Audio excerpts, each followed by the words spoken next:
Shouldn't be equivalent word. Shouldn't be an equivalent word for women. That's crazy. Oh, and by the way, man, y'all should let that girl on with the titties, man. There's a lot of female comics that have been really trying, man. You know what I'm saying? Look at this guy fucking looking at it, making it Just slid through Get out of here! Get out of here! I'm fucking looking right up into that shot. But let me tell you,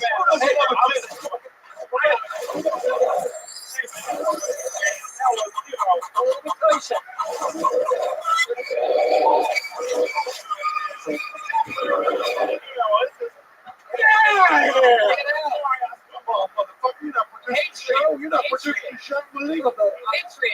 Patriot.com. If he had done 60 seconds on the titty piece, that would have been nice. Speaking of titties, we didn't know what kind of titties they were going to be. If we would have gave her another 30 seconds, she might have took off her pants too. That's right. I see now we're on the same page on the Patriot. Now me and you are fucking crazy. you guys should actually live together. Get a little stick out. It might work out. If the Patriot had a nose, you guys could do blow after the show. Those days are long gone. I retired my straw. It was a Hall of Fame career.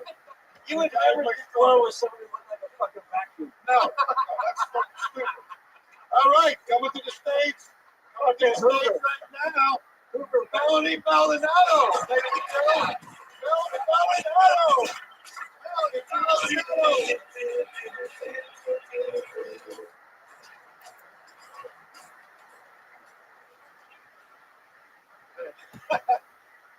Speaking of titties, got a pair. There's so many people, people are so feisty in this world, always feisty people. I saw two deaf girls arguing in the street. Two deaf girls. One deaf girl said to the other, "Bitch, keep my name out of your mouth." I don't understand why gay guys are allowed to get feisty, but if I get the same kind of feisty, I'm a bitch. They call them sassy. Where's the gay guys have to spit on someone's face? And I think, you were allowed to do that? I take a penis too. I'm not allowed to do that. It's horrendous. Oh man, I was a kid in the 1980s. I would now like to hear the impersonation of my father in the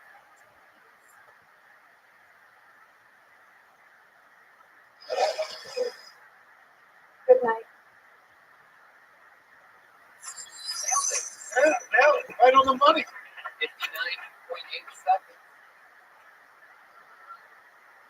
Hey, listen, I saw you 3 weeks ago. And you're a lot better. You slowed down. I think 3 weeks ago I told you to slow down. You really did. So I'm responsible for that. Thank you, Kurt Vlog. Thank you so much. For 15 extra seconds, what would you do? No, I'm not that desperate. Sorry. Wait a few. Hey, no, welcome to show business. Now, there was work that came out selling chips. A couple of those chickens. Yeah.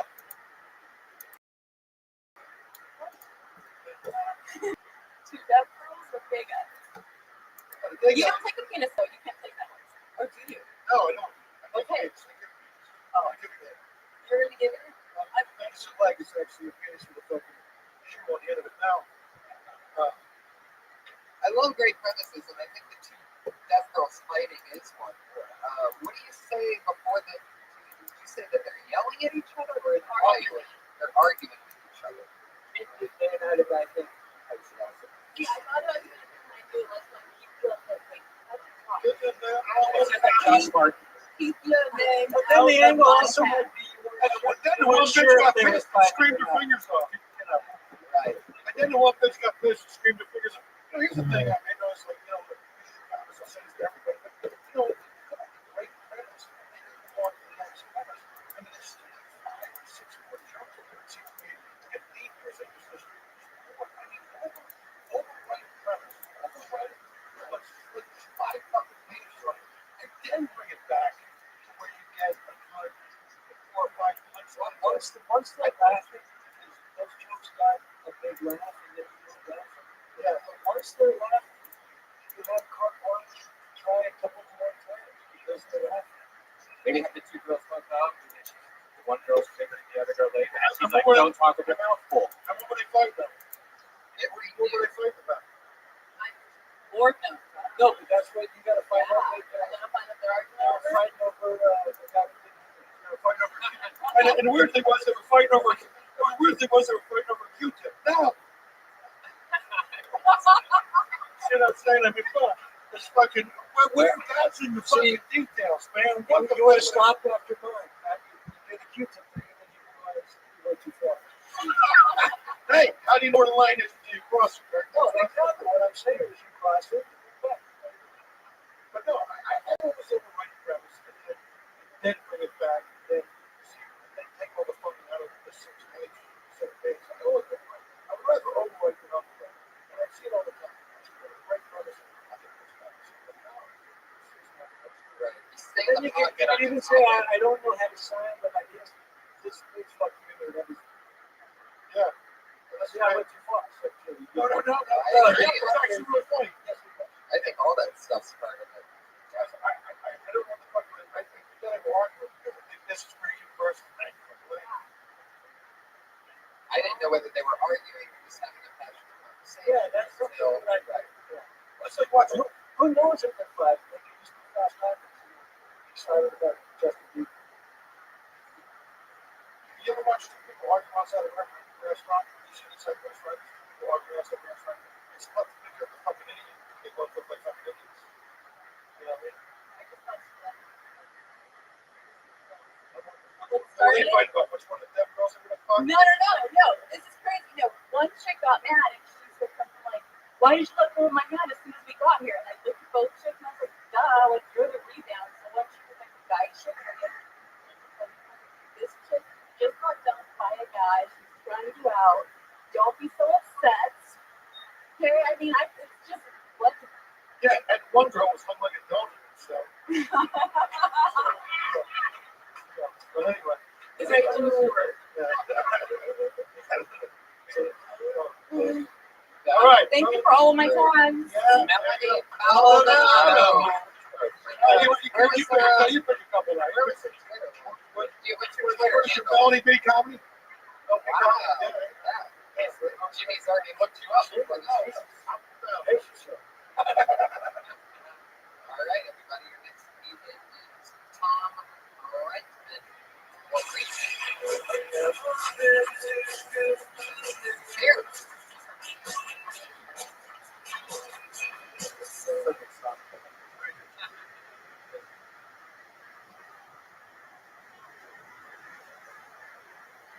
So anyway, just went through a divorce. You should have seen it coming.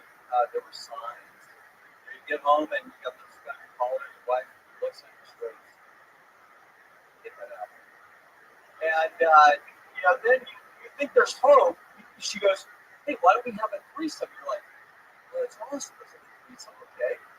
And then you get a text the next day saying, "We're sorry you didn't make the top 3. There were 7 alternates." And it's not from her, it's from one of the other people. She's like, "Dude, could you send that test? Let me know that you didn't make it." But anyway, it's okay because my wife was crazy. How crazy was she? How crazy was she? Come on. Well, you guys quit. She's so crazy that she once convinced me that for her to tie me up before sex, and then she went to Vegas for a week. Oh, it's just over the thing. It's only a minute, bro. Lies. Did you really get divorced? Yeah. It's always, I always find divorce and that stuff.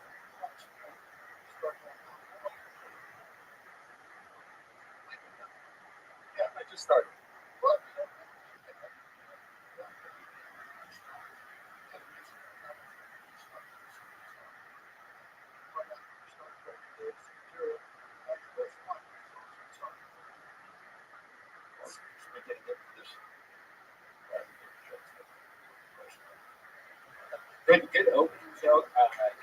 joke I was kind of confused at. I think you just need to rewrite it a little bit better. I think I got the idea that you had a text saying, you know, like, Yeah, I thought of it on the way there. There was another one. She's so crazy that but it was actually. And I was going to say one, and then the other. She's so crazy. She tied me up. And I was going to say she's so crazy. The third one, and people go, "How crazy is she?" I'm like, "Are you fucking kidding me? You don't get it already?" I just need to keep it saying. All right, but do me a favor. You never fucking ask a question to tell you no, never fucking never ask the one to me questions. Yeah. Just go with your questions. Yeah. How crazy was it? Don't fucking ever. Yeah. You want to go. Fucking say what you have to fucking say. Don't ask the question. Okay. Ever again. And you're just kind of starting. You want to Well, my goal is to be a. That's cheaper than therapy. No. I was in the high-tech world forever, and I got out of there in December. I said, I got to move to LA. I want to be a talk show host, hosting a TV show in Oregon. And so I came out here to be a talk show host. I thought, how to discuss the story, these people stand up. if I could make one suggestion, is when you get it, just make the stories a little longer. Instead of just going for the punch, because I think you're a real smart guy and you're engaging. Like right now, I like you more than when you were telling me a joke, because now I get a feel for who you are. So I would get up there and just kind of talk it out and actually express what you're going through, because I think you're making funny things. Yeah, for sure. Yeah, exactly. So I totally believe a lot of anything you're going to do. I think that's important. It feels real. And that's already, so you're already Because there won't be a bunch of jokes. There'll be one joke about, why it didn't work out. It's like, I mean, did she tie you up once? Yeah, see, that's just crazy. What did she really do? How crazy was it? Let's get into the real shit. No, she's right. He's in a Jewish bondage. She likes having his money tied up in an IRA account. No, we got married too quickly, and she never told me she was bipolar. So No, that's true. It's unfortunate. I love her to death, but she has more mood swings than Cal Pace here. Is that what you're saying? I could tell you stories. Yeah, I get it, bro. Yeah, but don't tell us stories, but tell the audience stories. Once upon a time. All right, time. And also, one last question. What's your day job? How do you make a living? Oh, I basically just quit. I'm down here. I've been here since. that's good, man. Wait, what? I was fortunate to get Silicon Valley, but that was never entertainment. Entertainment is something I've always wanted to do, and so So you made money, and I now was you're coming down here to pursue the dream. I was making money, but I was dying. It's like Dying on the inside, right? yeah, it doesn't mean it's like I'd rather starve than do something I love. Build dreams. Well, I work for food money. Yeah, well, See, but let me tell you, that's the shit that you need to be talking about. Yeah. Don't start off with what. Talk about who you are, why you're here, excited to be here. Do a podcast. podcast. A lot of money. yeah, believe me, you'll strike chords in the audience too. No. Tell the stories and you tell them real. You strike chords in your audience. I can tell, and I noticed this as soon as you grab the mic, I can tell you have a lot of pent-up thoughts and energy, and that's why I think we both said, like, are you just starting out? Is this just? And I don't think it was because of the material I think, the fact that we don't know you, and obviously you look a little bit older than the average young comic. But I also think that you exude, that you have some life experience, and, you have shit pent up. And it doesn't matter how old you are, because you let just pour this shit out. Exactly. And the truth is, I'll say this, don't look for the mouth. And you'll get through that. Yeah. You're already a grown-ass man. You know how you sound. You know how you talk. You hear that, ladies? That's great. Who the fuck do I have to show my cock to get a drink around here? That's real great. Good luck with you. There you go. It's Marines, everybody. Yeah. Great. Good luck. And believe in yourself. Good luck. All right. Just because your wife didn't believe in you doesn't mean you don't have to. Is he on Twitter? At Tom Reitan. Did you purposefully spell it? Reitman. Reitman. You go get it. Go get your Batman. Just fucking go get it. I loved it at one point when you said therapy is more expensive than this. Tracy is in the back of the room and she started applauding. Yeah, certainly. Pretty soon Crazy's gonna have her own spin-off. One Yeah, girl, well, you know what I mean? house. Why waste all that money? Why waste all that money on therapy when you can get a tit job? You know what I'm saying, Crazy? That's Jimmy's advice to Crazy Frankie. Go gonna get end up very Yeah. in a week. Yeah. He's going to go from Totally. one by They're gonna have a podcast Yeah. in a week. They're already Yeah, talking. they're already talking. He's gonna, look, hey, welcome to your bipolar future, motherfucker. You just got out of one. He's going from bipolar to bipolar, coast to coast. That's right.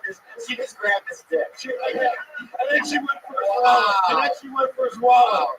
Man, She went for his wallet. she went for his Come on, wallet. you take your bottoms off. You can Yeah, Oh my God. Bad my rep. All your microphone's off. You're off. Stop it. Frankie, get on this shit. Crazy, don't be crazy. Crazy, don't act like you're dead. Tom, run, fucker. Tom, run for your life, Tom. Careful that bear trap down the bottom of the steps, she said. He was in Silicon Valley. I saw her tits earlier. Take her to Silicon Valley. Be careful. That bear you hear is actually her pussy growl. Honest. I've never seen If a you girl. take it, Tom, if you take her to a nude beach, make sure she fucking touch her tits in her sneakers because it's going to look like someone's following her. Now, the thing is, Actually, you guys look good together. I think it'll work out. Tom, you fucking get a little bit. You've already seen her text. yeah. right, let's just move on. We got to make it It's a new comedian. It's Scott Kidd, everybody. Here he is.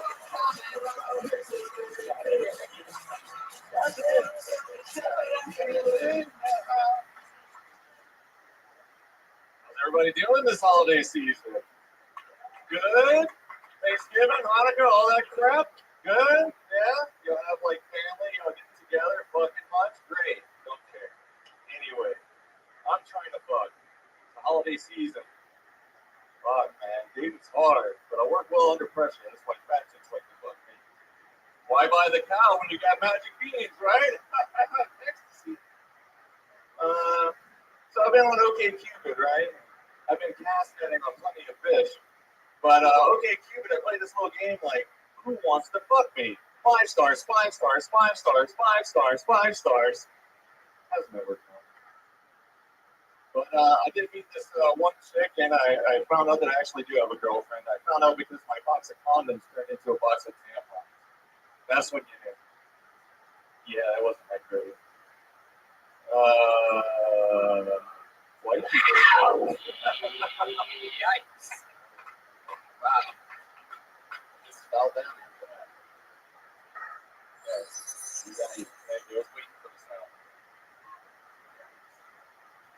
All right, yeah. This was one of those ones. I remember in the first like 5, 6, 7 episodes I ever did of the show, I was having a big problem. I just 3 seconds in, you're having trouble.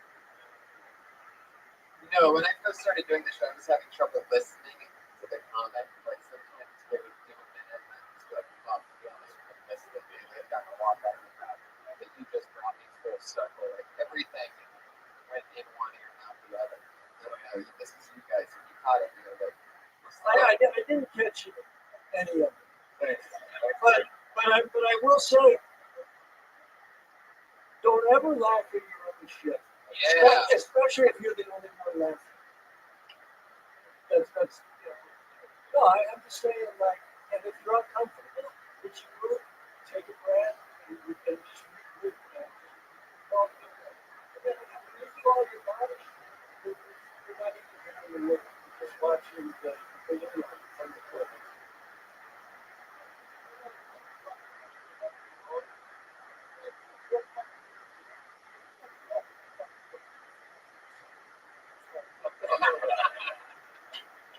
You know, it's just fucking creepy. Look, we all want to fucking lady, right? Everybody fucking, you know, they can connect and talk about it in a real way. When you're on a free dating website, what you fucking think about it? Okay.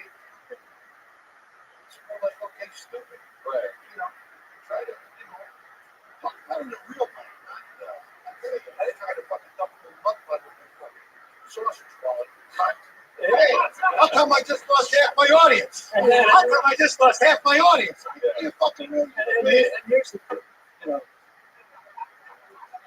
talk with us, not at us. You know, you came out of some message. If you're not getting there, you shouldn't get angry. You should look at all that. Why don't you find, if He doesn't know about love. He put a restraining order. But if you're talking about not getting laid and you're getting laid, Yeah. then it's bullshit. You gotta find something that's real. Because it was obvious that it was all bullshit. It was just going through. Yeah. So just be real. Just, yeah. But don't waste our time. Goodbye. Scott Pitt. Oh, Katie Manzella, everybody.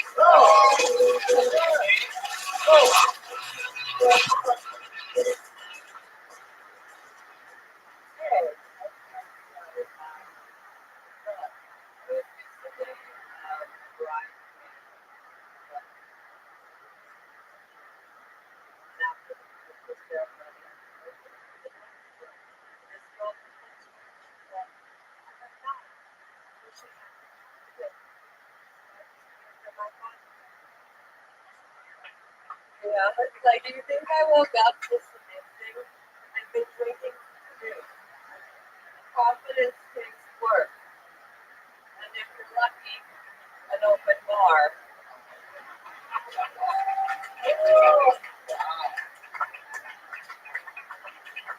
Thank you. Loved it. That's it. Loved it. I don't know if anybody's. But did she have more time? Yeah, you have another 20 seconds. Do you want to do another something or is it You want more to to fucking it? roll, young lady? So yeah, I'm not an alcoholic or anything, you know, I've actually been like kind of coherent lately. Even when I'm having sex, which is so crazy because usually my favorite sexual position is blacked out.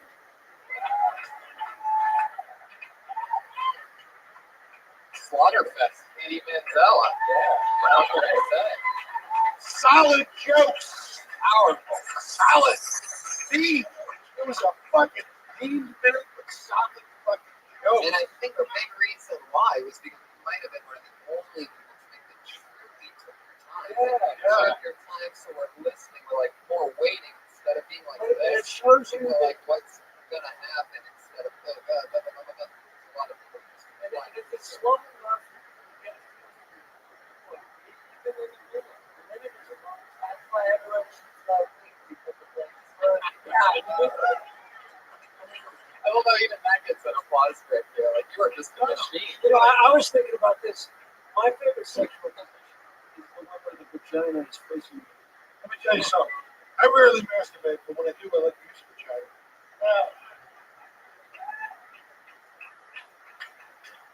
No, You you stand were there. right. You were right. You got a round of applause. The first meeting, a round of applause. I think it was a very solid presentation.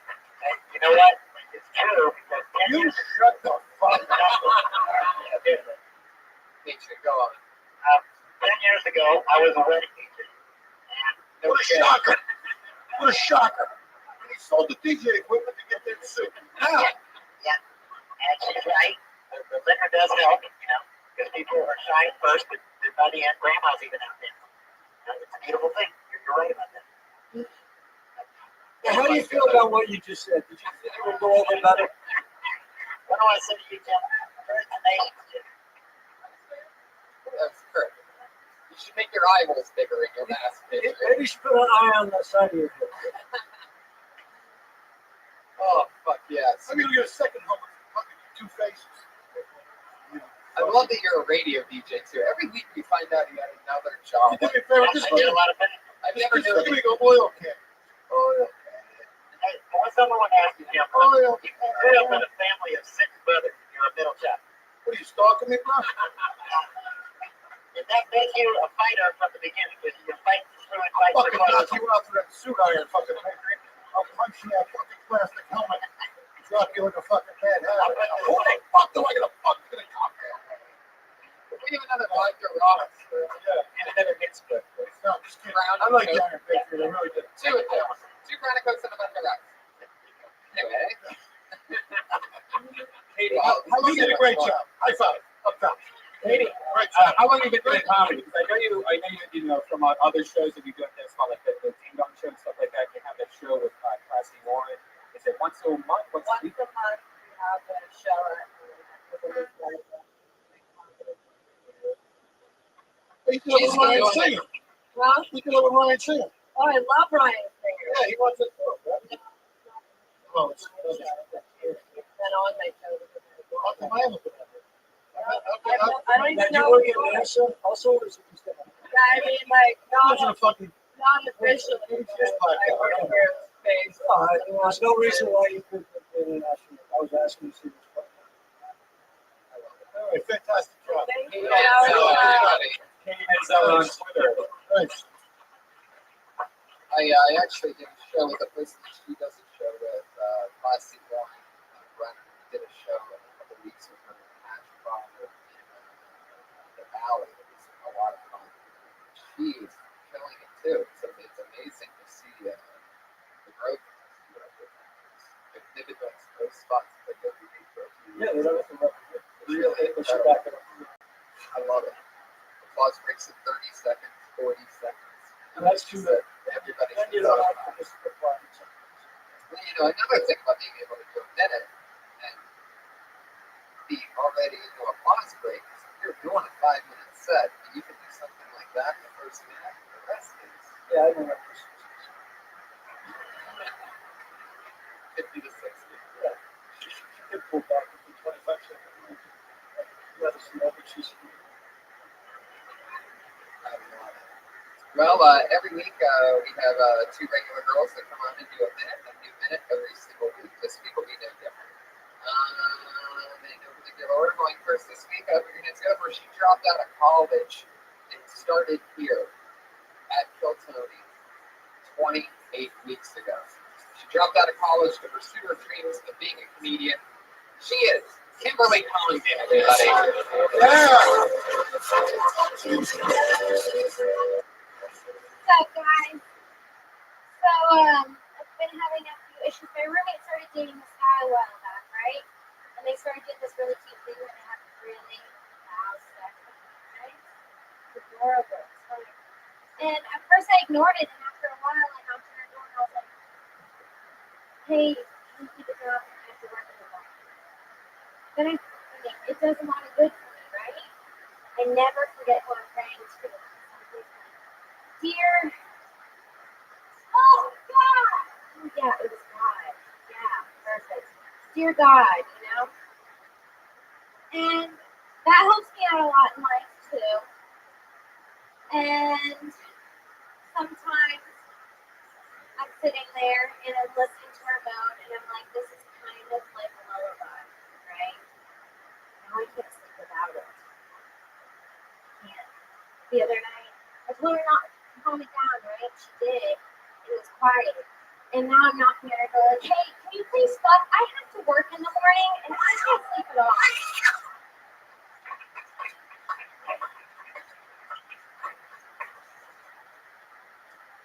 I get to the end part quicker. If you're going to get to that second part quicker, now not being able to sleep. Neighbors were having sex a lot. I would use the oh God part.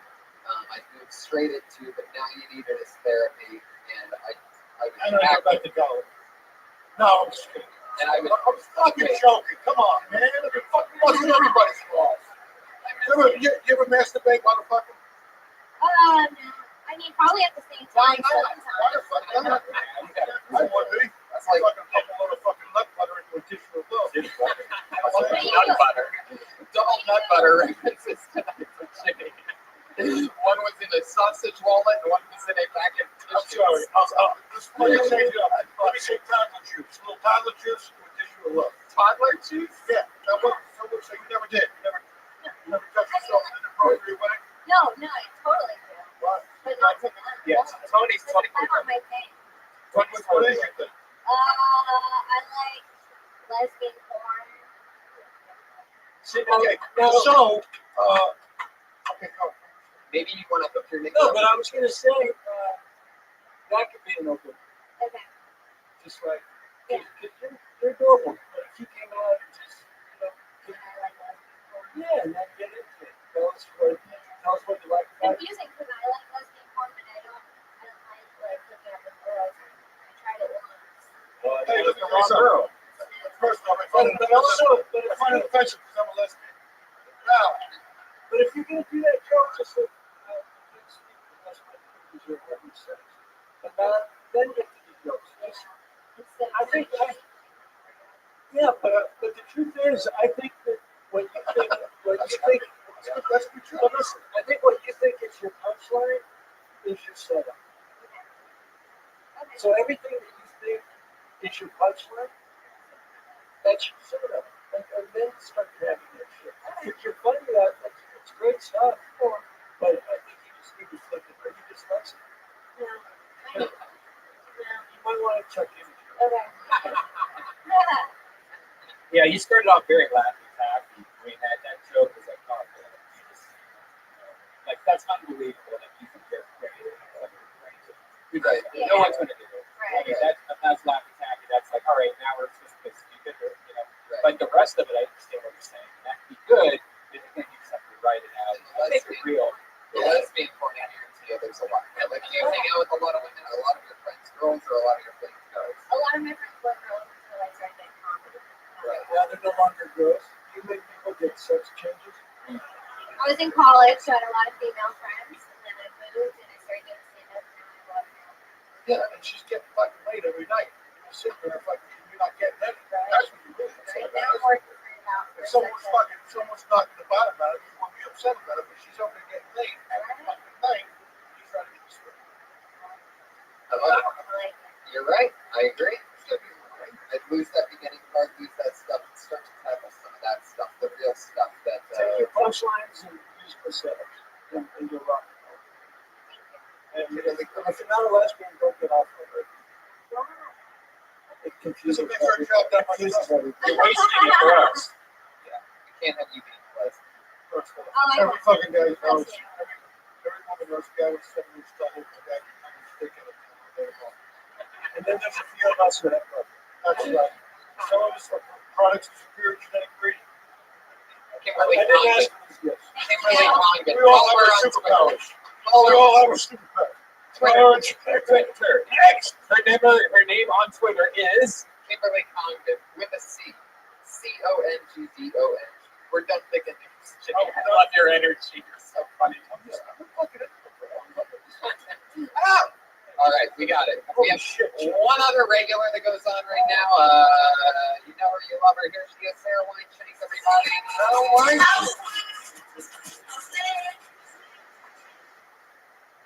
Been going to a lot of bridal showers. Not a fan of bridal showers.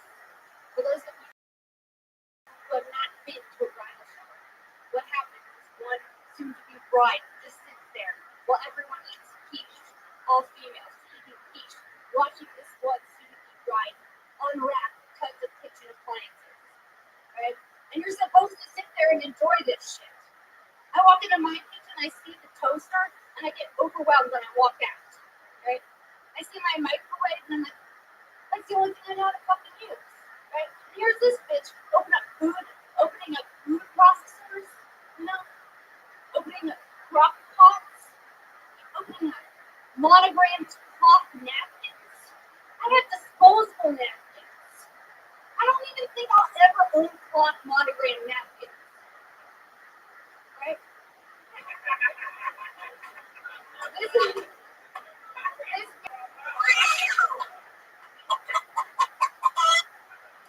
You have a great problem, and that problem is shown by when you said right the laugh that you got. And that great problem to have is that you have the stakes raised and you have everything set up perfectly. And everybody is now waiting on this shit.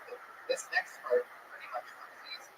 If you sit down and you actually say why you don't have your program on it, why the toaster freaks you out, you're already saying all the things. You're just not explaining why. Yeah, and it's like, you know, she's over there getting ready to spend the rest of her life with a guy. I go to come up with a fucking toaster. I have a responsible boyfriend or something. No, there is. No, and sir, I'll tell you, Got married. if you're gonna, but Sarah, if you come out that, That's not much funnier. Sorry. I was gonna say, are you this way? Yeah. Okay. Do you watch lesbian porn as well? No, but what I'm gonna say is, ramp up a little. Instead of coming out so angry, Gradually. We'll believe you. just Okay. bring up They will believe you and they will get it. The fact that you're remembering this bridal shower or something like a bridal shower. You know, I actually want to believe what you should have exchanged. And just each have to go. Yeah, because then it's real. We want to go on the ride with you. Yeah. And if you just come out fucking raging, we don't even know what got you to the rage. I mean, do you want to get married soon? Any of that shit? I just don't want to live tonight. That wasn't the question. That wasn't the question. Well, I mean, that's why I That don't was like not it. the question. Yeah, but work up to that. You know, why don't you want this? That's the question. What is it about opening the shit that you want to fuck? Think about something in your life that you did or someone made you open the shit. Or your own personal obsidian disposable like plates and stuff like I have 4 step milk on my equipment for food, like really compared. That's great, actually. You're right because you could say, you know, and I have a pot that I boil stuff in, and if I put my fork in it, it's not like that. Like you're talking about 5 or 6 things, so I think the ramp up would be Yeah, you're carrying by a toaster. I just put a cookbook. I can't use it for the rest of the make it clean. And I've looked at this note so much because the truth is yeah, that is for comic voice, and it's so true. If we watch you go from regular to that instead of just at that, it seems like you're doing more of a character, but we know it's you because we see you every week. So the truth is that if you make the flipping Frenchman, right now, it's as funny what you feel right this minute, that's how you should start. And then build up. Like, Just see what naturally. in real life, how would happen? cute. Like if you're talking to somebody and then as you talk to them, they're pissing you off, you feel it building, you want to see it. You want to see it come also. It's a night day And difference. also, yeah, make a real connection with the audience. On your side. Because you like it. We want to like it. Show us the switch. We wanted the sweet side first. Yeah, show us the switch and then answer why to all those things that you tell us. You give us the wheres, the whats. You're the whys away from scoring. Sarah Weinschmidt, everybody. Princess Shank. And we'd like to apologize to all these people. What you guys got coming up? You're on Stars. You have a I'm on special. Stars. You have a special coming up. Yeah, no, I just filmed the Denzel's the stand-up show. Oh, that's right.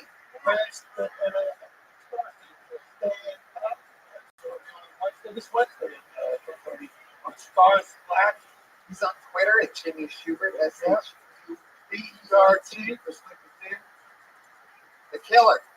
Kurt Fox. Yeah, it's right now when you watch the show. Yeah, I have a show. It's on TV every day for that. Oh, so I didn't give me a show every single day. That's CBS? Switch the number letters around a bit. The Iron Patriot is on Twitter at Comic Patriot. He basically runs everything social media around Kill Tony. Check out his Easter eggs that he drops on everything. He's in the background of almost every major TV show that's out there. That's it, baby. No, we don't do them all. We just get as many as we can at a time, right?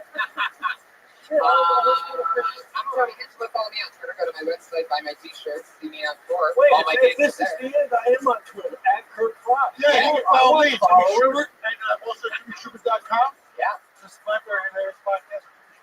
Kurt Fox is amazing to be there, by the way. You are. You got great tweets tweets, than bro. anybody. Well, I have my moments. A lot of my life I steal from you. Kurt, you're the sweetest. Patriot, you're a fucking machine. Brian Redband. You are a machine. Look for the Death Squad Texas tour going on sale very soon. It's next month, January. So keep an eye out that at DeathSquad.tv. And subscribe to Kill Tony on iTunes. Just subscribe to Death Squad. There you go. Yeah.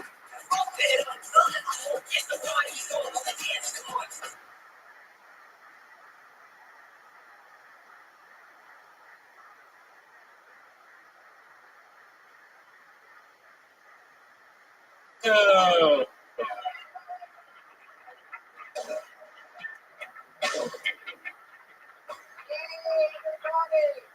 It's crazy. Here we are. Hi, everyone. How you guys doing?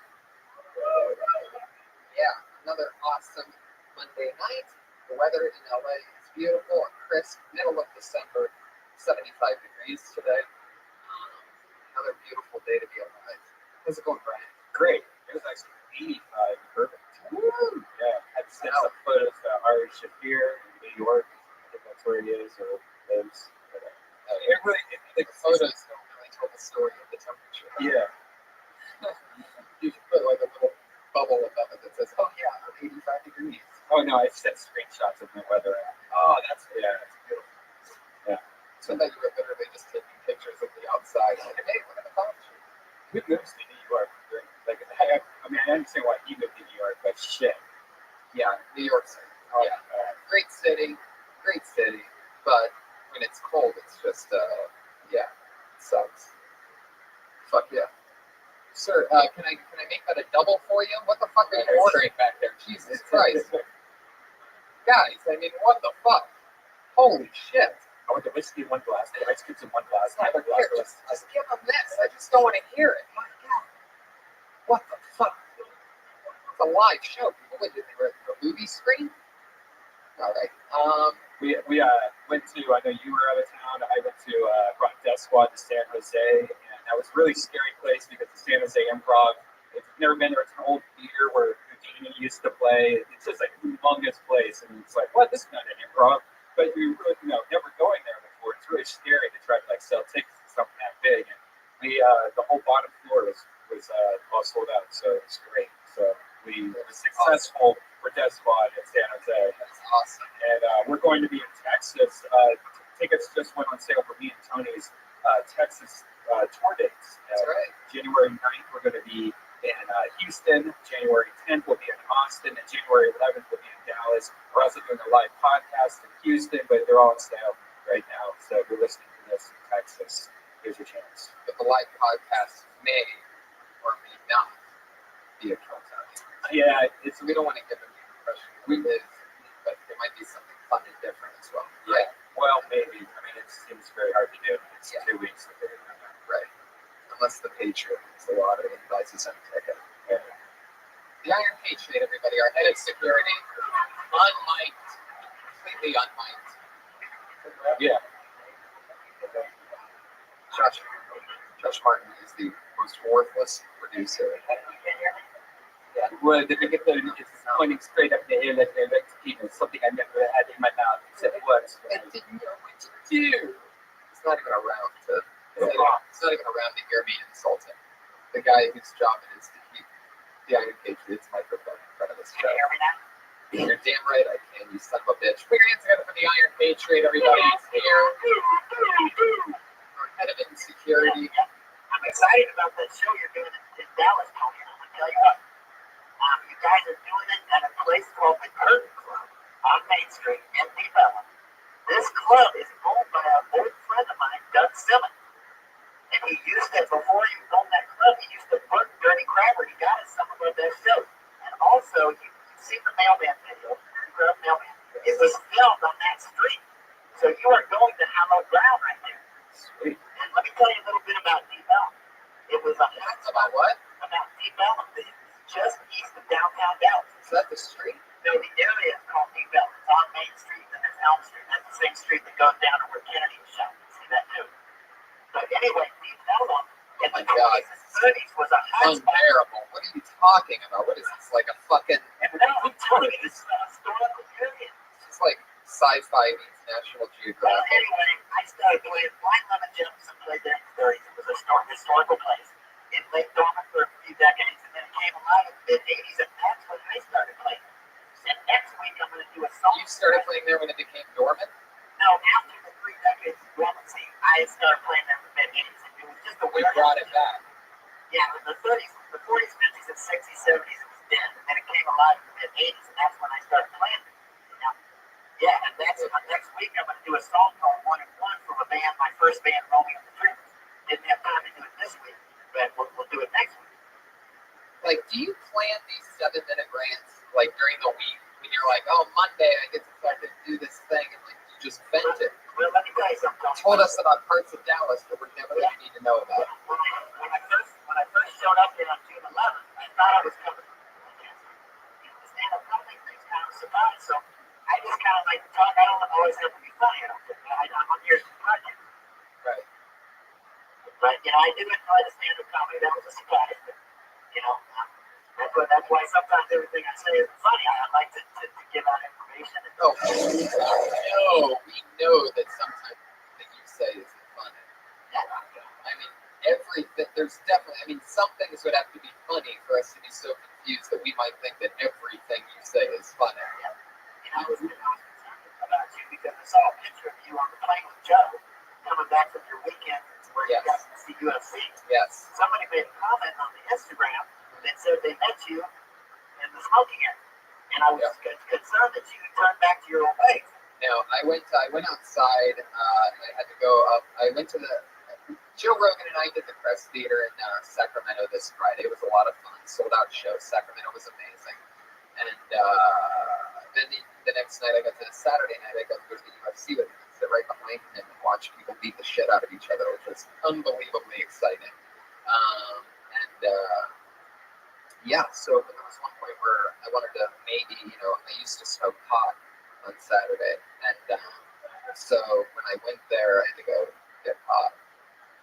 So I walked out to where the normal people are and to where the peasants, Anyway, and I got high.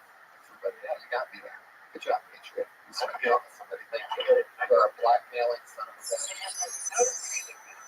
Stopping smoking, like your nostrils cleaned up, does food taste better? My nostrils were always clean. Food tastes the same, and yes, I can run more. My cardio is better. So that is a positive effect. Yeah, and are you still the thing that I hated when I stopped smoking is the urge continued for weeks and weeks. It took a long time to go away. Are you experiencing that? Well, I have this nicotine pen that I've been using. Oh, does that help? Yes, it helps a lot. Get nicotine out of a pen. Yeah, I didn't try that. I just did it. Hey, we're gonna work on our banter for next week. Yeah, we gotta get a little reset. It's been 2 months. You threw me off because I didn't get to do my song. I was planning to do my song this week, but right. So four more minutes of unbearable bullshit. That I said we have to save until next week. Patriot, are you okay? Like last week, I noticed we were making a lot of noises out of the thing. I'm working seriously. There you go. Well, I love you for keeping us safe, Patriot. Yeah, I'll continue to do that. Why do you have to say my name so? You should, if you ever get a chance, look at his YouTube page, because not only does he have like a lot of music videos, but he has like these short movies he made with like his neighborhood kids and friends and stuff. And it reminded me of like a lot of the videos I used to make. The one you rocked some of the most amazing hairstyles back then. Like you have like the huge mullet, lion cut hair. Yeah, like the different stages it did because right when '85 when I was graduating high school, I went for the mullet, like Duran wore. Yeah. And then by the early '90s, I let it grow out all that thing. Like, how come we all think every story you take us through like the '70s, '80s, and '90s? What the fuck are you? There was one video where he was rocking like the crazy lion, and he had his pig with no socks on, and it's just like his Dockers. Remember those Dockers, like penny loafers or whatever things called? The best is Share My Banana. You got to watch the live video of Share My Banana, in which he hands out if you don't know, he was in an unsuccessful rock and roll band in the 90s in Dallas, Texas, and it's like the B-52s meets Nickelback. And what he would do is he has a song called Share My Banana. He would give the audience bananas, and then he would do this shitty song in front of them. And they would throw the bananas at you, right? Yeah, not all the time. But enough for you to get hit in the head with a banana in your own music video. There's a part, and then the camera cuts away really awkwardly after that, after you put your hand up to your eye, like, oh, I just got hit in the head with a banana. All right. Well, Patriot, I'm glad to have you. Thanks for keeping us safe. Another very, very exciting episode of Pro Tony.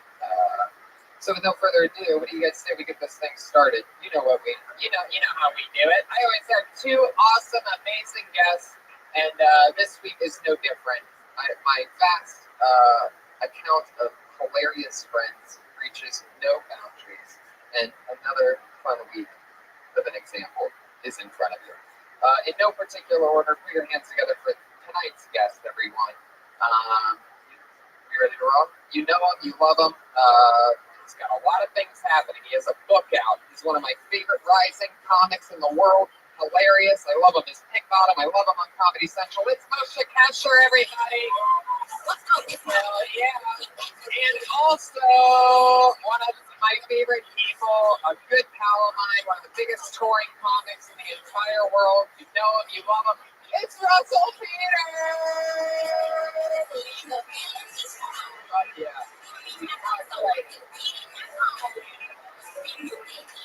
But yes, we are talking stand-up comedy. Heck yeah. Yeah. Good to have you guys.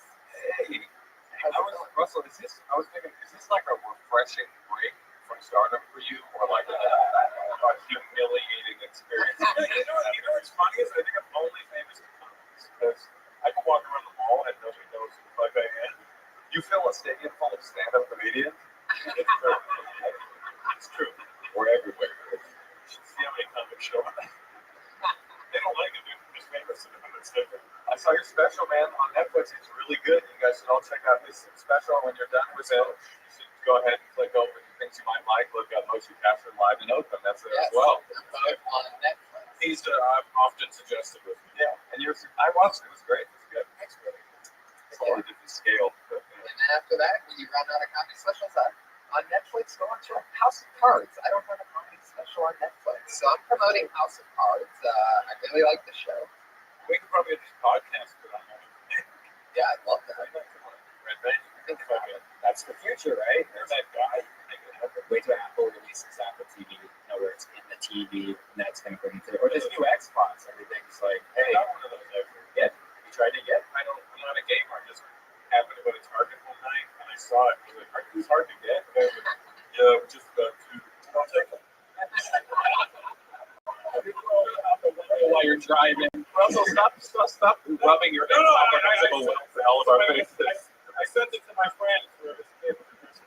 Oh, that's awesome. I was like, I knew, I couldn't figure out when I bought it who it was for. And I was like, I know somebody wants this. And then my friend was like, yeah, you know, Bruce just does me. Maybe get an Xbox. I was like, I got it. I bet your friends plant silly seeds like Oh, that yeah. all the time. Hey, it sure would be crazy if I had a Lamborghini, Russell. If you want to go out on a lark, I'd love to hope diamond, Russell. I'll wear a check. It's so funny. I love your, you still have that green, No, that lasted not even a week. oh, What was it? A green what? Fucking mistake is what it was. I think it was a green Bentley. Wow. I was smoking duped. You're straight up hood rich, dude. That's how I felt driving away. I felt like in the back of their head, they're going to read the N-word when I'm driving away. that's great. Look at that dumb brown guy. Say it, say it. I'm saying it. I can't say it. I'm so happy Yet, but when I get comfortable, it's on. I don't. He'll say it. Yeah, Oh, our Patreon will definitely say it. I'll drop in the bomb. Hey, Russell, I did a little reading on you tonight. He always, I'm going to talk to you for a second. You were born in Toronto I was born in in Toronto. 1989. You started doing comedy. Thank God you gave it a year. I thought you were saying I was born in 1989. No. You were heavily influenced by George Carlin. He told you to get on stage anytime you could. That's correct. You had a big change in 2004. You got on a Canadian comedy show. The video went viral. Yep. Now, things have been good since then. Thank you. I noticed this year, Forbes magazine has put you #3 of top earning comedians of 2013. Recommend that. Now, Redman and Tony, can you guess who the top 2 comedians in the role? I'm going to guess Seinfeld and Bill Cosby. You're right about Seinfeld. He's #1, but number 2 is some guy named Sator that's a ventriloquist that won America's Got Talent in 2007. Now, Russell, what I want to ask you is, what do you think you need to do to improve next year so you can get #1 instead of #3? Well, thank you. I think we need a hit sitcom that makes $500 million a year. I did a little reading on you. Russia, I want to talk to you, Russia. Can I just acknowledge before you get the motion that you have, I've noticed the last few weeks, because you're our research, I mean, you always do that part that I don't do, where you sort of reintroduce me. Well, I got And more I time. just have to say, he's #3 on the Forbes list of comedians. How do you turn that into some weird insult? Like, what do you think you can do to be number one. Like that's like how do you ruin that? How do you piss on number three? Well, in football, if you lose the Super Bowl, you're number two. Oh, God. All right. I didn't even make Forbes at all. I was in Mad magazine. You were sold out of that. That's right. I got an ad in the penny. It looked like a building, and then you fold it in the motion. But I'm happy though. You know, it's like what? You worry? Come on, guys, we're doing ads. Cheers to you. I just got one thought to you real quick before we start the show. Looking forward to it. Okay, you were born in Queens. You came to Oakland at the age of 1. You went to Santa Barbara. You attended college. You thought you were going to be a professor. It's not just reading my Wikipedia page. No, you thought you were going to be a professor in Jewish history. A lot of these people don't know. Tell them right now. That's true. And everything changed though for you. In 2001, you saw one of your old friends doing an open mic in New York. Right. And everything's been good since then. You wrote a book about your life. Now something else interesting about you is you were raised by 2 deaf parents. Yeah. Now I've always noticed that we're neglecting our deaf fans of Phil Tony. Now, do you think, what I want to say to you, do you think you could do sign language for the rest of the show so the deaf people will know what we're saying? Yeah, I probably got it. To the audience listening at home, I gave them the finger. Awesome. That'd be the angel viewer. Yeah. That's unbelievable. He supposedly was in a gang that killed 2 people. Yeah, that's why I was throwing up gang signs all the time. Yeah. He did have a bounce to his sign language. Why are you guys getting weird about this? What happened? You know what we're talking about? You don't watch the fucking news? You on vacation? Nelson Mandela died. The whole fucking world knew about it. They didn't have TVs where you went on vacation? Where were you vacating? Fucking 9/11, what's that? 1988. I was in Tahiti during 9/11. Wait, no, not World Trade Centers. What? Yeah, Nelson Mandela's funeral. There was a bad sign language. Should we back up a bit? Nelson Mandela died recently, guys. Yeah, man. So. He just runs out. Well, this is so exciting to have you guys. You guys love stand-up comedy, and so what we do is comedians sign up for the opportunity to do 1 minute on the stage. This kid's not No, definitely not. It broke last week under the stress of just sitting there. It literally just broke. I just want to say though to the comedians, there's a lot of pressure on what you're about to do. Like if you impress Russell, you could be traveling the world getting thrown Xboxes at you in front of 60,000. Right. If you impress me, there's an off chance that you could feature a cancellation week at a funny bone in the middle of America. I'm just saying. You guys know what we're doing. Everybody does a minute. We try to help them out with whatever they talked about before or after that. And you know that your minute's over when you hear the sound of a kitty. It's that cat. And when that happens, you better wrap up. Because if you run that light, if you run that sound effect, then you're going to bring out the angry West Hollywood bear. And he sounds extra angry. That's what angry bear. So we wrap it up when you hear the kitty. And then we chat with you for a bit, talk about what you talked about, talk about what else you might talk about, just for a few minutes, and we all get through it. Welcome to episode 29 of Kill Tony, ladies and gentlemen. Very exciting. So, shall we? Let's get this party started. A record, 44 comedians signed up for the opportunity. Do they all get to go up? Yeah, you're here for a long time. Yeah. You're going to earn that green family. This is your New New Year's show. Just for the record, people, I do not have a green family anymore. It lasted 1 week. I drove it home and it sat in my garage for a week. Why do you give it up? I called the dealership and went, dude, I can't fucking drive this. It's beautiful. I'm like, it's not fucking beautiful. It's fucking green, dude. So you returned a Bentley? Dude, I didn't know you could do that shit. I've never returned a Bentley. $200,000 car. I'm not keeping $200,000 of it. Did they give you a receipt for that or something? No, how does that work? I just traded them for a different color. I had a feeling motherfucker. because the car's amazing. It's just the color that was like. Yeah, I was going to paint it. They go, oh, don't paint it. Wrap it. I was going to wrap that. You could have wrapped it with advertisements for Chris D'Elia's white male black comic. I just driven around. I'd rather have been special I've known. Oh, that's nice. Oh, Yeah, good to me. Yeah, I gave him a start in this business. I don't know if people know. He legitimized me. Yeah, that's right.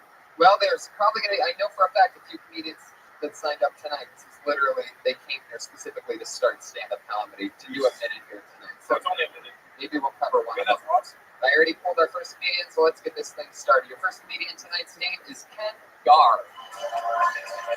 There he is. So my wife called me on our 1-year wedding anniversary, and she's like, "How about tonight you pick up a porno on your way home?" I was like, "Okay." So I go to the video store and I go to the back room with all the creepy guys. It's like, "Dad, video here is weird."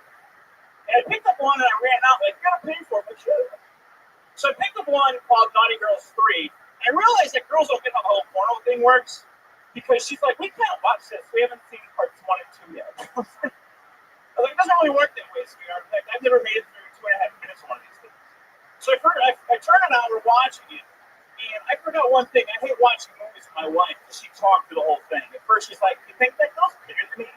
And she's like, "Do you think her boobs are real?" And she's like, "I saw the cutest sweater at Macy's today." I was like, "Did the sweater have 2 dicks in it like that bitch does?" Shut the fuck up! So I go storming out of the room, and 2.5 minutes later, I shut the movie off. Thanks, my name, Ken Gar. Thanks so much. Hey. Yeah, clocking in at 55 seconds. Oh, nice.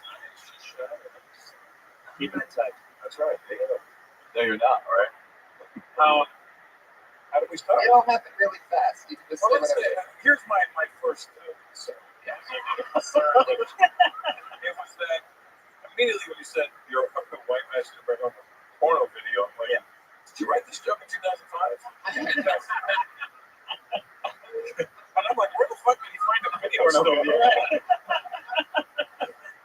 So Why don't you just save your money and buy a laptop?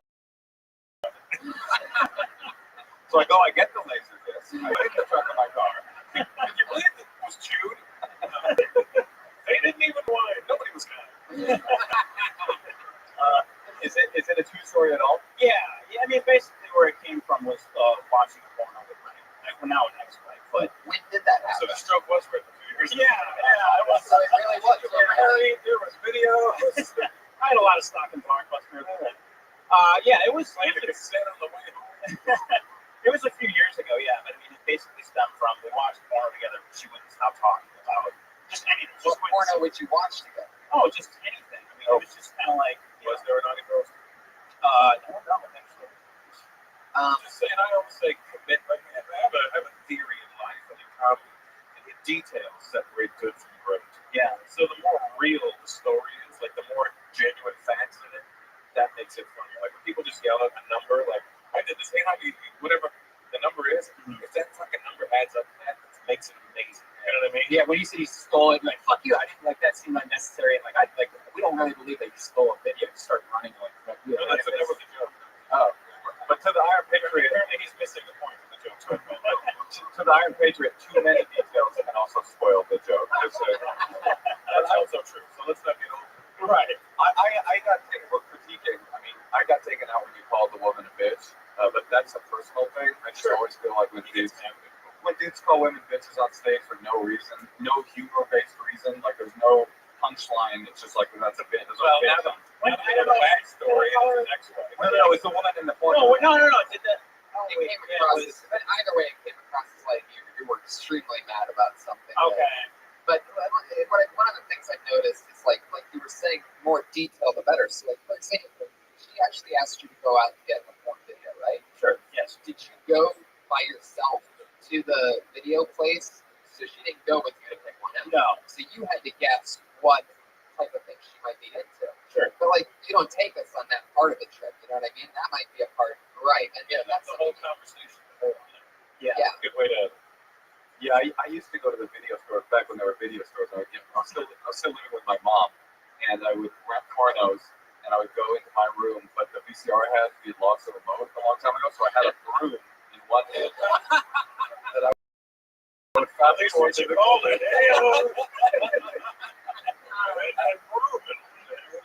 and that's a true. That's a kind of a. But that's true. That so, people want to know that kind of disgusting filth about your real life. Right. Just like I watched the porno, my wife talked. We're like, no, I mean, what her asshole look like? You know what I mean? Yeah. What, Yeah. No, I mean, I'm asking you, what did your wife's asshole look like? It was not clean. Oh, all right. Geez, Wow. That's an interesting approach. Yeah. Well, I mean, I think the premise of the joke is she talked through every movie. Yes. And I think that's really where the premise is. Right. I got an idea. What take that? Yeah. Flip it. Exactly. Right. What if you set it up as my wife asked me to bring home a video, a movie, a romantic movie to watch on our anniversary? So I brought it home. I put it on. She couldn't stop talking. How about the whole movie? doesn't bring home a movie? How many watches one? Well, I'm Yeah, just saying. I'm saying at the end of it, then you reveal it's not in Seattle, people in 2005, right? Right. It's in fact, hardcore gay anal gangbang, which is what I'm assuming you probably did, right? In reality. Okay. Yeah. Yeah. Or I could just watch it on the Xbox at a Russell. So you really would. Well, Speaking of your ex's bugs, Yeah. what's that for? Trust me, you'll return it. but you really went to a video. You really did that. No.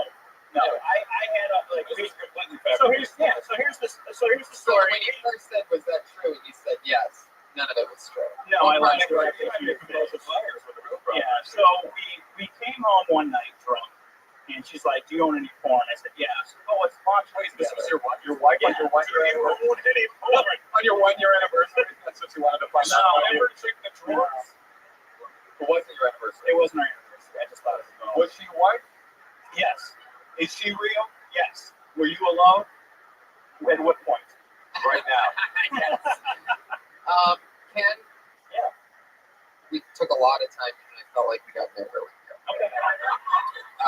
Look, these are good notes for you, Ken. Yeah. So now when you rewrite this joke, Yeah. you can make it streaming or Netflix or fucking pay-per-view. Or YouPorn or YouTube. Well, or that. Let's talk about his girlfriend now. Right. He's talking about the inside of those weird plastic pants he's got on. He just jizzed in his porn. Well, Thanks for the notes. Ken, thank you so much. There he goes. Yeah. Ken Gar. And, Medium Ken Gar on Twitter. no relation to Terry. Terry Gar. Is that a figure skater? Terry Gar, wasn't she an actress? Who's Terry Gar? I haven't seen her around in a while, but yeah. She's she on again? Three's Company, right? No, that was fucking. That was Terry. That was Don Knotts. Yes. That's a very angry no. Oh yeah, Mr. Mama. Yeah, she was blonde and she was cute. I love how there's in the back somewhere there's just such a diehard Three's Company fan. And somebody's like, Wait a minute. That was Priscilla Barnes and she played Terry. here's a new name. It's Sarah Kenny, everybody. Sarah Kenny.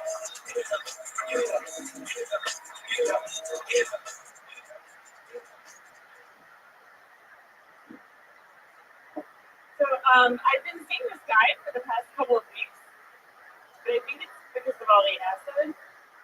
I mean, do you guys think? I was Cute. I love how there's in the back somewhere there's just such a diehard Three's Company fan. And somebody's That like, was me. I Three's was Company. like, wait a minute. That was Priscilla Barnes and she played Terry. Here's a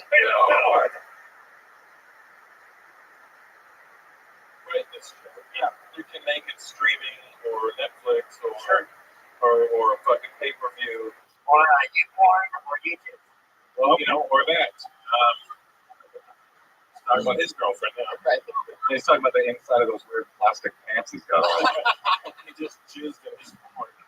Well, Thanks for the notes. Ken, thank you so much. There he goes. Ken. Ken Gar. Medium Ken Gar on Twitter. No relation to Terry. Terry Gar. Is that a figure skater? Terry Gar, wasn't she an actress? Who's Terry Gar? I haven't seen her around in a while, but yeah, she's on again. Three's Company, right? No, that was fucking. That was Terry. That was Don Knotts. Yes. That's a very angry no. Oh yeah, Mr. Mama. Yeah, she was blonde and she was cute. know about this. So in the back somewhere, there's just such a diehard Three's Company family. Somebody's That like, was me. Three's Company? I was like, wait, that was Priscilla Barnes, and she played Terry. Here's a new name. It's Sarah Kenny, everybody. Sarah Kenny.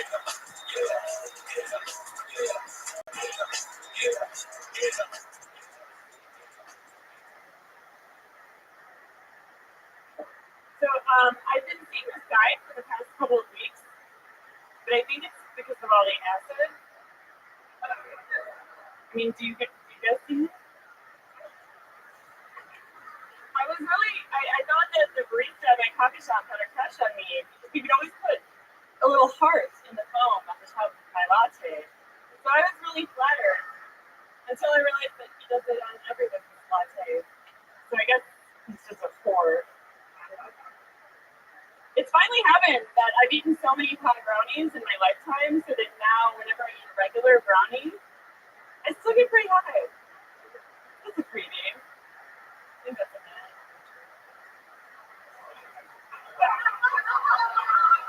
I started this gluten-free diet recently, but I'm already vegan, so it doesn't leave a whole lot I can consume on this diet. So far, all I've had is vodka, cigarettes, and PCP. I do notice some changes. A lot more energy. I look better, I think. It's hard to say. Isn't it weird sometimes how you can lose weight? There you go. You did it. Sarah Kenny. So you have like this one-liner. Like if you were to do a longer set, would it be like that? A compilation of those? No. Yeah, I never did 1 minute. So. I like one Gotcha. because I can't write. Right, that's what I feel. They are very difficult to write. Yeah, totally, very hard to write, and it can be a real lifesaver if you've been doing this stuff. I mean, you read something, you just want to throw them off real quick and blast them with something. It's fun to have those in the chamber. How long have you been doing stand-up? About a year. How long have you lived in LA? About a month. Where are you from? Chicago. What's your social security? Where are you living? Culver City. How do you like it? It's good. Good. Yeah. Like straight up Montana. But you want a ground floor apartment? On the second Just floor. for visitation. That's the deal. I had a thought for one of your jokes. Well, first of all, you tell one-liners, but then add on. I thought, like, for no reason. I just thought, like, maybe that was like a confidence thing. Like, I thought, like, tell the one-liner, be out, you know, like, especially that first one. Yeah, exactly. Especially if it's like, you see it too. Well, you know, the reason I did that is because I told that joke several times, Right. and it's 50-50. Either they get it, or they think that if my opinion of men has lowered because I'm on acid, like just saying that I have Don't worry about those. pure goggles. But I actually normally never tag that on. Oh, the other one I was thinking was that you go, I've changed from a gluten-free diet to vegan, and it's all I eat now is vodka. What was it? What's the, Vodka, cigarettes, and I thought dick. Instead of PCP, dick. okay. And it was vodka. I think it's soon, so I can do it. Consume that dick, bro. Do it. That's pretty good. Yeah. Or semen. Yeah, that would be. Well, you know, if he's in the Navy, that's fine. Yeah, that's not bad.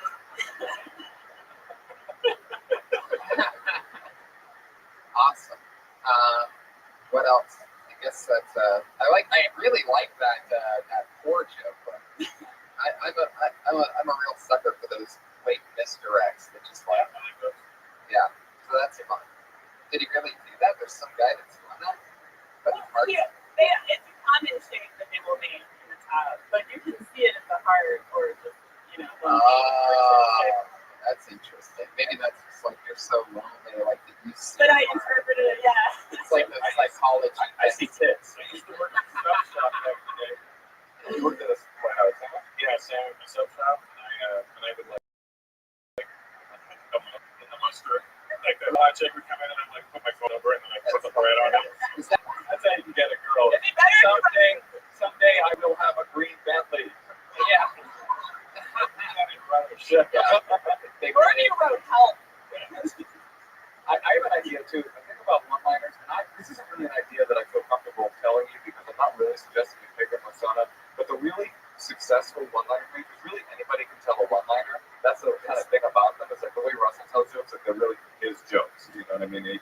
So like a one-liner, the real famous one-liner guys are people that have picked persona, like Stephen Wright, or Treaty or Mitch, or something.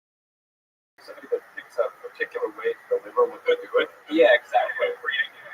Yeah. Or I was like, how your answer is right now would be perfect. You know, sure. Yeah. You know, every kind of like, this is what I'm saying. I don't give a shit. No, like in a good way. I'm not saying I'm bad, but like that would really work for you. You know what I mean? Like, yeah. Sure. Got it. Well, there you go, everybody. Sarah Kenny. Hey, sir. There she goes. She's on Twitter as Kenny24. Kenny. You guys remember when you first started comedy? Did you have any jokes that were looking back on? You remember any terrible jokes? I have a good career. No, not for me. I should be horrible. No, I had garbage. I was fucking terrible. I was horrible. Do you have any examples of like a terrible short joke? I know the very first time I went on stage, how bad I was. I hate to hear guys go, first I went on stage, I killed him. Club asked me to come back and headline. Go fuck yourself. It doesn't work like that. You know what I mean? That shit was terrible when I was like 19. You have it on tape? Did you want to play it? So, you know, one of my friends had it on the microphone set. I was just talking about it. Because it was 1989, and that was the fucking hot thing to have. And then somewhere, wow, terrible. Oh, my wife actually has to do a bring home a microphone set for a 1-year anniversary. I'm audio form. Have you heard that? This is really good. I remember a very early joke is very bad. Actually, my first joke I ever wrote was a good joke. But then I had about 5 years of garbage. But this is a bad one. You know how every time you burp, people say it smells like salami? That's why I'm eating nothing but salami. So the next time some motherfucker says, that smells like salami, I'll say, that's because it is. By the way, I fucking love that joke. That's where my sense of humor is. That sort of starts at salami and ends at salami. It doesn't move from salami. It's like a misdirect. Like you think there's going to be a flip, but it's just like, what? It's like, oh, he's going somewhere with this. It's not salami. It's just stayed in the pocket. Trust me. Whoa, I was in 8th grade. Wow. You ever been breaking up the corner with your buddy? I was at the end of the year. What's up with the way?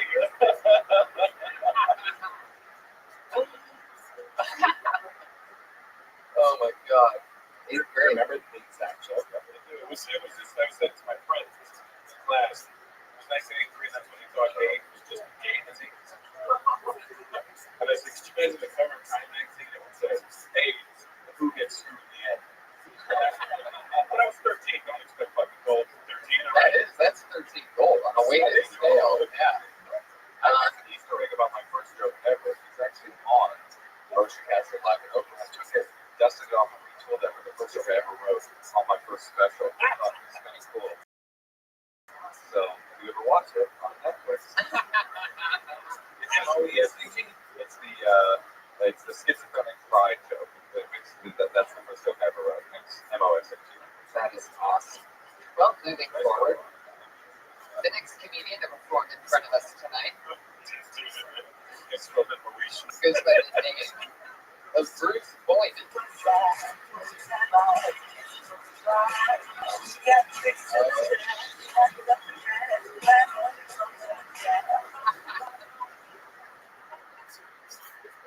Everybody has to go together. It's great to be in Hollywood with all the interesting characters we got there. Britney Spears was reported the judge wanted to put a child into her house. So she got a hysterectomy. Then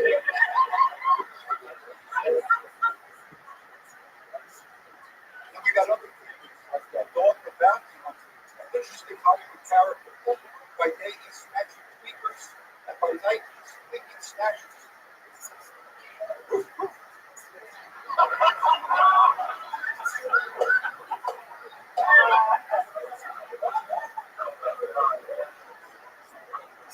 You know, we love to laugh, comedy for his healthy feel. I actually use comedy to cure someone of their schizophrenia. I told the schizophrenic some dirty jokes.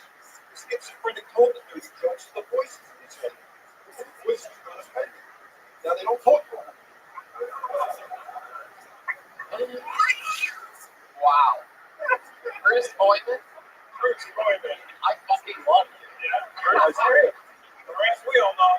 Bruce. It is funny that your last name is Boy Man. You're the only real man that'll be on stage all night. You are a man. You are a man grown, as they say in Game of Thrones. The straight neighbor of Queens. Oakland. Yeah, okay. Queens are Brooklyn. Straight neighbor of Queens. Oh, right. Queens is gay to Queen. Oh, yeah, right. Right. They love the gay from Queens. No. It's part of Brooklyn. The North.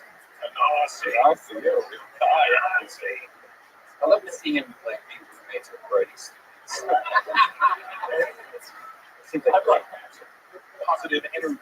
So, what union are you in? Pipe fitter, 75. Chiropractic. You're a chiropractor? What?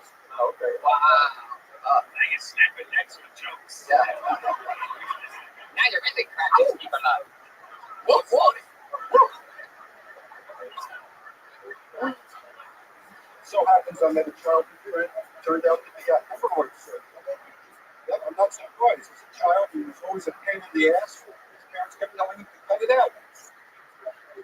Look what you did. I knew it was coming. That bear is waiting for somebody to try to throw in another joke. You get 1 minute, you son of a bitch. There's no fucking early bird special here, Bruce. I gotta say, I kind of admired it. Like, how he kind of pretended to soft shoe, like, oh, that's an interesting point you make. Hey, take my wife, please. He almost did this right at the end. Oh, fuck. Yeah, Bruce. How long have you been doing stand-up? 7 years as a hobby, 1 year. What made you start wanting to go for the gold now? I was telling you about problems with the ex-wife. No, don't you do it, motherfucker. Don't you dare. Definitely do think about it. Drop at the punchline. Step away from the joke. What were you gonna? Wait. Bruce, what were you gonna say? What happened with the ex-wife? If you say you ever notice, we're all going to attack you with this katana. Well, Tony, you were going to email her, and you did, about my alleged conversion to the Bible. And she was very impressed with your email. Are you the schizophrenic from your joke? Your direction. Well, you know, after I butt fucked him and everything, I'm like, I should probably, I don't know what he's talking about. No, you're doing another joke. You're doing another joke, right? That was a setup? No, I'm not doing another joke. No, I mean, what happened? You guys got a divorce? That's what happens with an ex-wife. No, you don't remember last time he was on, he got divorced. That's right. Yeah. You really said how much Yeah. and she was amazed how many listeners she followed shocked up by it. I don't understand what it is. I don't remember what happened. How many weeks ago we went to the shadow shop? 2 weeks. Yeah, somebody was shopping. Back when I was a kid, I had to go to an actual photo shop. A photo man. Is this what it's like to be like one of your friends back in the real world? Just like, or like your kids, like, hey Dad, how are you? Well, funny thing happened to me on the way here, son. You only know? Oh, boy. Bruce, you have an awesome style. I love it. We have a lot of comedians to get through. I love what you did. I mean, I can't think of any tags because, again, you're sort of like a one-liner guy yourself. So it's tight thunder. So I think you just keep it on. You keep going. Drop the bitch. Drop the car. We got his card. LA. Russell, I think your friend has a kid that would love one of those. Okay, I do have one note. If you want to make it today's comedy climate, you got to drop the AOL.com email address. Wow. Tip it up, Gmail it, Gmail. And the fax machine is Now, your email is 45. Is that your age or the year you were born? Oh. There he goes, Bruce Boyman, everybody. So much fun. It's kind of like that kind of style where the in-cleaners are almost as funny as the Right. joke. Oh, yeah, it's our Oh, yeah. The woof woof was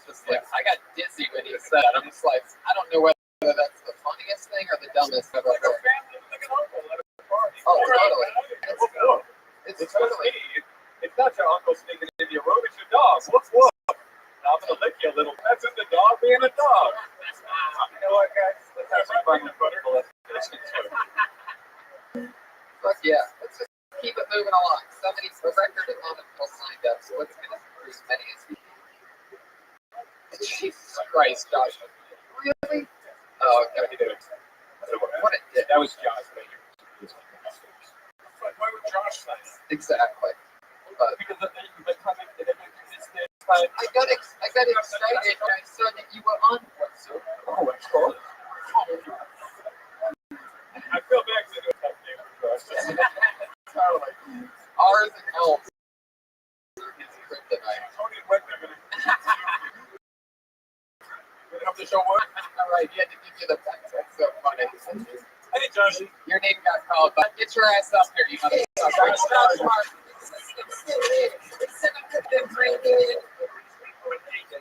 Oh,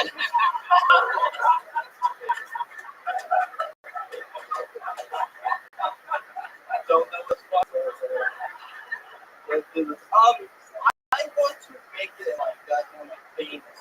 I think which is fun. So like, let me reach the point of my life where I'm like, fuck, I'm here. I can afford no furniture. Like that level of it. Where I have to put it together. I ran out of friends. I tried to speak too many words in a short period of time.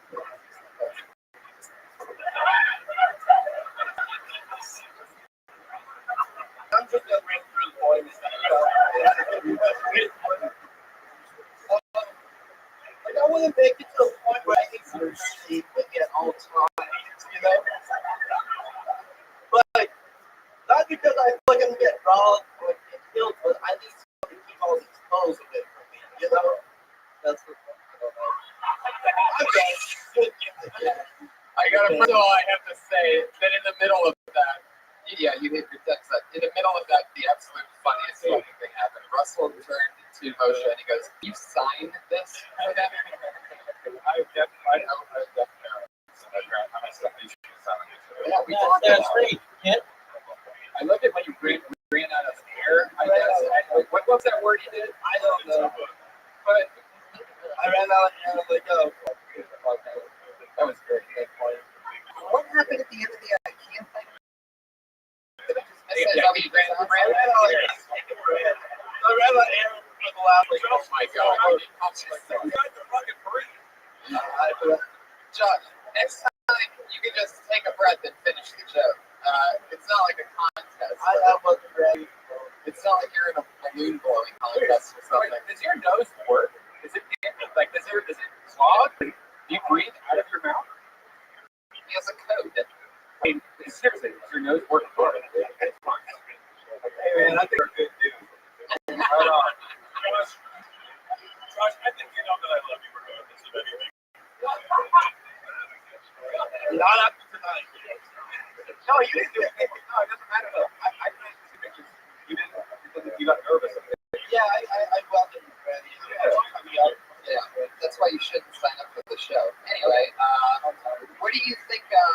What was the end of the IKEA joke? Since you ran out of air. I want to get the full.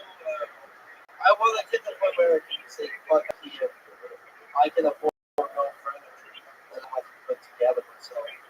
Like I want to get a point where my life is really driving me like that level of thing. Because I'm getting better stuff. Like blowjob on the boat.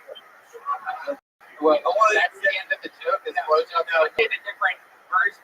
He didn't say the word that he went with.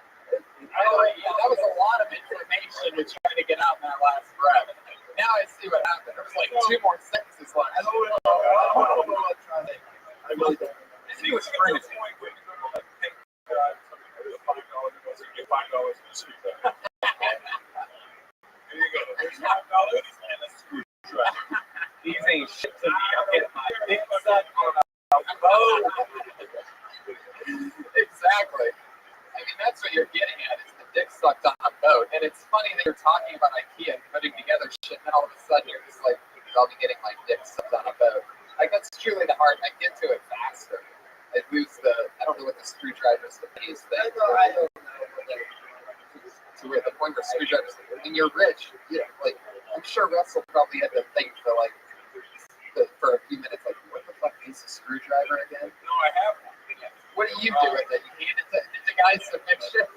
Somebody in the children's stores nowadays need a screwdriver to get the fucking stick shit out. Oh yeah, Female chauffeur. Josh, are those drinks coming? Or are you Yeah, I'm just trying to get some friends in. we gotta figure out a thing where we get you on once every few months. You have too much shit to run around and take care of. All these people study that. We gotta make a better system of this. I'm sorry. Yeah, it's let's just bring Bruce back up. That's much more good. Whatever. Man, I'm just making it trying to get everyone to feel sad. I mean, I definitely feel sad for you right now. Like, it's got no stuff. Yeah. He's Oh, no. Josh Martin, everybody. Martin. He's a staple here. It's weird with Oprah. It's funny, you know, he's actually like sort of famous from this podcast. Like I've seen a lot of that squad fans come here. Yeah, That's true. Yeah. right. That was Yeah. an awesome fight. Yeah, like, Yeah, I was the cornerman for last night. it was so much fun. There was a second where Boone hit Josh so hard he still kicked it. Anyway, It's like, what the fuck are you doing? then you gotta get it a win back. What are you doing?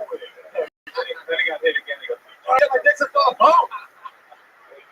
He almost threw a punch at one point, but he ran out of air.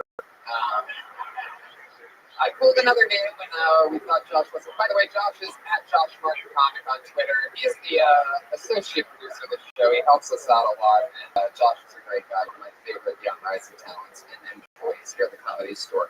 I pulled another name out when we thought he disappeared. It's the lovely Courtney Millay, everyone.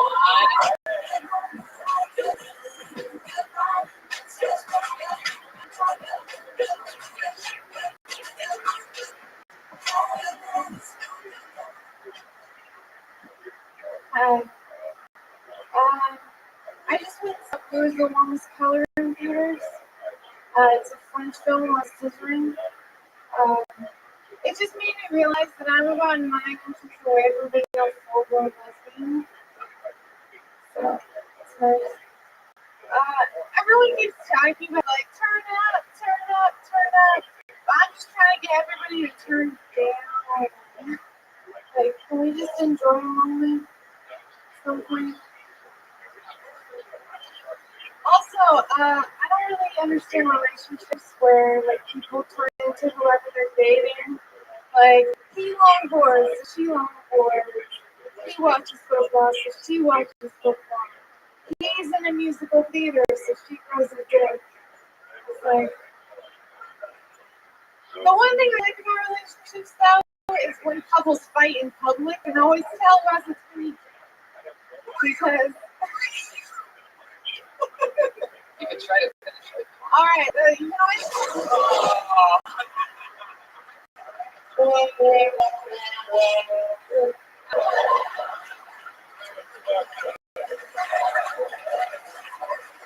They never should have let Red Band and Hitchcock do a podcast together. What was the universe thinking? Almost like you were talking about Red Band. You got mad. Oh, it sounds like somebody is afraid of knowing who has a tiny dick. Whoa. I'm sorry. The bear just hung himself. So, hey, Thoughts? Yeah. I think you got persona, like when I started, you're more persona than you are like jokes yet. And like the jokes, not that they're bad, they're just, I think they're pretty much like you just would be on stage all the time, writing all the time. Like your persona's far out in front of your jokes right now, and eventually your jokes will catch up. How long have you been doing comedy? Almost 5 years. Oh, okay, well, that's a different thing, but no, I'm kidding. You know what I mean? I just think, okay.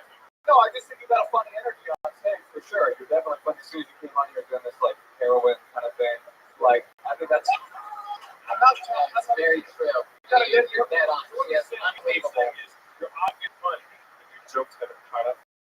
Okay, You cool. have the confidence No, of, she's funny. Like, Yeah. Like, a funny person. yeah, you're very, very I charismatic. agree. And the jokes aren't at the same level as, I agree 100%. Because Like a hot Here's what I. show. oh, That was Russell, by the way. What's that? Like a hot show. It's true. It's true. she's hilarious. So thank you. Here's my thing. 5 years, really? Just about. I've been here for 2 years, so I've been doing LA comedy for 2 years. Where were you I doing started in Washington State. Okay, so we'll count that as 2 weeks. So Okay. 2 years, 2 years in LA. How many times a month are you going out? This month, Ballpark the average all the months. I'm sure this is not ridiculous. nearly as often as I should be. Like how often? Yeah, ballpark. That's what a ballpark is. Like 3 times a week. Oh, okay. That's That's bad. Are you kidding That's me? bad if you're living in the Oh, world like that these fucking folks are living in, man. You gotta have a life. You know what I mean? You can't just fucking sit But at I the don't comedy have a store. life, and I'm still not doing Well, you do heroin. That's something. Spending all your money on tattoos, lady. just the 2. Actually, my mom bought them for me. Now that's a premise for a wonderful joke. That is You know you come from a fucked up background and your mom's buying your tattoos. Happy birthday, honey. It's like a. So true. Like, that really actually is like a great thing. It's like I have tattoos, so a lot of people think that like I come from a fucked up background, but that's not true because my mom paid for these tattoos. Like that is a great joke. she really loves me. And if you delve more into true shit like that, your natural delivery and charisma, like, it's a slaughter fest. Oh, I think I got the joke for you. Okay, you started with what he was saying. My mom bought it for me. Go through saying she really loves me. At least that's what the note in the letter. Like, you know what I'm saying? Like you haven't seen your mom. Where you're Hey, look. Hey, I don't always spin gold either. You know what I mean? But if you say, Oh, it's my father. That's kind of why she was like down to it. Holy shit. Yeah. Do you have jokes about having your father on your arm? No. No. 5 years and you don't talk about your I father. did. This is what I'm talking about. I got the Venus, Heidi. What about your Uncle Phil? Where's he? does your father like to watch? It's not the fresh Right, I know. I don't know why it's like Phil. Hey, we got another one. Right. He named himself Uncle Phil. My dad. This is my dad. He's tattooed on my forearm. It's only awkward with the tattoo when I'm like in a sexual. That's the joke. Every time I'm masturbating, It's my like dad. staring at Every time I'm masturbating, my dad's look deeply in the eyes, Oh and I'm my not, and I'm not, and I'm not talking about my tattoo. You know what I'm saying? Like, Right. You don't like the guy, you take him off of your hands. Right. Upstairs out. Yeah. Right. You bring my daughter home, we're getting the whole time, hear me?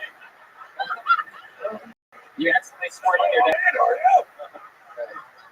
Have you squirted on your dad before? Actually, one person came on my dad and I yelled at him. Yo, your dad is amazing. This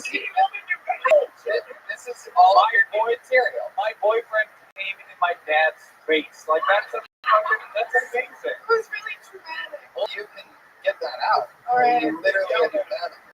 Yeah, I did. He thought I was. We just wrote you a fucking whole set. You want to Yeah. come on the Thank road you. with Russell? No, that would be fine. That would be fine. Yeah. Would you rather go on the road, honestly, real talk, with Russell? Real talk. I like real talk. Yo, real talk. I just look like this. If Courtney, I start to believe you, then yeah. Courtney, you got all that new stuff. I think it's all absolutely hilarious. There we go. Starting off talking about that movie Blue is the Wind Out. Yeah. Okay. Why don't you give us a 7-minute synopsis on it, Patriot? And that was In the 1980s is actually when that movie was written. It was written by a guy named J.P. Walker, and then it was. I watched it as the sex and how many people did not see that movie? All right. He watched it alone by himself, movie theater. That's for sure. Because when I went, there were like 2 old lady lesbos, 2 young lesbos, me and my friends, and then like 3 or 4 sprinkled straight guys throughout the crowd. So. Let me ask you guys, though, what do you think about starting your joke with a movie that most people have seen? That's not good, is it? Well, no, I thought you were going to do it differently. Yeah. Is that your way of letting me use that stuff that you're smart about? No, I wanted to bring up scissoring. I think it is good, actually. I think, like Russell said, people love specificity.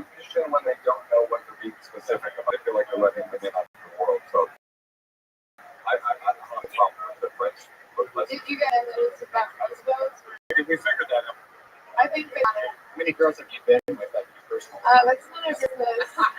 Oh, we almost got through this whole segment without being sexist. But But, fucking- Ryan is a little bit of an expert. Episodes 1 through 29. I'm doing fine, so don't worry. Courtney, you're fucking awesome. She's on Twitter at Margaret Boulay. That's MOLL at the end. Oh, no. She's just rad. I'm just thinking that is Rona from Montreal set. Exactly. Yeah, she's got it. She's got it. Sorry. She's also, if you ever get to see her do music, she does great music on stage. So if you ever get to see her do anything, Very good. Put your hands together for Dave Gregory, everybody.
So what's some brunch?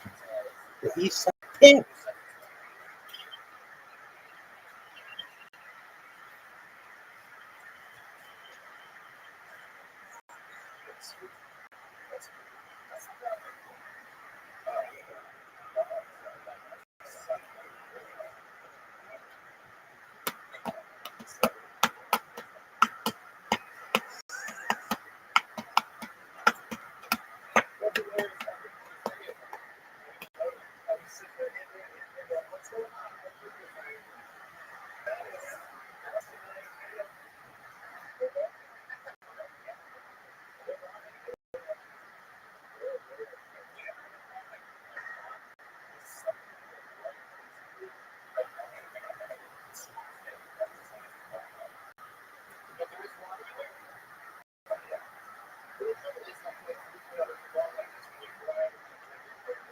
so small. We can just put a plug in there for extra wires. I feel like it's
it's funny to do it. I'm not against it.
Specifics of this particular but he did kind of real fast people that sounds vicious. It's called Mars LG. And if we can do a same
smoke.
It's disgusting, right there.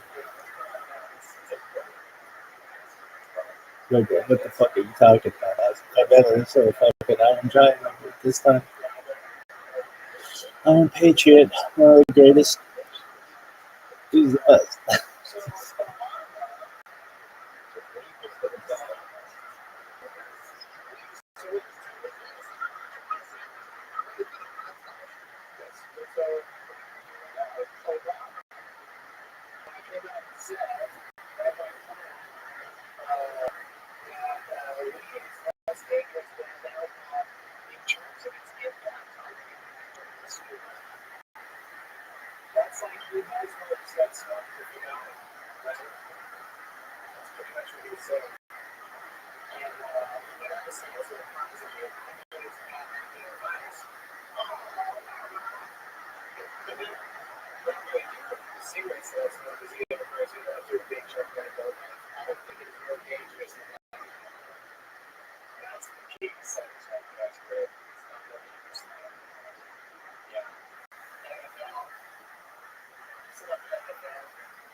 I'll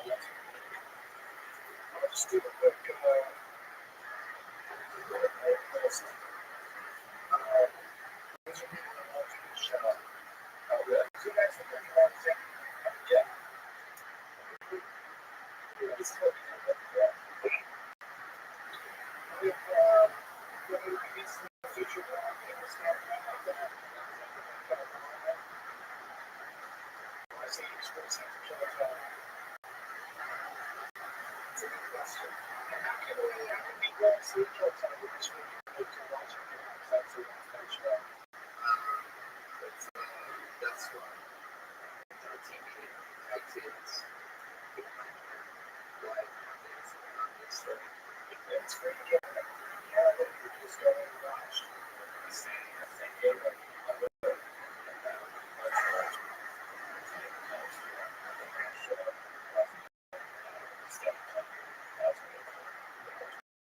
This last time I was out, the podcast was so good. It was hard to make jokes about it. Or just like, just trying to see what I was saying. That was doing a good job. it works both ways. When they do good, it's fun for us. You know, just being here. I think that comedians trying to look at it, so that's the it's really good stuff. But I'm very lucky he's this creative class that I have my job. So he's on the podcast. And the reason why is because it's sad that he just thinks that he's just crapping for yesterday. That's the point.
Thanks to the pub.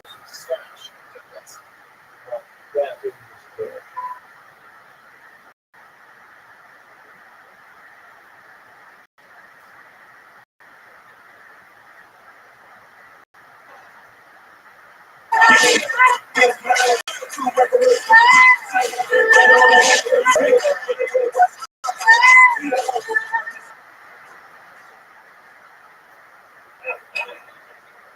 going on? So I wore skinny jeans today. That was bullshit. Anyways, I have a bunch of roommates. One of my roommates, he has this thing where he likes to experiment sexually. It is good, but I just don't like the way he tries to get me involved with his shit. It's a Lakers game. He's like, hey, I'll give you something. If the Lakers win, $85. But if they lose, what kind of fucking deal is that, man? Or be like, playing like picking teams with fantasy football. You'd be like, all right, now check this out. If you win this season, I'll give you $100. But if you lose, you're $69. I'm like, all right, dog, like what's going on? Are you gay? Like speak to me. He's like, I'm not gay, man. That's a gambling problem. I said, that's it. Yeah, that's it. Is that a minute? 46 seconds. Yeah. It's true. Black people are fast. Yeah. My roommate was actually in there. Not a good joke. Oh, that was real? Yeah, that's a real joke. The joke. Yeah, no. He liked to experiment sexually, but the scenario was made up. But he didn't say if you the Lakers lose, you lick my ass. Yeah, that's really gross. No. He didn't say that, but he did like to. He always talked this whole way. So That's time to move out right there. yeah, well, I don't. Yeah, I'm not that down. Why did you wear skinny jeans? They were actually bought for me, so I was like, Keep that yo-yo inside. yeah. That's like really. Have you never had your foot? No. It's great, man. I've never had that. Well, I mean, like, my children. I was kids. Woman, I was like a woman's ass. Yeah. Yeah.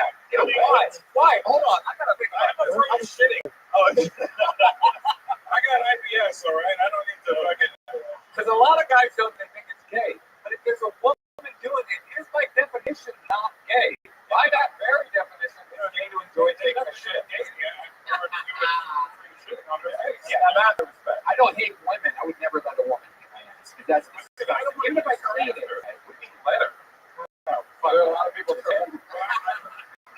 I've had it a few times offered. I won't. I've been Just lining up behind Red Man looks like a human centipede. I was a woman's ass.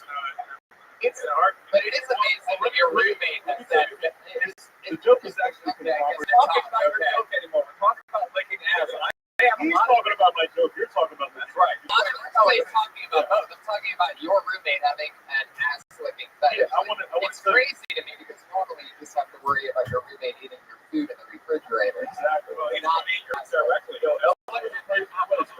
Post refrigerator. Okay, go on. Processed food. All right. That's horrifying.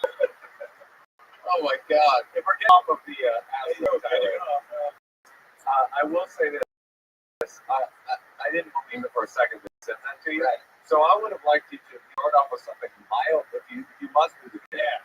Start off with something mildly gay. Like you gotta, give me something not sexual at all. Yeah. That's a 1-3 situation.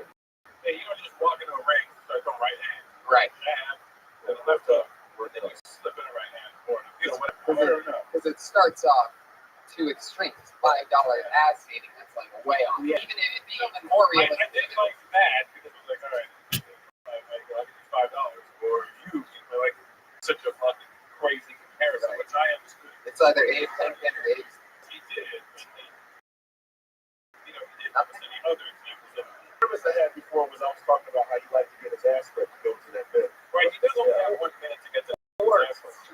Or maybe say that he always flirted with you.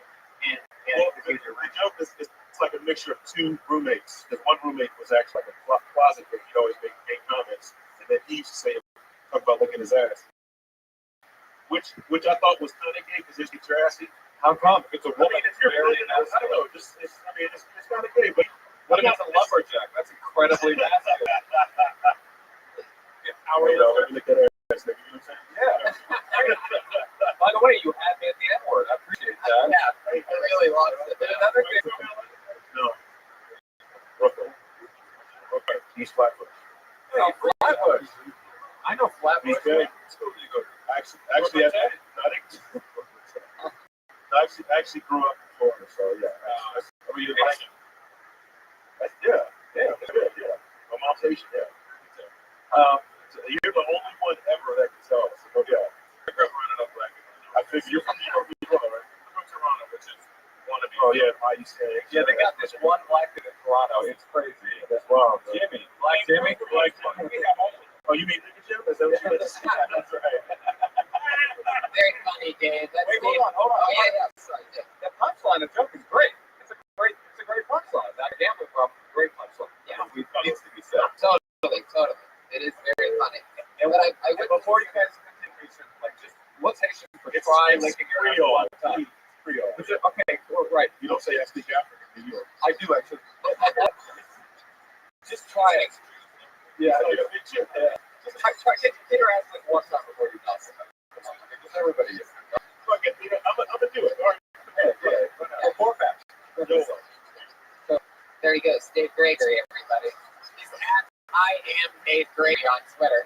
Funny stuff, man. I would delve more into all that. Do you like girls up here? It's actually, honestly, it's never happened to me. I don't know how we react, but I just think probably start laughing from a goofball.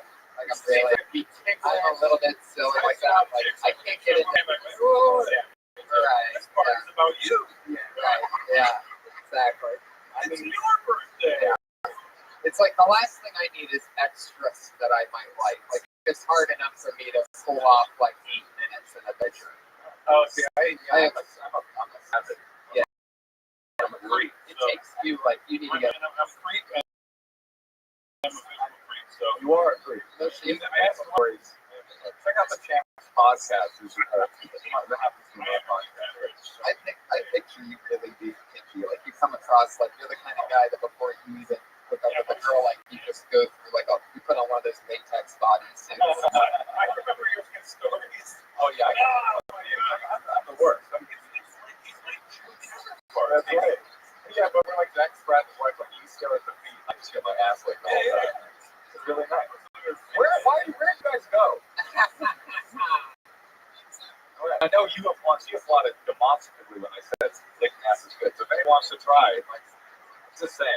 Slicker or there's Slicky? Yeah. Wow. Fuck yeah. Wow. Well, what's he's very hashtag just saying.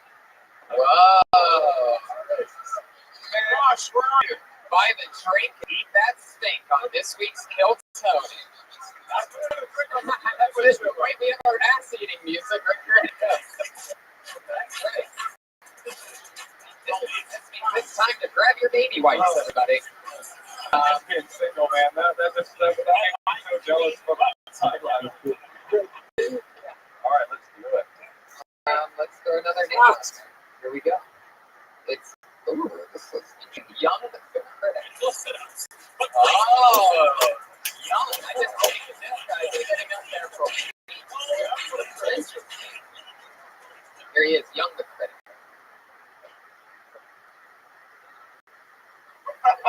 Hi. So I'm really shy, and I was happy to make my first friend in comedy recently. His name is Jared. He's a black guy. Very optimistic. My height. Wears glasses and a hat.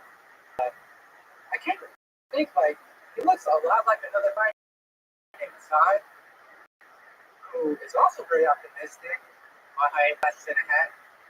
Side is even creative too, but instead of doing comedy, he's a comedian. So he read. You know, you have a lot of black friends when they have stunt doubles. And it's getting to the point where I had to let a few friends go at this point. You know, for example, I sat down my friend Jamoki, and I had to let him know. Listen, Jamoki, I can't fuck with you no more because you remind me of one used to. Yikes. All right, Those are real names. Those are real friends, by the way. I'm gonna take a guess. The This is your first time doing stand-up. Am I right? Am I close to right? Please tell me so, or else I kill myself. Pretty much. My whole thing is like I like the people behind the show. And I like that squad, and I'm having such a fun time that I just wanted to be a part of it. We're still going to brutalize you, motherfucker. There's a word like that. That's fine. I knew I was gonna come up here on my shit, but it's like whatever. No, I love it. This is like, because I've been seeing you for weeks setting up on the lit up banister area, Young. So what's funny is this is like, you know how Spike Lee sits in the front row at Lakers games? This is like if Spike Lee got on the court, like got fucking jumped on and shit. Because that's what it is. You're a diehard fan. It's like this I got on the court. I really never heard of how basketball was right. Exactly. So you're learning how to dribble in front of we watched the dribble over. Yeah. So then, right, this is your first time ever doing any kind of stand-up comedy. Into the microphone. I mean, you know, like I went up a couple of times. I think it was a couple of years ago. So there was like at a bar show. So it was nothing like this. And then I am such a big comedy fan that I am cognizant of the fact that this is a comedy store. It's that's awesome. No, it's great. I had a lot of fun. Do you have any idea how racist it sounds when you bring up that all your black friends look alike? Did you think about it all? Oh, you want this? How dare you? I can tell by the way. This motherfucker is like the ethnicity whisperer. He really is. He knows everything. I mean, we are in LA. Russell, I know you know that. It's a pretty good guess. No, it's a pretty good. Well, wait, can I ask you a question? Are you going to do it again, or should we just like give you a dap and be like good courage, or like do you want pointers on the next time? Both. Because my whole thing is like I really love this show. I love everything about the show. So essentially, like to bust my nut again for me, please be here. I don't think you busted a nut. You know what? More of a bubble. Okay. But I tried to hit it out. No, you did. That's great. Most people would do that. I'm not talking shit. Yeah, awesome. But he has a great question. It's, did you want to do this, or are you such a big comedy fan that you think you're that big? Because, by the way, we're all really big comedy. That's why we end up being stand-up comedians. Because when we were kids, we're watching, Carlin and Pryor and everybody like, what the fuck are they doing? How's that possible? So we're actually all originally stand-up comedy. The question is, it's a great question. Did you do this tonight to do it, or is it something you actually want to do in the future? And I can't retire on this. There you go. So then the advice is simple. Lose everything you just talked about in comedy every single night. Yeah. You love it. You want to do it. And if you don't, then don't do it. I would start that before you losing what you're talking about tonight. I would drop the young critics. Like, I don't know. Oh, no. Okay, so the whole thing was, I was suggested to write a different name. Writing a name to get noticed. No, I think you should not do the critic thing. Okay, cool. What is your name? Young. Young what? Oh? No. Young's the only part of my name that can be pronounced. What's the other part? What's the one? Come on, you're talking. Make yourself at home. Come on, look at the decorations of this set. Make yourself at home. What's your fucking line say? You want the sword? You want to hold the sword when you say it? You guys been really hospitable, really gracious. I love it. Young, I'll say a lot of things. I'll do it. Young's on the run. He's on the run. Guys, good up for you. Young the Baylor. I wonder why he wants to say his last name. He must be North Korean. Young's got some faces, man. There's some fucking darkness behind Young the Critic, man. I was it. Really? Yeah, it's just real nice. Wow. It's an amazing fucking name. Young the Critic, that was his first time ever on stage. He's under it. Young is the man. Wow, that's a good Twitter handle. You got that? Fuck yeah, Young. Hey, give Young a loud round of applause, everybody. He's an awesome person, great fan of the show. I love that you got the opportunity to come up tonight. We're going to move on to our regular portion of the show. We have 2 girls that go up every single week here that have been being built since episode 1 here on Kill Tony. It's very exciting to watch them grow and come up a a new minute each week, and this week will be no different. Those two regular girls are here, and we'll start in no particular order this week. Let's go with, she dropped out of college because she started getting regular spots on this. She dropped out of the University of Florida to chase her comedy career. Yep. Here she is. Awesome, the likable Kimberly Condon. Hey guys,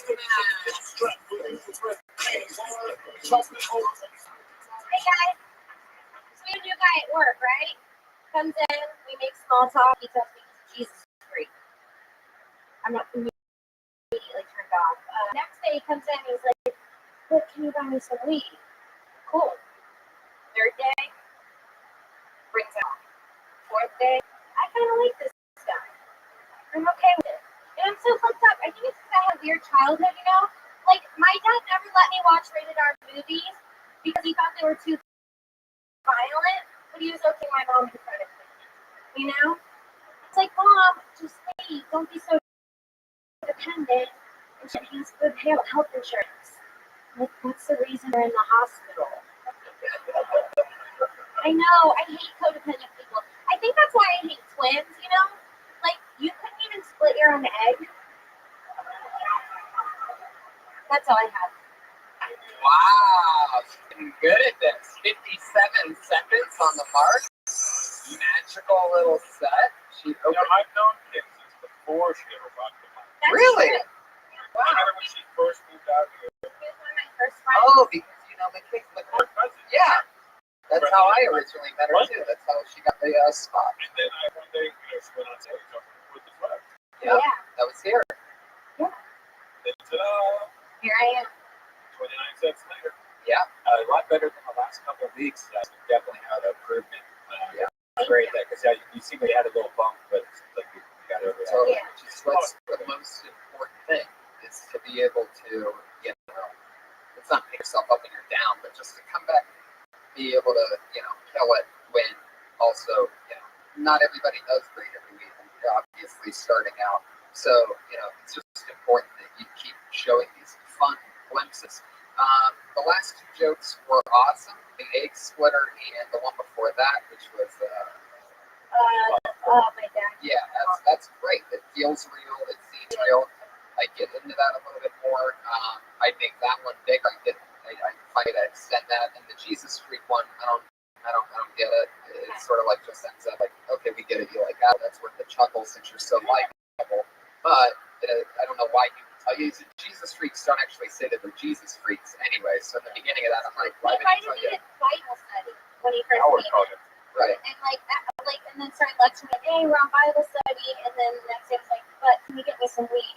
And This is another great example of, again, your point from earlier, where the key is in the details. If you tell, instead of saying he's a Jesus, he said he's a Jesus freak, which throws me off. Yeah. You say he invited you to Bible study. So by the end of day 3, if you're doing Adderall, you go, hey, what do you say we go to Bible study? Huh? Adderall, you know what I mean? Oh, Bible study. You're really studying the shit out of that Bible. Right. And it's all true. Yeah. And with Adderall, Yeah.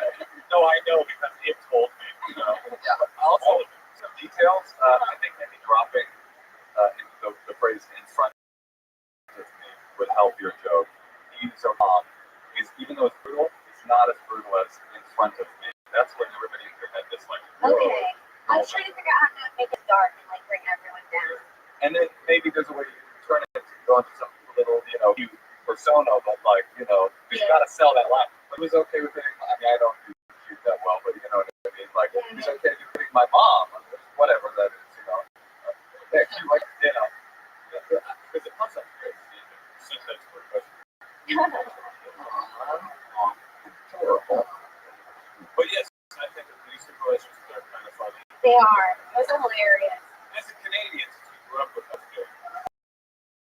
Right. It's kind of funny that That's what it is. you're lucky you're not Canadian. You get tough booker. I'll tell you that. You'd be too soon.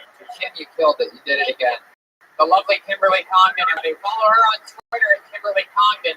That's Kimberly with a K and Condon with a C, Congdon. Russell, quick question. I just thought of it. The same stuff that you worked at when you were younger, was that a belly busters? Called Captain Submarine. Oh, that's cool. I went to a belly busters. I know my buddy's owned a belly busters. Belly Busters He of was Toronto. There was a Billy Buster's in Toronto. Yeah, there's two of them. There's one I downtown. know Toronto. Why the fuck do I know? That's why I asked. Oh, the one way up on Young Street. Yep. That's what I know. That's what well, that's a great place. Yeah, it was awesome. It was really good. Hey, speaking of Toronto, I'll be there this very weekend. It's dropping soon. It'll be out probably after this weekend. Hey, what happened to it? I don't know. It's some weird string of events. Like I'm doing a comedy. I'm doing some weed club. Where The underground. Oh, it's your life goodbye. I don't smoke weed. And You're going to that? Yeah. I was telling you. What's the dates? Like you're there Saturday, Thursday, Friday. Oh, it's opening up at Blue Jay Stadium. Sunday. Oh. Oh, well, hang out. Look at that. I'm telling you, making comedy friendships bigger. All right, it's time for our other regular lady that goes on every week. She has a little bit different, exciting, different type of energy. It's Sarah Weinstein, everyone. Here she is. What's up, everyone? I house sat a friend. It was weird. They had television. I felt like Goldilocks sitting on their couch trying to get comfortable. Didn't know what to watch. They had television. I ended up watching MasterChef Junior. While I was sitting on the couch eating Mission tortilla chips, feeling like a piece of shit, watching children that were 10 years old torch creme brulee.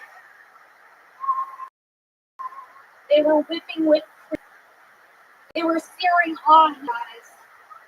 When I was 7, I wasn't even allowed in the kitchen next to the disposal. I spent most of my childhood collecting moths.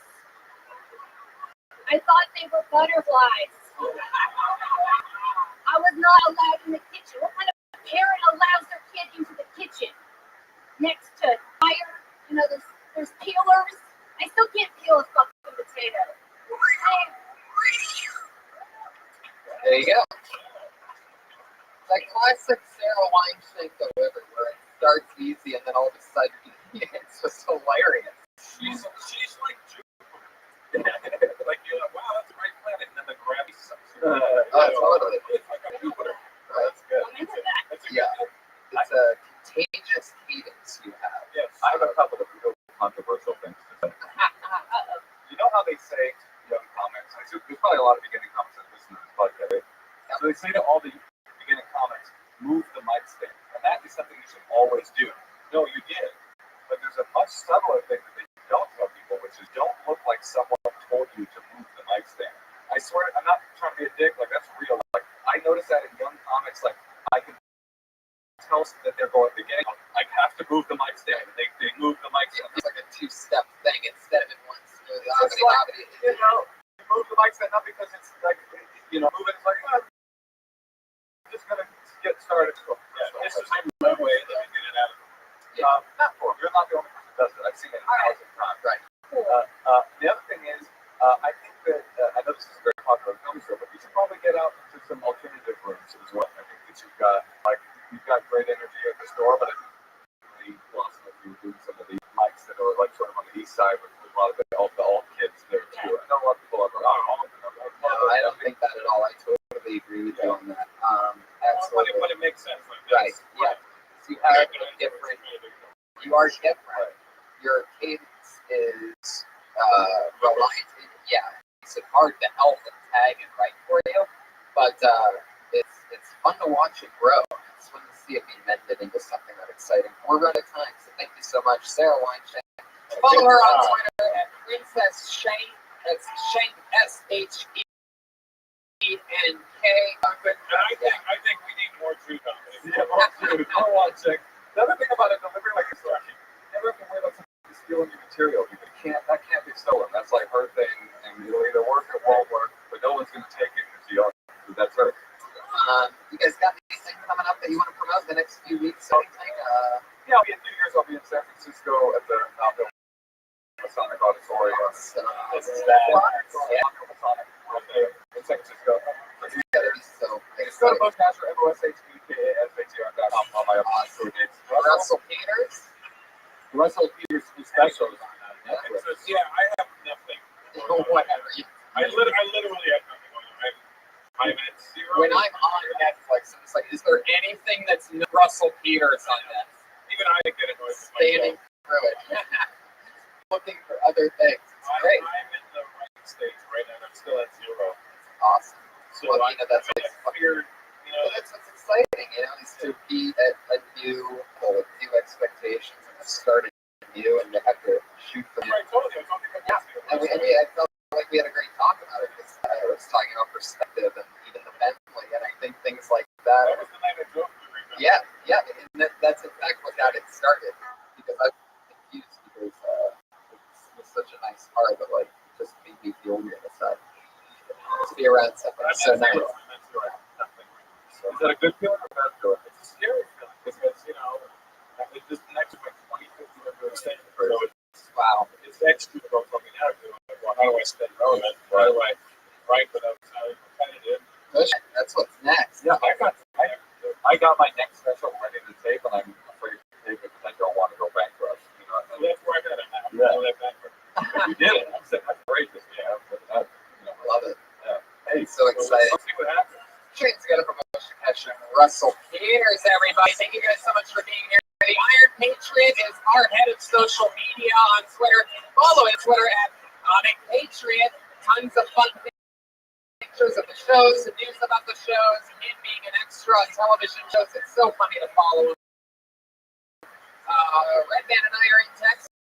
January 9th, 10th in Austin, Dallas, and Houston. How exciting. And I'm in Houston this weekend, so that doesn't matter. And that's pretty much about it. Go to TonyHedgeClub.com and DeathSquad.tv. Thank you so much, audience, for being here tonight. We're making history, people.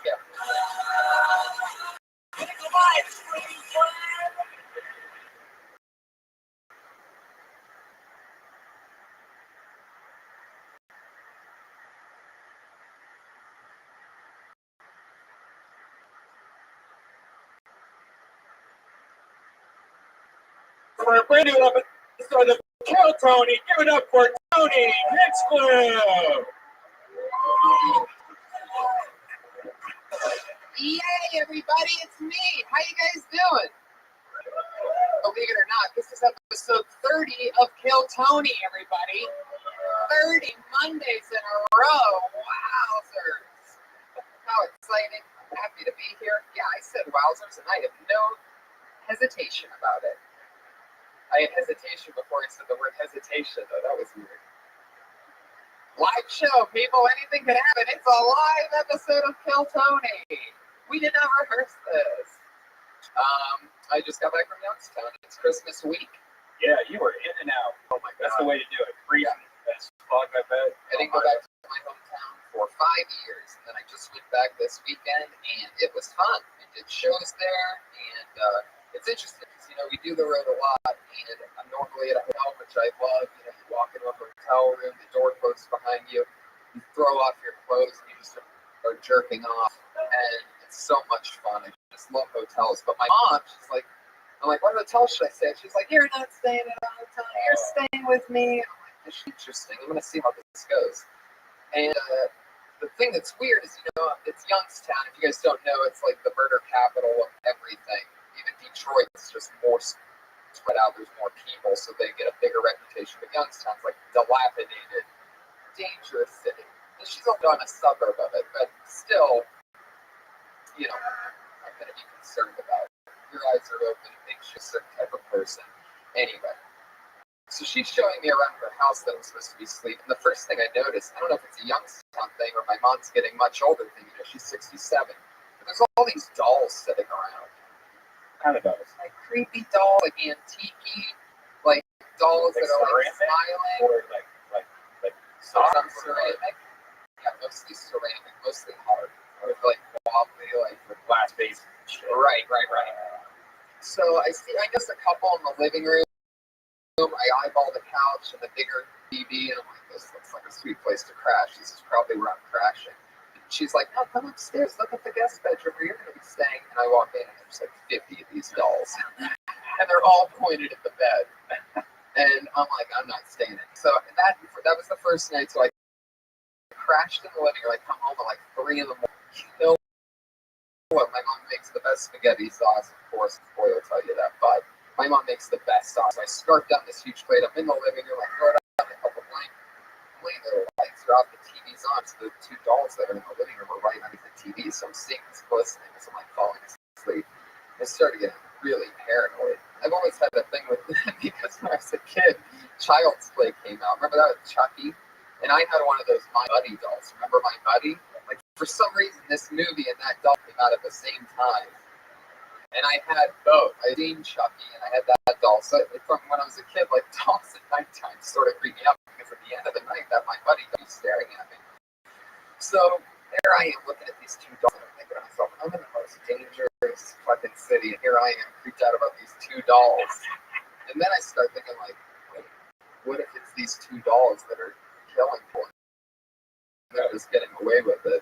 Yeah. Fucking dolls. Maybe your mom is like held hostage by these fucking Could class. be, and she wouldn't be able to tell me, or else they would find out and kill all of us. Did you end up staying at a hotel? Now I stayed both nights. You're there. crazy. I try to stay with my mom every time I'm back, but she does the annoying shit that brings back like the memories of being a kid. Like Lord at like 8 a.m. She's just like, "Friend, you want breakfast?" Like, shut the fuck up. And then like 2 hours later, it's getting kind of late. You should wake up. Like that annoying shit. She knows I would immediately just leave. Yeah. She knows I would leave it like right then. I would be grabbing my bag and then going to a hotel and sleeping. And then I'd come back at like 2 o'clock to eat more of her spaghetti sauce. And it's crazy. That's all I ate for 3 days.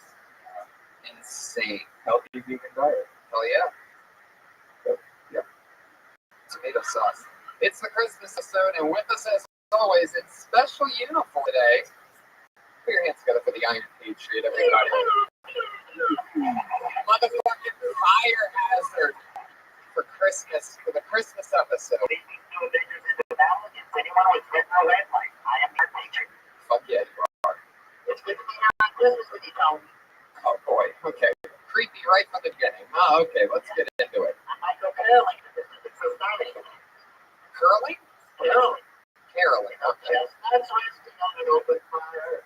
Jack Frost nipping at your nose. Have you ever had Jack Frost nip at your nose? No, I haven't. Have you?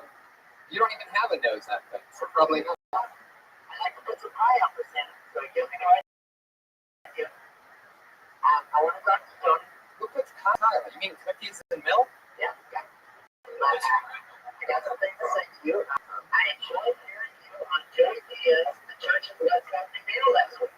Yeah, it was an fun. exciting episode. And you have made a strong connection with Joey, as you've been simply both Saturday days. But I learned something about you. You talked about this. You said that your father was right a couple blocks away. He had another family. Yep. And your mom was his girlfriend for some years. Yep. Now, it kind of made me sad. I thought to myself, maybe I could be the father you never had, Tony. Oh, you son of a bitch. Wow. Maybe we go to a Dodger game next spring. Oh. You know, a little bonding. We can make up for those lost years. This is getting very tense. Yeah. But also, I want to talk to you too. I'm doing it. You did the 2 Christmas presents. You also made a trailer. And I was thinking even thoughts about you because I thought you weren't going to do anything. You had to come in 2 months ago early. And I thought you just wasted it. But you put it together. If you guys want to check this out, go on YouTube and type in Kill Tony Trailer. And you're going to see this thing he put together.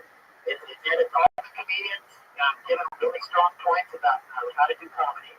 And then it even finishes off with Pauly Shore. It's really nicely done, nice music.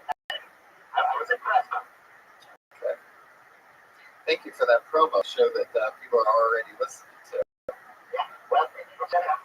Fuck yeah. Kimberly, Sarah, I've never seen anybody promo a promo before. Just like, well, go look at this advertisement that Tony made. Let me talk about the song a minute. Oh boy.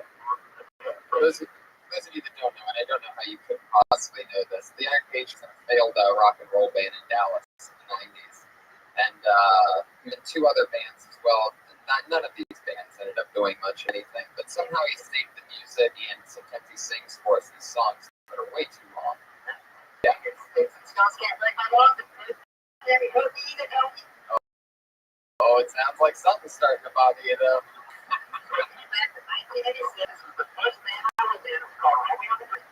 This was the first hit song on the road. It's called One and One. When you say hit song, like, what was it? What made it a hit? When you got people now singing the song with you, that's a hit. Were they really singing the song with you? We had a breakdown. You're not going to hear it because we're not going to play the whole thing, but there's a breakdown. Everybody starts singing One and One. It's a very catchy tune, very festive. And if you guys want to sing it with me, you can. But, you know, it's not. How would anybody with you? That's my question. How? Oh my God! Why did we do this again? Come on, you're going to the area where I did this song. Now they're all coming together. Makes no sense. Yeah, it does. Clap your hands if you know what we're talking about right now. Slow clap from the top somehow. Yeah, that's up. That's up. All right, let's just go on. Here it is. All of his songs are really weird and cheesy. It's like, all right.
Wow.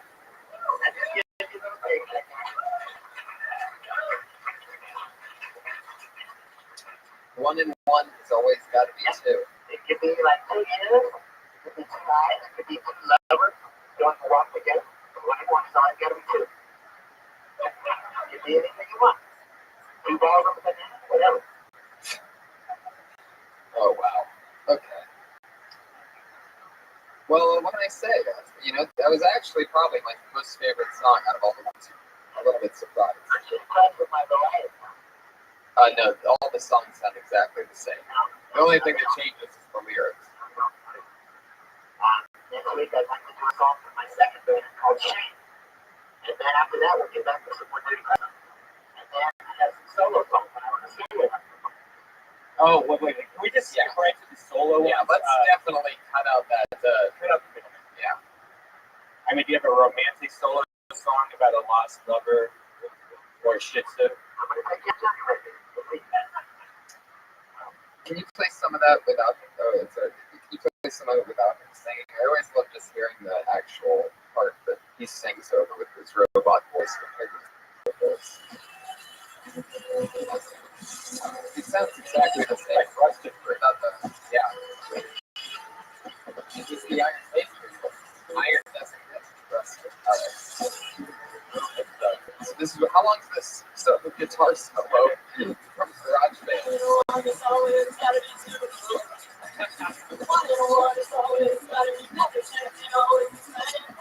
You sing it. Whoa! Iron Man Stelia!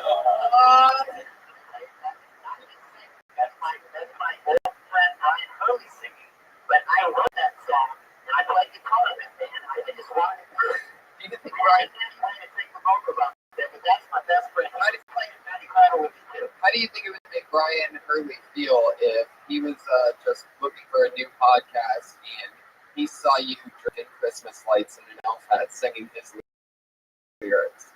He'd love it because he likes seeing me promote this song so people would hear it. You know, if you guys got movie stories of a movie maker out there, put that song in contact with me, get that song. It can mean a lot of things. You know? Yeah, like, what's that? Cowboys movies? Like the sequel to that Cowboy. It's the gay sex cowboy movie. Oh, Brokeback. I really have Maybe like a kids, maybe some kind of like kids show. Yeah. 1 plus 1 is always got to be 2. Yeah. Like maybe you could have different math songs. 3 minus 3 is 0. Good idea, Tom. Oh my God! I know. Now it's 4. Yeah, you're really beating it. You gotta just relax. I'm gonna say that. I'm very grateful. I love it. Brian's gonna get everybody. So loyal, so cool. Really excited about this episode. As always, I have 2 of my funniest friends and comedians and a bunch of credits. They're so much fun. We're excited to have both of them here tonight. They've both done the show once before, so this is both of their first return. And here they are. This young man just wrote an NBC Untitled pilot. He made it, got it filmed. The Untitled Gerard Carmichael NBC pilot. One of my best friends. We started together. It's my Hunter, the host of the Will Hunter Show.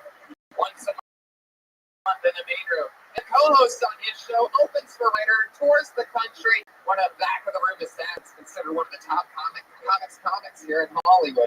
It's Earl Skakel, everybody. There he is. Powerful presence. This special Christmas episode. Oh, fuck yeah, Willie. How are you, Earl? Well, guys, it's so good to have you. Merry Christmas, everyone. Heck yeah. Yeah, Merry Christmas. I like that guy's son, by the way. I like to get us all that, but Really? totally, the 80s. Yeah. I'll just send you your email on Twitter. I'll send you the email. I'd love to get him. Really long copy. Okay, right now? Yeah. Okay. I just read. It's a research I need to do. Came out from California at the age of 24. Off Georgia. Came on the bus. He only had $400 in pocket. 0 for 1. Now, I'm only 12 when I was coming down here. I was riding the bus. Now, have you ever got a car? What's your situation? Oh my God. Yeah, you can ask that after the show, but Real food there. yeah, Real never had a car out here. Well, that's 2008. around that car. It's never over there, does it? Great question, Patriot. I mean, the way you threw that together, really interesting. Yeah, no problem. You drive in a 2013 Camaro. I noticed that you're a fan of wrestling. Yes, First time I met you, you were wearing a t-shirt. yes, Now, I got a story to share with you. I bet. Now, the first time I smoked the joint was listening to Round and Round. With that was 1985. I worked in the paint department. Had a good friend. After I was done, he took me out to San Sam. He handed me a joint for the first time I smoked this thing. He threw it on Round and Round. The Nets on jams. It was a magic moment. I wanted to bottle with a man to man with it, because I know you like that. Yeah, we're bonded. Yeah. Girls never snoop.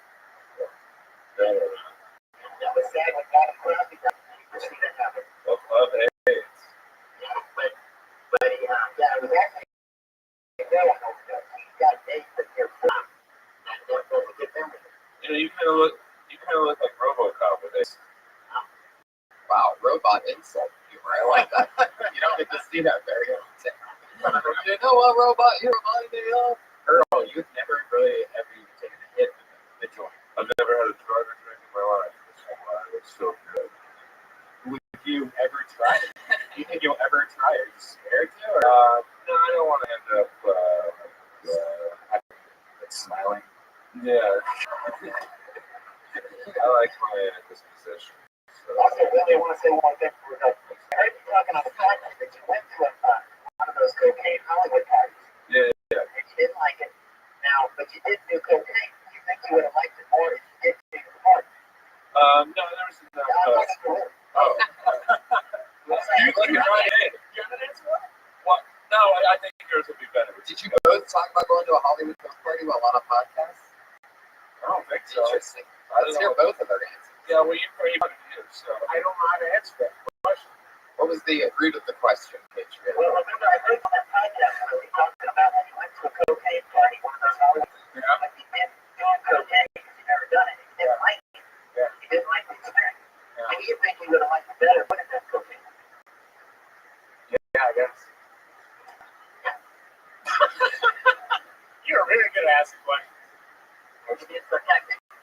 Billy.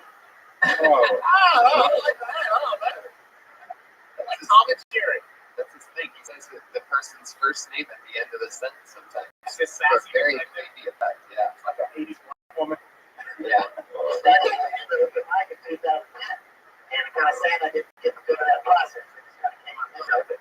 It might be an interesting process going through that open mic. There are a lot of people have to struggle with it. Did you say you did do an open mic? No, I was saying I didn't go through that process like other people, but that must be a good learning experience. I heard you talking a lot about that with, going through the open mic and when you get here, when you explain what's going on. Are you still talking to me? Yeah. Oh, okay.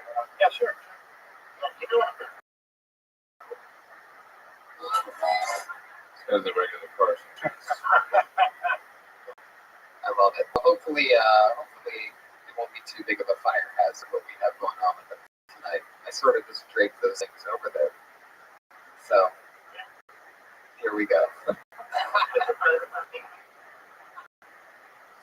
Anyway, fuck yeah, everybody. So that's the Iron Page. Here are my guests. Are you guys ready to get this thing started or what? You know how it was. The many Canadians sign up tonight, 25 I do believe in total, and they get to come up here and do 1 minute material. And then we try to help out, talk to them with what they just went through and maybe give them some punch up or just see how it goes. We talk to them because they're comedians. They get 1 minute. At the end of their 60 seconds, you know your time's up. You hear the sweet sound of a kitty. It's horrible. That's when you know to wrap up your time's up. If you keep going too long with that, you're going to bring out the question of an angry bear. He sounds extra angry tonight. So that might be simple. I know. And I'm really excited about this episode because I know really you're like a regular host here, and Earl, you are considered one of the hardest working guys on the circuit. Many spots a night always. So you guys are in the depths of the comedy world, so I'm excited to hear what kind of feedback and questions you ask and what happens here tonight. Are you guys ready to get this started? It's Kill 2030, and your first comedian tonight is Sarah Kenny. So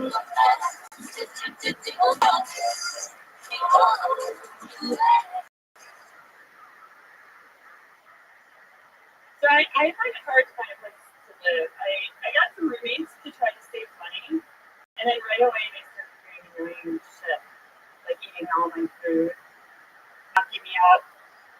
And then I did get knocked out, and the timing was really awful because my abortion coupon had just run out. But the more I thought about it, I was like, people want babies. I can sell it and really turn this thing around for myself.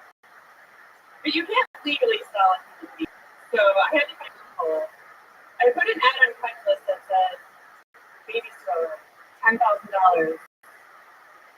everything included. And it worked out okay, but I did have to give the buyer kind of a discount. Because that baby is so fucked up. I don't know how long that was. That's 55 seconds. All right. Yeah, I like that. So I just missed the beginning. So the baby was yours originally in this thing? Or Yeah, I got knocked up on everything. right. Okay. And you're thinking of a way to get rid of it. Yes. There you go. Right. My abortion prevent right now, so I decided to stop it. You like saying that, don't you? Yeah, I guess You gotta juggle from someone slap at abortion. You can't go wrong with abortion. It's true. Especially But with this is not about abortion, though. This is the baby's life. This is murder. No, I'm just selling it. Oh. Selling it to, some random person. See, this joke's confusing to me. make some money. Yeah, it is confusing. So I don't know whether it's real, and I don't know exactly what you're trying to do. Like at the end, it just goes, the baby's fucked up. That's not really like it doesn't really end the story at all. Like, was there more to that? No, That's what you have up until this point. Yeah. Okay. So, is any of this true? Did you get knocked out by a roommate? How many abortions? Half of it's true. So you didn't get pregnant, but you had the abortion? I did get pregnant. I did not sell the baby on Craigslist.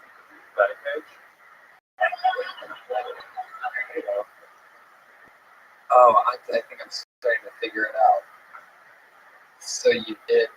Yes, she had an abortion, and Yeah, that's our first Kill Tony live abortion, No, I didn't everybody. have- and she kept herself on the recording. Of itself. Can we just say Oh, wow. Oh, But, got it. hello. It was a miscarriage. Wow. This is, I I didn't even have it on myself. Yeah, I know, it happens quick. We got a whole new joke here now. Yeah.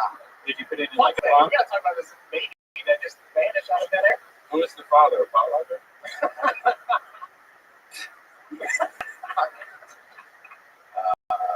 Okay. So,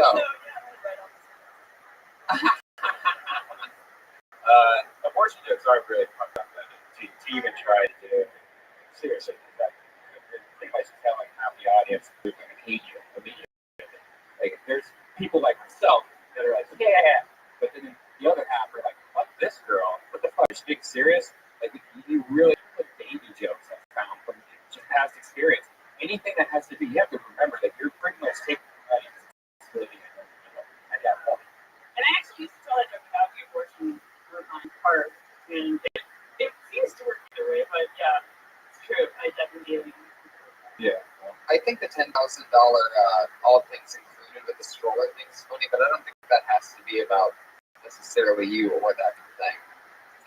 I think that's funny, and that could be its own different thing about, I don't know.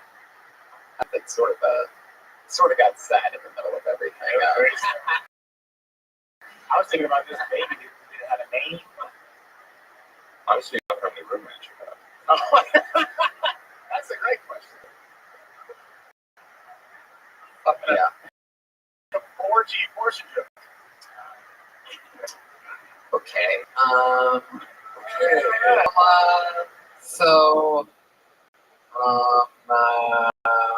yeah. So if anybody needs a roommate, let me know. There you go. I'll give you an abortion.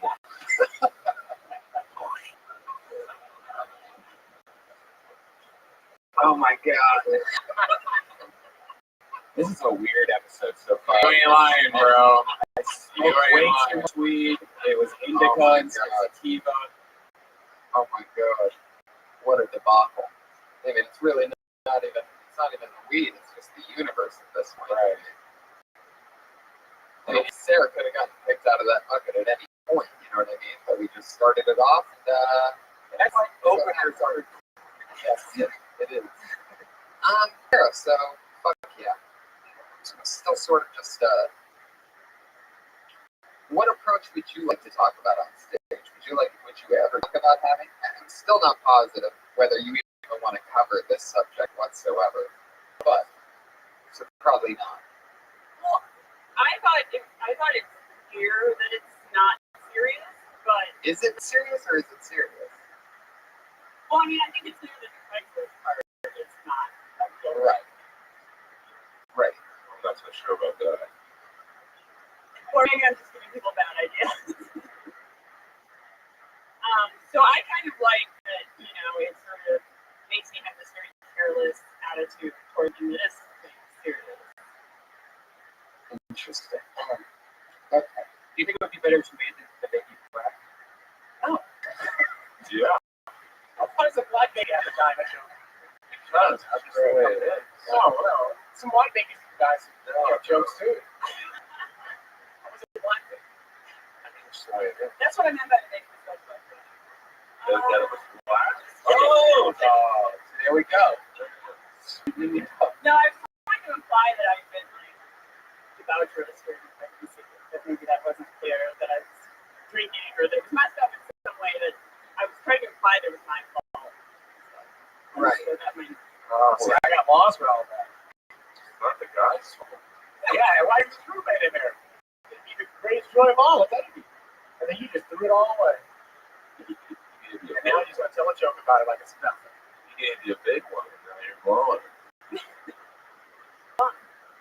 I can thankless. Maybe there's something funny in like maybe maybe you could just say, you know, I got really drunk at a party and hooked up with some guy and I swallowed a Plan B pill after he came inside of me. You know, maybe something, anything. I really don't know. I don't know how real and true it is. It depends on what you really want to talk about. I'm really confused right now. So all that shit's really overplayed, though. It's very hacky. The Plan B jokes. Well, it sounds like it's true. Is that what happened? You got knocked up and then what? Yeah, miscarriage. Real life. Oh, God, okay. Did that really happen? It happens all the time. It's more common. Oh, you got that right.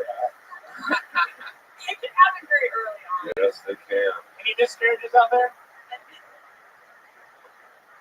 2 dudes? That's it. That's it.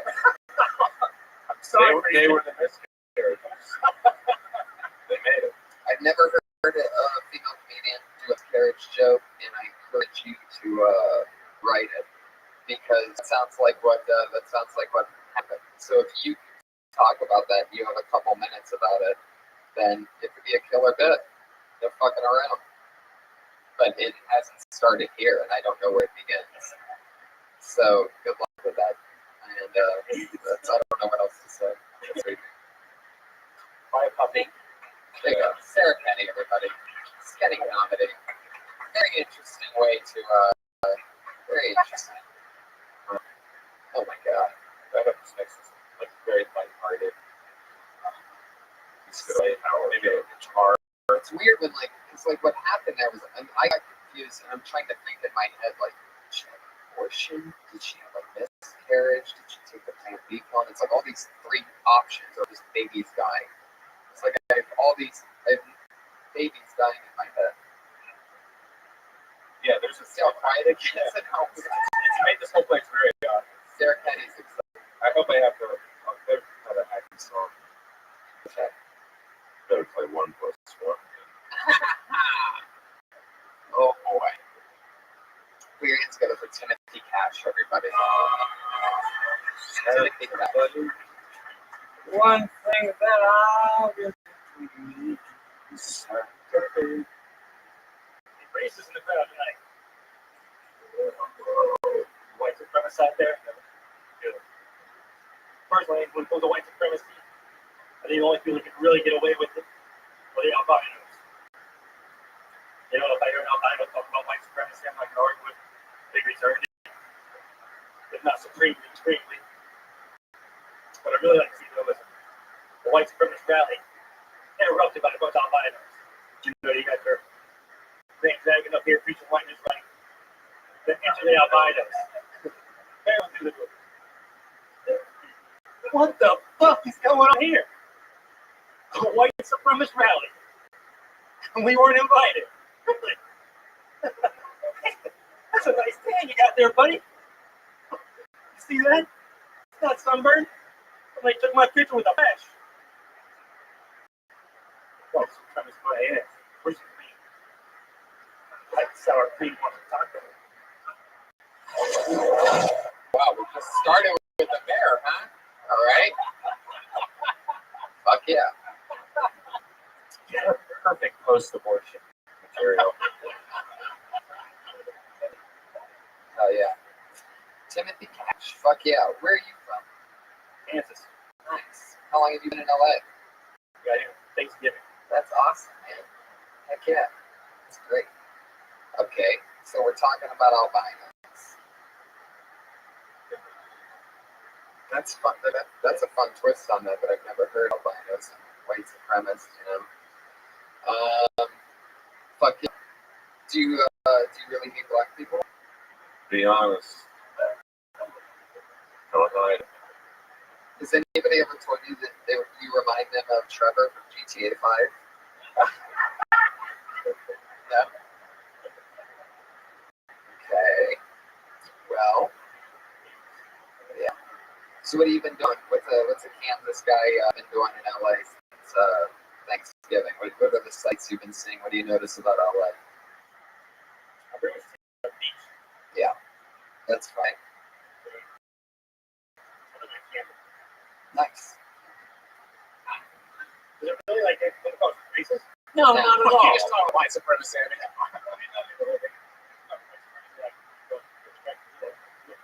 Right, I know. It doesn't come across as racist.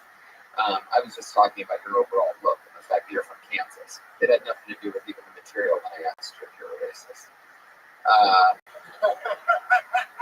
Listen, if you are the right club to be at. Yeah.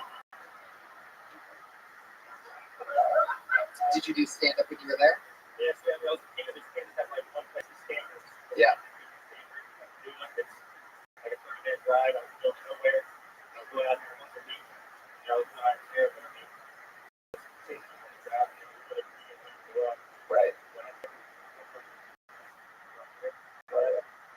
I was out there, you just call up, you just say, oh, I'm be there. But you do it every week. I love that here. Yeah. Yeah.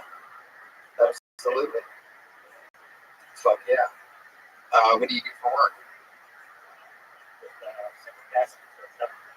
Oh, interesting. You know, one of the top background artists in the world is right there next to you. That's it. Oh, he's good for this. I love background art.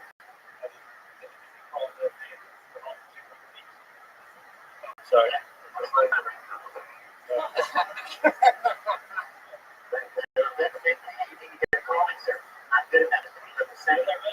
Yeah, you got it right across the street. Extras management. I'm with Jessica Davis. You get with Joey's list. You get with one of those. You get the jobs where you pay them $67 a month. That's right. Perfectly timed. I don't think the listeners are too interested in becoming background artists. So it's funny that they call them artists. Yeah. That's really the one. Like I even think the sandwich artist is a little bit more art than background artist. Yeah. Like in background artists, they literally tell you to stand there and don't do a fucking thing. If you do anything, you're fired, and we're bringing in this other guy over here. I recommend it to anyone who comes to LA because it'll show you drive all around the suburbs of LA. You learn a lot about where they're at. Yep. Great. What beach are you living in?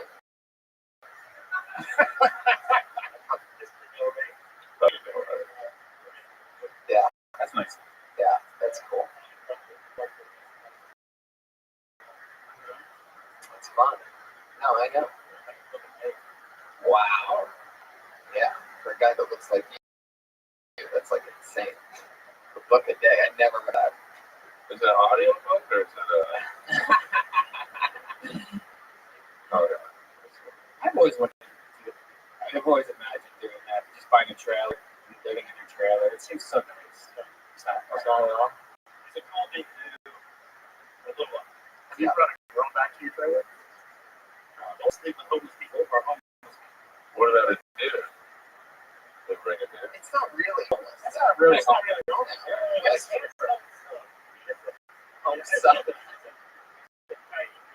guess it's like a walking pod today. Where do you take it down? School, but you're like small and shower and everything. Oh, Otherwise, I'm not gonna be like that shower. why not? I could do that. I mean, I expect to take 6 months to a year.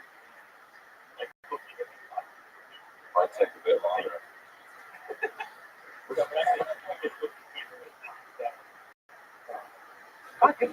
Yeah, totally. That's great. Absolutely. Timothy Cash. Takes a lot of balls. That was a very fun minute. Fuck yeah.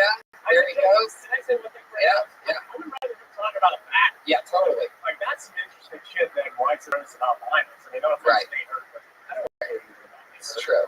I'd Yeah. stick with the white supremacist stuff.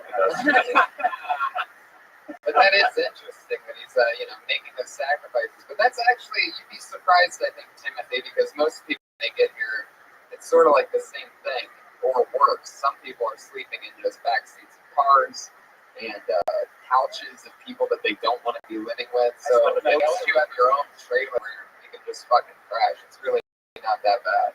I've heard horror stories. Having a trailer by the beach actually sounds like something almost anybody could get into for a week or so. I would like it. One of the silver ones that are really nice. My brother once did that. My brother once lived out here in an RV for a long time, actually, like 2 or 3 years. But it was huge. It's a tour bus. So it's actually awesome. It had 4 beds in it. That's awesome. Yeah. But there you go. What I love about Timothy Cash, I mean, I'm sure you know that you have a Twitter, but when he wrote in where normally comedians sign up and give their Twitter handle is just nope. didn't claim a fight or anything. He was basically making a statement. I'm not that guy. Anyway, so that's fun. Timothy Cash. It's a great name. Any relation to Johnny? Nope. Nope. That could be your internet. Nope. Anyway, you don't need to get her now. I keep hearing that thing come up when they get to say you should just talk to them in real life. I think that's something everybody should take to heart. Talk about your real life. Yeah. Fuck yeah. That just come to you? It only it's like it's that revelation over there. Well, I keep hearing it. That stuff was more interesting about being on the beach. No, I told them to stick to the white supremacist stuff. It only took I also told them to stick to the white supremacist stuff. Go with what you love. I mean, go with what you love. Fuck yeah. I say do both. Do it all. Because that get you into that. Anyway. This is a new name. We're hands are for Chelsea Grow.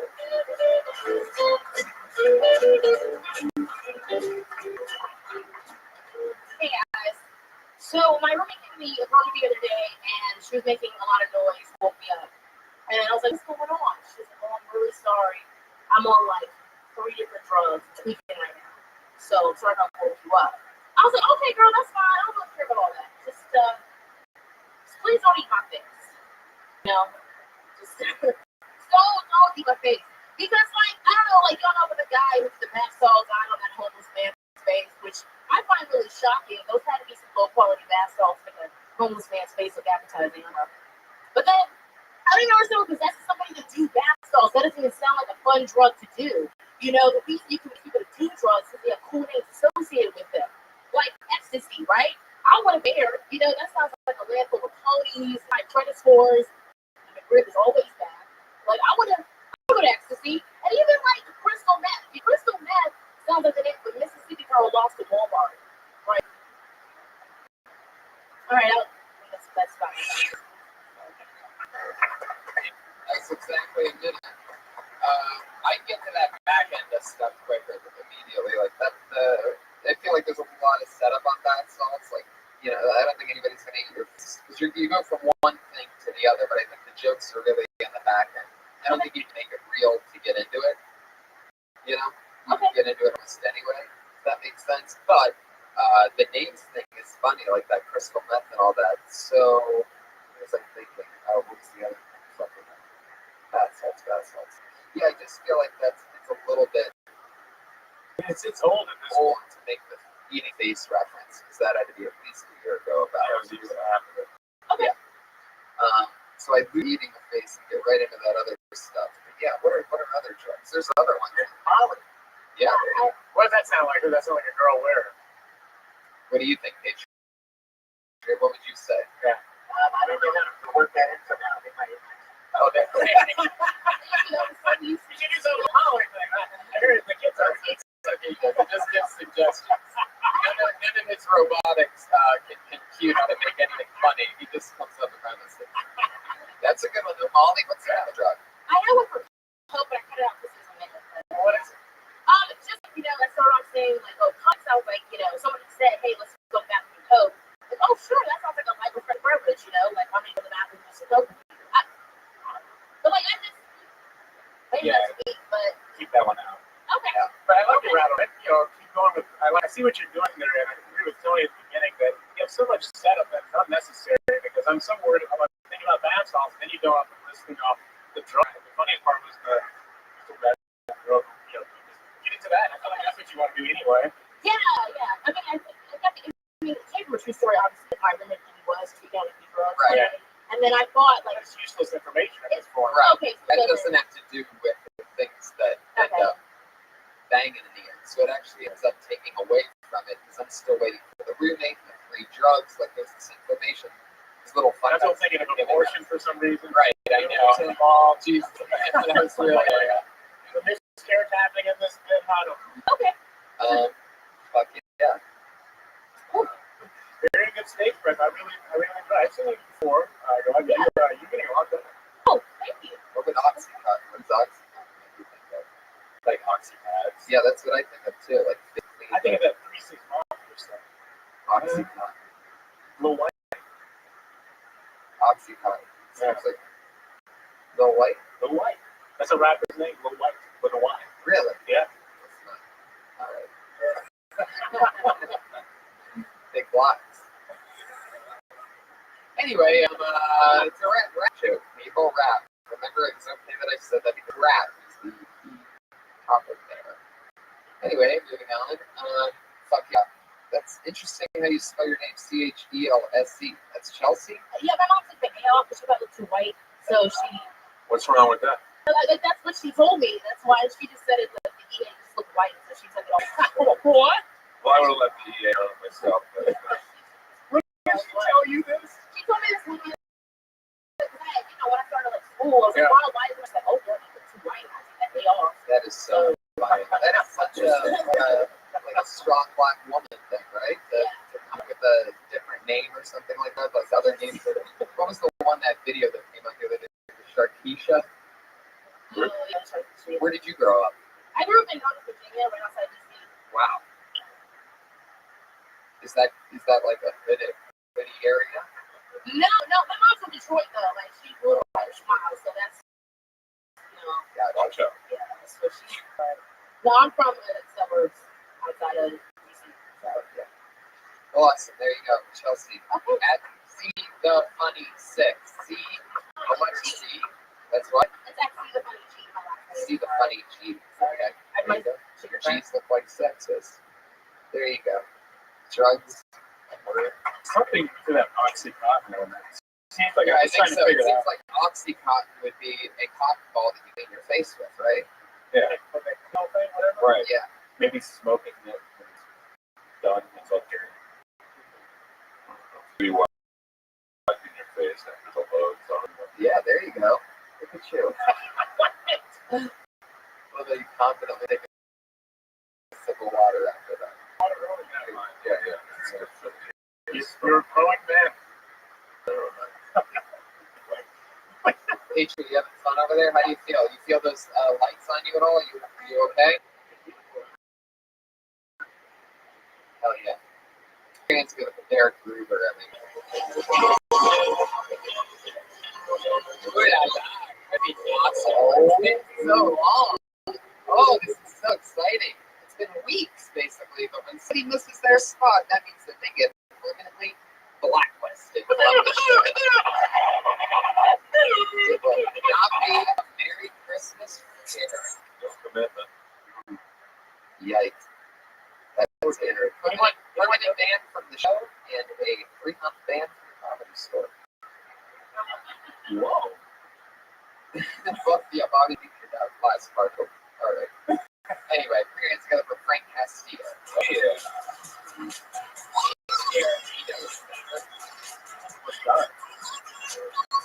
Hey guys. I was reading the newspaper today, today. It handle anxieties, especially when I was reading the story. This 6-year-old, his dad got assassinated on his birthday.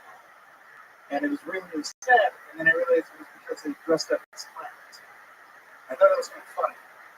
I thought, what was it must be like when they're interviewing the kid? Like, what happened? Well, this kid was in the middle of a balloon animal trick. All I wanted was a giraffe. Instead, he made me look. All right. Did you think that with lives that was going to be a minute? We're laughing at the last 10 seconds. 10 seconds. Felt like an hour. Still at 10 seconds. At least. Still at 10 seconds. Anything you want to say? Oh, man. Nothing they can say. Can you tell that joke when I'm doing 10 minutes? Actually, that's not like the first line of the say. What were you going to say? Originally, it was to say, he started was like, I have a lot of anxiety. I get freaked out about stuff. Mostly, I have a fear of clowns, and I thought that was, I read the story about the 6-year-old kid saying got assassinated. I thought it was breaking my heart. I was like, what? I was like, that was funny. Is that true? Yeah. Okay, so the 6-year-old's dad got assassinated, and the dad was a clown. No. He said that the assassins were dressed up as. Gotcha. Oh, wow. Wow. Did they get away? Actually, no, they don't. In a little car. The big shoes. Giant shoes just running down the street as fast as they can. Is that calling part of balloon now? Right, exactly. Would they shoot him with a water gun? He drowned to death. A water gun. Oh, there you go. There was something live with that bomb. So, I think you get right into it just by saying scared of clowns, especially more than ever because of instead of I get anxieties a lot. One of the things this article I read the other see all that it's like go, they just bang, bang, bang, and then people are like really waiting. And then you could add on any of those little things that we just said, you know. But there's also just like so much. Yeah. There's so much that be made fun of a lot of clown that's It's very clear too, because it was still confusing when you corrected yourself. Because you were afraid of clowns. And you saw about clowns killing a kid's father at a party. Okay. The police sketch looks like Ronald McDonald. So what you would say like justifies me still being scared of clowns. Exactly. Well, it's like this kid's fear is like, or that's the worst way to develop a fear of clowns. Like I was scared of clowns. That was the movie that freaked me out. Of clowns. That worked. That was the first thing that scared you? Yeah. I feel like it always starts in the dentist's office. Did your dentist have pictures of clowns on the walls? No. Yeah? I got a dentist. Did you? They're creepy dentists. Even the dolls and the gals and your fucking clown things. Yeah. I swear to God, I spent most of my childhood scared. I'm not even kidding. During the day, I was afraid of robbers, and at nighttime, I was afraid of fucking dolls. But the clown, I wasn't really that afraid of clowns, but I remember the thing in the dentist's office where to cheer the kids up, and it was fucking miserable.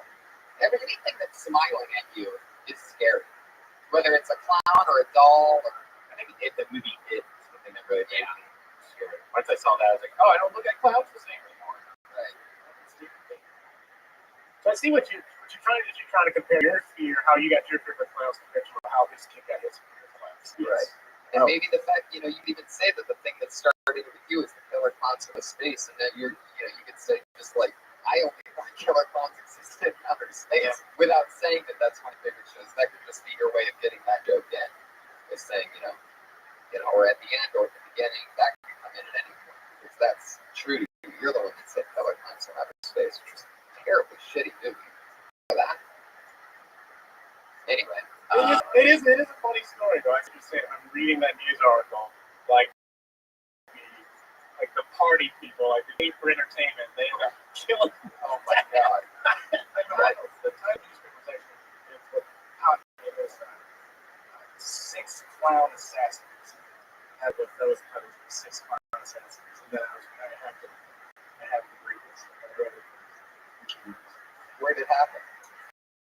It was actually in Mexico. Oh, that's not a you say actually in Mexico. Yeah. That's 90% in Mexico. Yeah. But they'd be like, actually, it was in Canada. That was shocking. Happened in Iceland. Actually, in the Mexican clowns. So, Jesus, how many Mexican clowns you fit in a tiny car, right? Exactly. There you go. Yeah, that's there you go, right there. Mexico are five. I thought they only existed in outer space, or that they existed in Mexico. Those other 8 things that we said that were really funny. There you go. Frank Castillo, everybody. See, that's a good one. Why couldn't we have Frank go first? I know. Some mourning this dead baby. God bless that baby. Yeah. Can you imagine that girl? Can you imagine that girl that's like sitting on the toilet? Back with abortion. Oh, awesome. Let's not go back.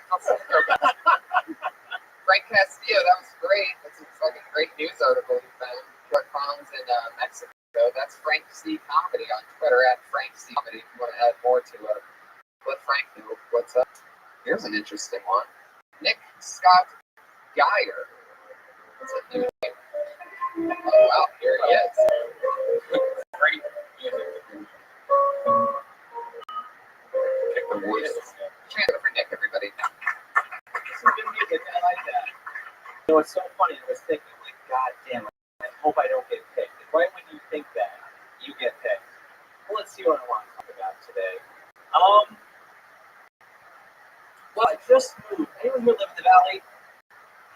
We all do, right? We all live in the valley. Well, I just moved to the valley, and I'm a gypsy. I don't really renting at apartments with people with friends. I like to live in people's houses in the rooms. I don't need to buy a fridge, or I don't need to buy.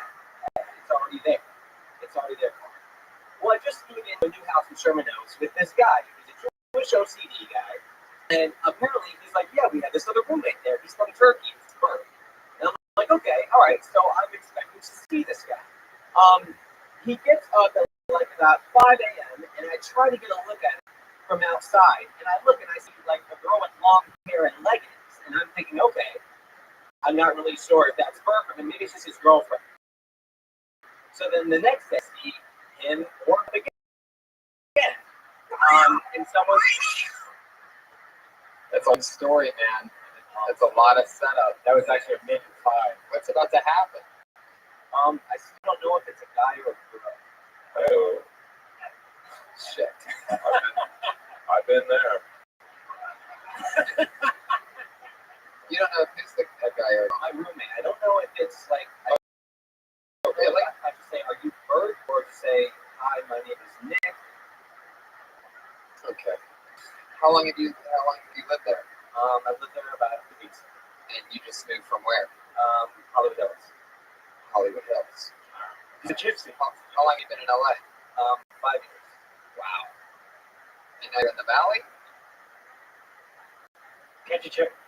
Wait, so you can't tell the sex of your roommate? I mean, can you go into like tampons like that? Has it parted in front of you? You can't see its dick. After it takes a shit, go in there and smell it. You could tell the difference. Check for an Adam sandwich. Wow. Like, there's two separate things. There's like the penis, like razor by the shower, but then there's like cologne right by the sink. So I'm not sure. Maybe he's a fag. Oh my god. Earl. Transgender. You really went for it, but I I gotta know give you you credit. Razor and what's the other thing? Yeah, cologne. Okay, guys. I'm in West Hollywood. I know Like, what kind of cologne are we talking about? Are we talking about like Calvin Klein? Are we talking about like It's Axe? Calvin Klein. Oh, boy. It's a boy. There's no girl that's gonna wear Calvin Klein. I rest my case. Because my sense is a cheap razor. Do cheap ass. The Venus razor. That's what they use to shave their balls, so it looks bigger. Yeah. You don't know a lot, Earl. What do you think it really is? I thought it was just his girlfriend, but then the amount of times I've seen like the same leggings, long hair, like I'm not sure, and I've never seen him. I'm never there at the same time. How are you in the Hollywood Hills before this? How did you get that place? I was living with a friend, and he like had a room, and he said, "Don't need to give me money, just like a little." Right. Maybe I was wrong after all. Oh my God. How does that work out? I mean, they just tell you in, and you just say when. Exactly. What? You're like a sex slave? Okay. That'd be a better profession. What's that? What are you doing? I work at a technology. That's supposed to make fun. I make a little bit of money. Just like What kind of technology? like the phone you have right now. An iPhone? You work at Apple? So you work Are you afraid to say you work at Apple? Why'd you stop talking and started No, shaking your head? like the phone like that. Possibly. Can you not say the kind of Can't say the company. It's Samsung. Wow. So anyway, where do you work at Samsung? I work at technology. I think that was. You're a great friend. So you were true religion. I did. Interesting. How long have you been doing stand-up? Year and a half. So for his joke, he just has to cut off the first 40, 50 minutes, or 50 seconds. And even if you do find out it's a girl, or how did that make you feel? Right, yeah, you gotta have a It's like something, yeah, I mean, like, when we're getting there, and they're like, okay, what is it? Like, I don't know. Like, well, why did I listen? It's just among the random questions I have in a whole living situation. So just even have one thing answered is like, oh, I know. Like, so there's no air of mystery where I want like, hey, girl, or hey, like, Burke. I don't want to say, hey, Burke, where are you going? That's really the thing's name. Burke. Yeah, Burke. That is a tough call. That can't be either one. I mean, that's right on the line. I don't want to be rude. I don't want to be. It's like that sounds like a guy's name, but I also think the only person I heard was like Delta Burke. It's almost like Their last you name. start right there, and It's like credit. it's like all your investigation, everything, you know, like all of it. Yeah, I don't want to hear about the backstory. I don't want to hear It's a lot of things. Just get to it quick. Remember they had that character on Saturday Night Live called Pat? Didn't know if it was a girl or guy. Yeah. I know. You could just. Oh, there you go. You could just. There you go, Petrie. Good job. You could just Google Burke's name, and it'll come up and tell you if it's a male or a female. Not necessarily. You work in a technology company. Figure it out. Right. Just Google it. Dang it, Frog. real or fake eyebrows. What are you talking about? Petrie? Those are fake. With the guy. Oh, this guy, the guy that's on stage right now. Oh, Real or fake. Oh, just get. Oh, Burke. Yeah. Okay. I didn't really get a good look at it. Like I was half asleep. I looked It's outside. like Bigfoot. It was like in the morning. I just caught a glimpse. Like a mythical creature. Did you And look then I at left my door open one time just for a camera that specifically walked by, and I just saw the same like leggings and hair walk by. And so like I drew on there. the front show? Maybe this is Burke's double life. It's actually Bon Jovi. He just needed a roommate in the valley. Could have been Patriots, one of his old band members. I think it's just a transgender problem. Yeah, Jared Leto. sounds like the Jared Leto is playing a transgender character in this new film Dallas Buyers Club. Could be Oscar worthy. What's that age? If you watch it backwards, it's better. All right, Nick, good luck, man. I don't know. That's an interesting one. Figure out what it is and have more jokes. Let's set up. Merry Christmas. Nick Scott Dyer. We didn't even get to a punchline with that. That's interesting. You guys remember when you first started out? Were there any jokes that you did back then that you were embarrassed about? Most of Can't believe you did. all of them. Do you remember one specifically that you'd be I remember the second time I went up on stage, we had 5 minutes, and I timed down 5 minutes, and I got it. Thinking, I got it. And the first minute, this guy goes, "You look stupid." I'm not going to take this. Oh, my whole 5 minutes. I timed it for 5 minutes. That threw me off. Has happened ever since then? I mean, I get hit all the time. Like that? You Yeah. look stupid? Yeah. I've never heard that before. And I don't think you look stupid. Why? What did you do? I think I said something like, I didn't want to talk about sex. And you tell this whole long story. And you're not even really talking about sex. Right. Some guy was like, "You look stupid." I'm like, "Yeah, I did." Yeah. You won. That's funny. Patriot, did you ever do anything like in between songs to try to be funny or entertaining? Or was this that those songs? I usually get my name because like about family. Can you imagine? It's already imagine you're at a concert with that, with the kind of music you heard earlier. Between those shitty songs, you have to wait for him to go through a costume Wardrobe change. He comes back out in a different outfit, still just bombing his ass off. Keep in mind, it took a while to hand out all those bananas before they share my banana out. I'd be throwing bananas out like it's a crowd like this.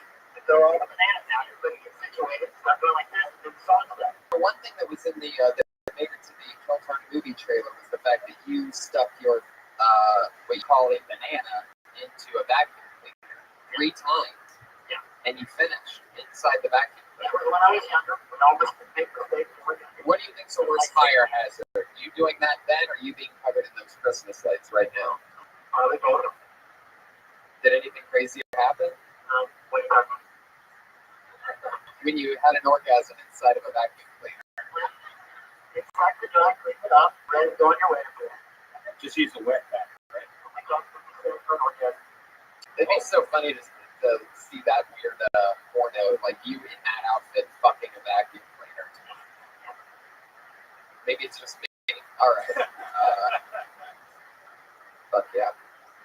Nick Scott Geyer went from the Hollywood Hills to the Valley. But He said he's a gypsy. I guess. A fancy way of saying couch surfer. Sure. Yeah, definitely. Not even that good. Gypsies are interesting people. You know about them? What do you know about gypsies? They recycle. Sure. Really? Yeah. They're in my trash operation.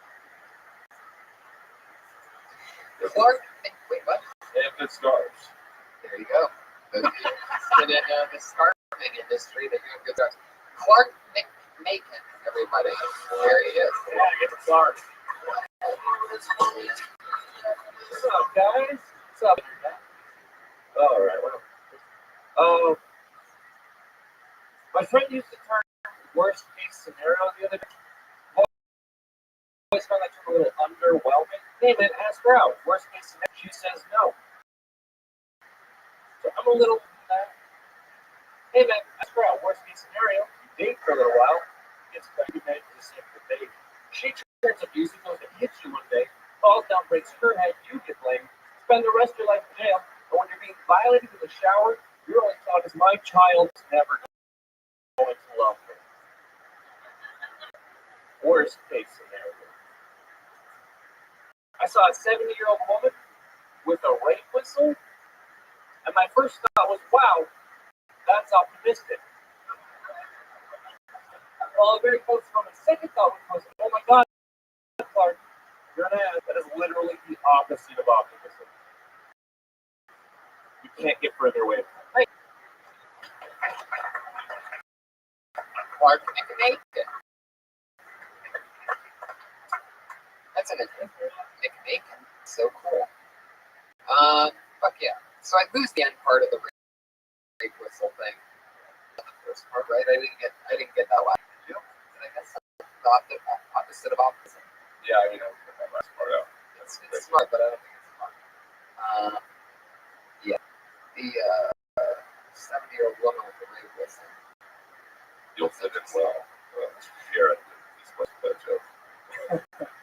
Yeah. And I forgot what it's some really dark jokes, you know. So And fun. God agrees. There you go. Agrees. God's like they were talking about abortion and rape and someone's prayer. Someone's oh my God. That was a shout out from the miscarriage ghost. That's for all the age jokes we've done apparently. Yeah. So maybe there's something about like a 70-year-old lady with a rape whistle, you know, does she have lung capacity to blood? Maybe she gets it confused with a life alert, like is that a rape alert? That's exactly what I was Maybe they're just fiddling for which necklace. It's like, fuck, what disaster is happening? You know, I don't know. You know, what was the first one? The first one's funny. The first one was the worst case scenario. Yeah. Oh yeah, that's good. Yeah, that's good. That's one of those jokes that gets applause break in a real comedy group because it's Dr. summons that at the end. But fuck yeah. So 70-year-old with a rape whistle. What would you think you saw a 70-year-old with a rape whistle? I get hard. Big girl, everybody. Yeah. Especially when you know it's already happened once. Yeah. You can't get it twice. Okie dokie. Fuck yeah. I don't really have any. I've seen you a long time ago. I remember years ago when you Yeah, no, you can see everything. I know it's been a while. And again, like Chelsea, come a long way. Very, very funny.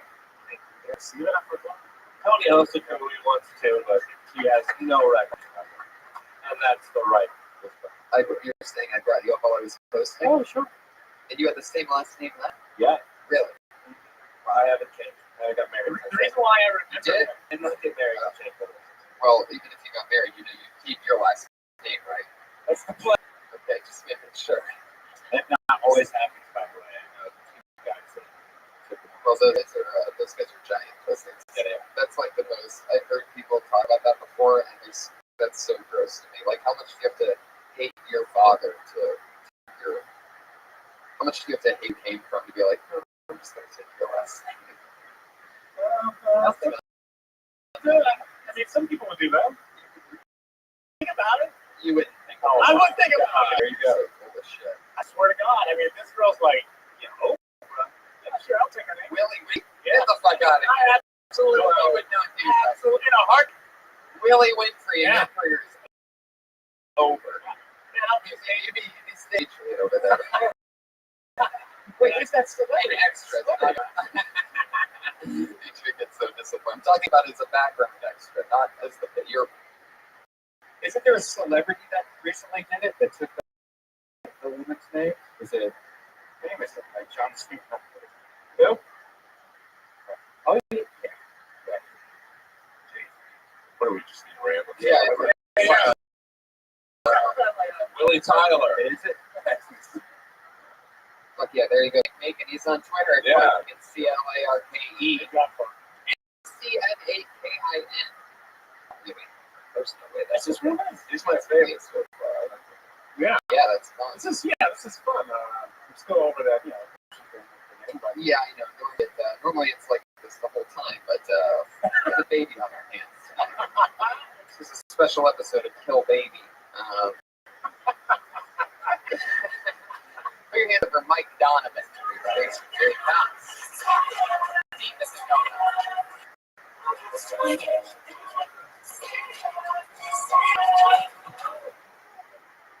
Oh, that's great. Mine is shit. I'm leaving my social security number everywhere I go now. So it's almost still my head. It's been a rough week. My miscarriage baby committed suicide. Details. Really see my life.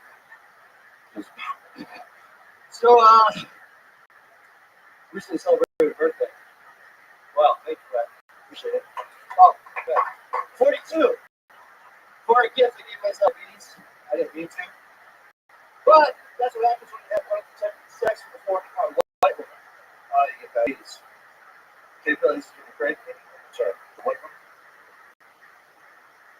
Oh, wow, that killed. I thought, Sure did. this is wow. Can I get to the outside? I'm done. Yes, thank you. Thank you. Okay, apparently everyone has diabetes problems. Okie doke. Very good. Mike Donovan. Fuck yeah. All right. Where are you from? How long have you been here? Really? Doing stand up? What happened to your voice? Yeah. I'm sorry. 2 years. Acting, but no, just writing. Because stay busy. Wait a minute, you were writing? Oh, that's insane. No. It's no fun. Yeah, no, I went for a show out in New York. Yeah. Oh, that's I like how you said that. Like, so you guys like really like two people in the script, but it's not a good. I thought you were going to say you wrote free actions. You're really a diabetes. You caught it too. I don't know what it was. It was silence. I really. Yeah, It's not that good, you know? No. Do you have diabetes? Yeah. Do you really? Yeah. You really do? I really do. Did you catch it or did you have it? Or did you have it? What, my parents. Fuck yeah. There you go. You know, the truth is, See you, I love there that. you go. I mean, even the joke that you wrote made me giggle that you wrote about the abortion. Or the, Yeah, we're calling out the awkwardness. Yeah, I was waiting for somebody to do that. That's true. There you go. If we're pointing out one good thing you did, that would be It's very funny. very much Brian Wilson. Extremely confident for guys in sweatpants. I like that. You know, Most guys from Connecticut are like that. It's a veil. We know it's a casual look. stupid words. And a tank top. Oh, What do you wear during the summer? That mesh shorts, tank top. Cut off jeans. I feel like you're like always just watering your front lawn. Oh, Or you look like that kind of guy. Or getting the newspapers over and over. Hey, I'm going for a jog, but then I'll get some coffee. That's going for a jog. Well, he just says that. Very like white beater wearing ass. You seem like you wear a white beater. I was gonna guess jersey. You said, but I'm surprised that you said that because like you're that's right. Gotcha. Yeah. So it's there. Oh, I think, yeah. Yeah. Well, you know that one about the necessary phase of the commit suicide, how much you click it up? Oh my God, are you serious? I heard it, and then I thought, like, no one's really touched on that. Right. I was like, someone needs to touch on it, so True. I should have left that for that. Well, it's just, this is one of those examples where some jokes that are unbelievable can hit, but some jokes, it seems like it's dabbling in both. Yeah. And it's like, does he have or what? It sort of gets lost in translation. So It's like you came up with the energy and you did that riff on the room, and then you realize, oh shit, I gotta help material. yeah, It doesn't hold up to it. that's true. You know, And so much of the material, I just got it after the silence, so it kind of threw me. Like, it was How long are you doing stand-up? just like, maybe a year. Like, yeah, what do you think? Like, right. A little bit New York, are you having fun doing? not right now. I want to feel my Well, other times you. I like your personality. Thank you, man. Yeah, Like, hang out and then like, Yeah, hit the first. Oh, wow. Fuck yeah. There he goes, everybody. Mike Dunn. Welcome. Glad to have you on. I would talk about that stuff about that real shit. How you look like a guy that would wear a white beater and mow your lawn and get newspaper. There's something funny about that, about wearing sweatpants, mesh shorts. Yeah, you're That's who you really are. So, It's refreshing too. Yeah. I want to see more of that personality. yeah, you didn't catch diabetes from having sex back. It was so confusing on multiple levels. You're not skinny enough to make that joke. You know what I mean? Maybe it's like diabetes. Like I don't understand. Like Right. I didn't get it. You know? It's a true. fat woman, It's confusing for a few different reasons. You're welcome. Just to make sure you never try that one again. Yeah, please. Sometimes we give people like you things so much. that I like adds you so on, much. and then Yeah. sometimes it's just more important to just. So it's the best offense is a great defense. There you go. So this is the part where we have our two regulars that come on every week and do 60 seconds, and it's always fun to watch them grow. You've both seen them, so it's exciting for you to see them again since it's the return of Willie and Earl. In no particular order this week, let's go with first. Hey, you know her from the Kiltony podcast and also the Kiltony podcast. We're going to get together for Sarah Wineshank, everybody. Here she is. I've been going through the motions a lot of procrastination. Nothing's getting done. I want to work out, and instead of actually working out, I'll just put it on my to-do list. I'll get dressed up to go to the gym, but I won't go to the gym. Just going through the motions, guys. I'll wash a dish. Okay. I won't fully wash it, right? I just let that shit soak. You ever do that? You ever just let that shit soak? You feel like you're doing something with your life, but you're not. You're just letting old crescent eggs sit at the bottom of your pan. My roommate came in and said, "What the fuck is this? You gonna do that?" I said, "I'm just letting it soak." Sometimes, what you do, guys. I love it, as always. There's something about your cadence that's you're so weird and goofy. You know, it took weeks for me to notice that that's exactly who you are. So now, and I know Red Band feels the same way because I noticed that each week we both start, no matter what you're saying, laughing at about 20 or 30 seconds in, like contagiously. But that soap thing is really, you know, that's something that I've noticed even myself doing once in a while, where it's like, I remember my mom always telling me, you know, let it soak. Yeah. And it'll come off easier when you wash it. It's like, you know, yeah, that's procrastination that's ever been one before. And then all of a sudden you have a little. Every 3 days I'll just add more soap. The guy just did, it'll just kill whatever petri bowl that and let marinate it. Man, have you ever had the where it's just like gelatin, black gelatin. It just turns it like jello with black mold. No, that's just you. Like that. Yeah, it used to be that when I was younger, but so we got older, I realized it's best. Clean it right after you get done. Just take care of it. You don't have to worry about it. Don't let it, sometimes you have scrambled eggs are hard to clean up. Just do it right. Dude, how old are you? I just had a birthday in December. Happy birthday, man.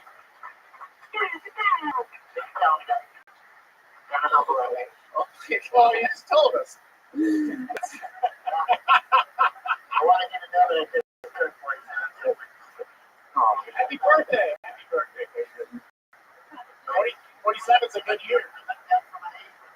Oh yeah, you do. Well, you get other 47-year-olds across the country. How many of them can run this pump? No, you're right. I see you in the background to everything, man. Yeah. It's awesome. You know what really made me happy? You got to talk with Joey about me. And please, I actually saw some of my screenshots. I was amazed. Yep. You are really doing good things for me, Joey. Keep telling all these to me. I love you for that, guy. What are you Oh, thank you so much. I love it. It's true. I'm so glad that we joined forces 30 weeks ago, and it's exciting to be one. I know it's weird because I threw Christmas lights on you earlier and taped an elf hat to your helmet, but I really love you, Patriot. It is. Yeah, we're gonna go get up.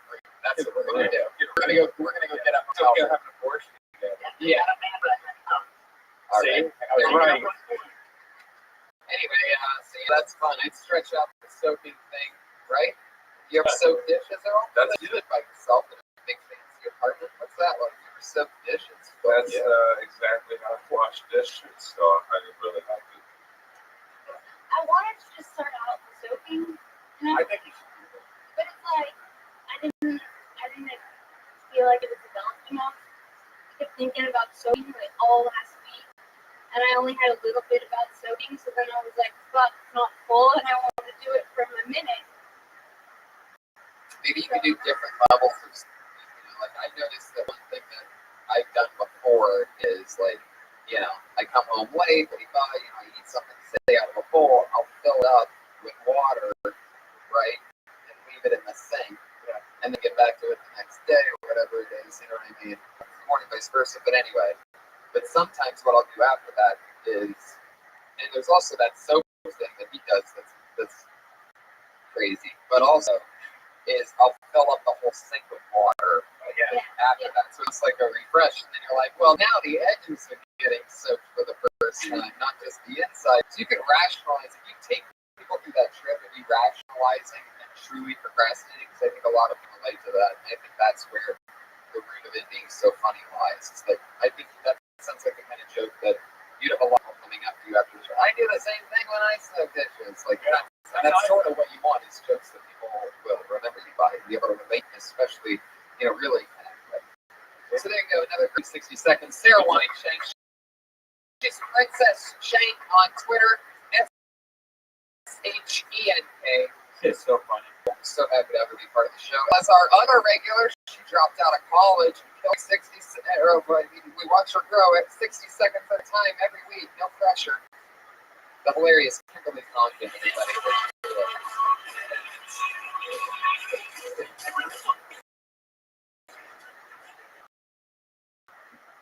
Hey guys, I want to talk about gay people right now, and I don't want to just talk about any old gay people. I'm going to talk about flamboyant gay guys. Difference, right? There's like the man gay that like suck dick on tractors, and then there's this guy that I started working with, who I had this conversation. He goes, "Oh my God, Kim, did you see Matthew on the second floor? He is so fucking hot." He stayed like that, and I was like, "Should I slow that?" And like, I just don't get it. Like, is there like a thing that when you're coming out of the closet, you have to pick a size gay you are? Like, there's like gay, medium gay, and super fucking gay. I don't know. It's just awful. Like, holding a conversation with them is difficult, If someone was like, "Kim, you have 1 minute to live," I probably spend it talking to him. Okay. Never be con, but fuck yeah. So, all right. Let's get to it. I like the pose thing. People actually hit those a little bit longer. Yeah. That was funny. That was the moment where I felt like the balloon was filled with the most air. You know? Yeah. Pop to happen. Slow clap isn't it? No. That's not it. That's not it. I thought the sucking dick line was too early. Really? I thought we were into it. No, I think it was so shocking right out of the chute. Yeah. Like lose people. Yeah, maybe. That's an interesting one. It's been working a lot, so I've been talking about my coworkers a lot. And you're saying that we're getting out of the joke, so you'd rather be with really flamboyant? No. Like I'm okay with gay people, but there's just like a whole other level. Like they're like more than women. Like Jeff Scott. Yeah. You know, more than women? Yeah, it's like you're like, more than a woman, like more. Like MRI. Was he gay? I like the levels. I like that shit with the gay. Yeah, when you're coming out of the closet, that's definitely a part to keep. You know, you have to choose, you have to commit to that. Like, The structure too, like I kind of agree with Rothschild saying that at the beginning, like the structure and like out that we're going on this road. Like the coming out of the closet part probably should be earlier on, so we can know where you're going with this. Like, how do they choose a side when they come out? And then you say which one you prefer, and then I do the pose, and then you think of a better, end besides low clap. I actually think it worked out. right. Like, what did you do? This is usually. I just stared at it for a while, and I was like, you have to take a class when you come out to be that annoying. Said that. I said that. Oh wow. That was like a mean girl. You hold We're on the level now. So what did he say? He laughed. Right, because you're a girl, and that's what those guys do, right? Yeah, he laughed, and then he Oh, he does that. oh my god. Jamie does that. No, he doesn't. He has Right. really short hair. No, yeah, everybody. Jamie does Oh, that. it's Jamie awful. Selena. You know, Jamie does this thing. Is Jimmy gay? He's putting this So what's piece of the hair. time? That's what she says. Yeah. Right. There's something that you might as well take with it because that's a real thing. We can't do it about it because it's our buddy that. There's something about like, what is this with that piece? But I love it from gay a hair? woman's perspective, talking about gay people. Like, because as a man, they're like, oh, this guy's really gay. But I can't talk about it without saying homophobic. If you're a girl, it's like, hey, I thought this is comforting. So I don't mind you explaining. Yeah. My friend, I had a friend came out, and before he was still hiding it, he was normal. But then, like 2 years later, after coming out of the closet, and he was the most flamboyant person in the world. Just he was he turned up to 30 on the gay meeting. Yeah, same on Uber too. Yeah. What if it's just the best B12 or just come under your tongue? Well, I think that's so much, but it's song. Sounds like something like meditation treatment right there.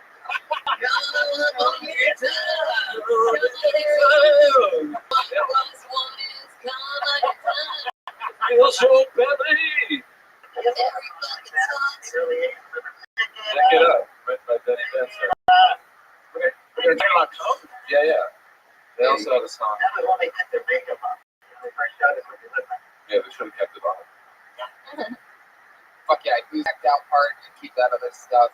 Keep it real. I'd even talk about how you called him an idiot, about how you might be wondering if he got mad, but no, he didn't get mad because he's a flamboyant gay guy, and those guys agree with everything that a woman says. You know what I mean? They laugh at everything. It seems like that, like, oh, you know what I mean? Like, whatever.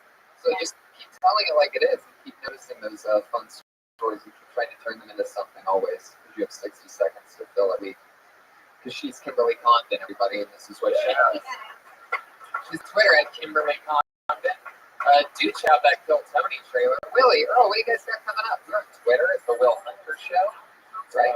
Yeah. I got nothing really planned. I'm going to do New Year's Eve here at the Comedy Zone for the first time. Yeah, that's a lot of fun. I'll be on that show with you. It'll be very fun.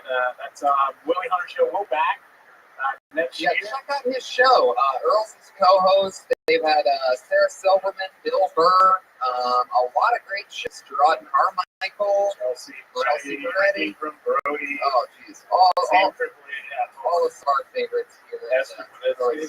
Well, Oh, there you go. she's going to start the first show. She was. What a way to start off the show. Earl, what do you got coming up? Rob Schneider gigs coming up, and I just found out my pilot's coming out on Netflix. So. Yes, get your hands together for that. That's Earl Skakel. Yeah. Check him out in Benchwarmers. What's your website? Ghettogaggers.com. Follow him on Twitter at Earl Skakel, right? Yeah, just EARLSKAKBL. The Iron Patriot is on Twitter at Comic Patriot. That's every episode. Thanks for dressing like a Christmas elf tonight. Yeah. Oh, hey, everybody.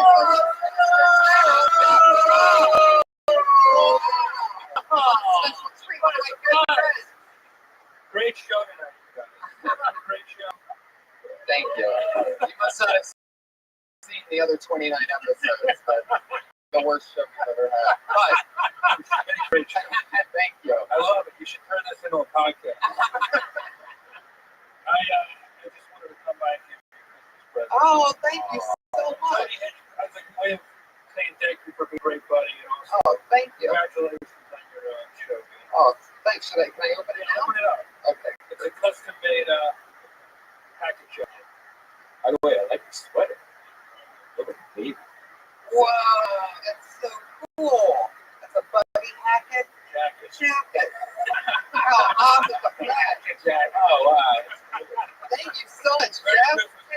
Great show tonight, you guys. Thank you. Everybody was awesome. Jeff Ross, everybody. One of the best pals. Alex, guys. The Roastmaster. fuck yeah. Thank you so much. This is awesome. Buddy Hackett jacket. I don't know if you can bring it up there, but you're also the Fantasy Football League champion. Yeah, I just won the fantasy. The Comedy Store belt, you're going to be seeing me wear it because I'm going right down there to grab it because it became official during this show. I won the Fantasy Football League. The name of my team is the Hinchcliffe Winners, and it keeps the other people alive that I won this belt. It's hilarious because I'm the bad guy. You get it? Follow Red Band at Red Band. Go to killtony.com. Well, that just leads you to my website. But we're going to Houston, Dallas, and Austin, January 9th, 10th, and 11th. Go to DeathSquad.tv for your tickets. Yes, go to iTunes, download every episode, have fun, and check out Thunder Pussy and other fun things going on Death Squad. Merry Christmas, everybody. See you in the new year.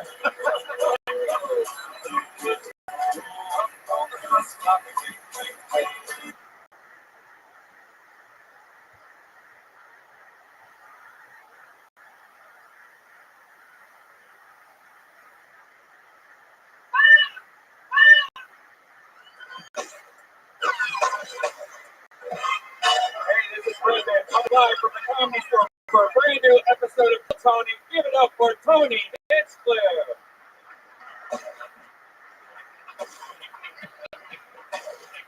Fuck yeah, everybody. Hi, how are you?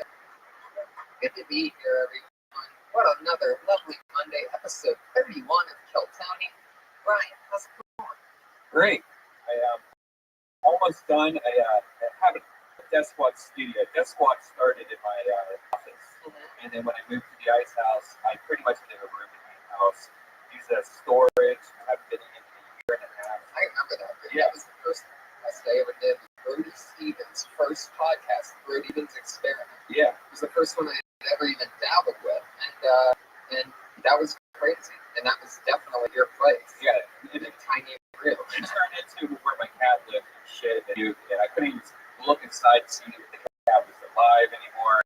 And so I mean, it's been one of those things in the back of my head where I was like, God, I need to clean that room one day. But did you do it? Yeah, I spent the last 3 days cleaning that room. So what's the room now? Now it's a new studio, I guess. So wow. Studios, but it's great. It's amazing how like a room that I hated for so long, now I can't get out of it. It's right. Sitting in it. It's like the cleanest room. So it was a fun little studio. The art and everything being tight, and it was fun. Yeah, I'm excited about New Year's Eve being tomorrow night, guys. Anybody else excited for 2014? Yeah. excited, and I'm extra excited because today my new Asics came in. If you know me, you know that I'm a big Asics fan. Onitsuka Tigers till I die. And I have a couple people mentioned that my nickname is Golden Pony. And I have my first ever golden pair of Asics that got delivered today. It was so hard for me not to wear them tonight, but I'm debuting them tonight. They are fucking sweet. They're wrestling shoes and they are shiny gold. What do you wear that with? Like, I'm wearing it with shorts, everything. Yeah, I'm wearing it with everything that I wear. I've already thought of that. I'm like, these are not going to go good with khakis.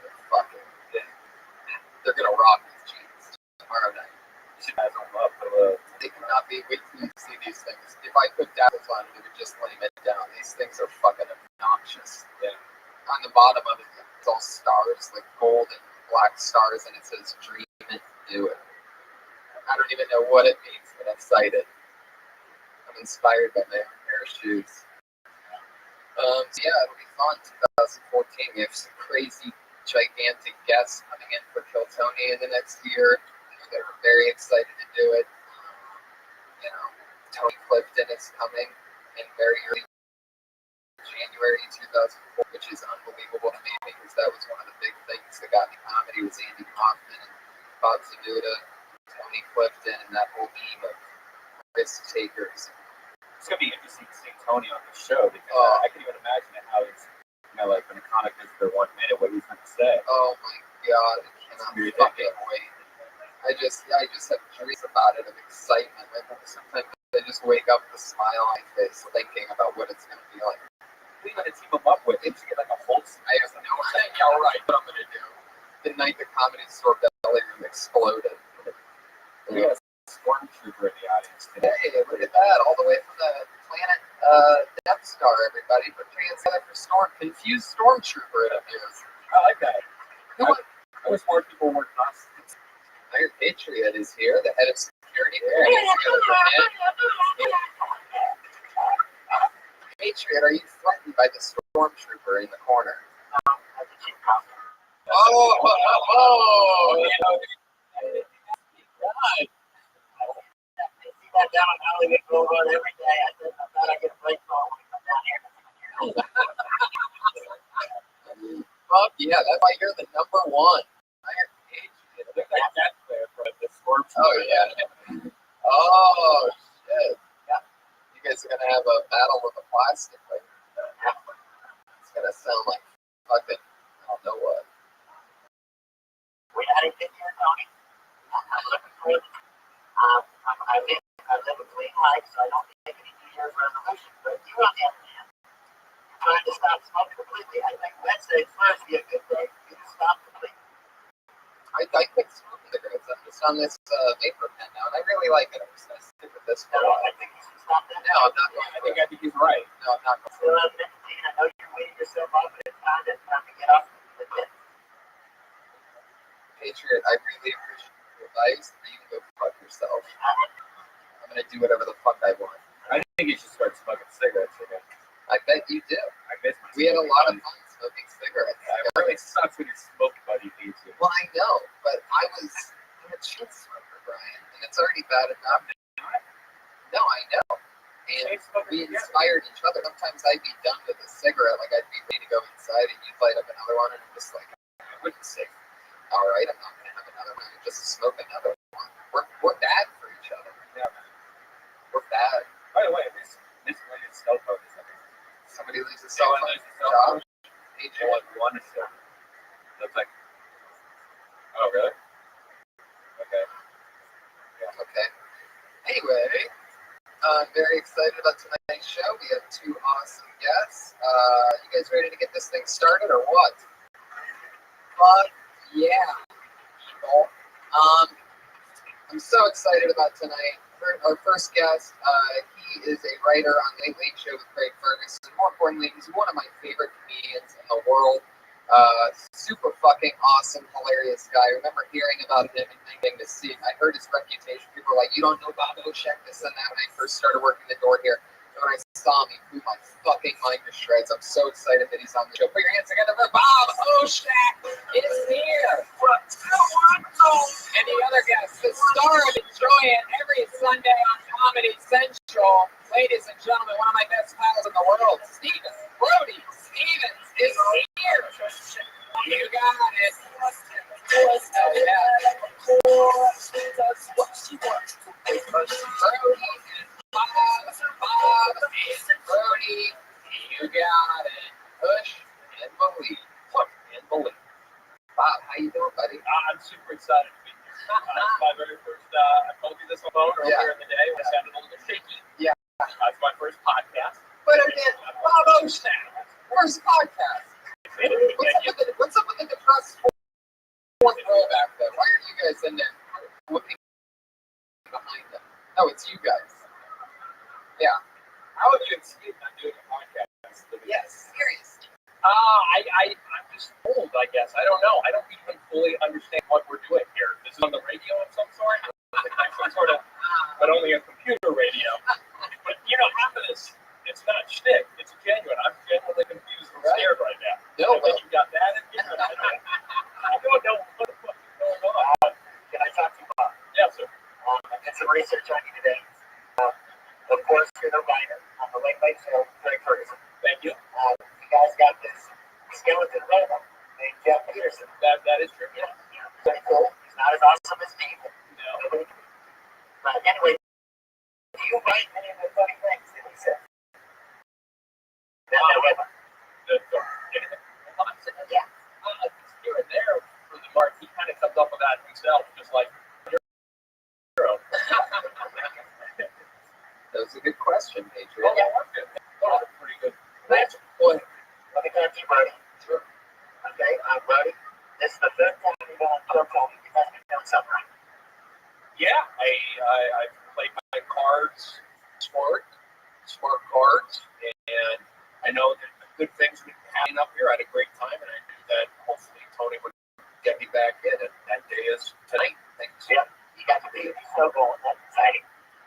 You got a new podcast that has to push on YouTube. I was watching that today. You got that. They did a recent episode of Rabbi. Brian was on it. That's positivity. Yeah. The one thing that's going to be missing from you, right, is that special lady. Now, what I want to know is, what kind of woman do you think would make really happy? Would she go on the road with you? Would she be an extrovert like you? Would she be 10% gay? What would she be like? I hope he's 10% gay. That's, maybe 20% of that on her end. I would say that I am, the tweets I'm receiving, the ad lies, the women they become more attractive recently. Yeah. So I'll let that build up a little bit. But, I think the girl I'd like to settle with has got to be, calm influence. I have scratches, massages. She's got to throw. Yeah. I'll be like, I'm going to eat chokey. I just think, what's that? Like, no. Choked. She can choke my chicken. Whoa, there you go. I'm doing this, guys. No, but I want a girl who would take care of me. I need that. I'm smart of myself, and that's what I'm looking for. A domesticated woman. Thank you. Fuck yeah. That's how I feel. So you use Twitter as a barometer on that, huh? Well, you can see the photos of these girls are more attractive than what I was getting before on there. It's actually tangible, factual evidence, and that feels good. This is how surreal this whole thing is. I've been up here, 7 minutes, 6 minutes. I just now noticed the full trooper guy. How odd. Usually that's something you notice right away. It's just kaleidoscope of psychedelic funk. I just now noticed the guy. How you doing? I love it. It really is. It's got to be different. And you probably heard the word podcast so many times. We really do have a big celebrity here. Just a couple people down. Look who it is, Stanley Joe. It's Darius Rucker. Oh, it's Hootie from wow. Hootie, everybody. That guy's right next to him. You love him. Podcast on Chris Hardwick. I saw that too. I was unbelievable. I'll come up with more. Yeah, the Nerdist. He really is a who's who of host of that midnight where I work. There you go. Warm up. Well, yeah, I warm crowds. Thanks. Wait, I like doing audience warm up. They offered me to do it tonight. I said, Red man, this crowd's so hot, and they get it. They don't need to be warmed up. They understand the format. They're here to see the show. They know know how it works. And I say, let's push it to another level and have a great show tonight. What do you think, audience? Hell yeah. Well, All you got? Is that all you got? Let's crank this thing! Bob, you do warm up in Ferguson. I do warm up in Ferguson, and you're taking that kick from me. Right. I don't have the energy. I just give out T-shirts. There might be a few of them in. We play our cards right, people. I love it. Kill Tony T-shirts could be launched tonight. Look at the page. Let me ask you a question. Can I ask one question, Tony? Yeah. It's kind of weird for me how I'm saying stuff. I keep it right here in the pocket, and then go to that, and I'm not getting, being honest, done a lot of shows. 1 hour in the day, 20 minutes last night with Bill Burr and Sarah Silverman. They gave me energy. I'm not feeling it. So we got to pick it up a notch. We got to get Brody. We got to get irritated. So let's go. Got to give me some love. What do you think, audience? I'm not feeling it. Still not feeling it. Not feeling it. Why are you not clapping? Warm up myself. It's horseshit. That's how I feel. You know what? I'm gonna second what Brody said. I'm not feeling it either. So we can just pick it up. I got some T-shirts. Anybody want? Two different approaches, same result. There you go. That's why I'm so excited to have you two on because the chemistry feeling is definitely going to balance each other well. So what do you say we get this thing started? Over 30 Canadians signed up for the opportunity to do 1 minute in front of a packed belly room and tens of thousands of listeners and viewers from around the world. We have people from Alaska here tonight. Put your hands together for this. Travel from the middle of Alaska to be here. I play baseball in Fairbanks, North Pole Knicks. Fairbanks. In there. But LL Cool J cassette. I said, not too loud. In Fairbanks, Alaska. Went to Slurp. Welcome. So a lot of you know that the comedians get picked out of the bucket randomly. They get to do 1 minute. At the end of the minute, they know they're done because they hear the sound of the meow of the kitty. That's what it sounds like. And that means your time's wrapped up. Don't go too long, or else you're going to bring out the angry Wesley with bear. Whew, he's extra angry tonight. And so let's get this thing started. Your first comedian tonight doing 1 minute on. You guys ready for Kill Tony 31? Very good, Brody. That is the difference maker. Brody, you are a monster. And your first comedian tonight goes by the name of David Ramick, everybody.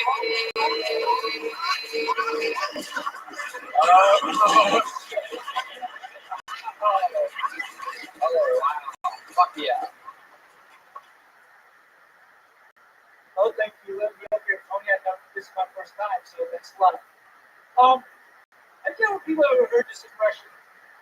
Baby, I'm gonna fuck the shit out of you. Yeah, that's what women might be here. Baby, the sex with me is gonna be so fantastic, I'm gonna cut your cola. You're gonna have the greatest ball movie you ever had in your life. You're gonna be sitting out here and go, whoa, you really did fuck the shit out of me. Alright. Here's a joke for you. What do you call 12 male porn stars serving jury duty? Why, a well-hung jury, of course. And what does BP and an underwear bottom of poker have in common? All it took was one spill to be paying for a mistake the rest of their life. Very good. I haven't heard the animal. They went up first. Good job. Well, that's on it. You want to go? You have any natural instincts? I think you're probably the one to cover this one, bro. I mean, from the get. I'll just start. Say, guys, I want to say this. Audience, thank you for coming around. I had to put the hammer down. I think we're good. Bob and I are everyone's friends up here.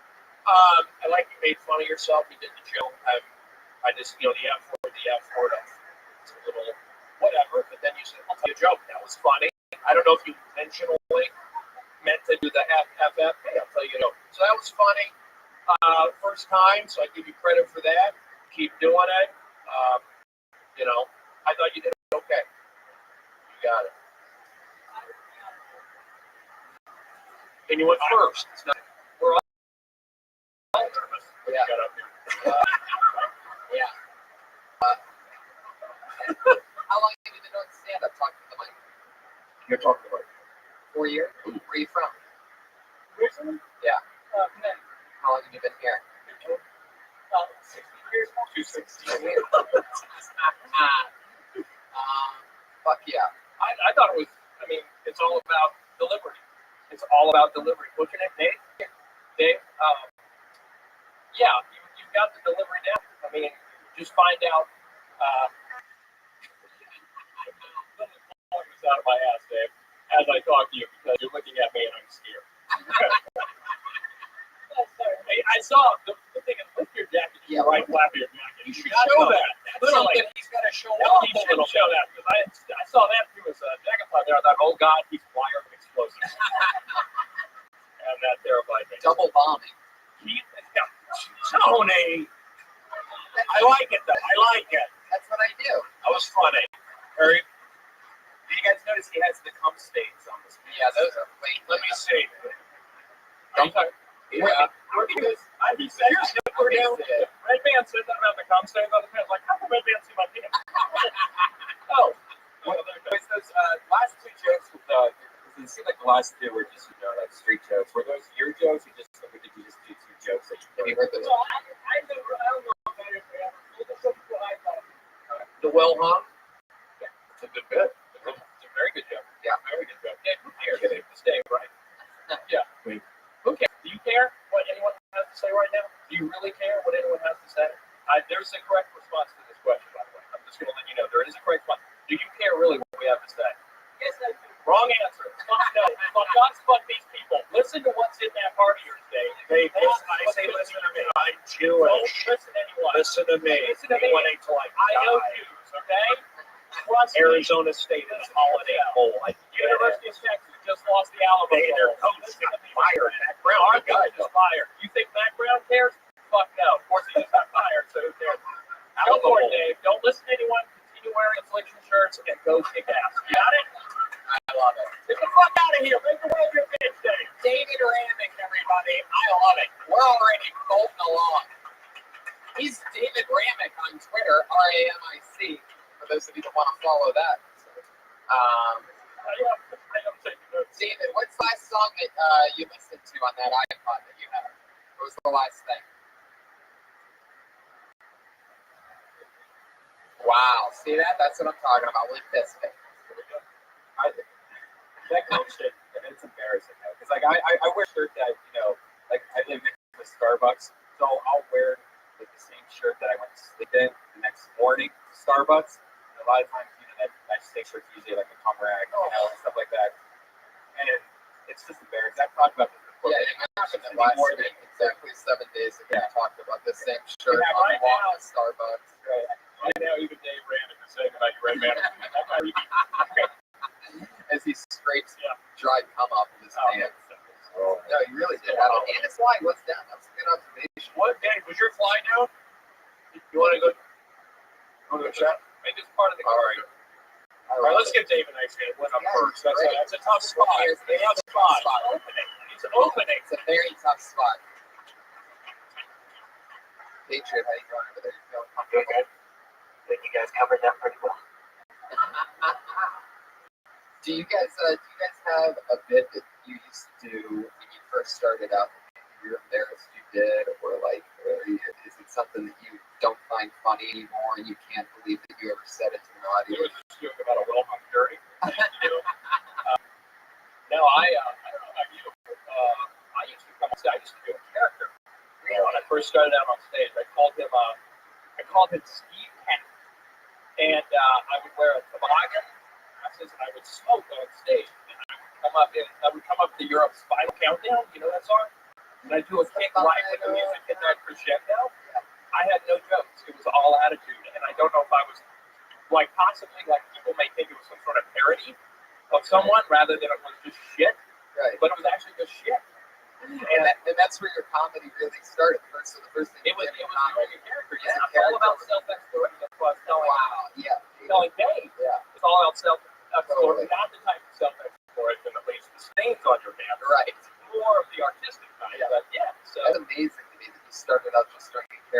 No joke. And now you're how long have you been in the writers guild now? Oh, Now years, you're years, full-time years. writer. In this room, I used to, on this very stage, we used to perform in front of deathly silence. My, how the times have changed. That's a joke about how you guys are quiet. No, they're good. They're getting good. Yeah, they're getting good. Brody, how about you? Are you cringe moments you're talking about? Really? Stage cringe moments, maybe just something. Ask some questions. Let's see.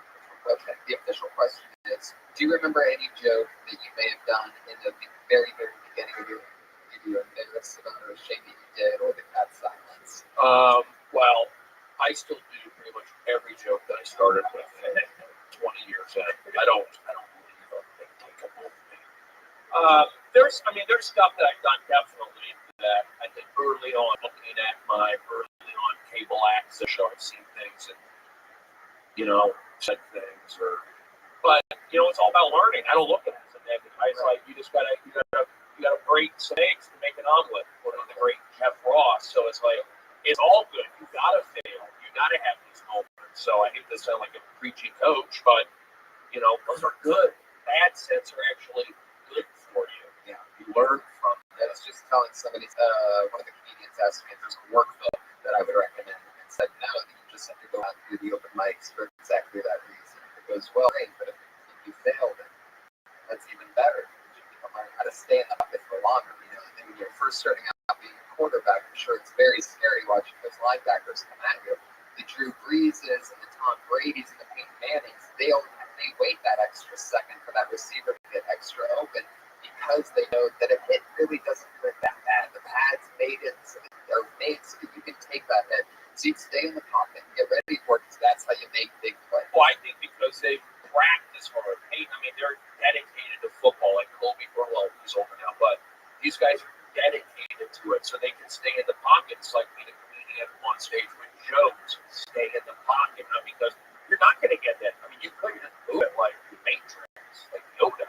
That's what you do. So it's stage. It really is jokes and stage time. Period. That's what you start with, and then you go from there. Comedy is a filthy, horrendous witch that you have to give your soul to, and by no means is it guaranteed that she'll give you that love back. True. I don't know about your soul, but I would say I want to say time. I want people to think about that for a second. If we could just wait a couple more seconds and just let people take that in. If any of you want that cross-stitched on a throat pillow, I'll sell them out of the trunk. Okay. I would love this. Let's go. All right. Your second comedian tonight goes by the name of Cat Eyes. I think that sounds familiar. Related to Cat Williams? Where is Cat Eyes? Cat Eyes? Cat Eyes taking his time, I do believe. Deep in the gullet. Here he is. Cat Eyes, everybody. Cat Eyes! Yeah, I like him. Fuck yeah. I already like him. Doing? Very well, thank you, Cat Eyes. I was back to sleep. Sorry. Y'all woke me up. Okay. What do y'all want me to do? Is this Kevin Hart's uncle? What? It's a joke. Go ahead. What am I doing? You got 30 seconds of stand-up. Okay. Online dating. I'm still working on it. Online dating.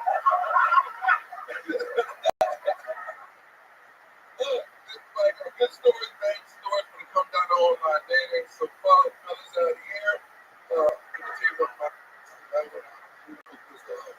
be careful because the lady that you're doing meet online, they have a profile, they have 25 pictures up there, ass on that profile.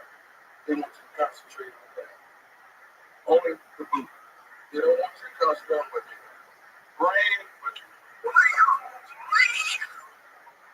That was actually Cat Eyes. Continue, go ahead. It took a lot of time. You took a lot of time on the front. But let's see where you're going. Okay, they show you the booty. and everything. But the women that you might want to just like is the one you don't need.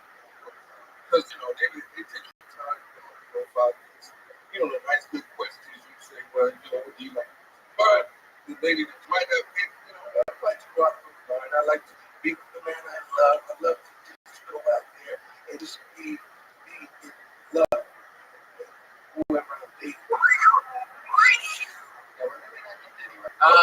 It's been a minute 36 and still no punchline. I know, it's a long one. It's a long one. It really is, and it's too long. So let's start figuring out what's going on here. Are you really online dating? Yeah. How's it going? I have a bigger question. Do you really work in some sort of medical care facility? I think I've officially been more scared than my dates. I work at a colonoscopy. Okay. Oh, now see, I feel like this is a setup. No. Deliver the punch now. Go, cat eye, go! Swung us with the right hook. You guys might be laughing about colonoscopy clinic, but it's the only job I know is the shitty job that somebody got to do. There you go, right there. There it is. All right, that's what we were waiting for. That's what we were waiting for. I know where you're going with that. Okay. Bob's actually joking, but he's right. It's like the first thing I know is like you're in your scrubs, you got the tennis shoes, all that stuff. I mean, maybe you're just raised here, but it is who you are. I mean, you work at that place. So I'm not saying be a character that go with that guy, but I can see a little bit of traction on that. I can see that. Go with what your reality is. And you know, you've got a good personality. You can talk, so it's like the jokes. Look, they need some help, but you've got to laugh, you got to look, and Bob is like saying right for that, and then see what happens, and then you start getting more comfortable with yourself and all that. Can I do me a favor? Here's what I mean by how much your physical appearance affects your audience expectations. Okay, this is what I mean. Turn and look at that row of people right up there on that second row. I want you to guess which of those 6 people on that front row is probably going to do jokes about the Death Star. Just one look at it. That's how much people judge based on physical appearance. Play into that. Steer into that. Okay? That's what I'm saying. Yeah. Another thing I know about your outfit is that is a work badge on hanging there. That's a tap card. That's an actual bus pass. I like that. But the idea is Do you take the bus to the colonoscopy clinic? Yeah. There's more comedy. Yeah. what about the people's assholes? I mean, like, That's funny. See? You see what I'm saying? It makes more sense. Like in a scrub. think about the doctors that I work with. These guys, when they was like little bitty kids, you know, in the classroom, you know, the kids say, well, what you want to be when you grow up? I want to look up people's assholes. It's really like witnessing the birth of Jesus right now. It really is this is a whole, I think we've all learned. I actually feel like I should charge you a fee for how much we're helping you discover your comic persona right now. Mitzi's daughter makes money. Yeah, I'm telling you. This is what it's all about right now. Yeah, step into your reality. Yeah. Stop talking about stuff that piss you off. I'll tell you what, Kat, I think that's sort of evident. tap hard into reality. I mean, tap into reality. You got it. Brush it out. Everything I do, laugh at me. Think I'm wrong? Were you bug pizza for 2 weeks? Don't ever. You can talk about dating, how hard it is to date, but like make you go home and you smell like your job. You know, like Why you can't pick a little date on a nightclub? Why not? You know, think about it. I mean, I gotta tell them no. Look at people's assholes. You know, I can just tell them no. Yeah. It's like every girl you date, like You got his asshole stuck. You know, this is this. What the fuck? Anyway. There's all your ex-girlfriends, you know, complaining. Yeah, so I think that's what he's saying. That's actually good. Have you ever had a girl? What this guy's saying. So you need to work. You actually don't even get to look at the asshole. Assist the guy looking at the asshole. That's your apex of the asshole. Yeah, the closest you get in is on a good. Yeah. So that's not like the thing. You know, if the date don't work out, you're an asshole. Maybe you'll eventually. Can we put a cap on the word asshole? Yeah. I mean, I keep hearing asshole. Let's be positive. First thing you want to do is switch it to anal. Thank you. Okay. Which is amazing because maybe you'll meet a girl there, and you know that's pretty backwards. Like not many relationships start at the butthole. Yeah. A lot of people work their way up. The looser the butt, the bigger your chance. Exactly. You can really tell by how. I feel like this is therapy. It is. Do people We should be wearing scrubs. How much we're helping you, right? If people ever go in there and just don't wash their ass, and it's like, really, you know they're going to look at your ass. All right. Now, when some one patient came in and said to me, that can't be the, to find out whether, did you clean yourself up? That's great. Because they're supposed to give themselves a, what do they call that? Yeah. Or they give some kind of juice type stuff. Oh, sweet man. But yeah. Screw this thing along. But wait, I remember one time one of the doctors asked the patient, Is this going to take a minute 37? No. Okay. No, it's not. But Okay, we're listening. We're listening, Cat Eyes. I don't know why. Is that your name at the clinic, by the way? Maybe Cat Eyes. It's brown eyes. Just picture some doctor. Cat eyes. Cat eyes. Brown eyes is fine. Cat Eyes. Tell me what this is. Yourself brown eyes. That's funny. You got it. All right, let's keep it moving. Cat eyes. Great job. Cat Eyes. Thank you. Talk about working at the Oh, like we actually helped that guy. Yeah, totally. Like we helped him.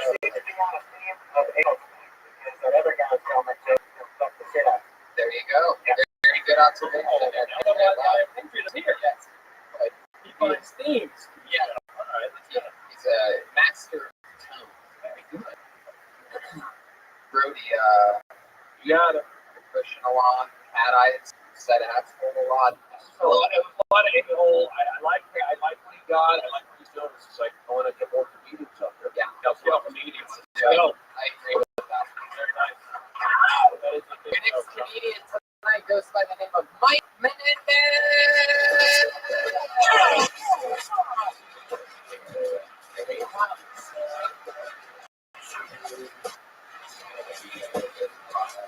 Butthole surfers. Football season's over for my team. My Dolphins. I'm gonna tell you something. What is it? Alex, right? I'm gonna tell you something. I love football. I love football. But I hate Westminster over all the pink shit that they wear. Face like wristbands. Yeah, and it's not because I'm a fan of wrestling. I'm not a fan of wrestling. Get out of here. But I am a fan of quality in sports, and there's no male equivalent to female sports. No testicular cancer awareness month. Every game is played with 2 balls. That's not a thing. But that would be a great idea.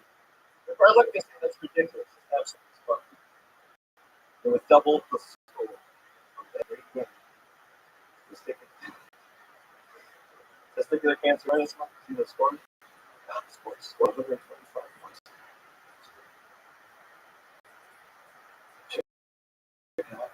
We got it just in time. Thank you guys. Thank you guys. Appreciate it. Interesting. I'm going to tell you what. First of all, you're the first person tonight to come out with any premise whatsoever. So that's exciting. That's a very good start. Let me give you a great note. Something that I noticed from the very beginning was when you said you're a Miami Dolphins fan. You're getting into your thing. Just getting poses. And you go, bomb. And you lost connection. You were just building the bottom level of this sandcastle. That whole important this foundation. We're just meeting. We're in your first 10 seconds. Somebody just says something. We're in some stupid sports shit, and then you're out for a second. You lose your oxygen. Like it's just like a twist. And it might not seem like it, but I notice those things, and it's that much bigger of a difference by the time you're really into it. Because then you feel like you're a pushover, like that you're mendable. If you stayed in the pocket on that crystal or whatever that was, there was nothing in it. All it was a speed bump that you didn't even need to acknowledge whatsoever. And you knew you had a minute. So it's just a little something, but it's actually much bigger than it seems. Brody or not, right? I agree with you. I noticed. I go, one, I know you only have a minute and a half or whatever, but yeah, I noticed it. So took you out of the game a little. You just like ignore that. You saying the sports team also kind of gives you the people yelling at. Right. Fuck yeah, fuck yeah. The one thing that I ever tell people, they go, what do you want me to say when you're in? This happens every night. He goes, hey, I'm bringing you up tonight. What do you want me to say? I go, just don't mention that I'm from Ohio State. That's all. I don't tell them what to say. I just tell them what not to say because, like a big time host here, Fraser Smith, loves culture.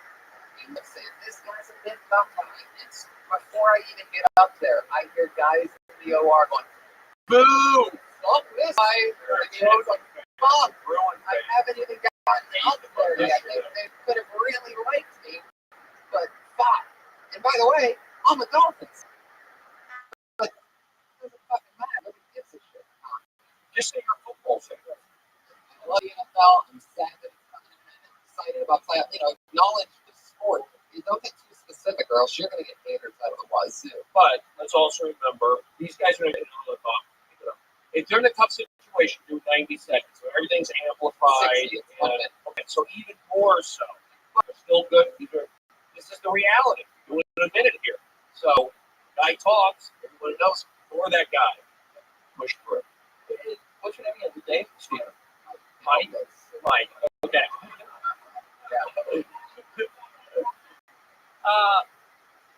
I think I speak for everybody at this table. I don't really. Material is going to come. Whatever. Feel what you're saying. You know what I'm saying? Are you having fun up there? You looked a little like you weren't really having fun.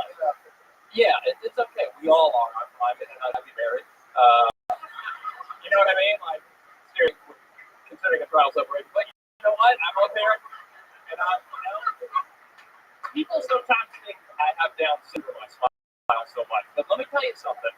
That is a shortcut to immediate likability. And half the battle on this stage is likability. 90%.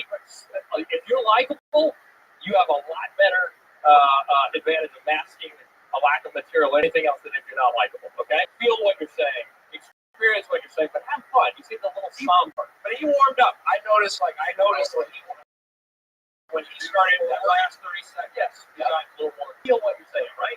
Feel it, experience, have fun. Fuck it, man. You're already separating yourself from 95% of the world by just getting on stage tonight. Totally. Giving us the world. Totally. You already have. Totally. And that's fucking something to celebrate. Look who's next to you. Goddamn Iron Patriot. Yep. There's a stormtrooper here, and you made him laugh because I saw his shoulders go like that. Yeah. He's laughing right now. He's laughing right now. And they're trained killers. Yeah. So think about it. About 30 or 40 seconds into that, you moved the mic stand a little bit more to the side. You took more of a step up. You had gotten one laugh, like Brody said, and you were in it.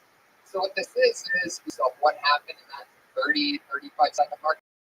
That laugh that you got that pushed you even more to come out again. You landed a big punch. It's like UFC, When a fighter lands a big punch and this other guy wobble, you see that other like, holy shit, I'm going to do this right now. You just start throwing punches. That's what I could tell you were just getting into it, and you actually realized that you had nothing better than the original two balls thing.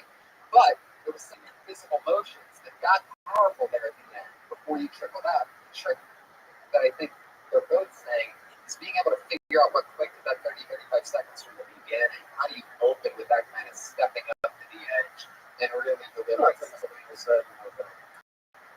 Right. Feel like you got that laugh before you even get that laugh, and you'll make that laugh even harder. But and I want to say one thing. Don't take this the wrong way. Shoes good, pants good, shirt not good. Now, you're wearing a Nike shirt from Sports Authority. It threw me off a little bit. And then I saw his Nike. It's disappointing. So, but good shoes, good pants. It's getting nicer. You got a look. You got like the Jonah. Hold on a second. We don't know what this could be an endorsement. Are you endorsed by Nike? I'm endorsed them all. Oh, I just want to clarify. Hey, wear this. Major One Baseball. Who are you guys sponsored by? Pony. That's right. Golden Pony. They make Pony. They're owned not so. They're owned by Promo. I think he's What's right. your point? Mike, if you shit right now, let's find out. Go ahead, Mike. And my show. Number one mistake. Relax. I agree with Brody's note. Lose the swoosh. It's not personal. Just don't do it. Mike Menendez, everybody. There you go. I love my ponies. Great job. Mike's great. Great job, Mike. Good hug. That was a nice moment. Here, this is a trespasser. Unless you're We got it. Josh.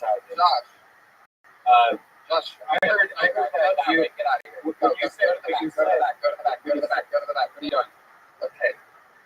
Get the fuck out. Why are you here? Move.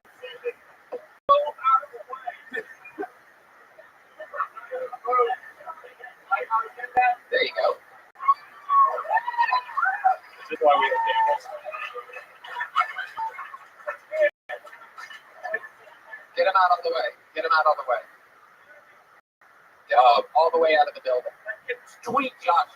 Yeah, Josh, all the way out of the building. Josh, put him in a chokehold now. You've been. Did I say here's what I think we all learned. No, but here's the thing that I really, really enjoyed out of that whole experience. The head of security stood there and did a goddamn thing. He never does. Thank you, Iron Patriot. He never does. He really is the next Chewy Castro. I'm going to explain. I got a position here where I like it. Gotcha. It's a podcast. Gotcha. I get it. You know, we call him the head of security. The truth is that he can't move. Okay.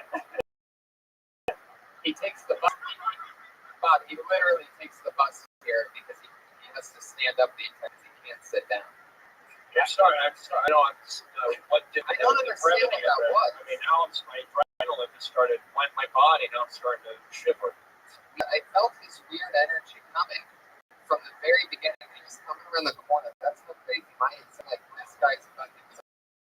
He reminded me of this girl that came on a meeting. The girl came up here a couple weeks and was like, I'm going to show my tits for stage time. And I had Jimmy's shirt and Kurt Fox on at the same time. And they're both like, you know, if you know anything about those two, they're like, all right, let's do this. And I'm like, oh, shit. Awesome. So the next thing I know, we had a trespasser. But I had that energy from him. Lost his phone, and then he kept walking.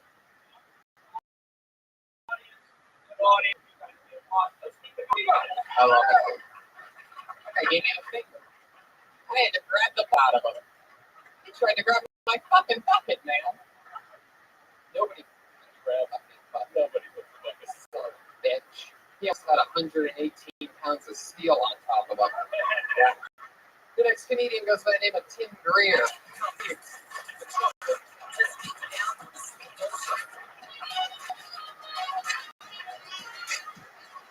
What's the fire? So, my dog don't get my mouth. This is my thing. I'm full of bullshit. I feel like therapy is bullshit. Like, I think it's fair. There's, like, I even feel like, I don't even have to still. Like, if you know anything about bootlegged phones, I have magic. Like, I can call people, like, you know what I mean? It's really hard for me to, like, think about actually having kids. Like, I feel like if I had kids, I would sell them my dick or something. I got these babies. They have that. My kids actually have that. Yes, my perfect girl is Jewish, freaky like this one. Seriously. Because Jewish girls have to be ready. Mexican girls have to be ready. I would say start like an Asian girl and loyal like a Middle Eastern girl. Middle Eastern girls are seriously. Yeah. We're getting there. The end of, yeah. There he is, Tim Greer, first of all.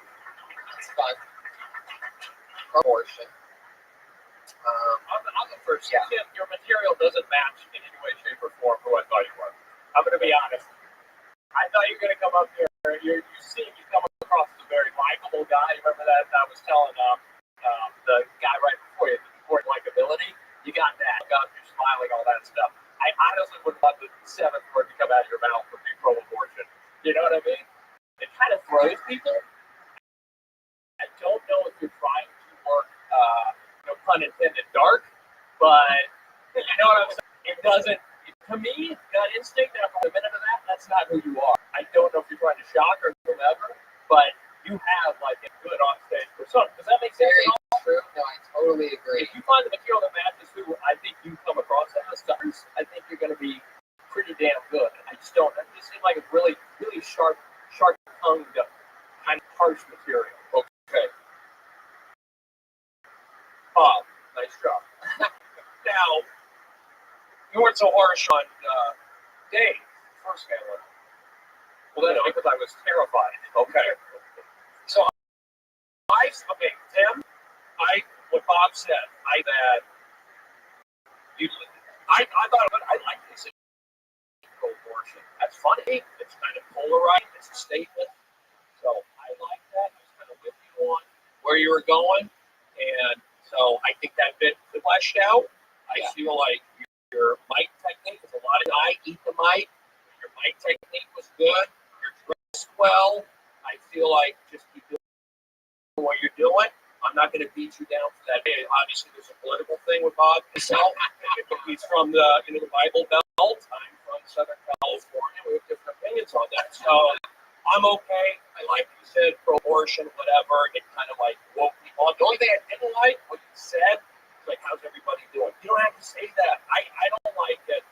Hey, how's everybody doing? I know it's a greeting, but go right into it. Have that right into it. So I thought it was good. Make sure the second word you mentioned is pro-abortion.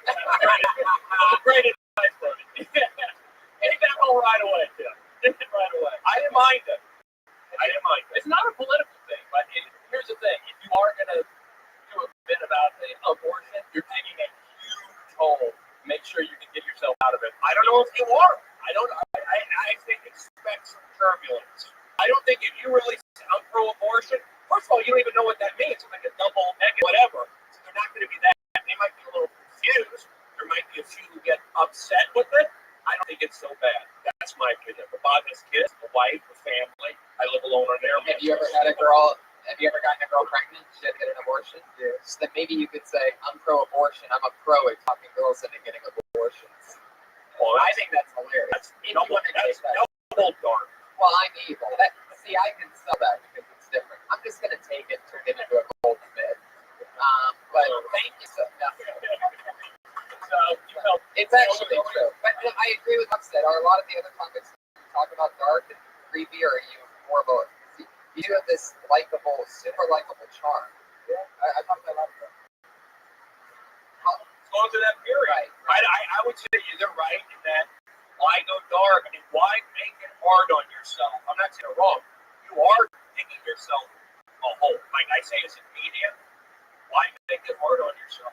You don't have to. So there you go. This is your journey. That's objective. This is your journey. You're driving the car. We're just along the highway and you drove by us for a second. We offered our minuscule opinion. You go where you want to go. But I'm telling you, my snap judgment of you, I was just like, whoa, okay. Here's where he's taking us. I see that. Pro-abortion. I was okay with it. I thought it was a Kanye West vibe. I was with it. Why are we not laughing when I say stuff? Because I'll tell you what, bothers me. And I did an hour in the main room on Saturday night. I crushed it last week going out with Bill Burr and Sarah Silverman. Not going to come up here disrespected. You know what? Hold on. And I did 15 minutes 2 Wednesday nights ago at 12:05 in the original room. So, you know, fuck you guys. Yeah. Talk about abortion all you want, Jim. I don't give a shit. Tim Greer, he's at 33. T. Greer 33.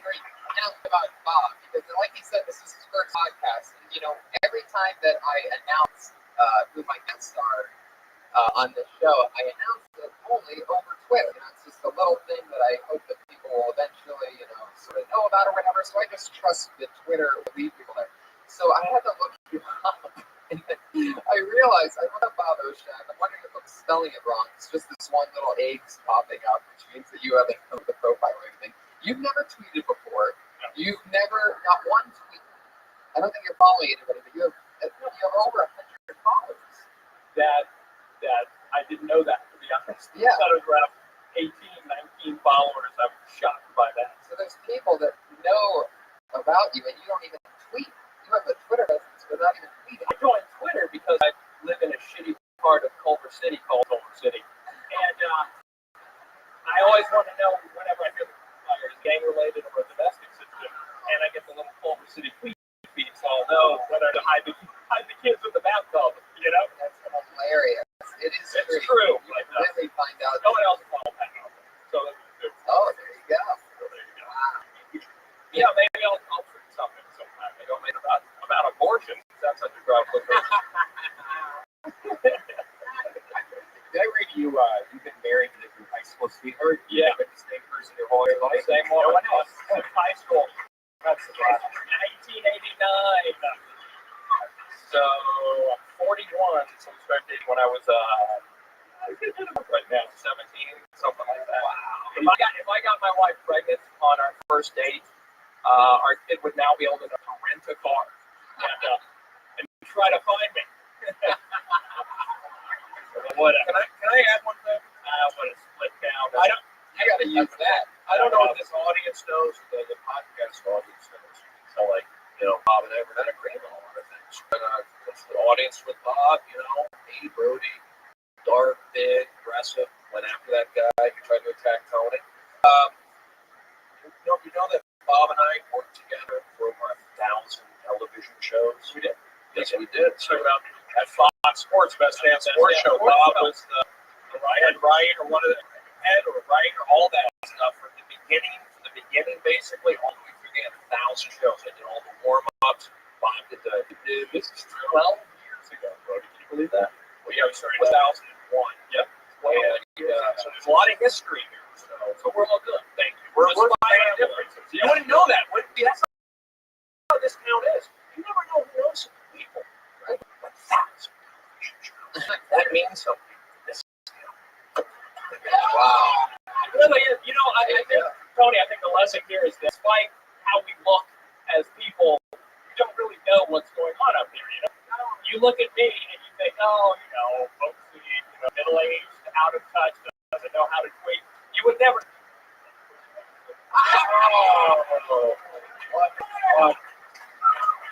here. Somebody fucking throw it off by now. Somebody fucking punch me right now. We're on ripped. That's crazy, guy.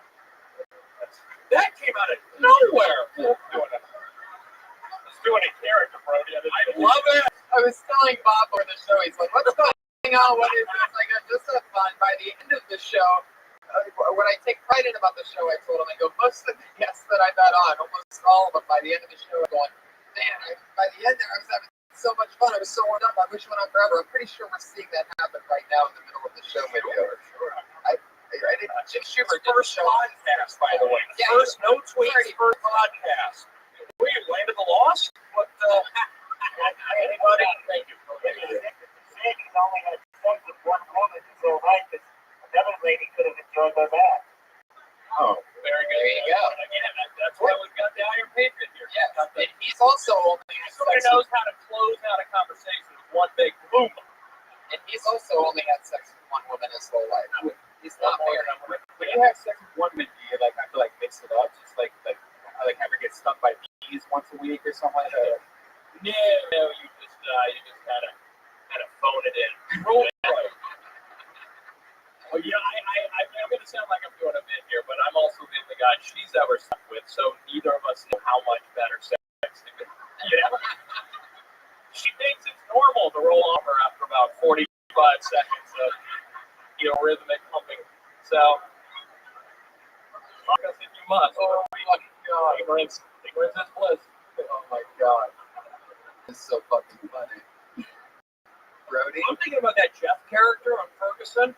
Is he supposed to be like a contestant from Price is Right? He has like a name tag, Jeff. It looks like the old Price is Right. I don't know if anyone even knows what we're talking about. We have a robot sidekick here.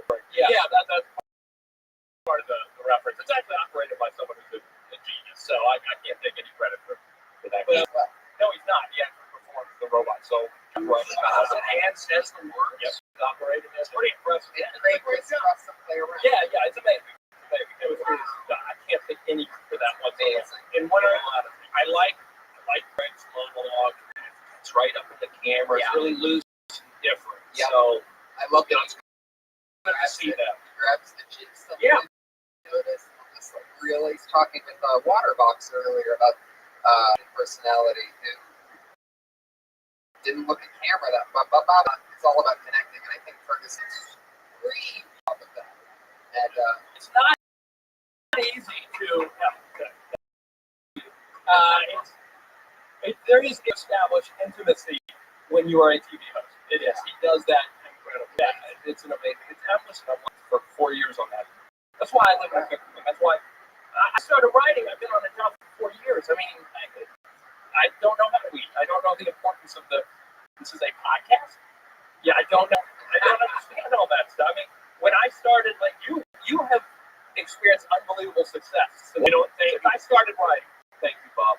You know, Whitney Cummings, hanging out. Okay, I just lived in the country for 4 years. It's a great job, but someday I'll end and I'll be like, wow. That's something I think is refreshing that you don't tweet. I think you should be positive. I'm not on your Facebook. That's okay. But do you have a cell phone? I do have an iPhone. All right, it's a 4. You know what you're doing? You are doing a great job, and you're one of the nice guys. People don't badmouth you. Totally. Everything you've got. You used to host all the Sundays and Mondays. You're one of the original hosts. And that's really one of the most badass things you can be in comedy. And I know a lot of comedians always make self-deprecation jokes about it doesn't pay the bills and this and that. But I'll tell you, man, when I got here, people meet a door guy and they find out how much they love comedy. They give them a list of about 5 guys that are just monsters, and you are on that list. And so, the anticipation when you first start back in the room, and they're like, and you hear the next meeting go, "Who's next?" And the piano guy's like, "Bob Oshak," and you hear that name that you've heard.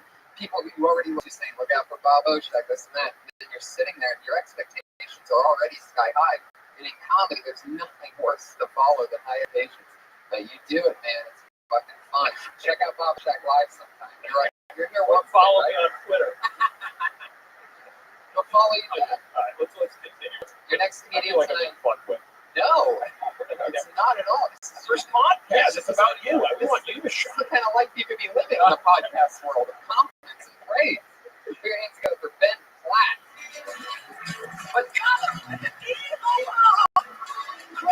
Oh, wow. Could this be our first guitar comic in Hill Tony history? Good evening. My song is Vampires Are People, and I sing it to you with a California accent. The whole world is indeed with a long accent. It's like, I know that you did, and it's not me. Hip-hop is things they would go back now. Sitting in solitary, we will escape, hungry or Burger King. Vampires are people too.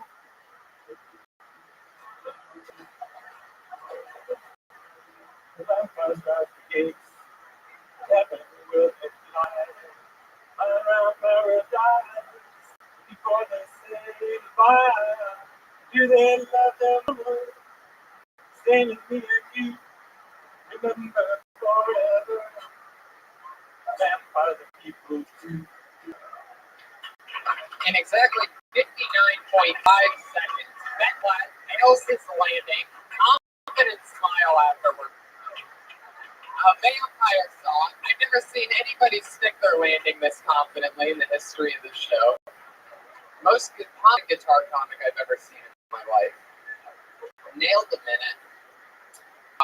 Normally, every comic's goal when they get on stage, Ben, right? Ben, every comic's goal when they get on stage is to make the attractive blonde in the audience laugh. And you, sir, I'd like to introduce you to the attractive blonde in the audience who laughed your entire set. Oh, yeah. Neither could I, man. The very fact that I can hear you is that's to how many other people are laughing. But my point is, that's the goal. You hit it out of the park. That alone makes you a winner, Mr. Benjamin Platt. Heck yeah. Can I jump in, Tom? Yeah, definitely. Of course, Brody, you're a guest on the show.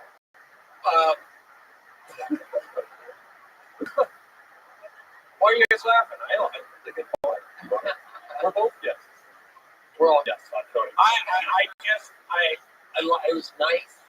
You're a nice guy. I like your left-handed, shirt's tucked in. I like the look, very bold Colorado. Oh, it's not that. Okay. Not a 19 slam. Okay. Sorry, but I would say just enunciate more. If we're talking about the bits, enunciate more. It's like, I don't know if it's stand up or a coffee house song thing. I would say enunciate more, and then we'll see where that goes.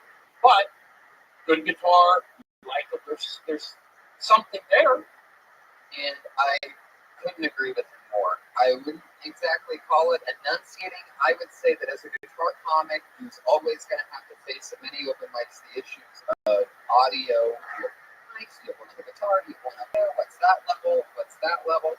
I think the guitar was a little too loud for the singing, you know what I mean? So it'd be a little bit lighter, just a little bit more acoustic and mellow, because in comedy, it really is going to, I mean, and no doubt about it, you have that likability that also counts for a lot. But they're definitely going to want to hear the exact words that you're saying. We could hear you in the beginning, but once the guitar came in, it was just a little bit too loud. Maybe project a little bit more. That's something that I definitely had to learn when I first started out. I wasn't pushing. It's just about 10% vocal push that adds all the difference in the world. You know what I see? It's a big guitar, man. You get high behind that thing. I go with the banjo. Again, why no laughs? Why no laughs? So not only am I uncomfortable, he's hurt too. So think about that. When you don't chuckle based on my cadence, people get hurt. Ben, what are you going to say? You in the hangover, you weren't. So I know what I'm doing. I'm going to play that game. It's you. Go ahead, Ben. What about the joke? What was the joke? Yeah, that's sort of. There's a bigger issue here, Ben. What your act was about, to be honest. I know you were doing some accent thing. Right. It's an audio issue. You couldn't hear. That's what we're saying. Not really. You can hear it a little bit, and it was likable. We could tell you were talking about vampires. It was cool. And Can you summarize it real quickly? What we just watched? Into the mic.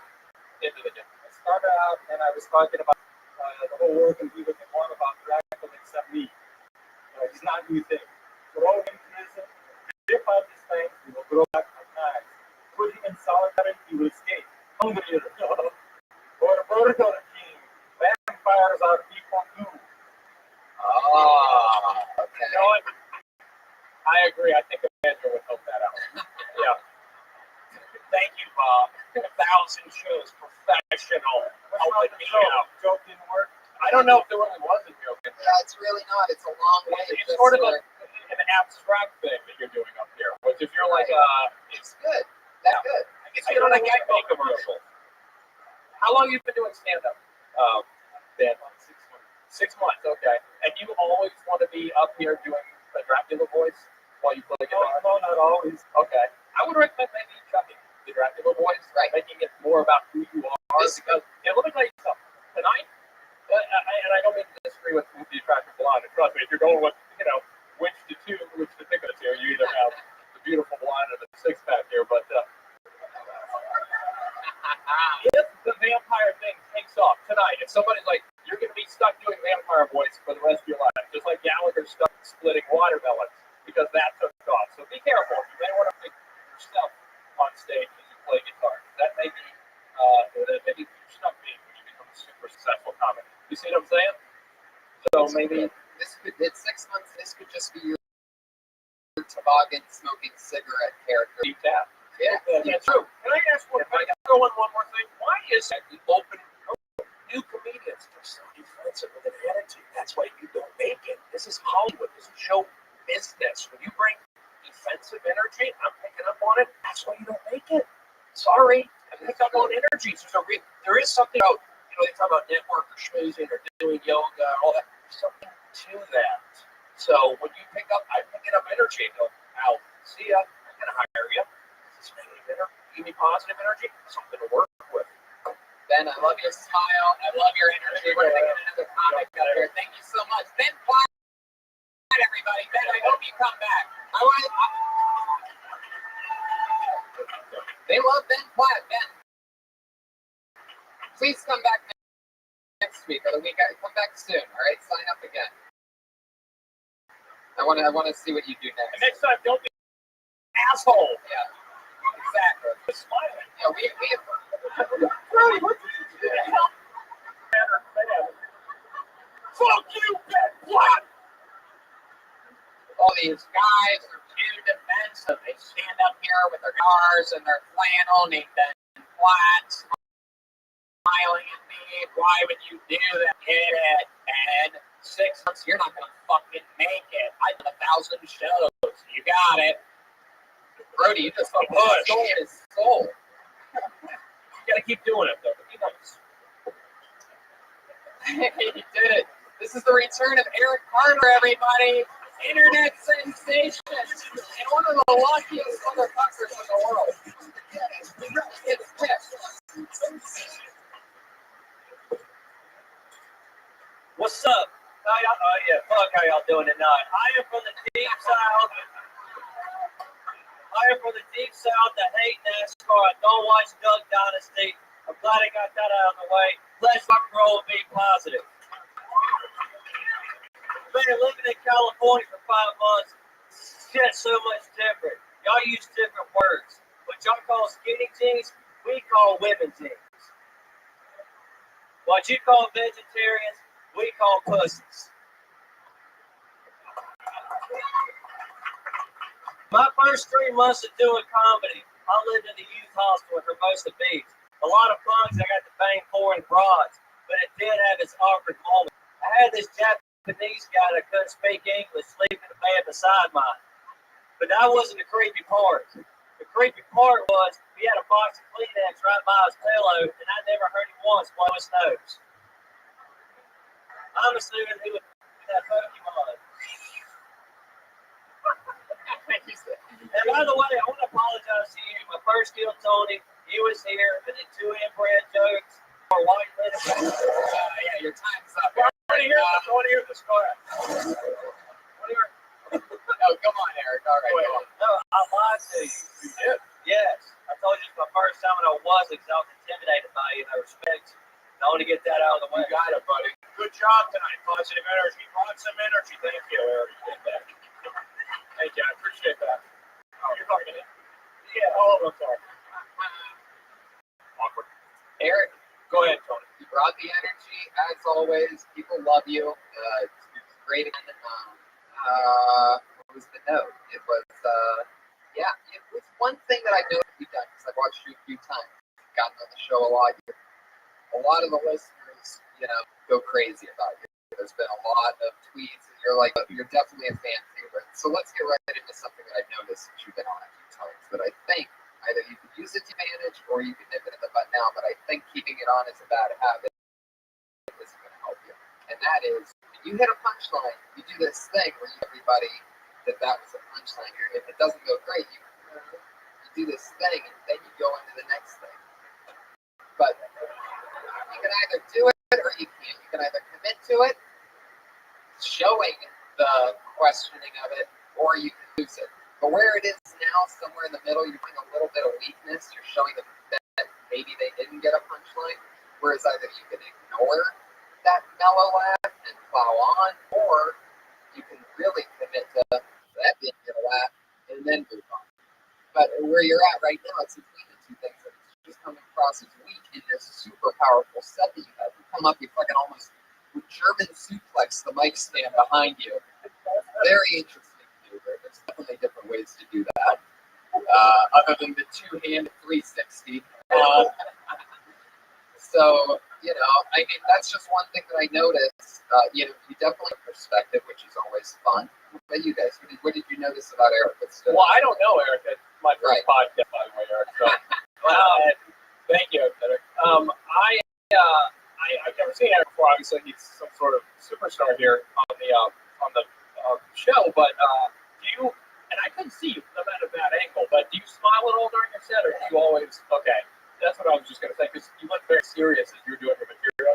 Not serious, but just like really intense, and it's almost like Southern preacher-like, which sort of works for you. But every now and then, maybe a telltale smile of sorts, which again, if you were given in disregard this note, would help out, because there was a super intensity to what you're doing that could get a little overbearing if every now and then you don't let people see you crack or whatever and see that you're having fun too. Does that make sense? Yeah, I keep pounding the smiling thing. I know, but I'm telling you, man, I milk my smile. I genuinely smile a lot during my act. And if it doesn't work for certain people, I recommend they do it. But for you, I think that does help out. That you do act like you're having fun and experiencing what you're doing. You see what I'm saying, coming from my perspective. Yeah, the smiling is important. Not saying laughing, smiling. So I'll smile. So I do that. You get people on your. It does. It's a way to ease off the gas ever so slightly when you have your pedal to the metal the rest of the time. So I can't speak specifically to that, so I don't know if you're smiling, but I'm just saying I liked your energy. Are you left-handed? I can use both. Okay, so I like that. Wow. Wow. With the mic, you can do both. Yeah. Holy shit. So you should try that box as a kid. You should try with the mic stand next. You used the box as a child? Yeah. Yeah, we. How old were you? Well, I mean, I was a child, 15, and Oh, okay. I was 16, and it all soccer. Okay. Soccer team. So, Child boxing sounds hilarious. Yeah. Just as an aside, I don't know if you want to go anywhere with that. Just make smile while you're talking about it. I watch the meetings. Material's not my thing. I can't really harp on a 60-second material. I look at the general thing. So what I see, I think you're on a good thing. Like ability, smile. If you want, you got that accent. Keep it. Don't lose it. You're talking. Thank you. Doing a podcast. So I think you know what you're doing, and just be likable and nice. There's some why they're saying good things on Twitter. That ain't broken. Don't fix it. Just keep doing what you're doing. That's what you're well dressed. Well dressed. I like that. You doing a lot of spots? You busy at nighttime? You going up a lot? yeah, I've been hitting mics like South today. That's exactly what you need to be doing. There you go. Eric, hold on. Hold on, the iron board. Yeah, I think the iron picture. I know Grandma's a bitch. My bitch. If you don't look on Sunday, give me your main car. There you go. I like that. A little something for the listeners at home, and a big fuck you to the live audience. Yeah. That's an Eric Carter joke from a few weeks ago. There you go, Eric Carter. That's enough. There it is. He's on Twitter at CallMeEC. He's Eric Carter. Now, an exciting thing. I don't know if I got to mention this to you, Bob. Every week we have two young ladies, and since episode 1, they've been doing a new 60 seconds each week, and they are with us here tonight. This is their part of the show where they do a new 60 seconds, and this is that part. Oh, this is exciting. Exactly. So there are two monsters being built here in the confines of Kiltony, and tonight will be no different.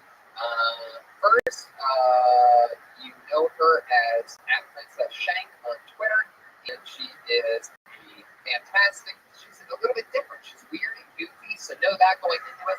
She's everybody. It's Sarah Weinstein.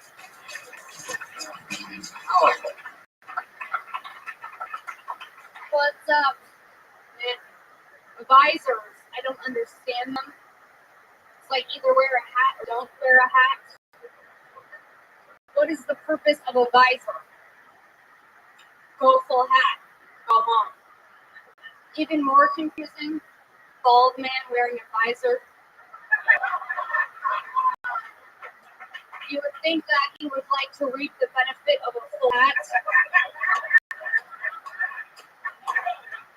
Not always the case, guys. I was thinking about it the other day while I was looking at my furniture, wondering if I would ever really need posters. Like, is my furniture ever going to be nice enough to not get rings on it? That shit doesn't matter now. Am I ever going to have napkin rings? I don't know, but I won't ever have bugs. That's for sure. All right. There it is. They're such monsters that they know exactly when the minute is. That's 59.52. The visor bit, and then the coaster is a new thing, and you ran out of visors. Right, gotcha. Just wanted to make sure that you were smart. Yeah. The visor thing is hilarious, and I think it could be bigger. I mean, I don't even know where it begins. It's almost like it's a convertible. It's like a. Is there anything that pops in your head when you think of a visor, Brody? What do you have Football coach. Is that same weird football heckler guy? It's okay. It's all right. It's a Dolphins. No. I like the visor. I like, you can tell that you've been doing, you've been here, it's obvious, and you've been watching the show, but right up, you said how you guys do it, you kind of joke about that, we talked about that earlier, it's a funny thing, right? We're back, I don't see everything, but the visor bit, it's tight, it seems like there's a lot of, visuals, boom, boom, boom, you get good stage, like your own little personal stage posture up there, that was good, so keep doing it, that was good, confident. With that. But I know you're rushed at that second day. That seemed like you're a little frustrated, but I'm not going to hold that against you because it's, you're this far. So I was trying to think of visor stuff all week. I'm so pissed off. Well, it seemed like it. I mean, you got pretty much a double applause break in the first 30 seconds of your set. So, I mean, it showed. I mean, there's no doubt about that. I would Good. Not really much more you can do. Right. I know. And the way that you have it, I think it's almost pretty important to sort of lock it in where it is. The way that you said, you know, I don't understand visors, you had it there, and then the big one came, but what I really don't understand, bald guys and visors, and then you had it, you nailed it, but I think it's really right there, almost something like, you know, why do you want the top, why do you think you want to see the top of your head? You don't want the sun in your eyes. We don't want your bald head in our eyes. Like, I don't know, like something like get into it. Think about how it feel. Oh yeah, hi Brody. Yeah. When a Jewish person wears a visor, it's a hat, right? Called a yarmulke. Well, that's an interesting one. If you're wearing yarmulke and a visor. That's true. Yeah. So Tony just picked me up. That's what I just said. If you're wearing a visor and a yarmulke, it's probably one cheap visor you bought. Something Nothing there. like that? No, that's not a big look. Because the person's Jewish. You know what I got upset with when you said with a Jewish hat? I go, it's a yarmulke. Nobody laughed again. How do you not laugh at that? It's funny. How many Jewish people are here? Show your hands. 3. All right, that's my point. I like you said show your hands. You know, laugh. Yeah. You guys made me laugh. I thought you were really good. I don't know you. I evidently you come here every week or something. Yeah, she's a regular. Yeah, you're very funny. What are you trying to get at with the coasters thing? You're saying your furniture is so bad you don't even care if it gets rains. Yeah, but like, I didn't know if I was gonna go into that or not, so I didn't even go for it. Like, I just buy coasters. That won't ever be a thing. Like, Right. Jack can rent a coaster, that makes sense. Because by the time you have money to buy coasters, you're going to just have furniture. I don't know. I'm kidding, but I don't know the perspective. Your coasters would cost more than your tables. Yeah, basically, Right. essentially. Yeah, it doesn't matter.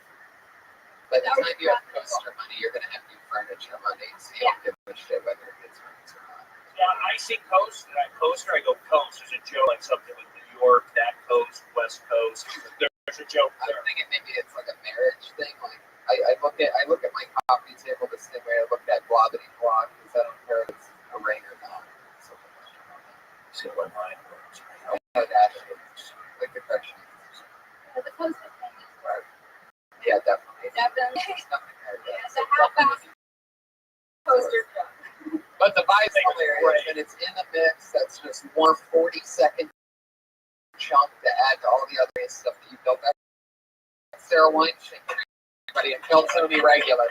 Positive energy. She's always happy, smiling, fun to hang out with. And so does our other regular.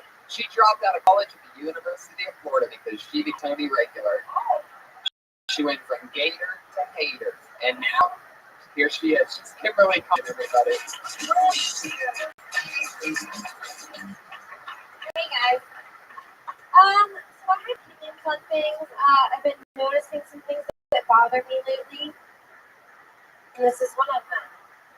If you have a tattoo that says blessed, you probably aren't. You know, I feel like the only people that have blessed tattoos wear jorts, wife beaters. They don't have sheets on their mattresses, you know, and like their mothers had eyebrow rings, like those kind of people.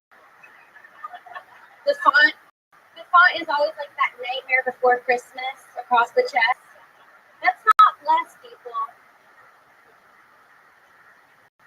They watch their friend give a homeless guy 20, and then the friend walks away and they turn around like, he said I could have half of that. Thank you. There it is, another 59.39 seconds. They definitely know the time. I just want to jump in real quick. I like there was a bit there, like the blessed tattoo. You establish that right out of the gate. You know you're doing that.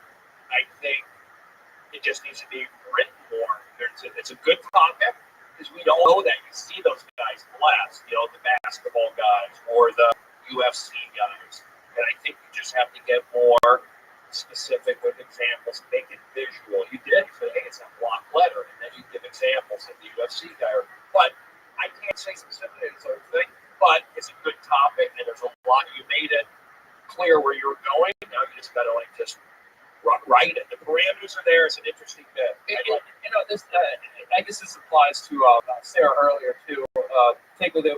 I don't get on stage a lot, so whenever I go on stage, whatever I do, my stage time is precious. So I know my material backwards and forwards, even if I've never ever done it on stage. And if it's single one try, I pulse it out, no matter how much time I rehearsed or whatever. If it doesn't work at all, you seem like you were kind of struggling to remember the bits. So they were in your head.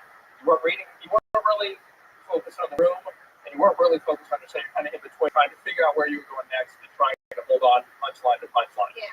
Know your material. Know it backwards and forwards. Brush your fucking teeth with it, so that you can say it backwards if you had to. Stop when I snap my fingers and go right back doing the other way. This is why I was nervous about doing this, right? Because I wanted to script everything I said tonight, because I don't know how to do the spot. But I learned that I'm actually good at this, and I now have 100 Twitter followers. But you see what I'm saying, Kimberly? You've got a great material. I guarantee you know how to boom, do the setup. You had your great setup, and then after tag after tag. You know those with the back of your hand, barrel through that, boom. That audience is in your grip. It's definitely, it's true. It's written, and you got it there. You just want to be able to flow with it, so that we're not waiting. You know what I mean? Like it's sort of like we're like, come on, get to it. Like it's like waiting for you. It's a vast improvement on other things, because it's really a great premise that even though we all right away the premise, right? Even the joke was an observation, so right away you know that you're bonding with the people. That's the best laugh in the world, when you just get a laugh with them.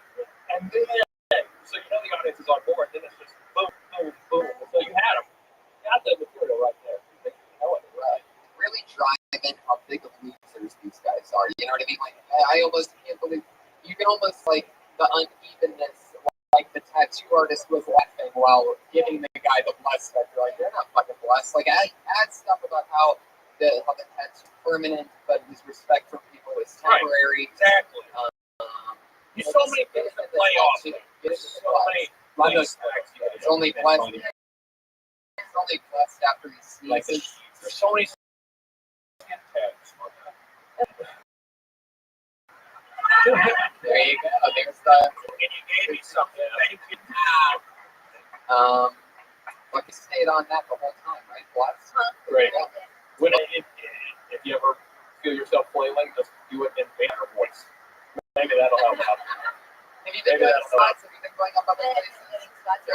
Sarah, you too? Yeah. This one I was trying to do.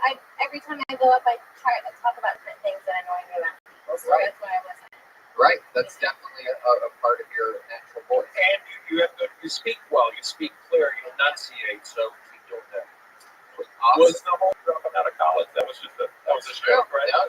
She was a full-time college student. Her cousin is friends with Brian and I, and so we met her as soon as she got here. Her cousin told us she was interested in doing comedy. Her first time ever on stage was right there, and she kept coming back every Monday since. She decided not to go back to college. She dropped out, went to Florida, picked up her stuff, came back, and now you're all in, Kimberly.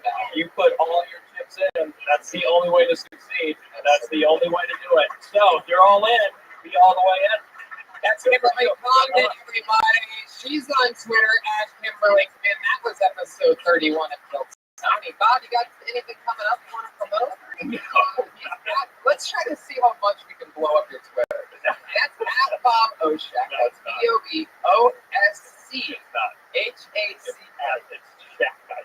it is? Yeah. Oh, that's right. SHACK. Knife. One word. Shack Knife. At Shack Knife. Let's see what we can do to increase. Love your MySpace. I don't know.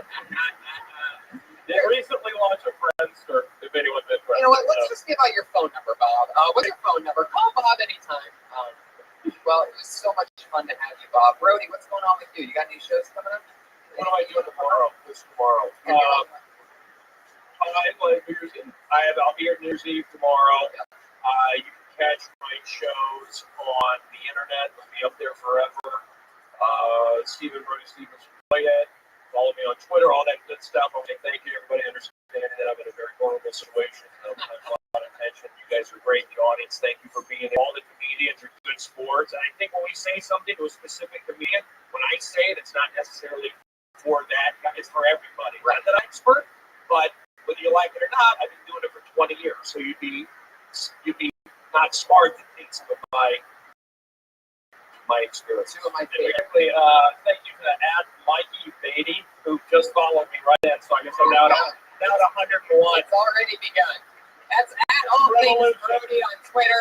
I'm Tony Hinchcliffe, and we're in Texas, baby. Yeah, January 9th, 10th, and 11th. Go to S1.TV all the tickets.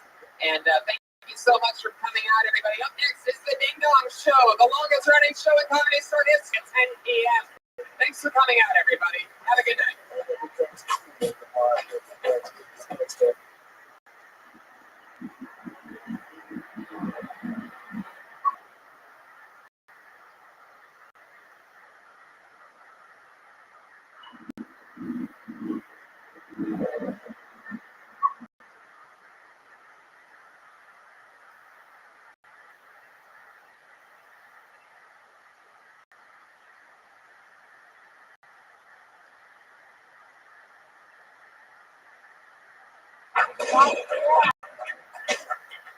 Fuck yeah, everybody. How you guys doing? Welcome.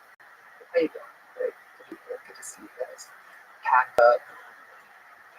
something. Pack back to the room. Good to be here. Fun week. Yeah, we're going to have a fun week. We're about to go to Texas. Yeah, we're going to Texas shows in Texas this week. We are in Houston and in Dallas and Austin. Fuck yeah. Isn't it exciting, guys? On the road, getting paid. How fun. Yeah, it's weird. It's me and Tony, we're just starting this getting on the road thing more and more, lately.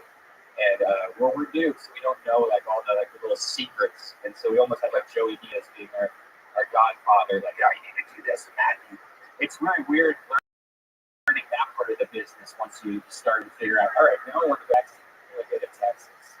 And luckily we've had our friends over at Bogart LA help us out, but it's interesting. It's a lot of work.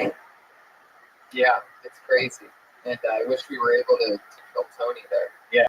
That's the only part that disappoints me, is that we won't have an official Kill Tony in Texas yet. Well, we need to figure out a way to bring Iron Patriot. Iron Patriot's here, everybody. Our head of security.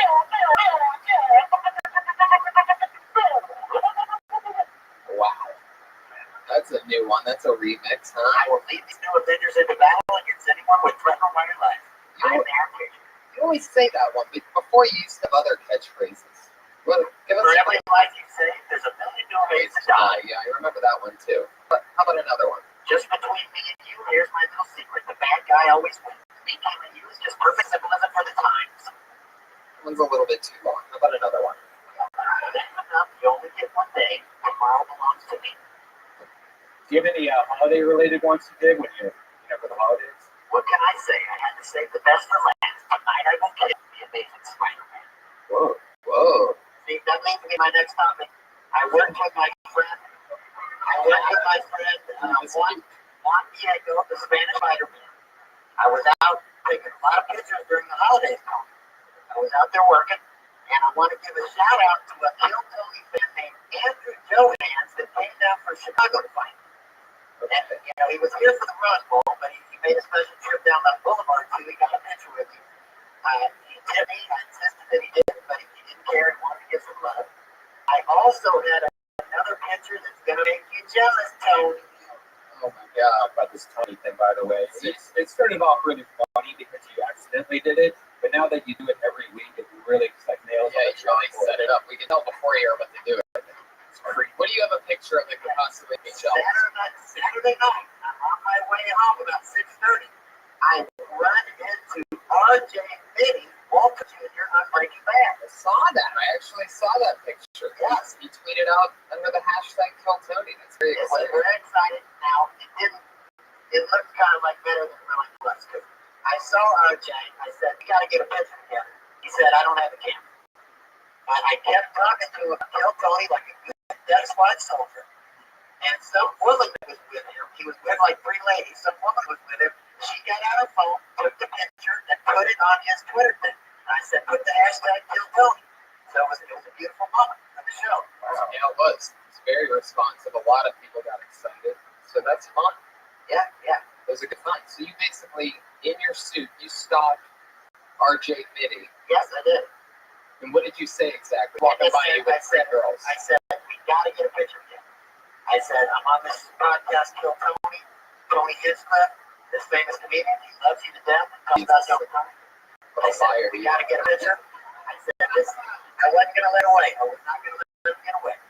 If we got a picture, we got it on Twitter, and what needed to be done. So when you say that you were not going to let him get away, what were you about to do? And he just kept walking. Well, by the way, for those of you that don't know, RJ Mitty has cerebral palsy. And as he's walking by, this fucking robot insists on taking a picture with him. So you really got to picture what's going on. He doesn't have a severe form as when he plays on the show. He has a mild form of it. Yeah, I know. And, he had a tough childbirth with no heartbeat, tough cesarean birth. But he came to LA in 2006. It was really his sister that was getting into acting. They didn't know. He was an extra on Hannah Montana, just like me. And then he started getting into more stuff. He got a talent coach to start coaching him. And then that's when he got in Breaking Bad. So he wasn't even expected to go down that road. Yeah. Stopping him on the street was a real palsy dude. Really went for it. We appreciate that. But he seemed normal, Tony. He didn't seem, he talked, he seemed like a cool guy. He walked fine, There you go. He talked to, I don't know if that was mom. I don't know who that was. I mean, he has his mom go a lot of things. How do you know that? Vegas, he had his birthday party. He even had his mom there. So, Well, I bet it's his birthday party in Vegas. Yeah. So why would his... Yeah. The Iron Patriot, everybody. He's here. He's always here. What are these noises? I'm trying to work on my sound and my effects. How do you like this one?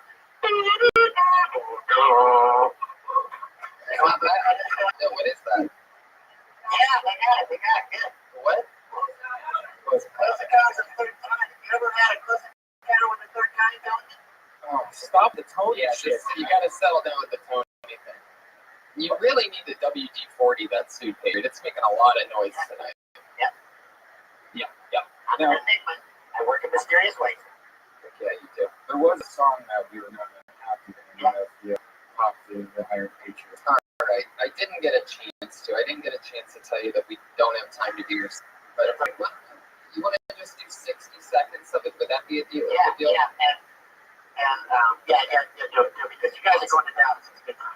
Okay. Well, if you don't know, Patriot was in a band in the 90s, a rock and roll band. That, how long were you guys together? Well, this is the second band I was in called Shane before Dirty Crack. Shane? It's called Shane. I'm moving fast. I just like one song from my first band. Now my second band is one song from the But this is called Come Alive. If you go to the YouTube link, you'll see all these videos from these bands, and you'll see the pictures of what we looked like back then, terrible haircuts we had, and all that. Great. And you're trying to bring back these bands from the 90s. Oh, yeah. It didn't work in the 90s. You think that the music could work now? It could be in a movie soundtrack, whatever, a commercial.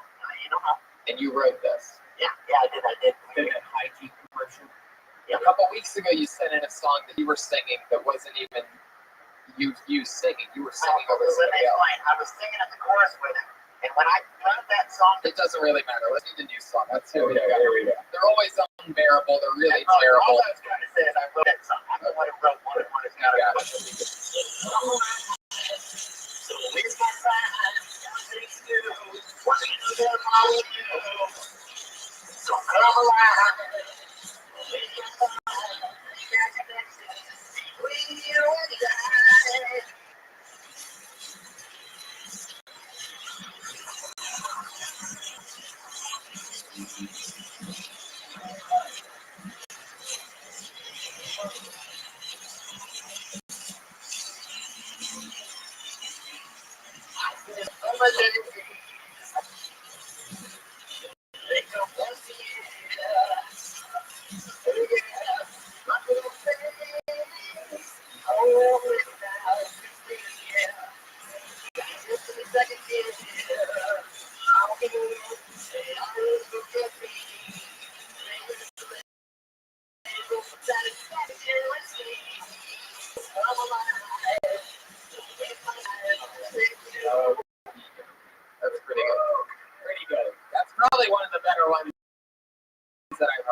it. Yeah. I'm sure there's a large group of music fans out there that always wanted all of the vibe of a Beauty and the Blowfish with the energy of a robot. So I'm sure something will get big for you guys too. Bring them back. I don't want those songs that just lay wasted. They need to be heard by people. Right.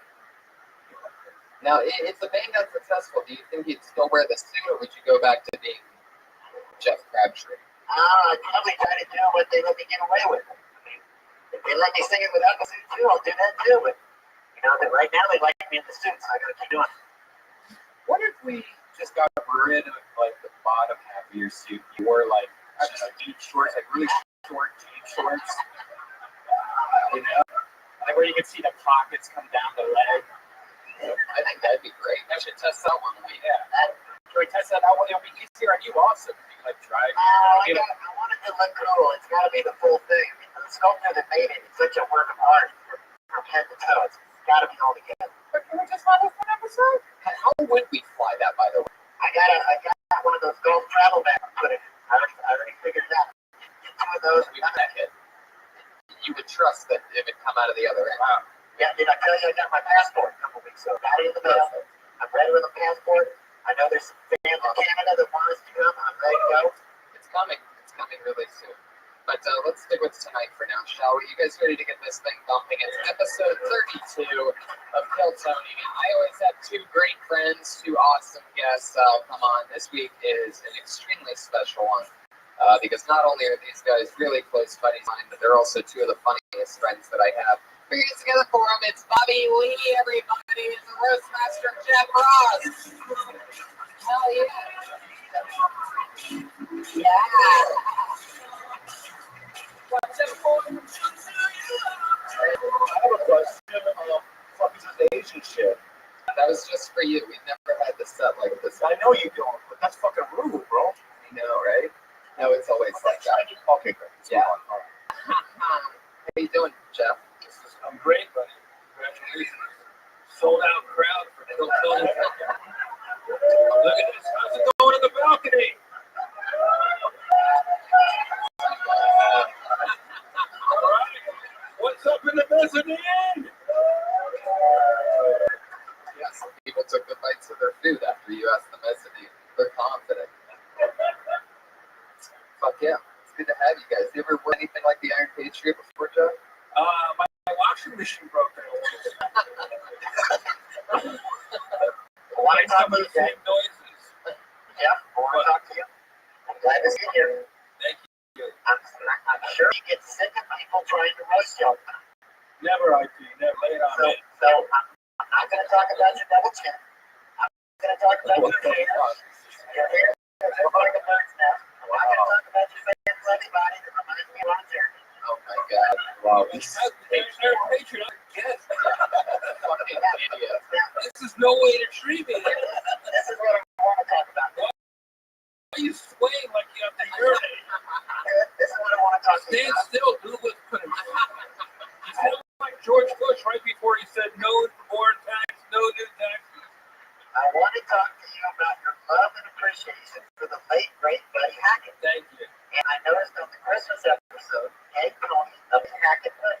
That was very nice. Hackett jacket. Yeah, and you were heavily influenced by him because when you were young, you heard him on the Tonight Show. Now, I was also heavily influenced by Buddy Hackett.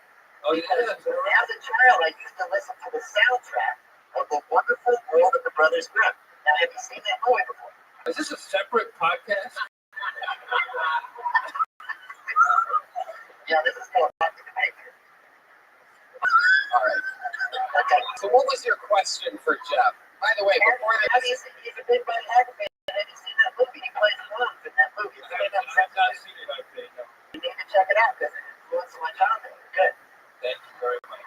And also, I want to say, you just always have an expression on your face like you've seen it all and nothing surprises you. Is it true? Have you seen it all? Does anything surprise you? Nothing. I've seen it all. No, every time I think I've seen it all, I haven't seen it all. Take off your uniform. Show us it all. Come on. Bobby, I want to talk to you. Why do you have the microphone up on your dick anyway? Coming out through my chest. Sounds coming out through my Chess. Bobby, you want to talk to you? Yeah, please go. Bobby, Rothschild, Tony, number 9. What are you dressed as a moped? You're Rothschild, Tony, number 9, Bobby. And we also got a great picture with me, you, and Doug Benson. I don't know if you're there. Yeah, I Now, remember. what I want to say is Doug's got this new show, Getting Doug with Hyde, where he's smoking hot with celebrity. Now, Jeff was recently on this show. Jeff Ross was recently on the show. It was a real good episode. Could you put aside your 10 years of sobriety and go on that show? Because I think it'd be really fun. No. I don't think Doug likes me that much. No, I think it'd be perfect. Yeah, but he doesn't like me. I just fucking said that. You're a good kid. It has to do with the pot. He doesn't like me. Really? Yeah, so probably no.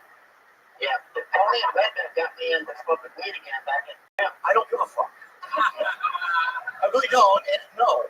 So that's that. That's What I'm saying is it didn't go into other things. I don't drink or anything. So you can I'm a drug addict.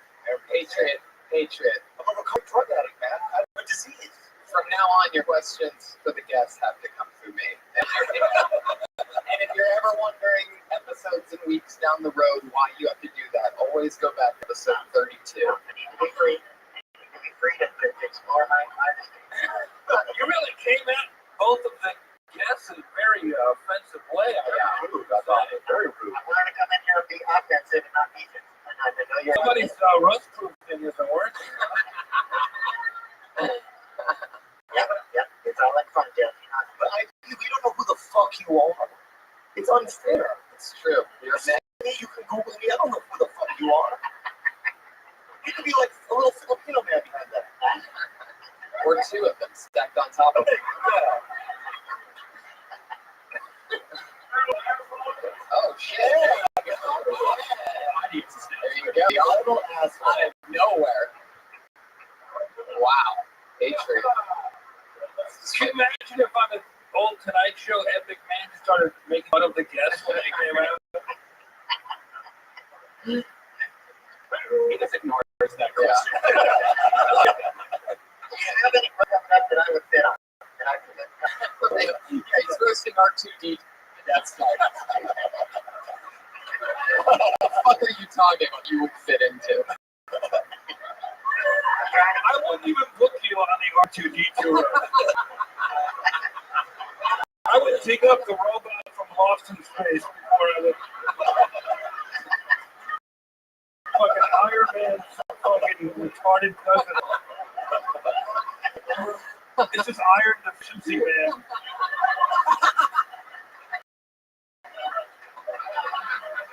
Ooh. Actually, the Iron Patriot. I have to correct you. Not Iron Man, Iron Patriot. I'm the roast master. Let's fight crime together, right there. Yeah. Fuck yeah. What's next, Tony? What happens next? This is it. Well, let's get it right into the main frame of the show. Most of you know how it works. Over 40 comedians signed up tonight for the opportunity. 40? 45. Over 40, 45 comedians signed up for the opportunity to get 1 minute of time here tonight in front of you guys. Get some, perhaps some positive or any kind of feedback that you can possibly give them. Try to help them out a little bit. It's not a competition, but it's just a little shout out for the guys who wanted night feedback that they're really catering to. Wow. And you guys know how it works. Comedians get picked. We pull randomly out of a bucket. We try to get through as many as we can in the allotted time.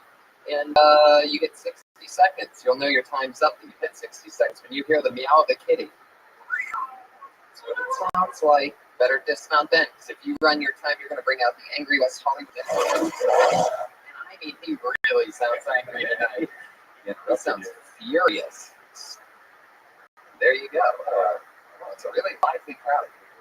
You want to pick? You pick first. I'm going to pick the first one, guys. You guys ready? Kill Tony 32 with Jeff Ross and Bobby Lee.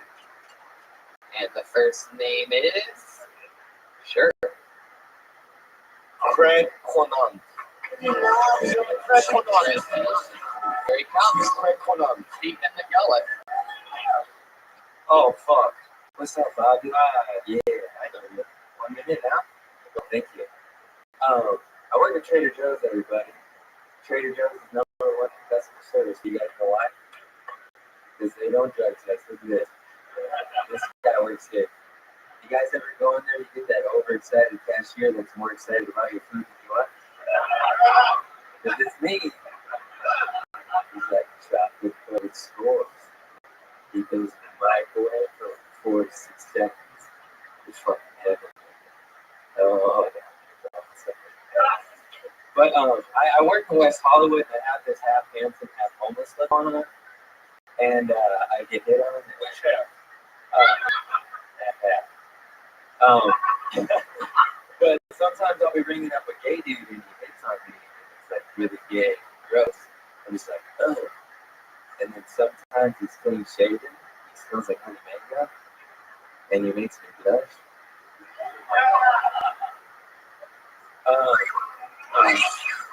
I'm sober now. There you go. That's your minute. That's Craig Canon. I like it. I don't know. You're like a Tom Rhodesy kind of a guy. You get Tom Rhodes at all? Tom hit the road. Thanks, Jeff. Oh, yeah, sit down. Make Hey, yourself when a joke Oh, bombs, it's your birthday? Stand up. Yeah. You guys are making me nervous. no, you're doing great, but when you jump off on a joke, you don't have to pay attention to it. Okay. Move on, bro. All right. Yeah. Because you're whole adult, you know what I mean? So it's like, I like it. Keep it up. Keep it up. Good luck when you choose to try next. Okay.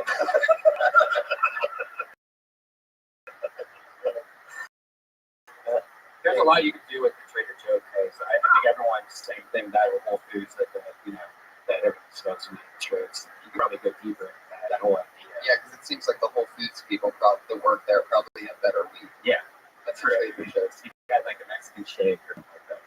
Yeah, it's laced. No, I don't know. Okay, Still trying to got get it. their minutes up. Hey, Tony, can I get that career right up there? Because like 2 years ago, he came up to me and said, hey, growing up, when I was watching on TV, I didn't do good. That's what he said to me. And then he goes, no, you're all right. 45 people signed up for the random opportunity to do a minute. You want to start handpicking Koreans out of the front row? Are there any more Koreans here that would like a chance of, oh yeah, this. All right. Okay. You want a picture? Wait, Bobby. I'll let you know when we're going to pick new names. Craig Canont is still on stage. I don't know if you noticed that, but. Why? You guys haven't dismissed it yet. You were great. All right. But it's not really about whether he's 2 right or years. not. 3 years. 2 years. Yeah. How many times do you go out? 3, 4. Yeah. It's not that much to say because it's like you don't seem nervous or anything, you know. Right. You seem relevant, but I can't tell you. What would you say? Well, what would you say if you worked at Trader Joe's? What are some aspects you'd like to hear? What are some questions you would have for a guy that works at Trader Joe's? I'm saying that like I'm not when someone's new, right? I would just rather hear about their like more specific life, or where they're from. I mean, you have that ring the bell shit at Trader Joe's, which is cute. You could probably go into something like that, about how there's bells. It's just dissect your store as if they're all drug addicts. And I wouldn't call gay people gross. I think that's Yeah, a little bit overkill. Where are you from?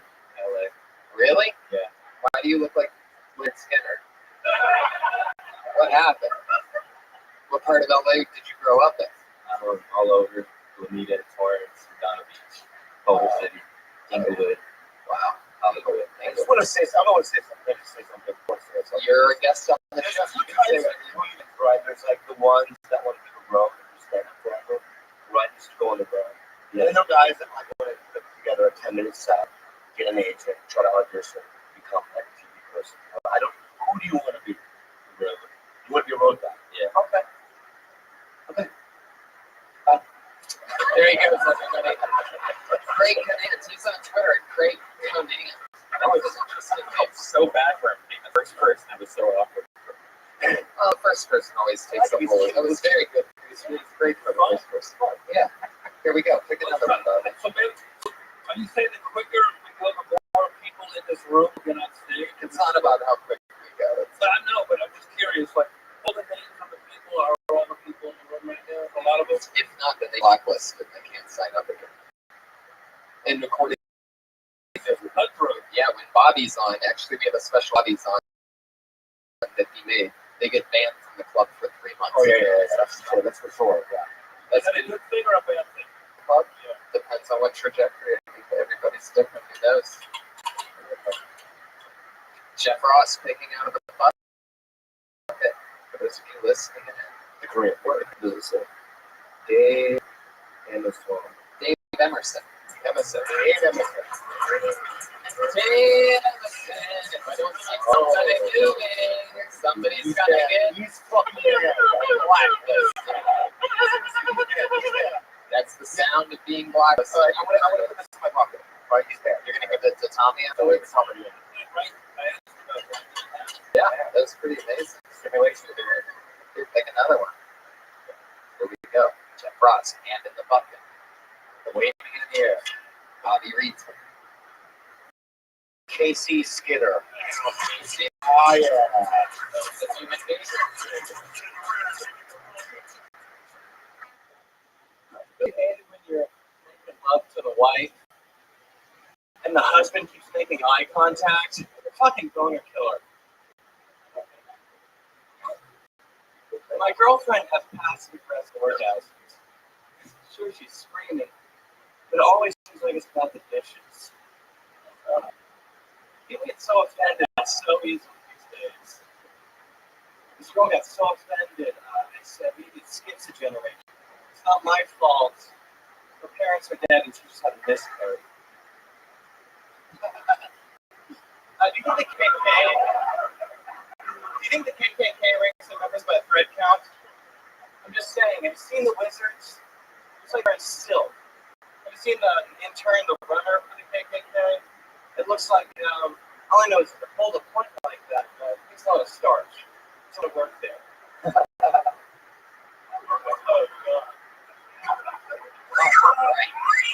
You sway a lot. Are you the Iron Patriots twin brother? You move. Do you have a thing like you have threats or something, or some sort of physical measure? Here's me funny. What? We didn't hear it in your 60 Please don't seconds. please stand. Please stand, please. Thank you. This is the first time I've ever been on stage. Wow! Oh, we love that. That's pretty awesome. We pull a lot of those off here, man. We got at least 10, 20. There it is. The sweet I like your look. You know, you're like a sick gentleman. Yeah. Stage 4. You're regular. So you don't go. This is the first place to showcase to go up. I came up to put my name on the open mic and it was already gone, and I just put this on. I figured it would come up. Awesome. That was it. You got upgraded. Heck yeah. Yeah, I feel like my first set. Yeah, What a great story. And me fuckface. And me fuckface. Thank you, fuckface. Thank you. How dare you? Well, then, you know what you can do is you have to keep the mic steady. You put your phone down and shoot me in your hand. It seems very weird to have your phone. And relax a little bit. You should try it again. Yeah. You should. Where'd you come from? Really? So you're also originally from LA? Yeah, okay. How long have you been here? Almost 2 years. What'd you come out here to do? Music. What do you play? I'll play produce.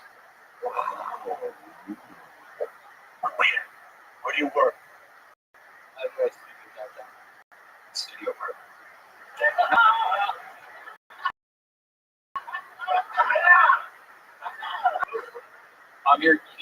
You're definitely one-liners. It sounds like you're like the kind of style that you're going for. Is that what you got? I just like one-liners. Okay, so getting into it. It's doing 60 minutes of one-liners, 120 jokes almost. Yeah. Awesome. Good. Any take a look from Jay London. Jay London. You know Sam. You a better example. It's fine. I think anyone that that's standing is brave, and that's you get. You came up here, you think you're brave, and yeah, that's totally awesome. It's like jumping out of an airplane. It is. Yeah. Yep. Welcome. Congratulations. Casey Skinner's first son here. Bobby's got his hand in the bucket. online. I think he's your brother, by the way. JT.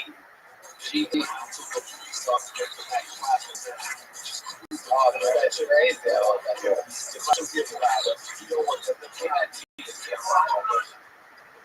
What's up, guys? How you guys doing?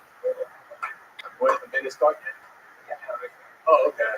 Well, I was dating some Indian girl. Some East Indian girl. And the whole thing about her, she wanted to look like Kim Kardashian. You know what I mean? She did look like kind of Kim Kardashian, but she didn't really have the booty. So she was like, I want to get the booty. So I was like, the whole time, I was like, work out, so I'm going to get my booty. All right, cool. It's like one day I was lying in my bed, she's going to the bathroom. I'm like, I'm just watching you go to the bathroom, bro. It's like, go look at my booty, go look at my booty. I ain't looking at your booty. You know what I mean? You just going to the bathroom. Like, I don't want you to go to the bathroom. I'm not taking out the booty. I'm just like, even though you ain't not much of a booty. Like, you know what I learned? Wow, straight to the angry bear. That's a first. I didn't even get to my punchline. What the fuck? You did now. It's a minute. Oh, it's like, you know what I learned by being this Indian girl? That the red dot on the forehead meant coke was ready.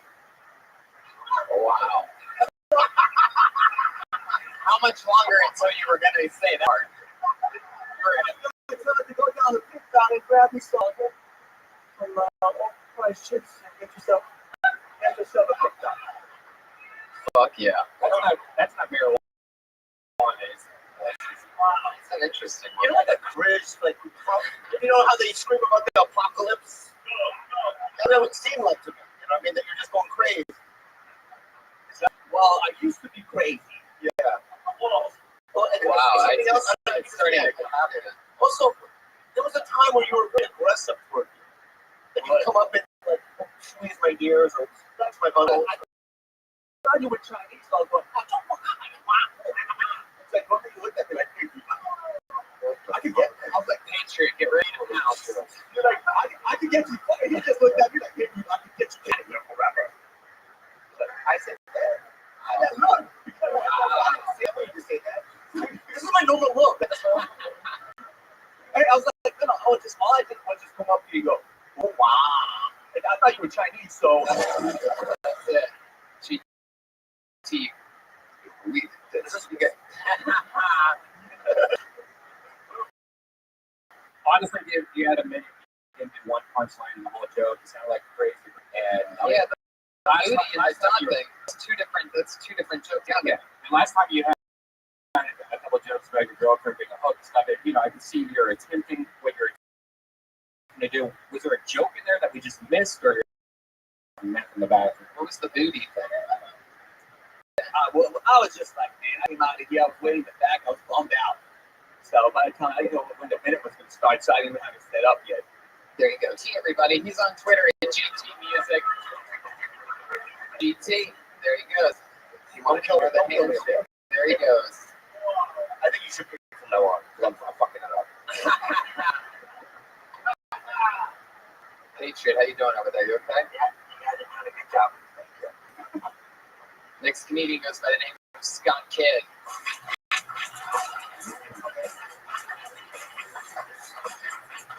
There he is, Scott Kidd. He's been on the field. So I like to use Facebook, Facebook Network, use it to pick up chicks. But I keep getting all these fucking requests to play Candy Crush. What plagues me is that I get 5 requests a day from the ugliest, fattest women to play Candy Crush. Why is it that every one of these women look like they need an insulin shot before they start playing Candy Crush? There's this one huge fat bitch who I know for a fact is sitting in front of a computer with a huge cellophane bag of hard candy, just crushing the fuck out of it. Just, don't get me wrong. I'll crush the fuck some candy. I'm not playing Motherfucking Candy Crush.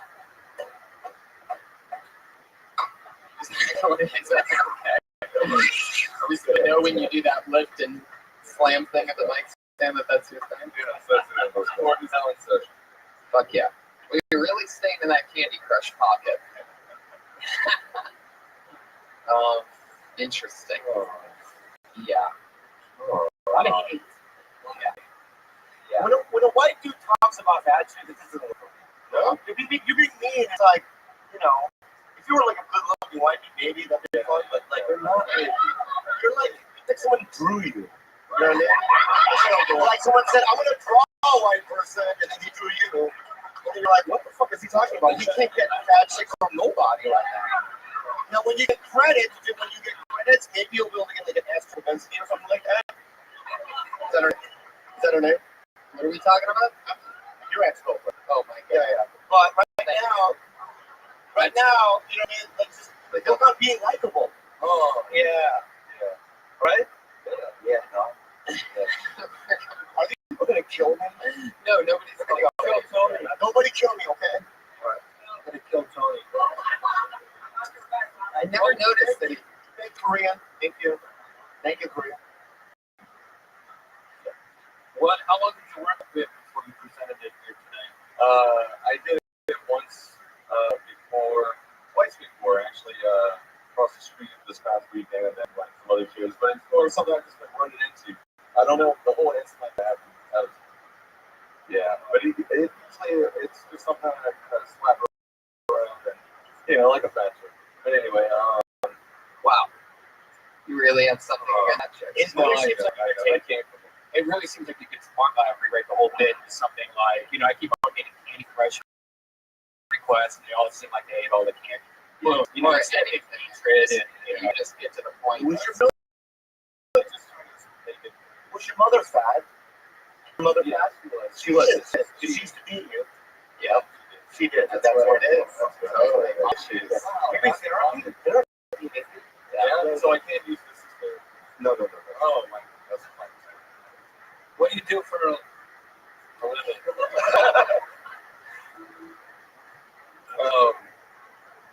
Right now I do freelance like that.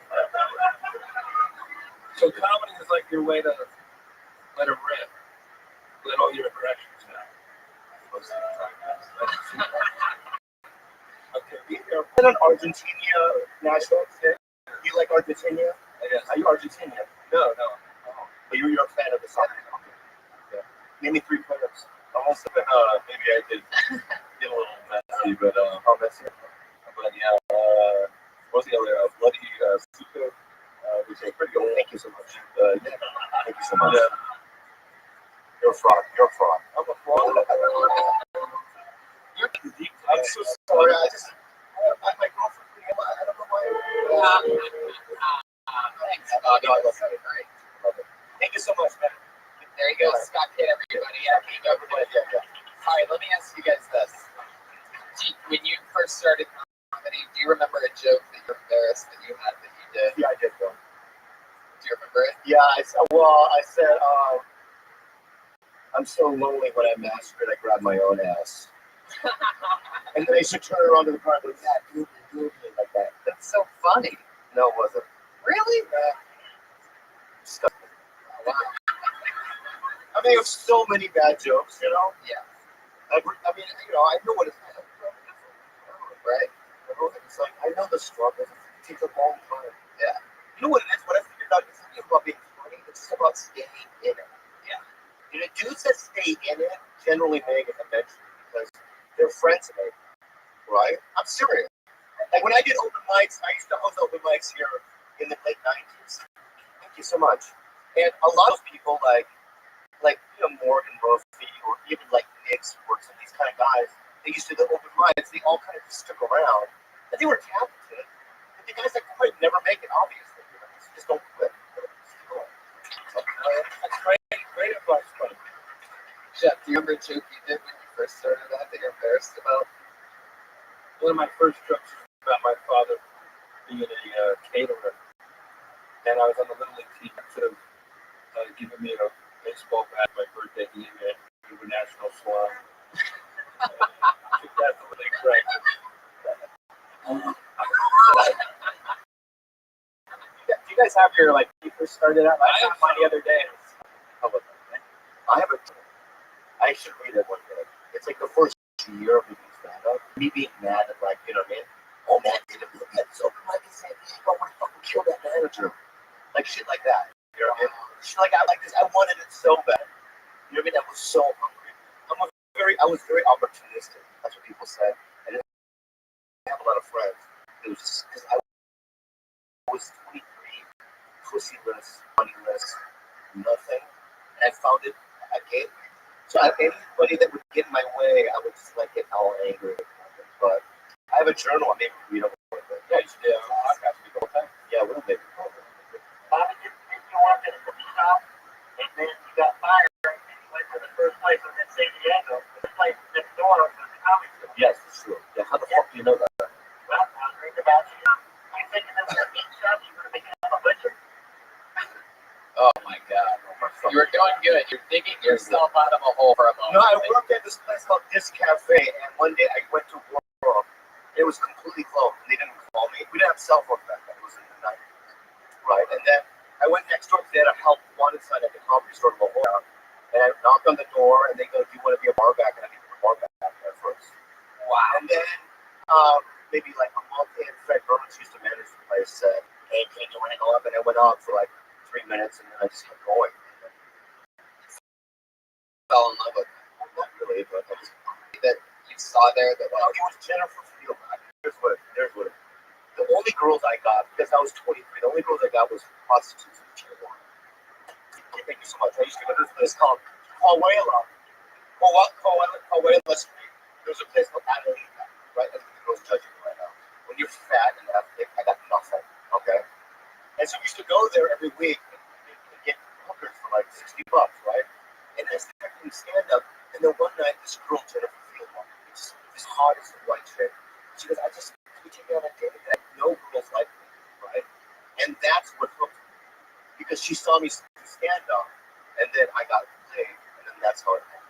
wow. So you're like, I'm into it. Thank you, Jennifer, if you're listening. Thank you, Jennifer. Jennifer Field. She had a pink pussy on the mouth. Oh. Jennifer Field changed the trajectory of Korean comedians forever. Like giving her a taste of that. It's a beautiful story. Thank you for sharing. Thank you so much, Jennifer. Your next comedian tonight goes by the name of Brian Hibbert.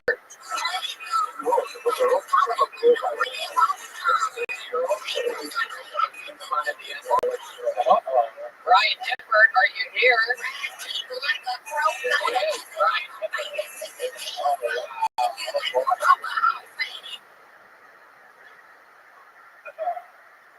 Never.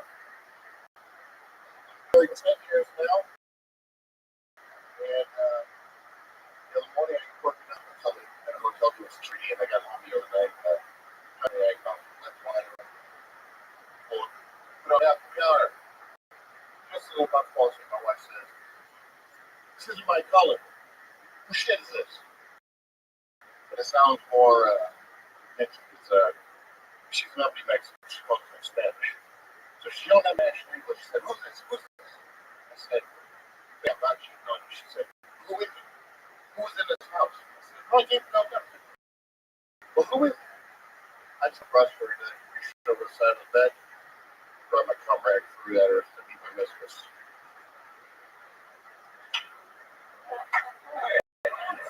I'm black, white, and I grew up in a predominantly white town.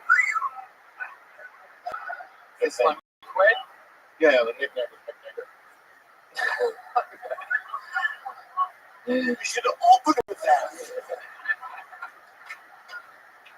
The information, you fucked up the first show. You put the information about your wife first, and then you set up the joke. But you set up the joke, then did the information about the fucking wife, and then we're all fucking lost. Wow. No, I'm sorry. A big sobbing. What kind of security guard are you? You're an insecurity guard. He's just trying to give you some joke, structure of the joke. It's not insulting you. Well, no, I didn't think that was insulting. you really want to move that mic stand when you go on stage. Because like, it was just like crinkling, making noises behind you, you know, right on stage. I'm sorry. Go on. If you never been on stage or you only got to take one twice, just try doing this. You go,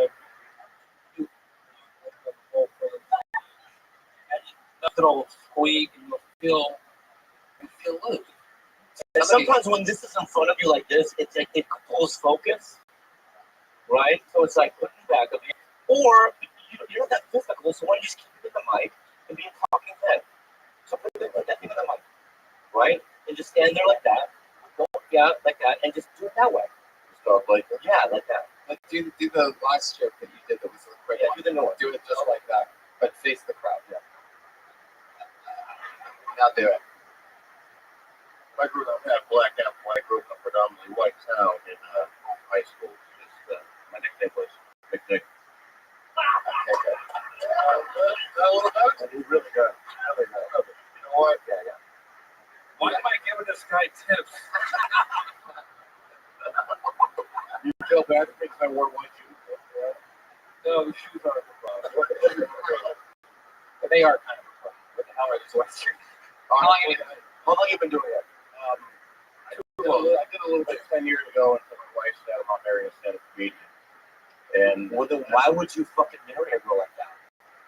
Why would you marry a girl that doesn't support your fucking dreams, man? Have you seen this fucking show? What are you talking about? Oh, yeah. That's the worst jokes I ever heard in my life. I don't honestly know what the wife on this one.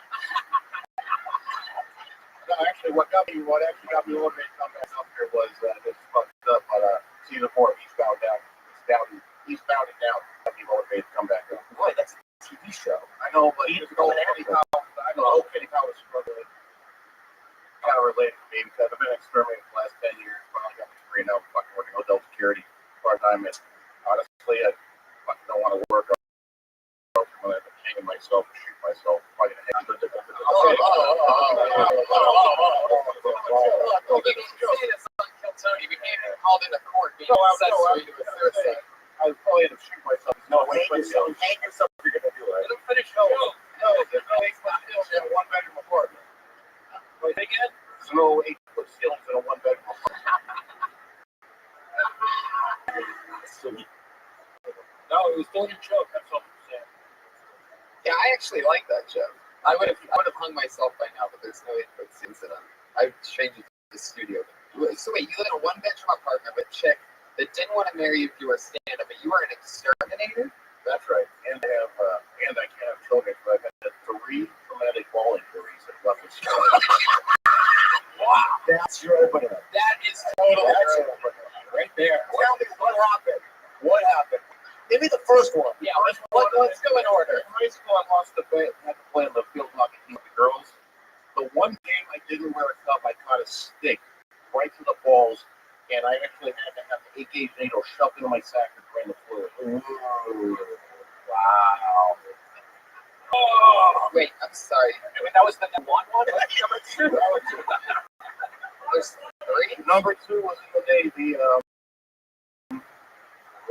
got to Thailand. Got you sucking you off. No, actually, that did happen. The man boy, I was on over.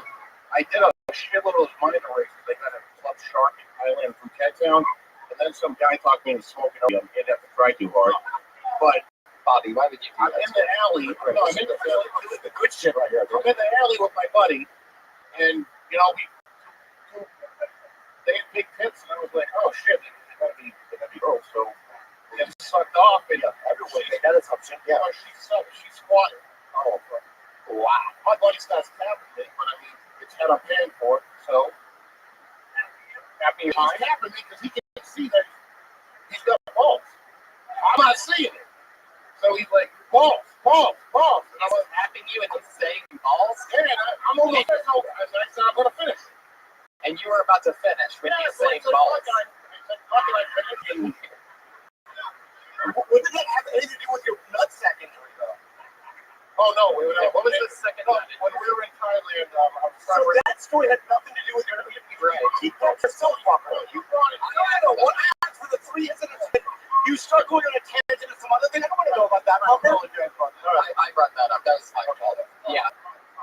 The second one, I made a joke thinking they would just get a laugh. It did, and then that did happen to me as well. I see what happened. The second one, I was on my third day in Thailand. I was trying to pry off bracket. The left nut. What the fuck, dude? That fucking thing swelled up again. And I had drained nuts drained again. Oh, wow. Now the third one, that's just third one was 2001. I just got my wife pregnant. Okay. You've dropped more balls than. Thank you, Kai. Now I'm up on the ladder. I was working up and I stopped in the paint department. So they have cases. They come in cases of 4 gallons. I'm holding it against my chest. I'm leaning against. I'm not resting on the orange metal. I got this fucking. I got this. Time. So you're holding what? A gallon of what? The 4-gallon case. And you have your nuts on some He's shelf? resting it on his crotch. You know, so I've got this woman that comes up behind me, like, you know, it's in Orange County, so it's up in Newport Beach cut. She says, "Is my fucking pain ready yet?" I lost my shit. I went up like that. The cheap ass cardboard breaks. 4-gallon. Boom. Bruised over 85% on both testicles. And there's a sad but ironic part is 8 months later my wife lost the baby. That's kind of sad. Leave that out.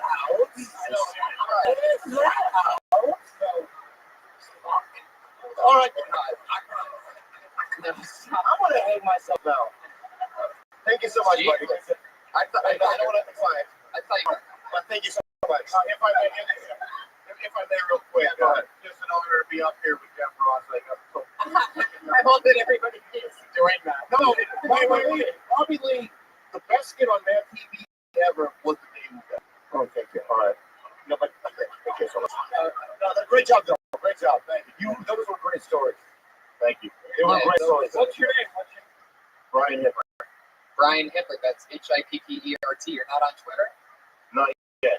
Still trying to think. Oh, there you go. Friend him on Facebook. Brian Hippert. Maybe I should be a sterile guy. Yeah. Or add sterile There might already be a sterile guy out there. Sterile guy. Thank you very much, though, gentlemen. There you go. Thanks, man. That's some balls.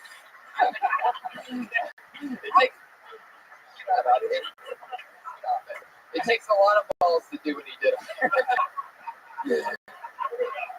Like, really, though, like, how have you guys ever had any injury to your balls ever? How does he get worried? He made me worry a little bit about when I got kicked in the balls playing soccer, like 5th grade. How long did you puke? I laid on the ground, it hurt so bad. And now I'm starting to wonder if maybe something my growth or something. Did you?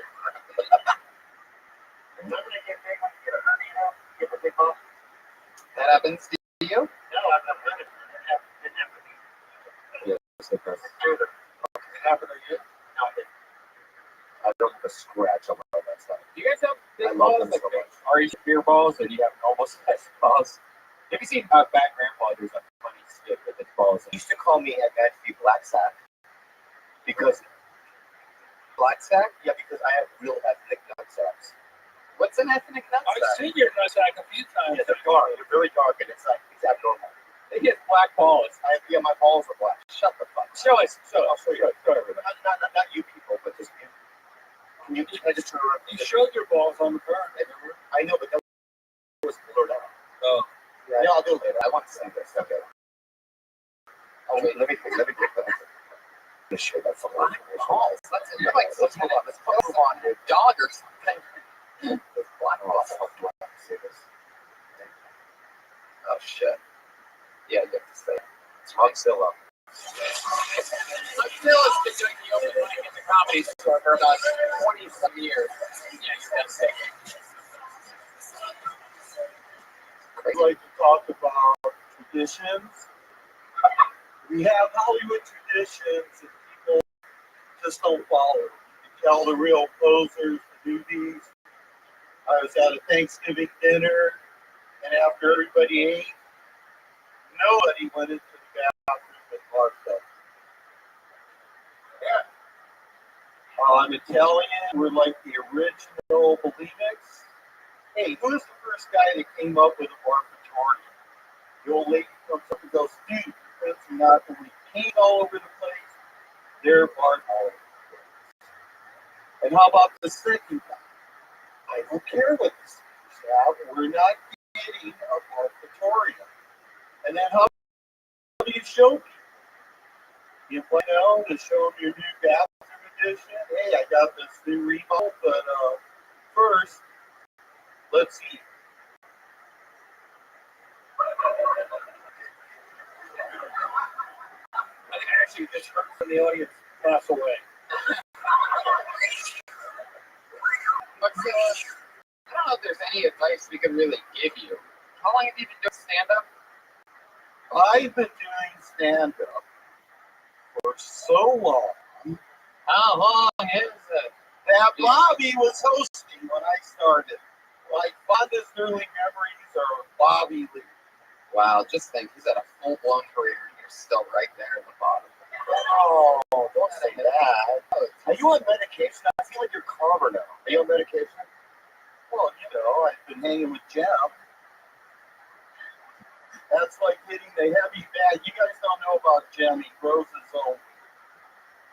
And then I make It's just terrible. Maxilla, you just gotta go. I know. Maxilla, I love you. You look Can I great. ask you one question? Yeah. Okay. Have you ever heard that joke before? What? The barfatoria. No, I don't even know what the barfatorium is. That doesn't sound like a real thing. Yeah, that's all. What's a real thing? What's a barfatorium? In ancient Rome, they would have a word to go bar. Oh, well, there you go. I'd say stick with it. It's super topical. I'm sure a lot of people are. If you ever do a show at like a.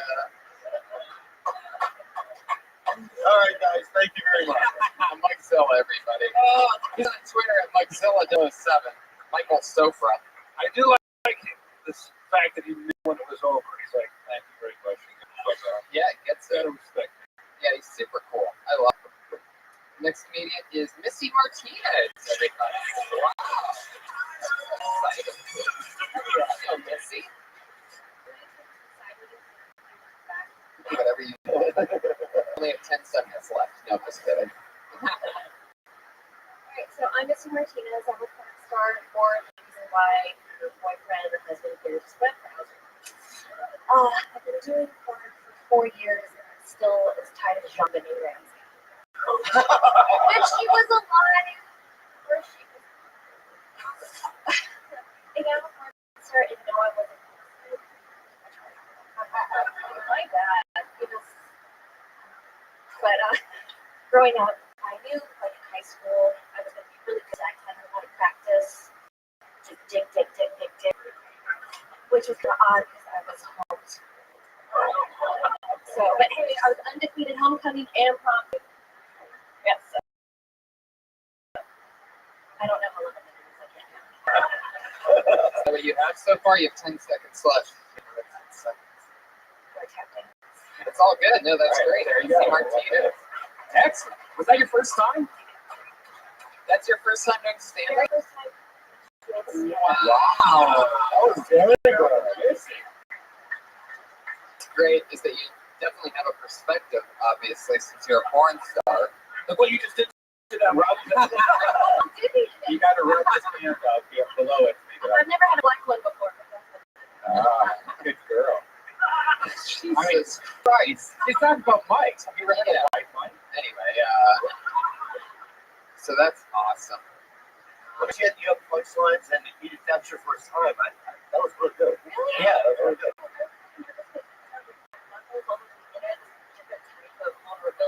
Right. I can totally relate. Right? You know how to say it. Legal bleaching. There we go. There we go. The biggest tip I would say is project your voice more into the microphone because you have a very quiet voice. Oh, this is so good. Yeah, but it's really hard. Oh, everyone's been insulting Robbie. I had to do it. Oh. There you go. But yeah, it's really, it was kind of hard to hear you, I'm sure, Oh, okay. in the back and stuff like that. But And I wouldn't break up your material with that little giggle that you did. It's great and that's cool, but I think just keep going and just keep driving it in there. Like we can tell where the definite breaks in between your jokes were. And you can just keep it flowing. We don't need to know what the end of the joke is, you know. And you can also tag the things that you did that got laughs because they were real funny, because they do come from a perspective that people aren't used to. You know, like when you say, but I tried, you know, I think they molested the kid, but I tried, you know, and I don't know what it's like boom, boom, boom after that, and then into the next thing. I really have no. Just keep going up. Yeah, definitely keep going up. That was the first one. Absolutely. Do this every week. Yeah, can I say something? Of course. You know, there's this new law where you got to wear condoms. Torn up business. That shape. I don't know if you like it or what. Right, that's freedom of speech.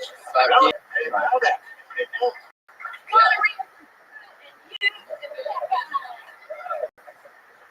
Thank you guys so much. It was an honor. You got it. Guys, give it up for Mary Martinez. Follow her on Twitter, Missy Martinez. And you can also find a lot of Death Squad shows too, so that's cool. Great job. Really Darrell for the microphone.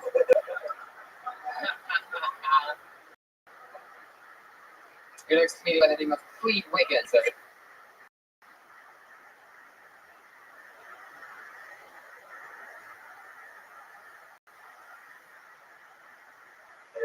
Oh, me too. All right. Let's see. So despite your snap judgment, I'm not actually an unhappy lesbian. I actually do like the dick. So but I have a boyfriend now, and he's also black nerd like me. Like I'm wearing a Star Wars T-shirt. But before I dated him, I actually fucked a ginger once. Oh well, yeah. There is that. But he did actually represent first people very well. It was like 3.5 stars. But the first time we ever hooked up, his roommate walked in on us, and his roommate goes, "Oh, it's like Neapolitan ice cream." And he's like, I was mad that he got to be 2 of the 3 flavors. Like my angry Negro kicked in. I'm like, that's just a man. This is a man. Once again, I knew it's not 2 flavors. It's gonna be a Neapolitan ice cream with Karen. So then I found out, like, he grew up in Ventura County, and they didn't like black people doing Cleve Wiggins. Good job. You really hooked up with a redheaded guy? Actually, there's actually 2. The full combination of 2 different things, like, combined into one. 2 different redheads? Wait, what now? 2 different redheads? Yeah, I fucked 2 redhead white guys, and I made sure. But I make it 1 white guy, so I don't have to. Is that like a fetish for black ladies? No. Because that is probably, I feel like that's like the whitest white. Right. I mean, if you're going to rebel, that's the way to go. Because they're always super pale, too. I just did it because I grew up in San Francisco. It's just choice. I got 80s. Right. San Fran has a lot of reds. It has a lot of white people. Red pubic hair? He did that. Both of them. One of them was. What do you think? Brunette pubic hair? Oh, I dated a redhead and she had brown kids. Oh my god. You really think she was a natural redhead? No, she was. She really is. She just didn't have red pubic. Okay. Sometimes it doesn't match. You're hilarious. I'll show you. It's on the internet. And I hooked up with a blonde girl with brown eyebrows. I mean, that's part of the part of those girls. Clean. So you do you have a boyfriend now? Yeah. You don't know her boyfriend. Oh, yeah? No. Really? Yeah. Oh, I didn't know that. We're dating for 3 years. Yeah. How did I not know that? Wow. I did not know that. I wouldn't guess that Ed would hook up with a girl that's been with 2 redheaded like that. It's a pretty... Ed, you here? No, he's downstairs. Okay. Fuck yeah. I really don't. I have notes, private notes to give you. I don't know if I can say it here. Why? Why would you hold them? Yeah, I happen to know that Bobby's balls are kind of purplish. Yeah, dark purple. It's a dark purple. All right. It's purple now? I thought it was I'm gonna say, I think that. Do you ever talk about your personal stuff? Oh yeah. I mean, I talk about Like the best stuff. yeah, I talk about my strokes.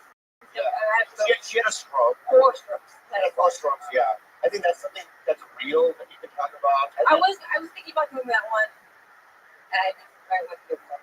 Okay, and also the black nerd thing. I think that I know you are a nerd, and so is Ed. You're the nerdy people I know. I don't know a lot of black nerds. Yeah, I have a bit about it. Like this is actually happened when we first. Well, you should have done that when you were doing it. Well, you should talk about. I knew you back when you did it. Right. So, but I like you, and you know. I mean, you're a nerd. What's the meaning? Well, here's the thing. I mean, I don't think nerds overused, but I think I consider myself a nerd. Let me ask you No, a question. What's more sunset? Alex. Yeah, that's what it is. On 10-4, there's a black lady that runs it. What's her name? Simon? Yes. Who what actress plays her? Yeah, but people don't know that. That's nerd shit. Yeah. What's the name of Well, let's see what 2 + 2 is about. What's the name of the snow planet on Empire Strikes Back? That's easy. My name is Cleve Wiggins, and it's called Hawk. Okay, the animal that died, and that Luke went into the animal. Tauntaun. That's pretty nerdy, right? I own one. Tauntaun. Star Wars. Which one? Any of them? Irving Kershner directed Empire Strikes Back. Yeah. And directed Return of the Jedi. Well, Lawrence Kasdan. Yeah. Okay. Damn. Pretty shit, yeah. You have not only. That is awesome. I did that well into my 30s. What's the difference between Star Trek and Star Wars? Wow. Good luck. Star Trek fans are called Trekkies. Star Wars fans. I go both ways. So. Because, yeah. My next tattoo is probably the Empire Oh, cool. logo. I'm a Trekkie myself. Yeah. Let's move on. Thank you, Bob. Yeah, Cleve Wiggins. She's on Twitter and Cleve Wiggins. That's KLEE. Very interesting to see like a black nerd. Yeah, but she talk about that. Yeah, that's the thing. Yeah, It's like I know that about her, and she. Okay, you're done now. You all right? One of the first group of people you attract. So Yeah, definitely. Half of them, I do believe, will have to get back to the asylum pretty soon. But other than I'm going to have to give Cleve some prep love. Sorry. it's really What the fuck? Are you being serious right now? So you're interrupting a whole entire shoe to get an autograph. Brian, hand him the marker. Hand him the shoe. Just hurry up. Just do it. Jesus, Brian. What was it? you want to sign? This is a nice shoe. It's the only nice thing wearing. You want me to sign it? Where do you Yeah, work? seriously. Where do you work? Trump's golf store? Fairmont in Newport Beach. But yeah, Where do you fuck yeah. Great honor. It's going to be interesting when he's hanging from the ceiling fan. They're going to think his name's Jeff Ross. When they see his, first thing they're going to do is see the shoe, be like, oh man. Hey, Poor guy. But yeah. There you go. Oh my god. It smells like sadness up here. Yeah. And salt and vinegar potato chips. But yeah. that's the first.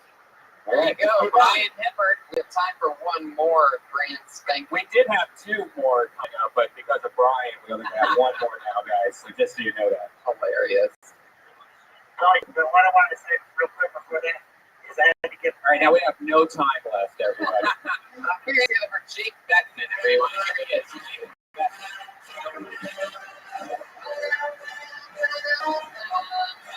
Oh, Jake Beckman, are you coming? He's blacklisted For 3 months, Patriot style. That means he's done. 3-month Bobby Lee listing. Amir Kadiri. Amir Kadiri.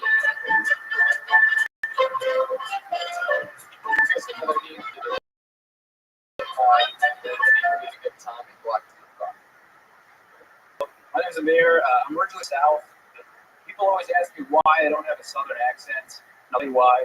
Because I'm also Middle Eastern, which makes it biologically possible. Middle Eastern people have to deal with certain issues that white people don't even think about. Like, for example, the other day I was driving. I spent so much time looking for parking that I had to shave again. It just, the 5 o'clock shadow is full on beard. Well, one thing I love about being Middle Eastern is you can scare the shit out of anybody just by staring at them. In general, like, ethnic guys have mysterious quality, I feel like. But I've learned the mysterious quality is different depending on what ethnicity you are. Like, for example, Spanish guys have certain quality. It's like you look into their eyes, it's like they're saying, you may not know who I am, but I want to make a live to you. Middle Eastern dudes have a different mystery. It's like you look in their eye, it's like they're saying, you may not know who I am, but I might be plucking something right now. But yeah. Here. How many more of those wins did you have? Is that it? At the end of it? Oh, nailed a minute. But yeah. Bobby, were you paying any attention to that, or was watching you go through pictures on your phone? No. What's wrong? What happened? Well, okay, the girl I'm seeing is attractive. Yeah. The white dudes on my Instagram say you don't deserve her because you're ugly. Wow. And then I have to find out what you're white because you're entitled to attractive girls. And it literally is driving me crazy. Why are you that was a really good setup. Very good. Why are you listening to what? I just crazy. That's obviously starting. How do they know what your girlfriend looks like? I have a photo on the Instagram and then they go, you don't deserve her, you're ugly and fat. And it's like, what the fuck? Oh, they're probably just trying to make a joke. That's funny. Don't you know? It's not funny. A lot of people I'm fucking tired of that shit. First of all, no, I'm not gonna block fucking these fucking cowards on the internet. I'm fucking tired of this shit. I can't even go on IMDb because there's 9 pages of fucking forums talking about how awful I am as a human being. It's like, anyway, I've had enough. So I'll see you guys later. No, Bobby. Settle in. Relax. Did this last time too. Are you alright? You okay, Bobby? All right. Okay. Oh, Korean. Yeah. But you know, from what I saw, you're cute. I feel like I'm gonna write jokes. How long have you been doing it? Microphone. About 5-6 months. Oh yeah. Right? Right. Totally. What I heard? Yeah. You're in great shape. How old are you? Yeah, I'm 25. What's your best joke? My best joke probably is the joke I did last time I was on podcast. It's about the Iranian space program. About how they sent a monkey into space. Okay. What's the joke? Do you want me to tell it? Okay. Jesus Christ, man. Just say it. Relax. Okay, yeah. I mean, it's not all right. It's a fucking comedic suicide bomber. All right. Why don't you just get to the punchline? We know about the monkey in space. Yeah. We just sent the monkey into space. Not to the moon. We just sent it to space, and afterward, we next to the monkey and make a speech on national television. And as I was watching, I realized something. That wasn't the same monkey. You can tell because it looks nothing like the original monkey. They sent a black monkey to space who's standing next to a gray monkey, which means either that monkey aged 40 years and 3 days, or it was stressed out as fuck because they put it in a Iranian spaceship. I think it did a lot better the first time. I think so too. Yeah. Okay. And then after the monkey came back from space, he went back to running the country. Yeah. Yeah. There you go. Yeah. New additions. Iranian space program. Sure. I like that. Yeah. We'll use the tag. That's good. The tag. That's the whole thing. I would cut the rest of it. I'll just delete everything I wrote and I'll take yours. I like that you're taking on challenging topics. That's great. So I think you're very into that. Yep. And you look great, and you're young. You're very new at this, so it's like congratulations, and hopefully you'll come back soon. It's a mere Yeah. everybody. Big fan of yours and body you do. Of course. Okay. Okay, yeah, you can go ahead and finish. You're going to come right back? Okay. Bobby's going to go pee. Okay, everybody, he's coming back. Just fucking relax. Just let him go to the bathroom. Oh my God. Jeff, how you doing? You having fun? I am. Patriot, how are you? Fine. I think you need to start smoking marijuana so you settle down. You got all upset on Instagram. Patriot, you can't tell people that are trying to be sober that they need to smoke pot. Yeah. Okay. Oh, fuck yeah. Would you like to smoke pot? Yeah. Do you want to? Where is it? Hilarious. Oh God. What a debacle. We should probably Let's stop. Just relax. We should probably just get on with the rest of the show, right? While this is going on. Well, I mean, just going to pee. But at the same time, I guess so. It's so great. Two things we've had on. Two of the biggest unprofessionals I've ever seen. No, just kidding, guys. Fuck yeah, every week we have two of these same girls go up, and please don't bother the fucking rest of these crazy maniacs that come to this show. It's so funny. Saw some chick hounding outside the men's room. The animals here. Yeah. I love it. Yeah. Please, everybody, shut up that's in the room. Thank you. Girl in the corner, shut up. You, shut up. Thank you. I just lost control of my own show, so if I seem a little disappointed, it's because I lost control of my show. Like, you've never seen that on Carson, right? Hey, Johnny, I'm just going to get up for a moment. I know Bobby's not coming back. That's well, he's fighting with his girl, being mad about it. It's so ridiculous. If you get mad when it was don't, it just doesn't work. Jeff, do you let internet haters bother you? Exactly. They're called trolls. I forward the thanks, 1982. Whenever I get emails, I forward them to Brody Stevens. That's funny. Why would you do that to me? That is great. By the way, if you haven't seen the season finale of Brody's show last night, there is a hilarious part where he's on a date with a beautiful Asian woman, quote unquote, and they edited it so perfect where they don't even mention anything about it being a maybe guy girl, and he's like kissing her on the show and stuff. It's fucking hilarious. So every week we have two regulars that come on, two lovely young ladies that are rising through the ranks that do spots everywhere else as well. Every week we're both built here and have been growing and doing a new 60 seconds every single week. And this week will be no different. So let's start with, you know her from the Kill Tony podcast, our goofy little electric goofball, the very funny Sarah Wineshank, everybody. Here she is.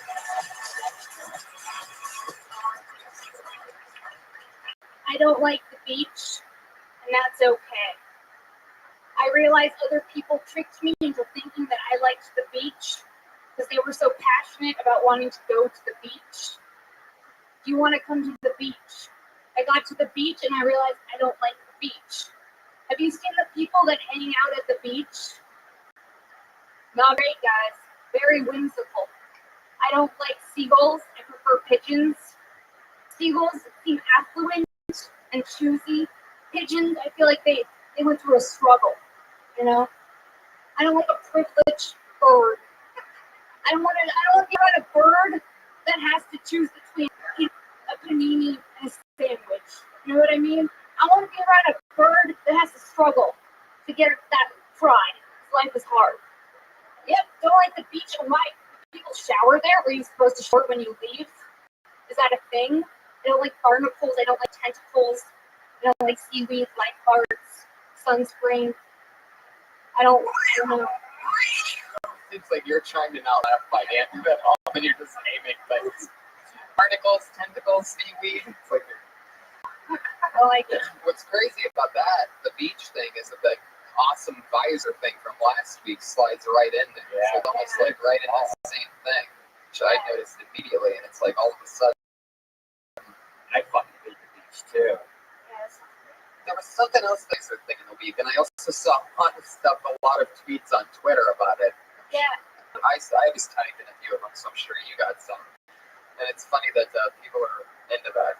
For those of you that don't know, last week she did 60 seconds on how much she hates people that wear visors because it doesn't make any sense, and she laid it out pretty funny. Especially bald people. That was the best Yeah. part. It's almost like they still tagging visors, but it's almost like they've never heard of sunglasses and they don't care about rain. It's like So good. so. It's fucking great. What? Remember when Red Ray brought it Yamaka into the thing? Did you put that in the jug at all? I haven't yet. Jeff, what do you hate about the beach? What do you think? What do you got going on there? What do you Well, think? I love it personally, but I love your commitment to dating it. It's so funny, and Yeah. you just keep going until it turns into jokes, and that was really entertaining. Yeah, we've always noticed about her that almost no matter what she's talking about 20 or 30 seconds in, no matter what, or if she's at a punchline, Brian and I start laughing because we see her do this, and that's exactly what we think is fun, is that she's so passionate about the little interesting things, barnacles, technicals. So you put 20 seconds in, you could, if you go back there, so there's a part, you just start chuckling like little kids, and then it's lost. and then you actually hit punchlines, which is I really want to see a full set of yours. I've never seen a 10-minute, 15-minute set of yours. I just can't even imagine how do you take all these jokes where you go from beginning, get angry and angrier and angrier, then you just kind of reset your palette of angriness, keep on going. when you're in it, you're probably in it all the way. Then they probably believe you. At the end of the show, you have clothes on, you're just screaming and hitting people in the head. I like. Oh, I feel like I break it into categories of things that I'm passionate about. They'll lead into other things that I'm passionate about. Right. Maybe they'll have to reset. Things you hate, things you love, but no matter what, that passion is pretty much your comedic voice. I say after every rant, you take out a little hazmat inhaler, breathe, sit down for a second, take a sip of your drink, and look out in the distance. Actually, there is something there with your style that if you did something, each time you change topic, it seems like it would just be applause break worthy in a bigger set. Like we're saying, in a bigger set, 5, 10, whatever, longer minutes. But yeah, that's actually really funny. Something to break it up. Something that the fits could like, and then you could sell little fake inhalers, wine shank, or real wine, or whatever. Nitrous chargers. There you go. There she goes. It's Sarah Wineshank. You should watch some old Gilbert Gottfried. I know this sounds crazy, but you should Gilbert Gottfried from back in the day and see how he goes on and on and on and on. Very, commitment. Yeah, it really does. Yeah, I watched some, but I'll revisit. Follow her on Twitter at Princess Shank. That's 3 S's in that. SHENK is how that ends. Always funny, always great, always exciting, and so is our final comedian of the night. She's been a regular here. That's it. It's so fast. By the way, that song that we brought Sarah up was called "Screw You at the Beach" by the Bloodhound Gang. I had no idea that you were Song, beach topic. Tony was flew by. I know, this is our final comedian. She dropped out of college this year after having her first comedic spot here on this stage during Kill Tony. Here she is. It's Kimberly Condon, everybody.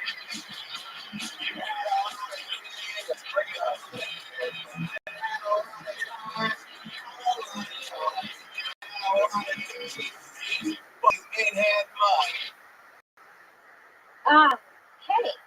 Hi. So, guys, I want to talk about some things that are bothering me lately. I don't know, things are getting on my nerves.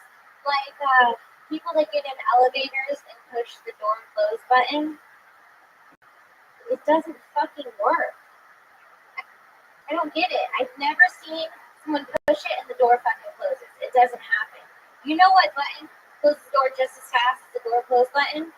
Every other fucking button. All of them. Same time. And like people that say like tough cookie. I've never met a cookie whose ass I couldn't pick. I should say like, I don't know, tough pussy, because those things birth humans. Right? Pageant moms. They look like they smell like sneeze. Not into it. Not And like, honestly, the only person likes a pageant is a child molester. I mean, they're interesting. Rapists are weird because they fuck ugly people. Kids are cute, you know? And like, Want to finish it real quick? I was gonna say rapists come out of nowhere and come out of nowhere. And then talk about how like maybe that's how janitors are made because rapists are like, ooh, I want to get in there. And someone's like, no, you can't. So they just, it's like when you're applying for college. Yeah. Okay. Just, you know, that was the whole person. That's a bit sad. Thank you. What was the first one about? Elevator, door closed button. Yeah, that's true. That is really true. And Controversial. I was literally thinking about that this weekend. About how that doesn't work. Because at the hotel that we were at, it really wasn't You're going working. to upset a lot of people with that material. Which one? The elevator button, the door close button, that's pretty By the way, here's a tip. If you're ever staying at a hotel, go on your elevator, get the name of the elevator. You can go online. There's cheat code for all the floors. Like, there's buttons you can push and hold down at the same time. It does like almost anything you want. Especially in Vegas, it will just skip floors for you. So if you have a lot of people in your elevator, It was very, very funny. Very, very funny. French fry. You've been going up. You've been doing a lot of spots during the week. Very good. We're running out of time, so there you go. Kimberly Condon. Good job. Kimberly Condon on Twitter. So many first timers here. I think it was what, 2 tonight? Yeah, So exciting. First time on stage ever. Yeah. Yeah. Great. That's a little emotion to your show. Heck yeah. Very exciting. So you guys watched the birth of a couple comedians, or maybe just a abortion. Yeah. There was one, literally a miscarriage at one point, and also 2 shoes got autographed. History made. Bobby Lee fucking left 10 minutes ago. Yeah. Pretty awesome. Yeah, really awesome. I just love it. Anyway, thanks for asking me about that, Patriot. You're at Real Jeffrey Ross on Twitter. Anything coming up that you want to promote? Live shows or anything you got posted? Follow me at roastmastergeneral.com. My schedule is posted. Got a lot of tour dates coming up February, March, April. Here at Toronto, Kill Tony's come to you. We're not going to announce the date yet, but we are coming. So Patriot's coming with us, and we're going to see what else we can do. Maybe the girls can come. We're going to try to figure out the budget, see what's going on. We'll figure everything out. I'm very excited about that. And thank you all so much for coming out, everybody. Congratulations, Missy Martinez, on your first spot. Shout out to Kai, one of my favorite artists in the world. Follow him, Kai Ahrens, K-I-I-A-R-E-N-S. He is one of the truly, I'm not just kidding, he's one of the amazing artists anywhere. Also, he made that awesome Buddy Hackett jacket, the Hackett jacket that you got me seeing the first. Yeah, that's right. Amazing artist. So, I'm going to get for your host, Tony, everybody. Thank you. The Iron Patriot, Ryan Redman. Thank you. Thanks. Thank you, guys. Good night.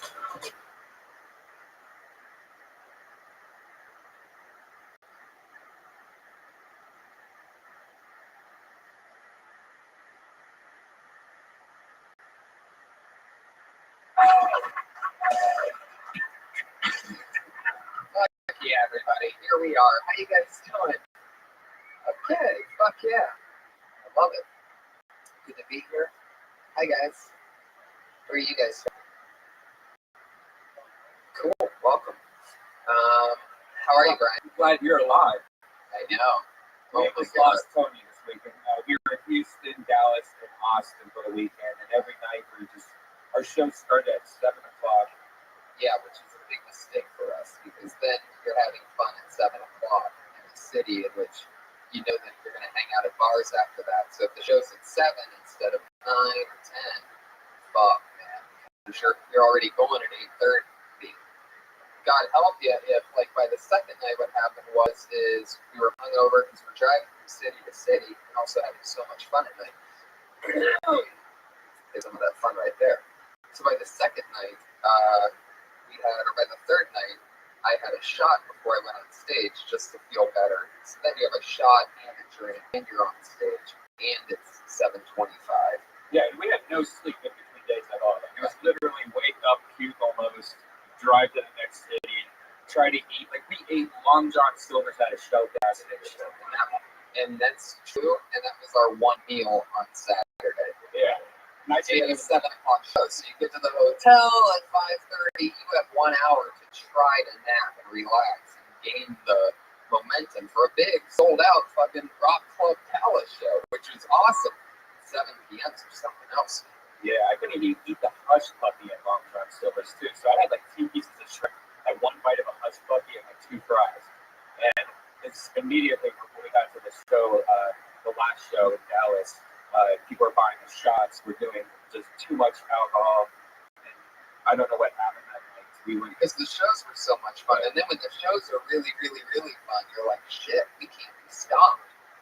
So then you're having more drinks and more fun.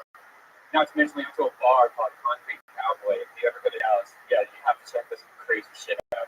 They have this big wheel that you turn, and Tony's like, let's go walk around. I don't want to walk around. He's like, no, come on, let's go. So I get up, we walk, we're going by this wheel, and this woman like lands on Kiss a Stranger as we're walking by. And so this girl just deep tongues me, and I don't even know what she looks like, because I'm just like, I see his eyebrows. Cut to Brian 10 seconds before, looking at me in the eyes going, why would you want to walk around, man? It's possibly going to happen out there. So I'm freaking out, excited, rubbing. And she went really deep on me. I know. It was almost like she landed on the wheel like it was like Kiss a Stranger, Fall in Love, try to get him to fuck.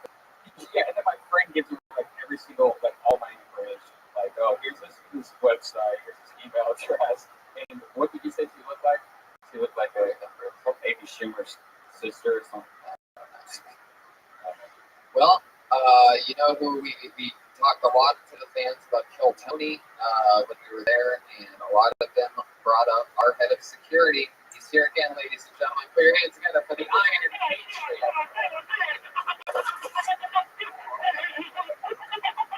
I will lead these Avengers into battle against anyone who threaten our way. I'm the Iron Patriot. Okay, you are. Man, we put ass from the audience in Houston. We were doing a live podcast. What we did was this podcast in Houston, which was awesome, man. So check that out, find that. And one of the first things we did was, it's just me and him sitting up there before we brought the guests out. And we were explaining like, oh, we wanted to bring Kill Tony, but we couldn't do the logistics of bringing the Iron Patriot and all his gear and stuff. And then basically we're just like, just kidding. Put your fucking hands together, Houston, for the Iron Patriot! And this fucking crowd, the looks on their faces, I actually felt bad. Because I didn't think they would get as excited as they did, but there was a couple, especially these guys, like you could tell they were just like you would have thought we fucking said, ladies and gentlemen, Richard Pryor. Hey, you know that girl, Michelle Carroll, that was on the panel with me? She had a whole picture. I've exchanged some messages with her through the last few weeks. She had an old picture of me in my old iron. Yeah. And did you see that costume? How ridiculous that was? That was hilarious. Yeah, I took that. I retweeted it. Yeah, I appreciate that. That was a strange costume. Yeah, your old costume was a trip. Yeah, and they took me with Santa Claus. Joe Rogan would have even appreciated that one. But it's weird. It's like a real superhero, like the beginning of a Spider-Man, where they always have like their first costume. Yeah. So it's actually kind of cool. That's like your. Yeah, Iron Man was my first name. That's different. But I had an exciting week too, Tom, because I got lucky with another picture with a celebrity. On Saturday night, I ran into Jason Mewes. And I know Red Band knows this guy, but did you see his film that came out in 1994 called Cooks? Yes. Are you a fan of Yep. Well, it was a beautiful moment. I put on Kill Tony again. He some other stuff on me. He wants to get a funny.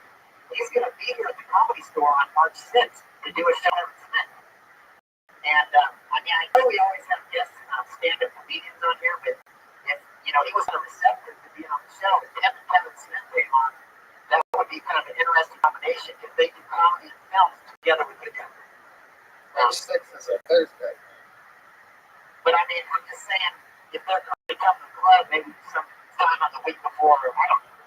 I'm just saying, when I talked to him, he was real cool, he was real receptive. He loves the comics, he loves Iron Patriot. So, the picture took off on the internet. He loved it. Red Band tweeted it. It did even better than the Army Mini from Breaking Bad. Yeah. That makes sense. But what are your thoughts on that? Does it have to be a stand-up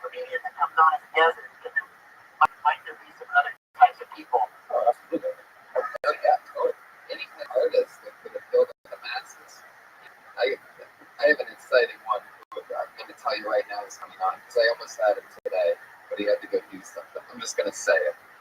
In the upcoming weeks, one of my guests on this show is going to be Roddy Piper. And he's coming in. He's a buddy of mine, one of the coolest guys ever. One of the smartest dudes you'll ever meet in your entire life. A monster. And he was in WrestleMania 1. And he's been doing basically sold out arenas since then. He's known as the comedian that knows how to entertain. Like he did a show called Piper's Pit, which was the first time that any wrestler really even had the mic and would do things and talk to millions of people who were so entertained. Really changed the game. So I'm really excited to have him on. What made me think about that? Oh yeah, Jason, of course. Yes. We would have Jason on the show. That's a great question. Before we bring the guest on, one thing I wanted to ask you, you mentioned that Tony Clifton is going to come on the show. Yeah. I was reading about him, and there's such a mystery about him. Who he really is. Do you think he's Bob Sabuda? Because Bob Sabuda's been at the club. So is that who it is, or do you think it's who could it be? That's an interesting question, Richard. Yeah, it could be. Who knows who it could be? I have to guess Bob Sabuda, but I'm not positive. Yeah, I wanted to get that with you before he comes, so you can get that figured out. I like to believe in that mystery. I love the Andy stuff. Big fan. I'm wearing my Buddy Hackett jacket that I got on the Christmas show from Jeff Ross. Very excited about it. We're talking about great comedians. And while we're also talking about comedians, why don't we talk about our guest tonight, everybody? It's Tony 33. Are you guys excited or what? To hear about our weekend. Now it's time for a new a Monday episode. As always, for Tony. My guest tonight, I'm so excited to have them, and obviously tell you why after they're up here. But, another two great friends of mine, comedians that I've done the road with and worked with regularly for a while. Put your hands together for them, everybody. It's Mike Lawrence and Tiffany Haddish. Wow.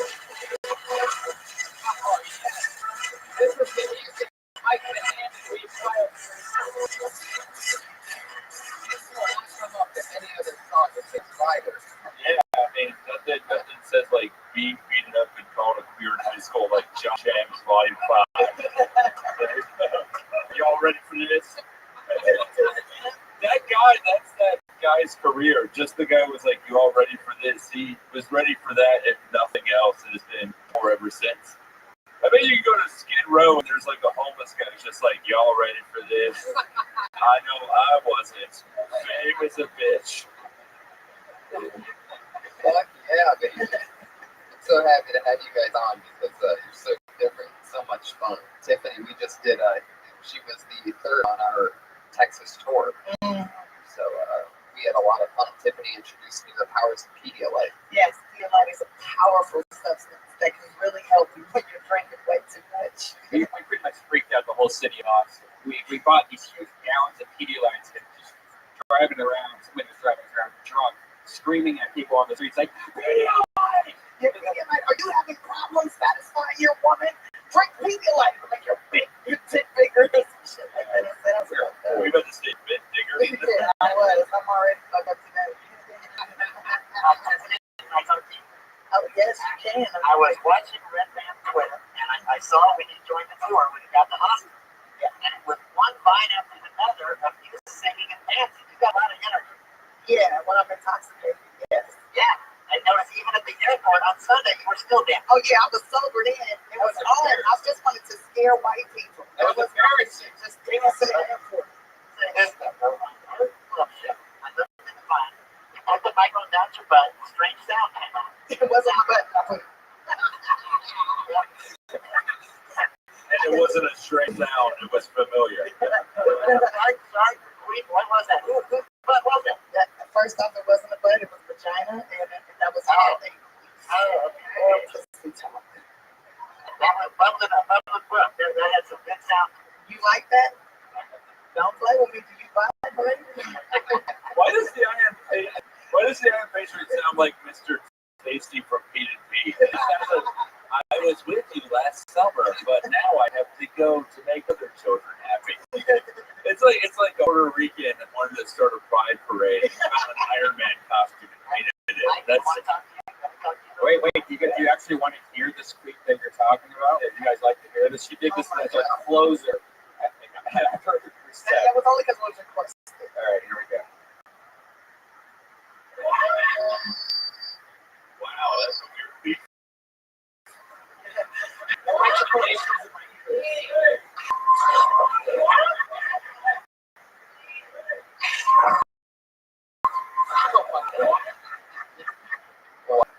That's the sound Michael Winslow is going to make when he dies.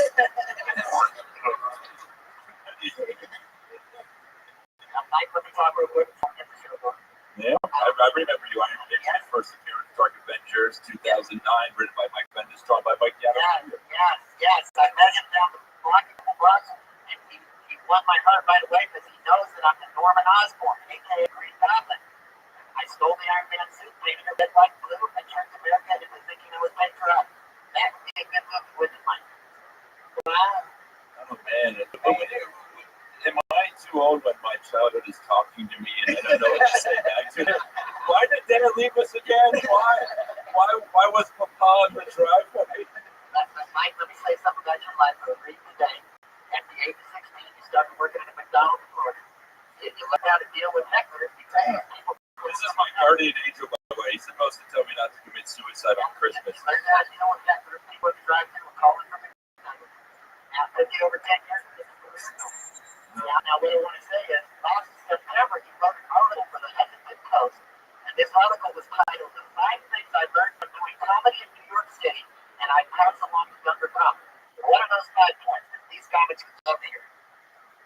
First off, your voice sounds like everyone who's meeting him in a drive-through. Like, just the quality of it. I just like, I guess I should answer your question, but also give you a big rib.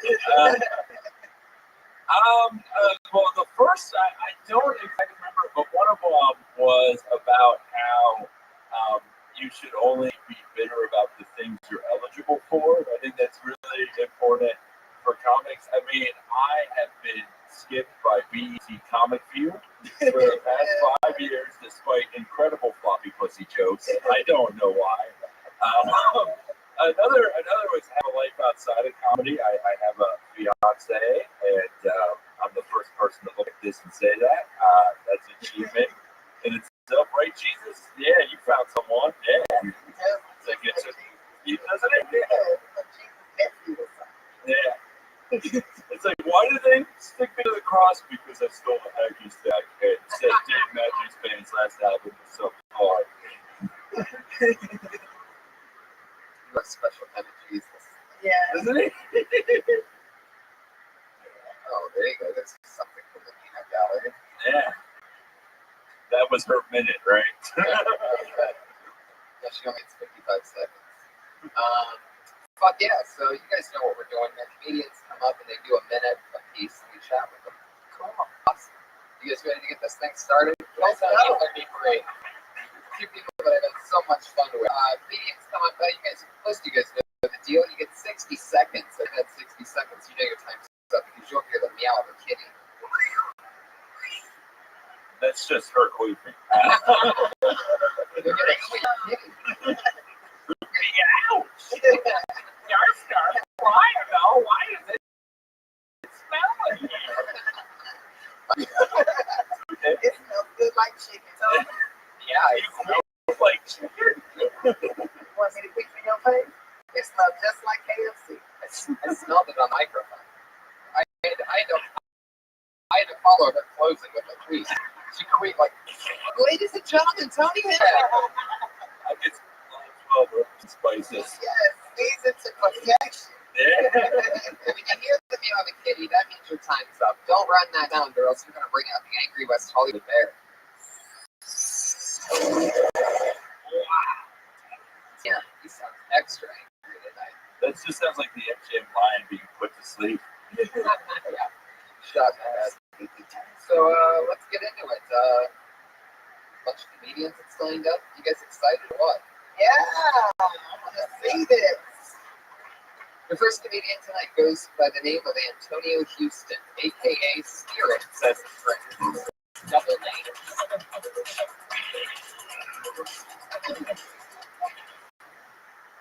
Hello, people. My name's Garrett because I'm really bored and I had a fucked up life, so I don't need some. had all these other spirits inside of me. It's kind of weird. Would you like to meet one? He's the old man. His name's Mad Dog. There it goes. All right. Oh, kind of weird. Excuse me. Well, hey, how you guys doing? My name Mad Dog. The spirit's kind of gay. I'm letting you know. He's a little gay ass. Well, he's at a car wash at the interview, right? This guy, the interviewer, walks up and says, hey, turn around. Let me see if you're sad. So I'm in the back of Spirit's mind going, don't turn your gay ass around. I just want to see your ass. Come on. This motherfucker turns around, showing his ass. You know what I told him? You might as well feel like it's a twerk or something. Doing Michael Cyrus on the motherfucker. You're going to get the job. There you go, Antonio Houston, aka Spirit. Spirit. All right. Now, that was it. Check, you can put it on my face. Okay. Performing next week at Fruitvale Station, everybody.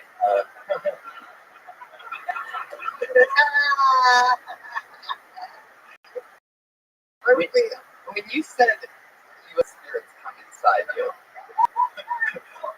is that how you always say that? Like, is that a part of the thing? Or are we supposed to? And why do the spirits sound like McGruff the crime? Yeah. And that's the point.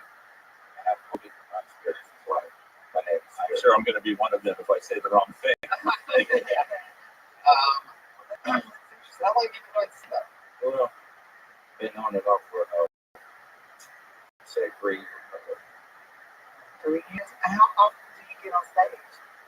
Whenever I can. Like right now, I'm really consistent with it because I'm really going to take it far. What is consistent? Because when a black man says consistent, that might be once a month. Let's keep it 100. Every I know day. this man. Every day. Every day. Every day you get on stage. Yes, I go to bars, different bars. The main bar that I go to is I've never found. Yeah. Yes. Who else is in there? Is it just you by yourself? He's asking you for a date. I'm not going to no damn San Fernando to TV. That's probably his cousin's house. He's just in the back. He's in the back with a bar of whiskey and Which he pours out for all the spirits that he impersonates. This is for my spirits, y'all. See you at the crossroads. how many different spirits? You see me. Hey, I'm going to miss everybody. This one's from my Uncle Charles, y'all. I like Gucci. I like that Gucci right there. That's a Gucci hat. I like it, but it's blocking your eyes. It makes me disconnect. Okay, pull it back down. Never mind. But I think you should show your eyes when you're on stage. I think that's important as a comic to have eye contact so people can see that what you believe what you're saying. You make a connection. I agree with Yeah. All right. That's important. When you said you were nervous, was that you were really nervous? Not really. Yeah, but I think that. He's lying. If you're That motherfucker was trembling. going to cover your face and have a beer, because Central will give you a half hour regardless not if you have one. That is so true. I'm rolling my beer right now. Yeah. Down low. I'm sad now with the sadness. And they just, it was. How many was there any tags or any jokes actually in that, or did you get to it? Because if there was, I didn't think you'd slide to the actual. No, I really didn't get to emphasize, but it was actually a joke towards the end. Okay. You want to get your first joke in within the first 10 seconds, because especially all the women in here, we judging if we would fuck you or not. And I can guarantee you we not fucking. It's happening. I'm on the I don't even care about your size. You didn't catch my brain. So that's Think how many times you're going to be texting through the rest of this show and how quickly people do during every set. right. Except immediately. We have no attention spans anymore.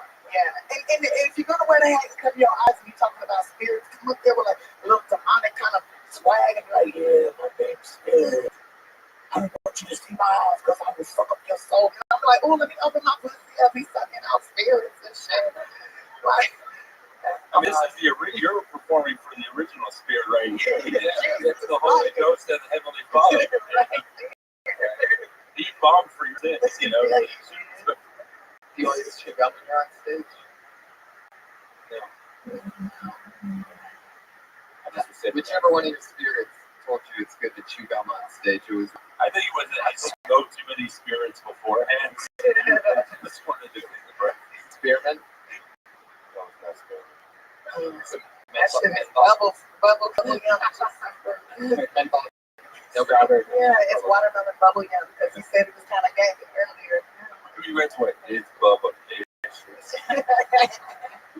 Antonio, it's fun. Heck yeah. You're taking chances. That's fun. That's different what you did. I don't know if it had, you know, hey, rock and roll. Keep rocking it. Here, it's big. What is that? Spirit AG 777 on Twitter. Spirit AG. Spirit AG 777. Hey, remember? No. Seven chakras, 7 days to make the earth right. Jesus. 7 days. Is 777 the mark of the yeast? What's 777? Thank you, Antonio. Thank you. Remember the simulation period? We were talking about stuff. Oh, yes, 7. Hey, I have just booked a TV show and they're paying me $7,777. I thought it was. No. Yeah, for 1 hour of work. Ball it, bitch. Yeah. Fuck yeah. That's like dropping a name, but like Andrew Jackson, but whatever's on the $7,000 bill. For those of you that live, that are listening to the podcast and are in the San Fernando Valley, go swing by Petey's and check out Antonio Houston Spirit sometime. Find the Petey's bar out there. And he wants to, maybe you live in LA and you'd like to spend $77 on gas to go and see him in a place called Petey's. I just imagine it's like a garage in the San Fernando. This place. Chewing gum and having a good old time. All right, your next comedian is Jonathan Tumbler.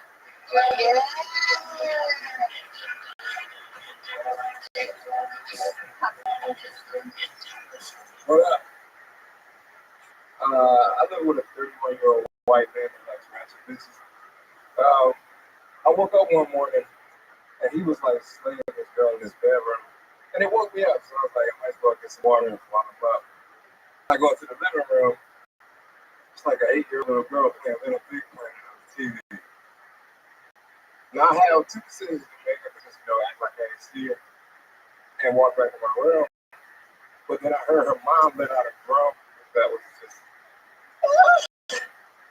And then the little girl said, "Mommy's crazy." And mom was getting hung. So like she was talking to me or whatever, and I was gonna go back to my room or whatever. And I was like, "Well, all right, little girl, I pounded her, She was like, "What's that?" I was like, "It's pound." So I would go tell my mom that you pounded me. I was like, "Don't do that." I thought about how many times my roommate like me.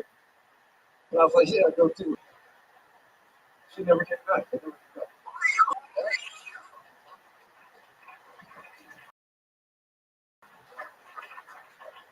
Yeah.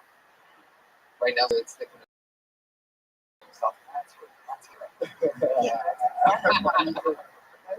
You know he's swallowing his gum right now. Not making that same mistake. That's good. I got a little confused at one part for me, which was I didn't know what the fuck, like I didn't know what was going on with the original. Got lost in who you were watching. When you said Little Big Planet. Oh, that's a good one. Yeah, maybe make it more easier to make system. Yeah, When it's so paying you, that's what you do. Available on PS3 and PS Vita. The PlayStation Comedian, that'd be great. How do we pull that off? How do we get a sponsorship? I've done some video games. Really? Yeah, I'm at Terminator 3, I think, or 2 or something. Do you remember what you did? Yeah, I was just like the neighborhood chick that ended up running with the Warriors, and I'm like, the Wasps are coming! Oh my God, I'm not going down the hall! That was wow. It's an unlockable character. Scott, that you watching us, huh? Shit. Yes. That was one of my lines. You must have played the game. That was so cute. Hostile, fuck this shit. You better leave. He said he'll be back. That's so fun. I want to go to my grandma's house. Y'all tripping. That's in the video game? Yeah. Oh my God, that was hilarious. Are there any more? These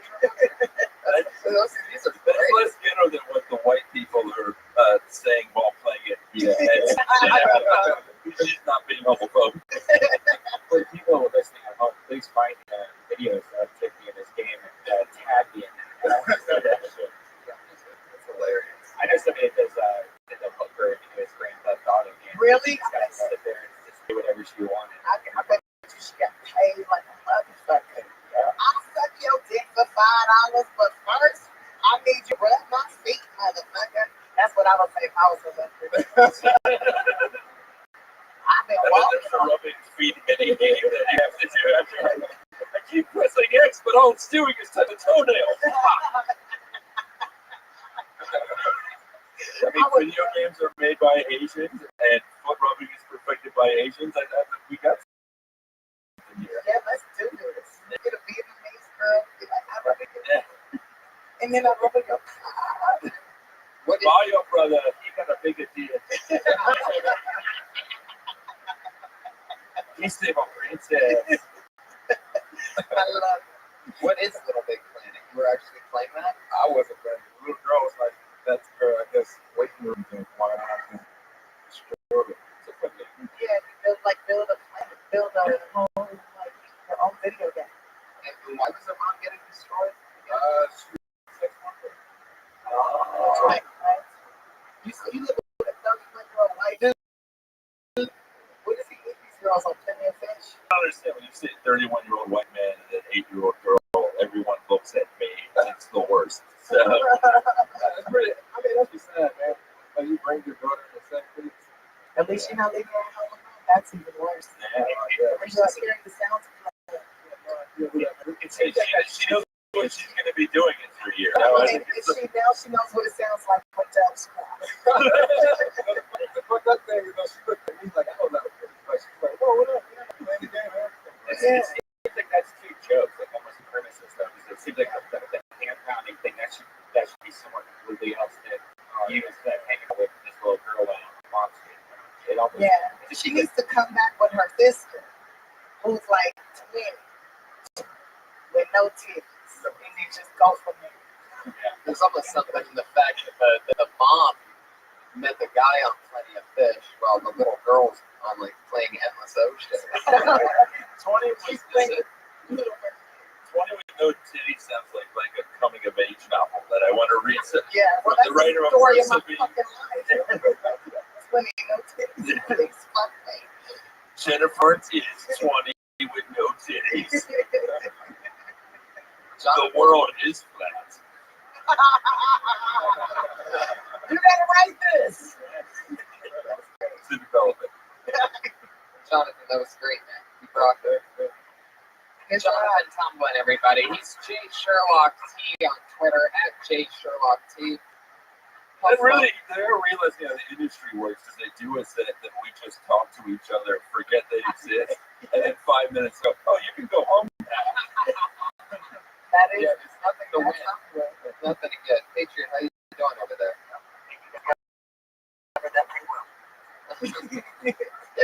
I think it goes instead of waking up.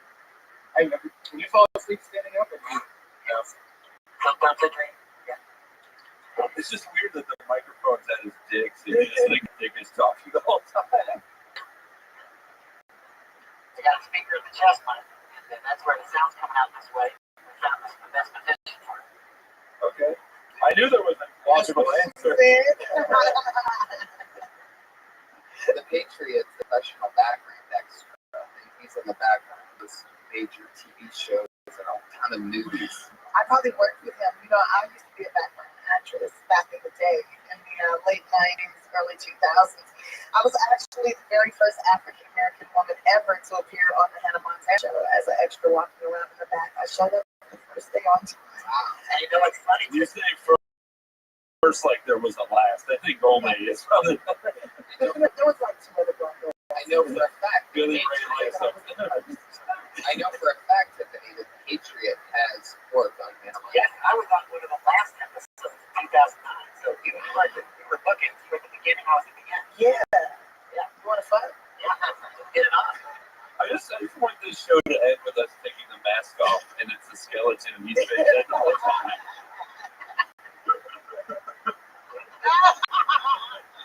Kind of like that. Yeah, what you're saying on my purpose. It's so funny. Man, we don't even know what the fuck you're talking about. Yeah, a robot on the show. He went to go to see him. Oh, he has a robot. It's a skeleton. Oh, okay. Yeah. But you're not a skeleton. No, I'm the real deal. You vibrate. You okay? Can you vibrate right now? He has a foot fetish. That pouch over here, I'll put the vibration on it. My pouch. Motherfucker, I ain't no goddamn kangaroo. She's a visiting Epcot Center. That's a girl with a fanny pack. Now, if you want to go down under, who's the next comedian? She was by the name of Chelsea Bro.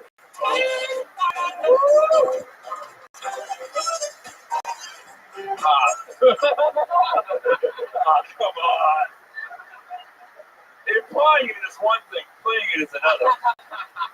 We are not Petey's. So you guys get up for me. I've been in LA 18 months and I've lost 40 pounds. So I've been out here. Thank you. Started a new diet. It's called The Struggle. So I actually talked to my mom the other day and I was like, I'm really looking forward to having kids.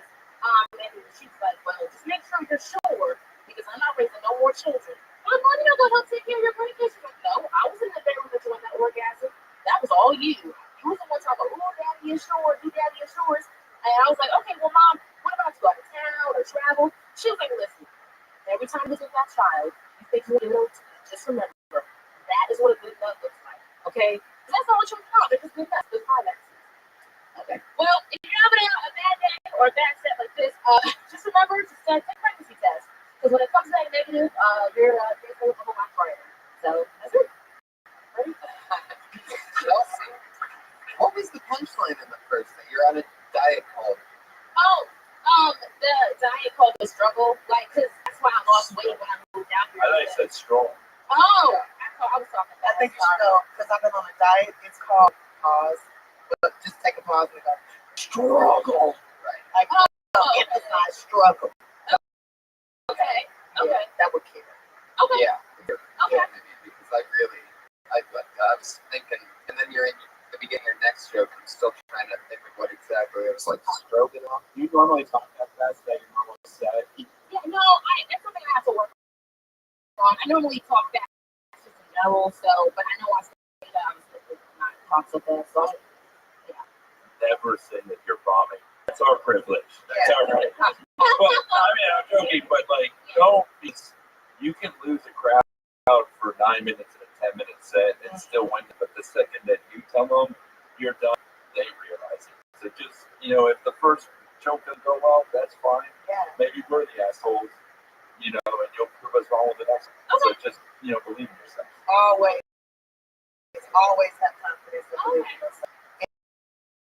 And, yeah. Really taking pregnancy tests, it sounds like a great premise. I think what you have it right now is a premise. Yeah. A great one. I can't figure out why that would be. I don't know. I just figure if you take a pregnancy test negative, at least that's one thing you have to worry about, So you can negative is a positive, like. Oh, I see what you're saying. Just some kind of play on words or just something. It just the joke wasn't clear.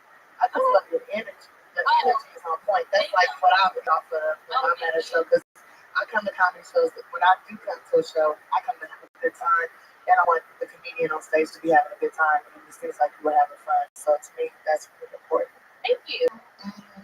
Well, and what was the middle one about? There was the second one. Just my mom. I was talking to her about having grandkids or me having kids, and she said, well, don't ever try to bring them over to my house, because I'm not raising her kids. And I was like, well, why? And she said, well, no, you enjoy that, so you enjoy the concept. strong. So that's, their children are beautiful orgasms. Yeah. That's not true. I've been pregnant a couple of times and I did not come. And I had to go to Six Flags and get rid of that shit. You guys don't even worth it. Oh my God, I don't even know his name. Well, that's why they call it the Great Adventure. Yes. Chelsea, you rock. Yeah, you should. You're gonna make it. Oh, thank you. She's on Twitter at Cena Funny. Did black people sign up? I feel really good today. I have a feeling in 5 years we're going to be playing Terminator in your voice. I know, right? Yeah. Take a pregnancy test. The wasp are coming. Do you guys remember? You guys have any myth that you remember having? Like, That's a great way to award someone. Hasta la vista, baby.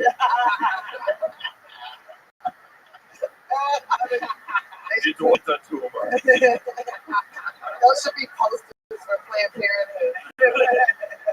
It's not twins.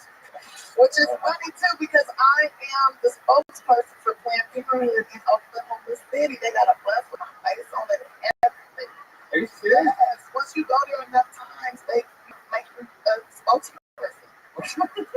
You earned that shit. That's how you pay them back. Tiffany, something else that impressed me about you is you do some work with the inner city youth. Yeah. And it's a program called Chuckles, Not Knuckles. Chuckles instead of Knuckles. No, Chuckles, not Knuckles. You're right the first time. Okay, but that's very admirable. Yeah, I really imagine him looking up information about us. I just imagine him in the city. yeah, Like he's right. not, Looking at it. or going to like an internet cafe. Like, how much did I get for $5? I'm in my suit when I'm doing research. I'm walking around my apartment, I'm preparing, I'm documenting, I'm doing my dishes. It sounds like Stuart Smalley. I'm smart enough. I'm metallic enough. And gosh darn it, people like me. It's 40 pounds of fiberglass. The midsection is Amy House plastic. Feels like you're going to have testicles or something. I love his strategy. The meaner you are to, the more factual I will respond. You will die of pancreatic cancer at the age of 45, and your fiance will have left you 3 years before realizing what a terrible person you are. You gotta realize, Tony told me to be nice to the guests. I was pretty beat up on Jeff Ross last week. He didn't like it. Yeah, and Bobby, you just kept bashing. Well, I did it in a clever way. I know. No, you didn't, or else I wouldn't have told you that you have to pre-approve your questions of me. Which I didn't really do today. I took your word and you did a good job. So thank you. He's doing a great job. Everybody. Totally gonna let you vibrate on me.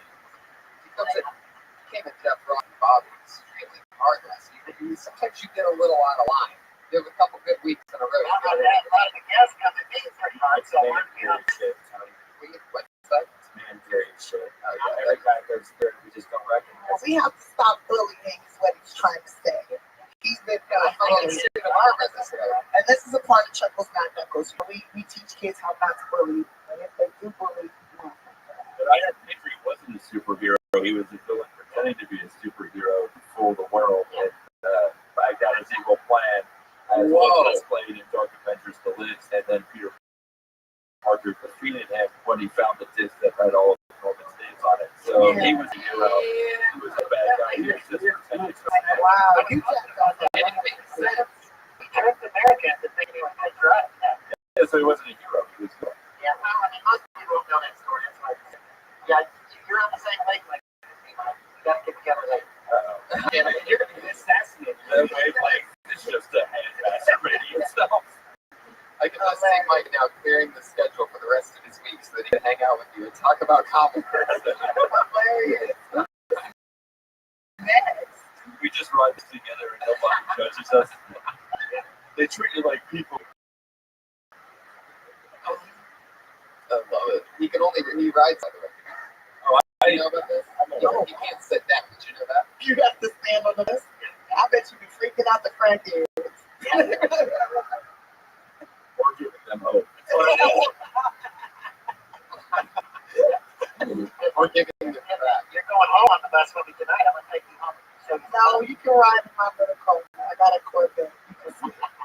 No, I mean, I don't have a Corvette. It's a convertible. I have a Corvette. Now I have a Volkswagen. I love that chocolate. Chocolate mousse? Oh my God. Yeah. playing saying pussy without saying pussy. I love that song. Pussy. I'm gonna use some less for an animal tonight. I think Iron Patriots from Florida. Texas. Yeah. Dallas. In fact, we performed at the same club that you did at the Kirk Club. Yes, I was hoping you talked to the owner because that Doug Simmons used to bump Dirty Grammar back then. And that was the street where the Dirty Grammar Mailman lived. Okay. Did you like it? Did you like that area? Yeah, it's great. Cool. Okay, everybody. Your next comedian's name is Timothy Cash. It's Timothy.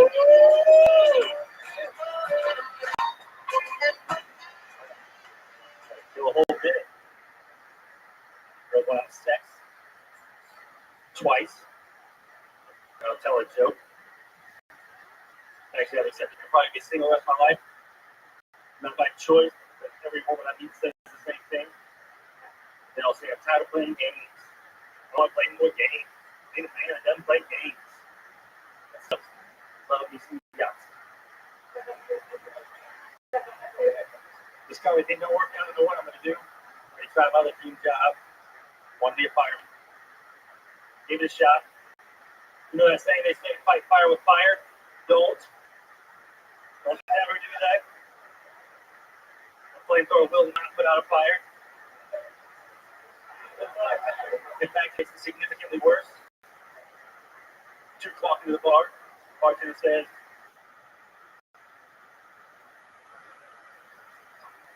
Are you asking for the cash? I timed that and everything. That was pretty good. Good. He's have failed you. That's good, man. Yeah. But it's not a Is the winger shirt an ironic or ironic? Found this at Bristol for $2. It did not answer the question. That just further complicated it and gave me 9 more questions. Anyway. Don't fight fire with fire. Funny. But yeah. It was good joke structure. Very good. We're up with a minute. Usually like a 2 to 4 minute like talk sex. Is it all non sequitur? What? Actually, I'm on Twitter. They're just like quick like one liners that aren't connected at all. Oh, like Fraser. Come on, let's leave it ago. That's not even the next one. Yeah. You don't need Yeah, I really do take away from our buddies. Yeah, just do it. Pretty honest. The fire is pretty good right now. Like, you know, they're like, there was like an fire, so when I did this, you know, there was this. But It's actually long as I could. Okay, cool. I would tag the Yahtzee thing. I would shorten the front a little bit any way you can, and then tag it. Like I don't know, just like I just feel like you talking. If you actually like Yahtzee, like you talking about like nothing like the feeling watching 5 die roll out of that little penis. You know, just get into it. This is my only thing like that. I really love Yahtzee. Right. And what's the objective is to roll like 5 5s in it or something, right? Well, yeah, but I mean, Yahtzee is like. What's Yahtzee? That's fine. What games do you play when you go to Vegas? Yahtzee. He finds a Yahtzee slot machine. Or just him in an old Japanese man puts $1 million down and he puts down $3. That's just how it goes sometimes, bro. Yahtzee.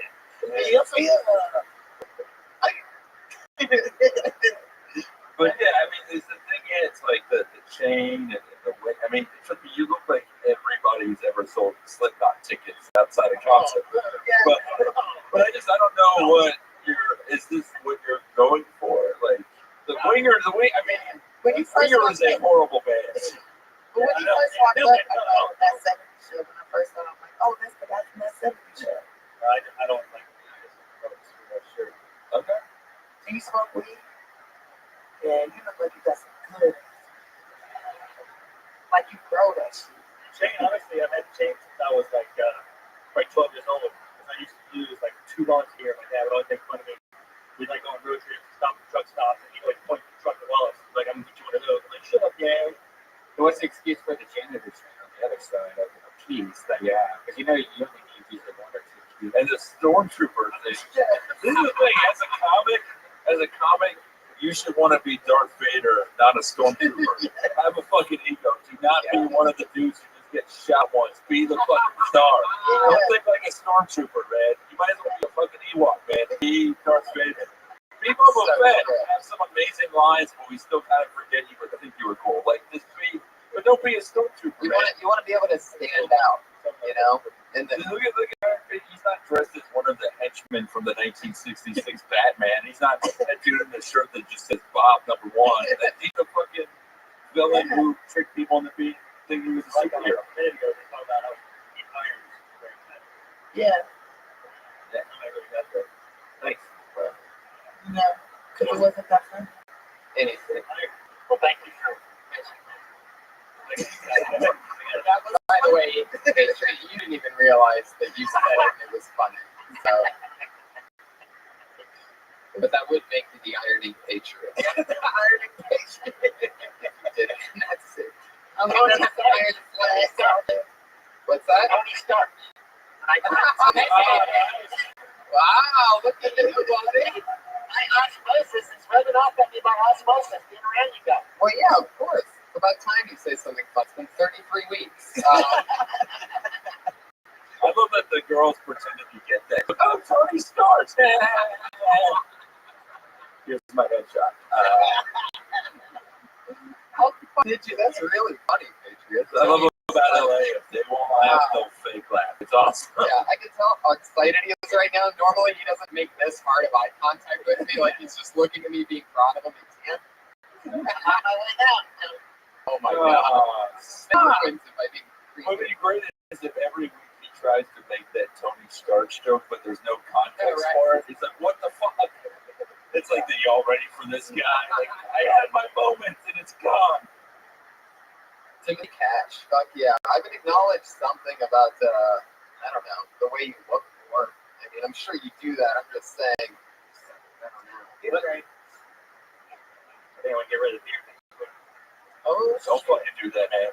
But you're start with 30 minutes.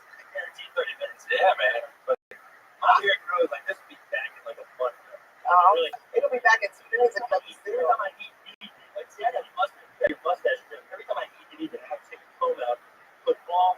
Dude, I eat ice cream in a hotel by myself because I don't want anyone to see it. It's like, I have to tuck a napkin in. Like, you see that just like in movies and TV shows. You don't really do that. Like, dude, I eat food like I'm the elephant man. I'm like, don't look at me. It's fucking, just to be you, man. You look like you can pull out a pan flute at any time and amaze us with Jethro Tull. It's a fucking be you, man. There you go. Timothy Cash. I always love about Timothy is that a lot of comedians are on Twitter and where a lot of them put their Twitter handle. Timothy Cash just puts "fuck no."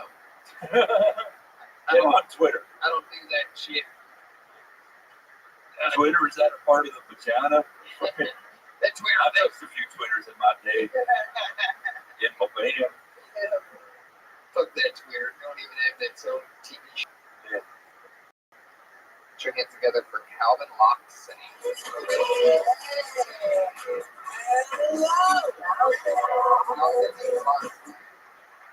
Uh-oh, you know what that means? Just got blacklisted. Yikes. Sucks to be him. R.I.P. Calvin Locks. The next comedian goes by the name of Eric Vasquez.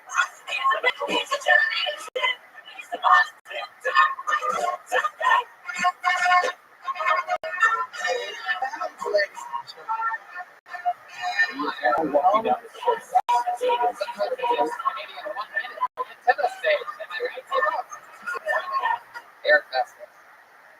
Hello, guys. I just read 25 actually, guys, a couple months ago. 25. Forced me a little self-examination, you know. One thing I understand about me is I'm kind of the guy. Physically, if someone were to see me naked and I didn't have a bush, it would fucking weird. It looked weird, like those bald cats look weird. Those bald cats try to pet one of those, and you look at it and you're like, look, Yeah, that's how I would look out in there down there. It's actually good to rock the bush sometimes, like I said, because if a woman were to see me, she would think two things. One, that's a shitload, and two, there has to be more penis behind that hair. There isn't. There isn't. But she thinks there is. I don't have one. Oh, there you go. First, Bush is female, right? And also it's first of all time. But Bush, I've never heard Bush. Has anyone ever heard Bush used in a male context? I've never. Only the snake is high in the bush. I've heard that. Well, what if you grew up with transsexuals that was like, what is this world you speak of where men don't have bushes? I've never. It was throwing me off the whole time. Like, why would you have a bush? Unless, what do you mean? Everybody has natural pubic hair. We don't call it bushes. Okay, well, tell me, I wish I called it pubes. Oh yeah, like lots of pubes. It's a kind of bush in the sense that I have a lot of it. It's because you have a pussy. Yeah. Period. Bush, right? You got a pussy. That's what I was thinking. Like, he might have a pussy. He got tissues. I do not. As the only Bush supporter in the room, Bush is female, right? I've just never heard that before. I say it as a joke, like hey, like how my bush is trimmed, as a joke, not like big serious, Yeah, but I don't think it added. I think it was a distraction. So views. Is that what it is? Well, how's the premise?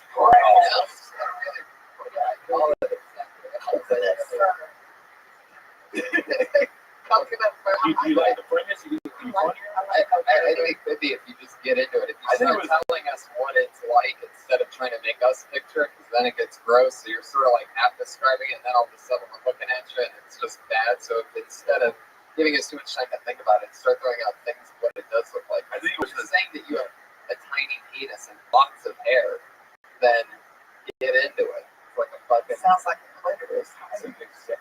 You took a 30-minute drive to the I have a small dick store that's 2 minutes away. Right? It's just basically I have a small dick, and it was just an overcomplicated way of doing it, very basic. And that might even be it. It might even just go, like however you would say it. Like I would say to come out with I have a small dick. That's fine. Or me. Worse, even worse than that. I have a lot of views. Or just then you're already in, and then you can give examples on why and how. And maybe you can talk about how you have a gut that probably makes things more complicated. Just say that you don't need views when you have a gut because that's already covered everything. Right? You don't need two curtains. Did you see Jesus' face though? Jesus' face was like scary mode. Like, I died for this. I was sitting right now, right in front of Jesus. I like the guy comparison. You would like the guy comparison. It's very good visual. I don't know the kind of crap. What is it again? One that, I wrote the one that Denzel Washington killed in the Isaiah movie, Elijah, or the book of Isaiah. Eli. Yeah, you can watch it. The one specific Denzel movie where he was intense and growling all the time. That one. Yeah, when he was blind and stuff, but you never got into there to end. Anyway, this is the book of Eli. Eric, fuck yeah. I would talk about I would just come out with each line and then I would start talking about it, instead of painting a long picture. You know how Tiffany said that the girls, first 10 seconds, they decide to suck it. I don't think you should talk about a small dick. That's a bad recommendation. Because they're right away going to say, no way. Yeah, how do you get a girl to even see your dick? Or see this bush? It'll be fun to be surprised. I got a lot of people. Now, not doing as much, because if I do talk about it, and then people say, like, we have a small dick, and the girl does actually try to link it should be put in a surprise. It's not small. It's fucking funny. Me too. It's not shit. It's not small. We believe that shit. It's too late now. You obviously have a tiny dick. I mean, there's no going back now. Once you compare it to the size, it actually looks like Tattoo from Fantasy Islands. Imagine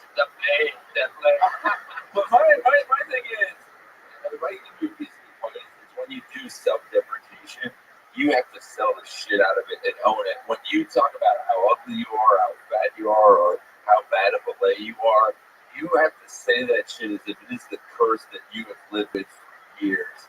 And I mean, the more hard you are on yourself and the schlubbier you are, the more confident you have to be. Because if you combine sad delivery and sad material, people are like, I can't watch this because I feel like Sarah McLachlan should be holding you. Especially because you have the penis of a 2-month-old puppy. It's hilarious because I've actually said that like in front of a crowd, and I've actually got like a Yeah, because nobody So wants it's not to good. feel sorry for you. We I'm don't just trying to we just want to fucking have fun. I ain't making fun of So you. be confident in your little bit. You For know what I'm saying? Like, I got little titties. I'm like, yeah, I got a 31A-, but somebody gonna suck on these nipples. For just 10 cents a day, you can see Eric Vasquez's push. In the arms of the night. It's in a cage. Like Joan Rivers, you know, the way she's confident, she puts herself down. Yeah, you have to own your own sadness, Yeah, you know, because it's got to be fun. that's the key to comedy. Just have fun. You do not come to be sad or feel sorry for your ass. They come to have fun. Serious. Were you on a week ago or two? No, it's the first time. I've been here for a couple months. It's actually my first time. But you've been doing comedy other places, right? Or Not mostly around. There's sometimes around here. I want to do fun for 2 months. So. awesome. Well, there you go. Well, get up every day, man, and go. Fucking PD's is open. You can go there. Just wherever you need to. Stage signs You available. understand? But I mean, even though we were making fun of that, I mean, seriously, if he's getting up every day and like, place, fucking, that's great. Oh, So, totally. yeah, find a place. Yeah. Thank you, guys. Eric Vasquez. So Eric B. Comedy on Twitter at Eric with a K. Mark A. guys. Eric Vasquez. For a second, after the first few people, I'm like, is it all black people? I mean, it's a minority show. But we did get like the whitest. We got like the face of gentrification. So we didn't get that. Yeah. One black person had to give up their spot so that guy could go up. Yeah. Totally. Fuck yeah. Do you guys have a bit that you did when you first started out that, did I really? We talk about this? What is this? I don't remember talking about it. He said everything I don't know. Did you have a bit when you started out doing comedy that you are embarrassed that you did? But like when you very first started, it was like bad, and you remember it being bad. Did I ask you guys this? I swear to God, you did. I thought that I may have when I started. But I think it was like Tiffany on the answer, didn't it? No, I didn't answer that. That was right on the line. So you freaked me out when I'm like, oh, really? But it's just because we were thinking about it before the line. That's how we're fucking monsters. Yeah. Our chemistry, we've been spending way too much time together. We're both wondering. Anyway. No, you did. Did you want to? Yeah, totally. You go first. My first bit, I remember it was probably whack, and maybe I might have bid it off of somebody. I don't know, but because we were poor, and I was like, we were so poor, we had 2 TVs. You know how everybody had 2 TVs? But our TVs were in the living room, stacked on top of each other. One was for picture, and one was for Sam.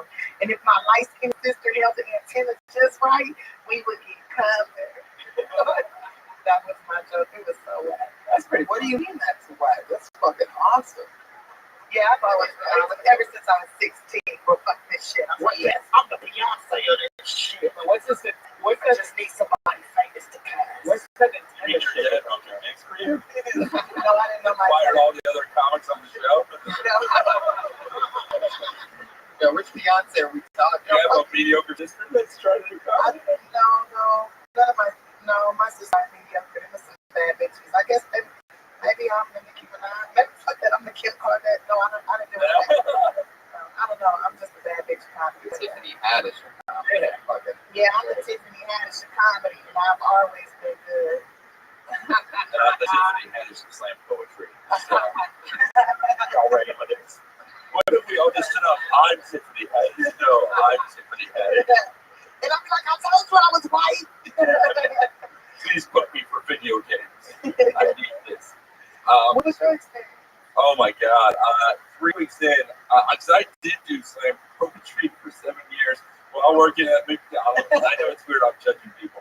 But I did, and then I started comedy. My 3rd week of comedy, I got my first book gig. This was in Florida, and it's at a lesbian bar. And I literally just had 7 minutes of material, and my closer was about breast cancer, and it was a joke about how awesome it would be if there was a breast cancer porno. And one of the lines of it was, "What should I take off first, my hair or my top?" Another line. It was a whole trailer thing. It was like Pat Morita as Dr. Chemo Sabi. And he had died the week before, so I just went in memoriam. That's hilarious. The whole thing is that, and someone threw a beer bottle at me while I was doing it. I don't remember some angry man with his lesbian girlfriend. I don't exactly remember what the lesbian who threw the beer bottle at me looked like, but I think it was like one of those bricks that falls on you in Mario Brothers with the face, the flop. But you know what? That was the greatest moment. That was the moment I knew I'd be doing comedy forever, because I'd spent so many years just wanting attention, and I finally got it at a lesbian bar. And what's great was I stayed. This is another one of my 5 pieces of advice to pass on to comics. I stayed the rest of the night. I went second. The worst bomb you could possibly have. I watched every other comic and saw what worked. I mean, so many comics now are entitled, shitty and arrogant. And I mean, we always have been, but like, people will bomb after their second week of doing comedy and leave right afterwards. Stick around, watch. Someone will always have a good set, even on the worst night. And you kind of, if you can't, like, once you're not a good comic on a show, be a good audience member. Be something. In your first few years, I think that's important. It's important to watch comedy because you'll learn such about timing and presence and a good way to perform and a bad way to perform it. And even if you see something kill that you despise, then learn about what you don't want to do. Exactly. Yeah, it was crazy when I got the job here in 2007, and I worked here for 3 or 4 years at the door. And I would watch, you're getting paid basically to hang out and get to watch a show from the back there. You're seating the room, sometimes I was just making sure that people were 21 and that nobody was heckling. You get to see 16 paid regulars do, 15 minutes a night. They're all sort of, eating and fucking, I mean, it's not a competition, but everybody wants to be the one that they remember the most. So, and all new comics have with each other. I hope that like 2 of the comics we talked to tonight, like, go up to each other and meet each other and introduce each other. Right.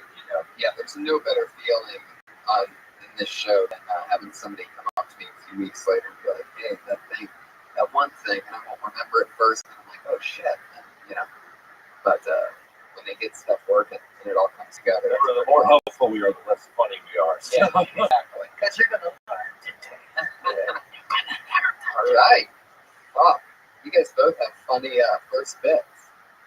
The TV and the breast cancer. I thought you were going to say they had to scissor away some tissue.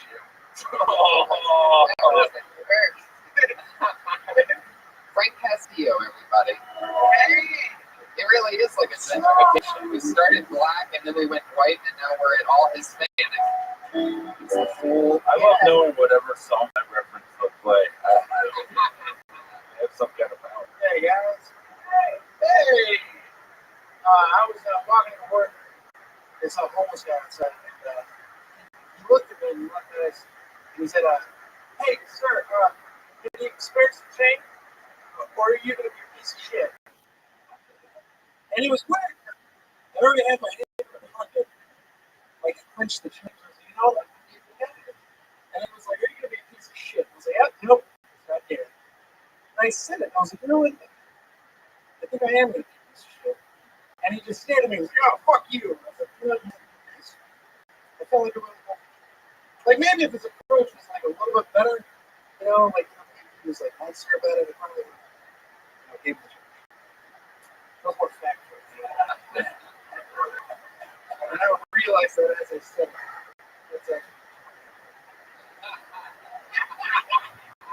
Latino David Cross, everybody.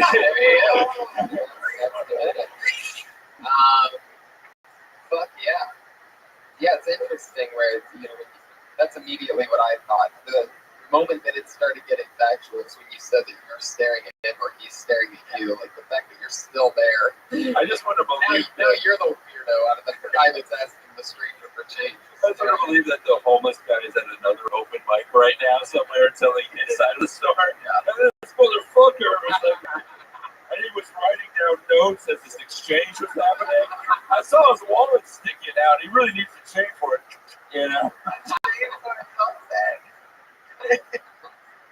But you're funny as fuck. I've never seen you do comedy before, but I'm so excited to come see you. You do a lot of. Are you from the East Coast? Do you live here? Or? I'm trying to move here, but yeah, I live in New York. Oh wow, that's great. That's so weird. The East Coast, like, I finally got the approval my parents ever gave me.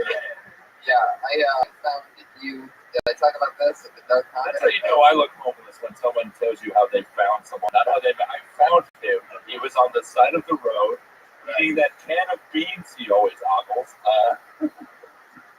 In Toronto. Yeah. I did the Toronto Dark Comedy Fest, and I was booked on that, and I didn't know what was happening going into it. And you and I ended up bonding a lot. We were on all the same. I'm pretty sure we did a show together every night, if not two. We roasted the Iron Sheik together twice. Yeah. If that doesn't bring two people together, I don't know what will. Well, I know what will is doing a live podcast at the Comedy Underground with the Iron Sheik, but finding out that the Iron Sheik can only do about 10 minutes right beforehand. You're like, okay, so me and Mike are just going to sit behind the table at the Underground and just fucking light it up. Yeah, I saying like the people who are fans of the Iron Sheik are wrestling fans. They're the people who yell oil rules unironically and fist things they don't love and just want to see a dying man die.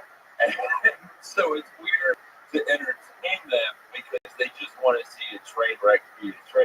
They basically just want to watch a fire and put a flamethrower to it. That's basically what an Iron Sheik audience is like, and we were just like, what do we do here? And just kind of pointed out the absurdity of that, and they liked it. Right, because they were high as fuck. It was the Underground. Oh, God, yeah. And that was unbelievable. The recording of that podcast, that live podcast, went out almost immediately and never turned into anything. Oh, yeah, so that's why, I mean, it's weird that there's like the East Coast comics, like barely know them as a West Coast comics. The only way you know them is that they visit or something like that. There's like a whole group of people that do the same thing as I do. I have no idea who they are. Oh yeah, it's just blows my mind. It's different. He's like, how is this about my life? I know. This is meant to inspire you. We figured you had to be the host. When you roast the Iron Sheik, that work is available. No, but like what's interesting, there are two big differences about New York. One, New York, you can get up as much as you want. It is not quality steak time, but it's steak time. I sometimes get up 15 to 20 times a week. And that's because it's there. And that's like even open mics. Like there are open mics from 4 p.m. to midnight every night of the week if you want to look for them. And they're there. They're not good, but you'll get your fucking muscles. Yeah, but you're strong. You got to put in 10,000 hours before you can become successful. That's the secret. We chip away 1 minute at a time here. And the other thing is, LA loves its weirdos. I've seen people in costumes, their own like merch and stuff here, and people love that. New York, we just don't have the tolerance for that. Get the fuck out of here with that. A first month open micer here will already have a web series, and in New York they're like, I just want to be good enough to carry my backpack with pride as the 27-year-old man that I am. It is interesting the differences. I just got to hang out with Ari Shafir, who's back in LA. It's a great guy. Yeah, he's been in New York for a while. You guys cross paths? Oh yeah. Anyways, the French. You know what it's like to feel homeless now. You've been standing there for 10 minutes. I hope someone acknowledges me. Yeah, how am I going to make money off this shit? Are they going to acknowledge me or are you going to be a piece of shit? So, fuck yeah. Yeah, well, I mean, that's like a good story to base tags off of. If you could smoke a bunch of weed, like throw little tags in between this story, that makes sense. I mean, the story does make sense, and it's very accurate, and it's real, so you can, pull from that. But if you could write 3 or 4 tags and throw it in that story, then you have something that's just that makes sense kind of story. You already know this. Well, I like energy. I like energy in yourself, and I feel like you're like a coworker. Like we worked at like a print shop together, and some of you be telling me that, and we be standing by the printer laughing like for real. I say that up too. Like it just seems like it'd be cool to talk to you and just be a friend of yours. So just like, it just feels more personal. So I like your style, and I like. And Matt laughs that when you're doing a 1-minute set or a story like that, make sure there are punches every 10, 15 seconds. It doesn't have to be big, but just something to grab us and keep our attention. There he goes, Frank Castillo. He's at Frank C. Comedy on Twitter. Frank Castillo. Who's next? Okay. Here we go. The chance to go for Benjamin Carver, everybody. Ooh.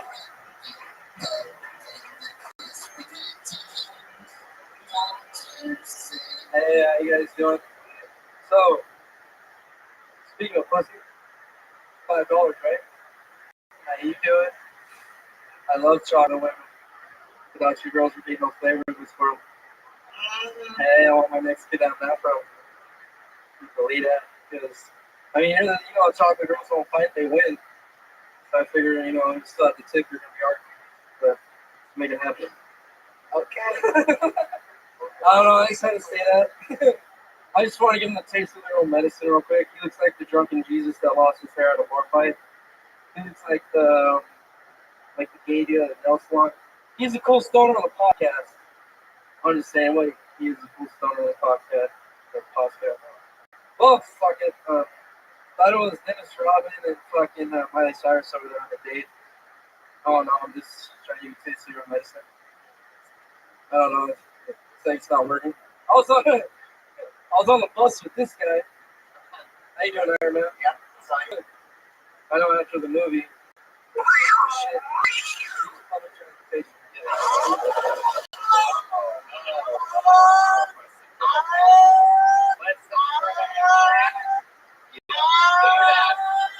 This is the longest minute that you'll ever spend. Okay. You ever see a J who should be a silent Bob?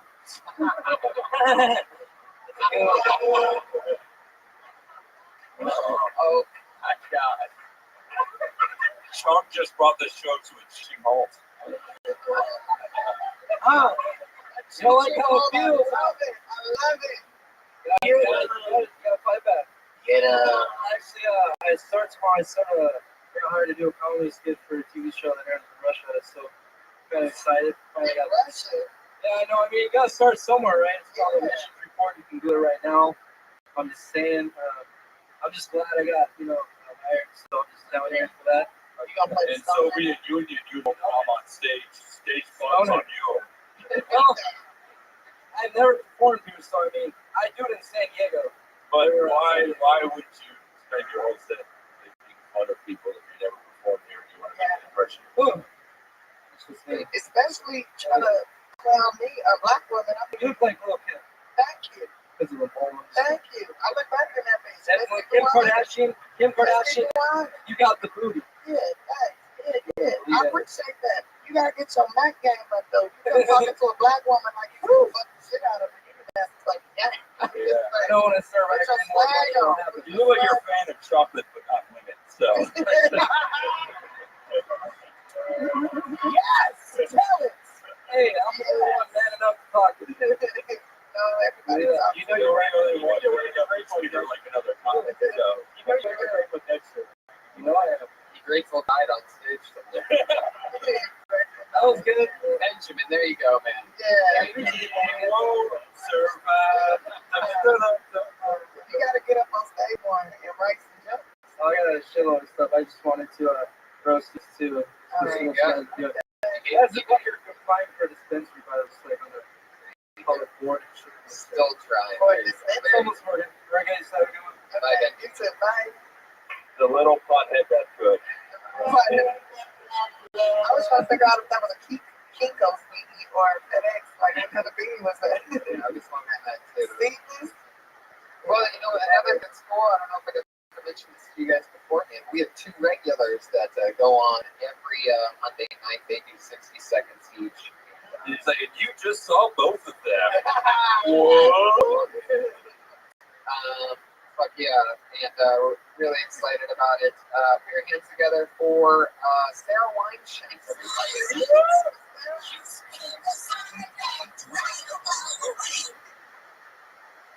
You guys ever see these people that have their sunglasses fastened to a rope? They wear them on their necks. It's weird. It's like fake glasses, bro. Now you'll never lose them. Because they're on a rope around your neck. It's always these dudes that think they're so extreme. Like, they're so extreme that they have their glasses tied on a rope around their necks. What the fuck are they doing? Are they jousting? Rock climbing? In what emergency are you gonna need your sunglasses? You know what I'm saying? It's fucking weird. And the cheaper the sunglass, the more likely the rope.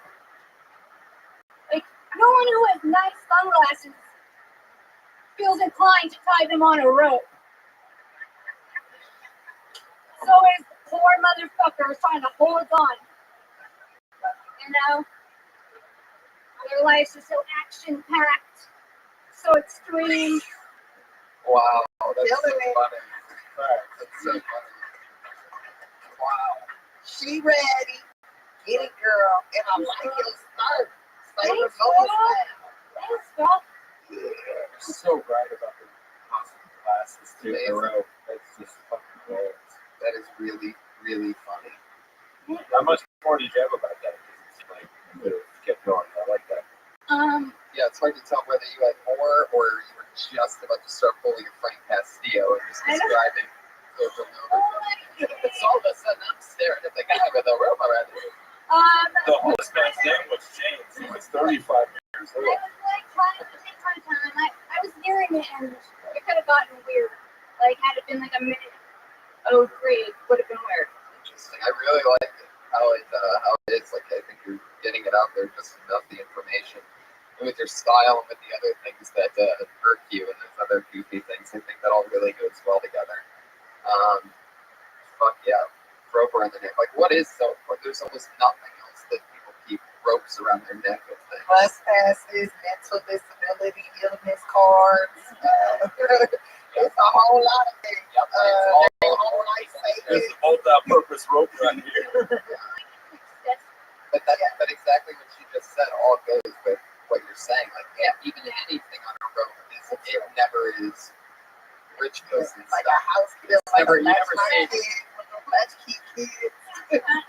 you never see anybody's Maserati key connected to a rope. I just bought a pair of glasses and they were sports glasses, I guess for fishermen, and they come with a rope already, but it came with like a big round thing that if you lose it, it floats. And it's like a big rock next to the back of your rope. So you have a buoy on your foot Yeah, glasses. I do. That's so funny. And you don't have to get in water. And with the rope on it, it seems like something a grandfather passes on to you. Take this, my son. Yeah. Yeah, I feel like right then, when I was thinking of people that might have ropes in their glasses, I was like, maybe Rabbi. What? But I don't know. I feel like I have seen I've never had ropes on my sunglasses. Like, I love the defense if you get up. Why would you How think that? dare you say I would ever put a rope on my sunglasses? Blasphemer, who is you to think that I have a rope on my sunglasses? Here's a weird thing though. I used to always go to the mall, buy those 2 pairs of sunglasses for $15 or whatever that shit is, because you usually can find a good pair. And yeah, but I would buy like 12 a year, 14 a year, because I will lose them like every week. I bought a pair of expensive sunglasses recently. I've had it for like 8 months. It makes no sense. Like, I don't do anything really different with them. It's just around his throat? Would he be fucking with those on too? Like, could you imagine, like, you like trying to do this? Maybe hanging over your face, like. Maybe that's exactly the opposite of that. Is what you'll never need those on a rope for is because we'll ever be getting laid so hard. Your sunglasses might fall off. I don't own sunglasses. I just sit in the front of every wrestling event and hope Bret Hart gives me his sunglasses. Wow, I can just the tweets of the wrestling fans. That's how I knew kids had money when they could get the glasses. And I went one time when we were all the way in the nosebleeds, and my dad was like, "He's not coming up here. He's not walking up here. It's too far." So fucking funny. Sarah Weinschenk, another great session. She's on Twitter at Princess Shank. That's the word princess, SHENK. That's Princess Shank. So fun. And this is our other regular. She dropped out of college at Florida State University, Florida, home of the Gators.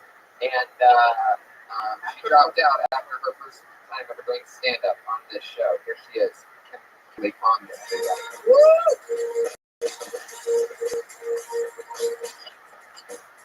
up, guys? I want to tell you something funny that I read earlier. A little fact. Did you know that 50% of people white sitting down and 50% of people white standing up? And that most people don't know that the opposite exists? You're a bunch of assholes. Speaking of assholes, I'm single now. I was dating someone for a while. It was cool. It was a lot of fun. Things got weird though. Things got a little bit abusive. But he's doing okay now, and I apologize. And I think that he should have just made me that sandwich. I don't know. I just don't think I'm someone to fuck with, you know? Like, I brush my teeth and I rinse with orange juice. You should have known. That's it.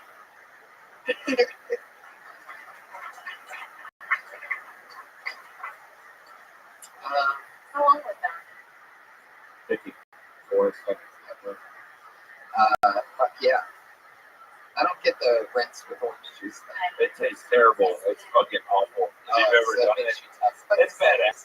That's pretty rough, yeah. Right? Yeah. The 3 times I brushed my teeth, I mean, I drank orange juice afterwards, and it was horrendous. Then 3 times he brushed his teeth.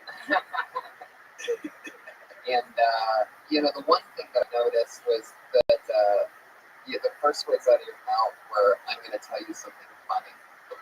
I don't know. I just feel like you're raising a bar, being serious. I just think it's a very weird thing to say at the top of anything. Like, even if it's, "I'm going to tell you something funny that I just read." It's like, well, then you read something. What are we doing? All this. I mean, it's better to go up and say, "I'm hoping to get booked on the Museum of Tolerance." Yeah. Like, I would just get into, I read, if you're going to do a bit about that or about anything. Yeah, I got a strange story to tell you about it. A new interesting fact I learned. Yeah, what I learned today is that. Yeah, anytime someone's like, "Here's something funny," it's like the audience is going to decide that anyway. Yeah, exactly. So tell them it's funny. They're like, "Oh, this is going to be crazy," instead of you being an underdog and them wanting to see something funny. Because it's the release of that tension that is laughter. So if they really think that something funny is it could be something really fucking funny, and they're just like, okay, so that was it.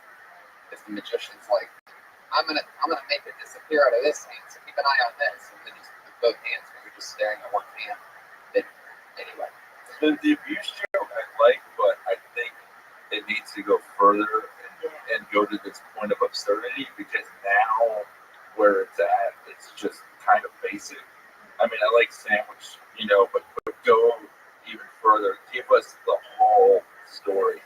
The crazier it is, and you overpowering him, and because the idea is funny. It's a great premise, but it just needs to go further, because the way that it is now, it's like, I guess that could happen. Yeah. Like, he shouldn't leave his phone at his feet. Or he should have moved his head when I threw off. Like, he should learn how to do that. Even though, old it off. It's so sad when he had to, it make you purposely masculine, like, and then he had to go to his construction job the next day and say he fell down some stairs. Yeah. Get into that more. I didn't choke him. I hugged him with my hand. I would get into that one more. I would probably lose the asshole one a ton. I think tell people that things are funny that are coming before it happens. They're sort of hoping that anyway. There she is. That Can I say something real quick before? She said, 50% stand up and right, 50% sit down. But that's completely different for women. And if it's just women, is 3% sit down? They already It's actually no, that's not a real statistic. I actually talk about the same thing on stage. It's not 50-50. It's more like 80, whatever. But if it's just women, though, is it higher or just with women sit down? I don't know. This is something you can. We don't all understand when we urinate. Really Sometimes we get She's acting really confident on Twitter. But yeah, the Mike Lawrence on Twitter at Tiffany Haddish. Anything else you guys got coming up you want to promote? I'll be on Epic TV February 14th with Jenny McCarthy doing a dirty, sexy, funny cooking show. She's ready. Let's go. And I'll be at the San Francisco Skate Fest February 7th and the 8th. Awesome. The comic Patriot. The Mike Lawrence. The Mike Lawrence. And Tiffany Haddish. And at Comic Patriot on Twitter, tweeting pictures of himself in the backgrounds of things, tweeting everything about the show that you need to know. I'm Tony Henchcliffe. Brian. Hey, look for a big announcement soon for me and Tony. Death Squad was so successful in Texas. We're going to very soon. Death Squad. Thank you guys so much for coming out tonight. Hopefully you'll come back again soon and hang out with us. Chuck Benson next week. Stay tuned for the New York Show.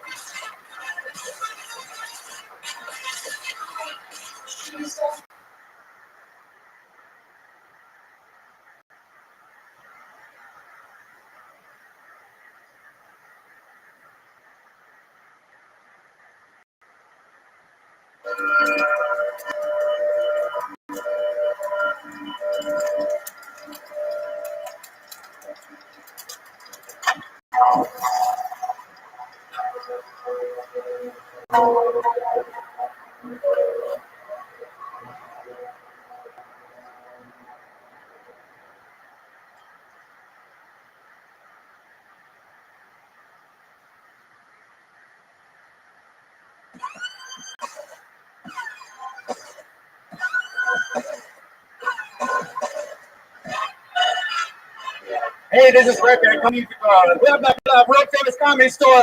This is a brand new episode of Kill Tony. Give it up for Tony Henchcliffe. Blah, blah.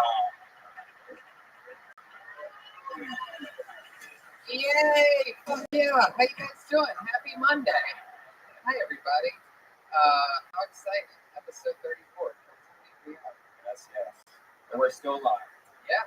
You had a fun weekend. You were in Vegas. Yeah, I pretty much took, you listened earlier last week, we went to Texas, we killed our bodies, we both pretty much died, came back to life, but I had to go immediately to the NBA, so I didn't have to play myself.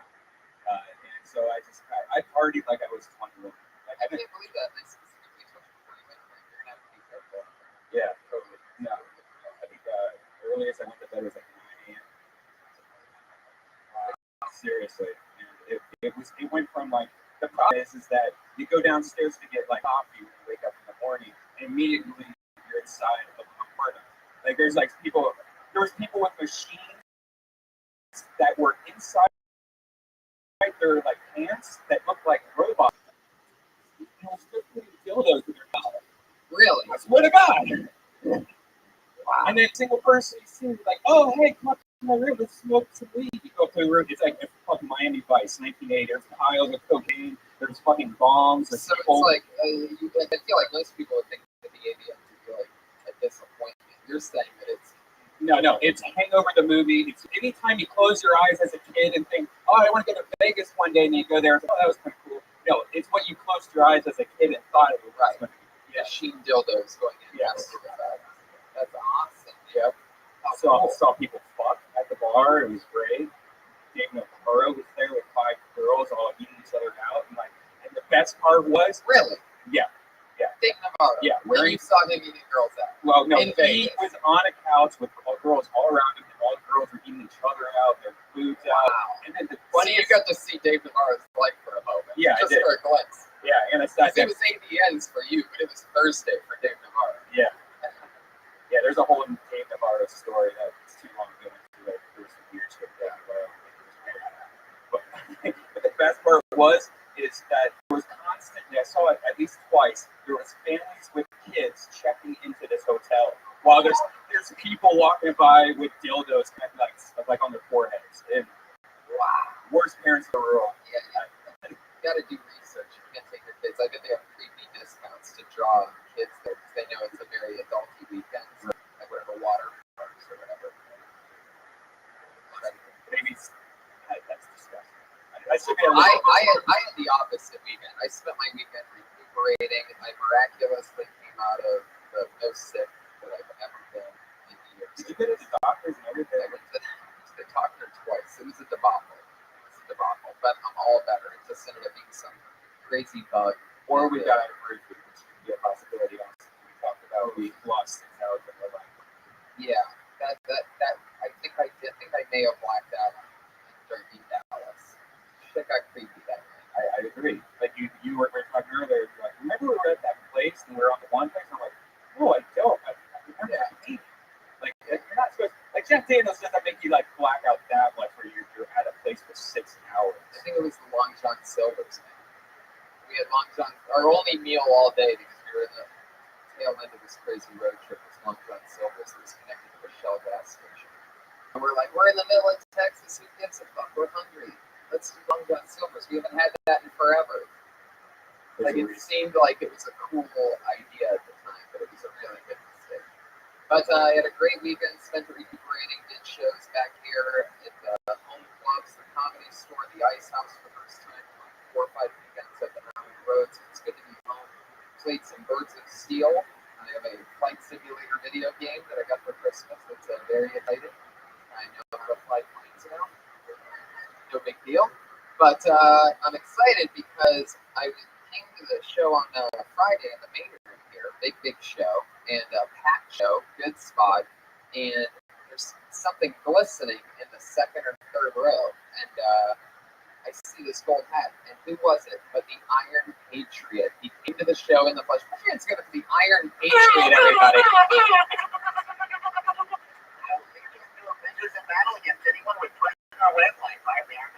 Fuck yeah, that's our head of tyranny here, making sure we're all safe at all times. I came out of my costume on Friday and Saturday to the main room. I was looking very stylish. I had my 50 cap. I had my Nike Air Force One shoes. My Under Armour Iron Man. I had my all right Adidas warm-up. And many of the comedians commented on it. Well, Larry wanted to know who I was. I told him I'm Iron Patriot from Hilltop. Oh no, you didn't say this during the live show. Yes, and he was really making fun of me. And I said, this is how I came back to it. I said, Mark, my brother gave me this white warm-up suit before he died and threw up his game. Why would you do that to him? Well, I want to make him feel guilty, and it is a true story. My brother did give this to him, and it was one night, but he ended up playing it up good. The crowd loved it. It was a funny moment.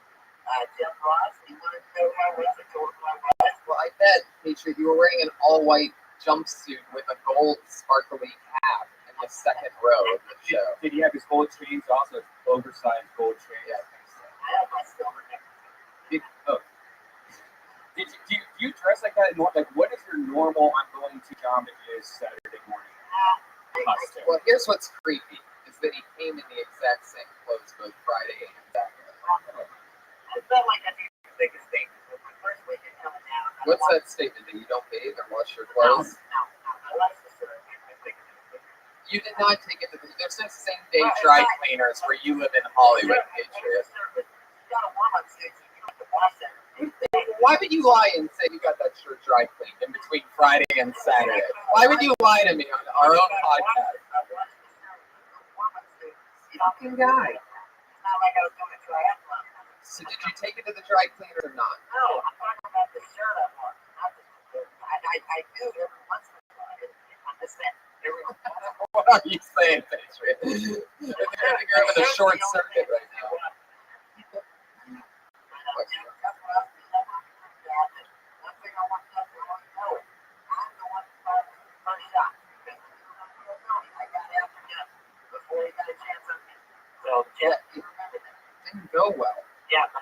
interaction didn't go well. You ruined that moment. I got a little now. He didn't like to talk about double chin. All right. That's enough. Jesus, Patriot. Take it easy. That's the song. Oh no. You sent in a song? This is gonna show my soccer side. Oh. I know you guys purposefully don't tell me when he sends in a song because you know I don't want to do it. And I'll just tell you guys right then, like the game possible. Let me ask you a question because I saw a tweet this week that somebody tweeted that they bought the Dirty Crabber album. This is a failed rock and roll band from Dallas in the early 90s. And the whole album, I believe, is $10, right? Yeah. All right. Now, here's my question. From your newfound Iron Patriot thing, you know, Death Squad fans ventured into this music and that some of them are buying it. Are you sharing the profits of the other members of the band? Way back in 98, I signed up with the Rothschild. You know that red band, Rothschild company that sell music? Yeah. Signed up with them, and it sounds like a really big label. No, it's a big internet label, the Orchard. And if people buy that, the money will go directly into my bank account. So I appreciate anybody buying, helping out a lot. Wow. Well, he just loopholed in response to. He just pretty much said that he just gets all the money. And he double promoted it. He said the name of the website 5 times. How much is Orchard get? 3%. Wow. I'm not sure what the thing is. They help jump in. Yeah. All right. Let's. I can't believe you sent in another song. Patriot. Is this a new one? I'm gonna tell you after I get done with it, I'll tell you what it's about. Okay. How far in do we have to go? Because these are usually just completely unbearable. Okay. Go ahead. This band failed completely. And he's trying to reintroduce it to people. This is me playing guitar and some of the singing. It's hilarious though. You got to check out the music videos. The man behind the suit is they all sound.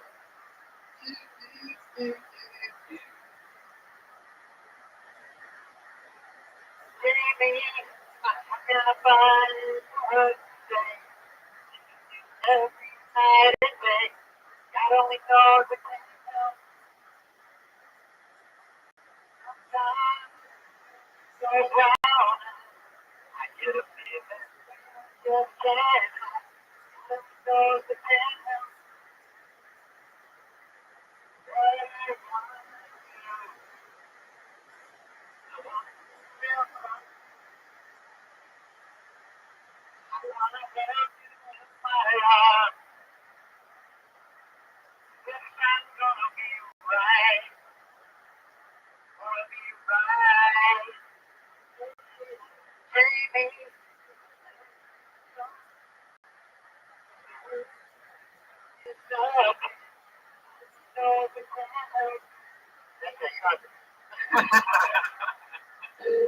Whoa, something bad happened to that song right there. I didn't know your robot suit had a bailout switch like that. Do you go into like an external rap part of that song or something? You jump on the song and stop right there. Well, I didn't want to go on too long, but you guys get the point. Right. It's a beautiful song. I get the feeling the second verse of the song is when you choke out Jamie and hide her underneath her parents' hair. But let me tell you something. The only girl I wrote a song to was the girl I was in love with named Jamie back in 1992. And I just really fell for this girl. And the ironic thing was that she had a bunion on her foot. And I usually don't like that on a foot, but I gave an exception. She had a nice face, a nice body. I moved up the house, licked the code. Now, she ended up marrying my bass player from my band Shake, so I didn't get her. I didn't stay with her that long, but I was really. When did they start dating? Now, were you still in the band? It was a couple of years after that they started hooking up, and they have 3 children now. Let him deal with the band. Yeah, but she was a beautiful woman. Wow. Yeah, that's sort of like my life. Where did things go wrong with Jamie? Well, and did she really have brown eyes, or was that just you were looking into her brown eyes? No. Yeah, were you talking about Jamie's asshole in that movie? Yeah. Oh my God, jeez. You're really twitching over there. My God. That nervous twitch is unbelievable. I noticed you don't really have it outside of the suit, but inside the suit, you're just a fucking. I mean, my God. I work at this dirty place, though. Are you still writing songs? Do you still write Dirty Crabber songs? No, I have been on for a while. That's great. That's really good. I still gotta play a lot more songs before I get this. Well, I'm glad that you're here, Patriot. We have a very exciting show. What do you say to get it started? It's Kill Tony 34, everybody. Our guest tonight, this is his third time on the show. He is a true Kill Tony favorite, one of my funnier friends in the world. You know him from his hit show right now, Getting Dug with High. It's the one and only Doug Benson. He's back. Him and the Patriot have a great chemistry. They're very close. It's just fun to pretend you're punching until the start. Yeah. Norman Osborn. The Patriot. Doug, how's it going, buddy? Welcome back. I'm so happy to be back. It's already been a great show. That song wasn't so bad. No, that was actually one of his better ones. Normally his songs get very repetitive over and over and over again, very quickly, within like 20 seconds. Professional side cut it off. Yeah. That was very emotional. I actually like that song. I think that might be my favorite. He didn't have the same formula and it jumps to a chorus back to that. That was That's really growing. Yep, look, Doug, can I talk to you a little bit? Oh, sure. Here we go. It's good seeing you again. You're the Messiah of marijuana. You got one eye that looks like Sonic, one eye that looks like Sesame. Okay, that's a Jeff Ross line. Now, Yeah, okay. yeah. I The comic Patriot, stealing should not be part of your repertoire of comedy. You're right. That was a good line upset. Yeah, you're right. You're right. It's funny how it also didn't get a laugh when the comic Patriot said it. But I do love watching your new show, Getting Dug with High. I've watched all the episodes. And this is what I want to ask you is, you know, you always have your first smoke down today at 4:19. Now, did you arrive at that precise time over a lot of experimentation over years? And, you know, smoking too early or too late? How did you come at that time? Question? It's 4:19. Is that? You know, for 420 comic Patriot? Oh. There you go.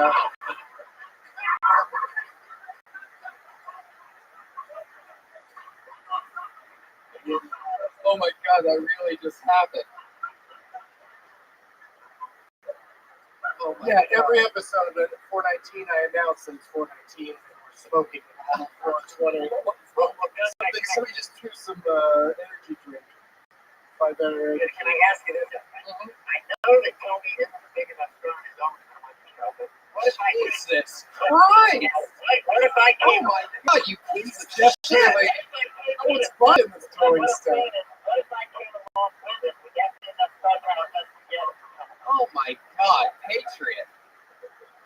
You're a couple steps ahead of me, which is odd because you could barely move in that thing. But I was thinking about doing an episode where you just stand in the corner and do this thing that you're doing now, because that'd be pretty fun. Because we could just blow pots on your face the whole time. I want to be right in there though with you in the conversation. I want to be on the side. I want to be participating. Yeah, let's go inside your costume. We'll send a bus. We'll send some sort of a bus or something to come and get you, so you could stand in the We suit. could put his suit that goes like straight up to the top of his head so that the people are smoking it right out of his eyes. Like I said. Right. No, I mean, I could really picture being great. It's a great idea. We should just do that anytime. Right? And of course, Tony is big enough story. How dare you? What kind of team player? I wanted to bring me. That's a trying to make an excuse where I can come too. Because I want to come down to Culver City to that studio and see that video podcast. All right, well, promise me that you know where it is. We're going to have to blindfold you before bringing you to the specific location. Hey, can we talk about movie real quick before? That's up to the host. Okay. There's a movie that came out in 2011. Brian? That's the host. It's called weigh in on this. Movies with me? Just one more thing. I'll get to talk about that. There's a movie that came out in 2011 called Iceland Flood. Galaxy. Oh, Lord. Not only does Sarah Silverman make it, but Michelle Williams too. Have you seen it? I have seen it. It's pretty awesome. It's one of those kind of slice of life kind of moments in the picture. There's also a lot of different sized ladies in the same shower. So it's kind of a weird, a lot of different emotions.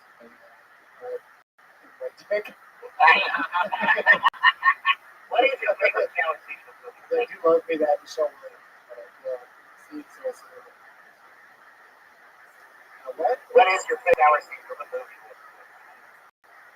Wicked. What do you think he was going to say? The Penn State documentary? I loved when Kevin Bacon got out of the shower in Wild Things and you saw his dong. Women in the shower? Porky's in my favorite. Oh, that's pretty good. Carrie's good too. I knew he'd agree. He said, "Yep." No, I can't think of any. I'll get back to you. Make sure you know how to bring up. Let's get the perfect machine for the Like food? Can you eat in that thing? Now I eat before I come. Get the feeling. Wow, that should be in your personal ad. It's backstage. Do you know I'd like to have a little sandwich before you do this? Well, let's get this thing started. You have been on before, Doug, and we had you at the podcast fest. You guys know comedians, over 30 of them signed up tonight. It's so much fun. You guys know that you get 60 seconds. You get that 60 seconds up when you go to town with a kitty. That means we're out. More than that, or else you'll bring up the name. Let's tell you what they furious. So here we go. Yep. The one you should bring out is that guy that was yelling after the game yesterday. Oh, he's great. Yeah. Richard Sherman. Yeah. So funny to think Richard Sherman. It's crazy. Didn't Richard Sherman write Supercalifragilisticexpialidocious with his brother? Yeah. Wow. That's true. Symptoms claims. So when Richard Sherman did that last night, the group of people that I was watching with was more excited at that part of him freaking out than I love that Erin Andrews, she didn't just watch all that shit go down between Crabtree. She got to put his screaming. She's like, well, who's this directed at? Yeah. Who are you talking about? So the guy that did all that fighting they were just doing in that game that we were watching. Especially the reporters. Really did a lot of that. She had a good chance to have something fun. She sure did. Well, let's get it started, guys. You guys excited or what? The first comedian goes by the name of Brendan Lindy Cooney. Well, anything. Brendan, you're up. Middle class working school that comedy or anything else I want to do. One of the things the other day, I was listening to the rather overnight. All of a sudden, I became a god of her breasts. And she was trying to steal it. What she did was she looked at me, and then she looked up at me and she said, "Who be throwing hands? Who be throwing hands?" On her point to be like, that guy. I was laughing. So opportunity is. Speaking of buying stuff, I think go to Starbucks because I always mispronounce the name of the coffees. Like the other day, I asked for tall, caramel, same on some of my food stuff. They don't have that at Starbucks. Speaking of brands, there's a new study that just came out. It said that diet soda can cause depression. But I'm going to keep drinking diet soda. What does it matter?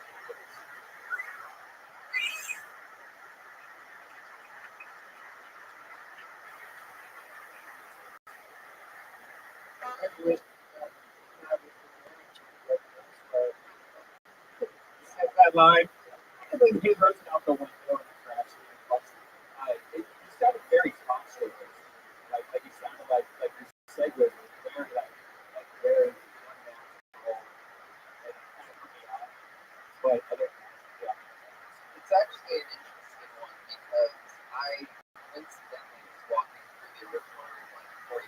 months ago, with all his food, just walking one side of the back and when I saw you do that joke about how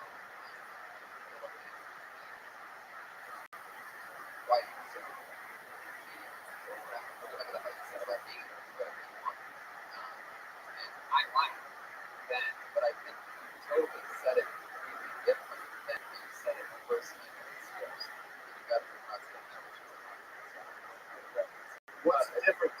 I think there was something. I think it really. You know what we changed? I think it was the pace. Really. Well, yeah. So let's start off. What's up, friendly idea? We're still feeling more confidence. I was looking at those. But you know that, right? Well, you have to guess on whatever. Maybe I was just first. Oh shit. It could be like the whole quotes, you know, every acceptance speech was I didn't think I was going to hit. And I'm always amazed when you deal with every chance. In your case tonight, you had a woman, how many people did you do? Yeah, so my mom has excuse. I'm on board with that. I mean, you know, sometimes there are things that turn out the game and you recognize them and adjust. And that's what I liked when you walked up here and just went, cool, just said it, and then went into your act, very matter of factly, didn't whine about it. But missed the opportunity there because, you know, maybe you said something funny about it. Everyone would have enjoyed the fact that you had to something to do something to play off of this. Clearly not a professional presentation. Right. Speaking of it,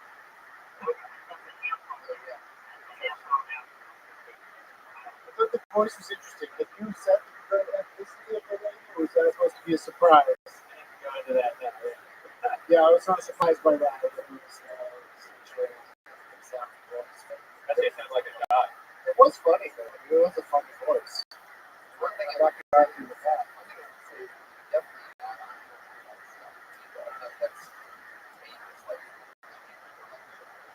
very one line but it's you're like right in the middle of it. Is that the way you roll? Is that a thing or do you like changing direction that often? Then for example, the Starbucks joke after you do the conversation or something, you could have other you do it with different thing I'm sure about. After you're open, you get away quite the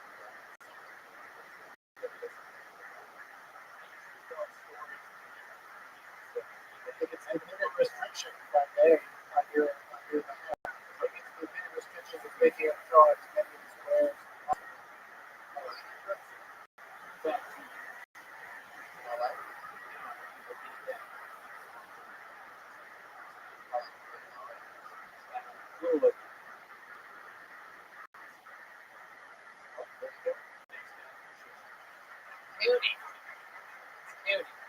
Soon to be Arlington Phenom.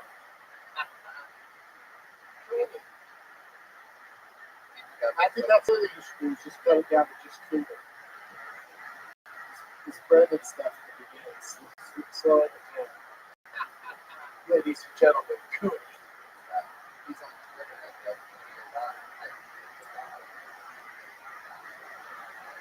That's fun.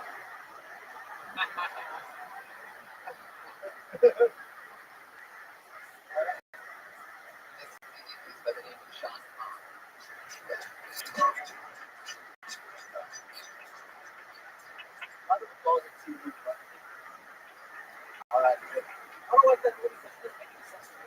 Remember the beginning of the movie?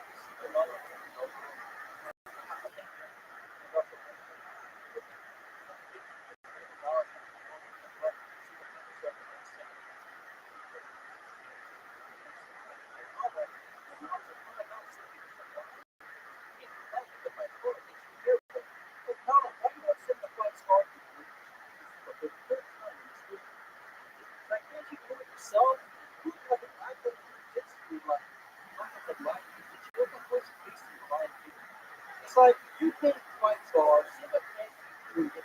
Simba can fight stars. Simba is going to die.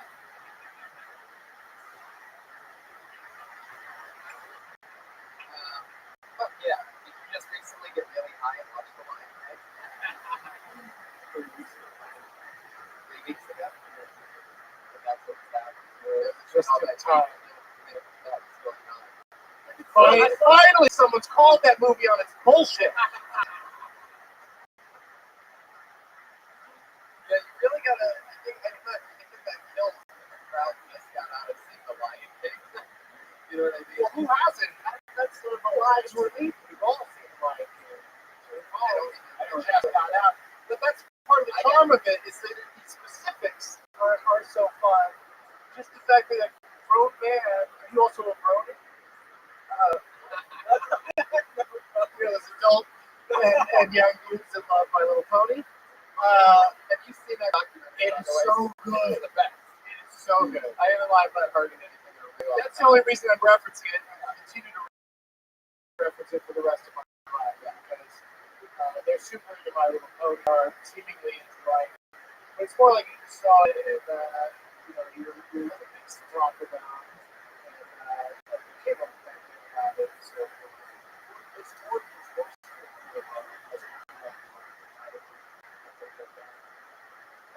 well, you had that idea first, and then I did say, I had the idea first, but I didn't find myself second.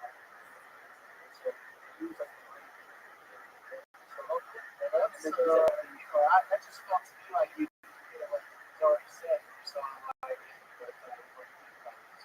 No. That's it. I'll watch it. Sure. I want to see Chuck section. Yeah. So this is the open.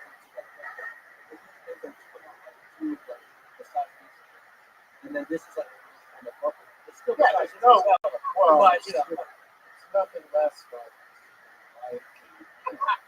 Was it the time when that made you speed up so fast? Yeah, like now you're talking like normal, and you were so fast that could you? I just want to do a quick little I want to try something. Could you say his name again? And could you put the mic back in stand, come back up, and start exactly the same way you did last time?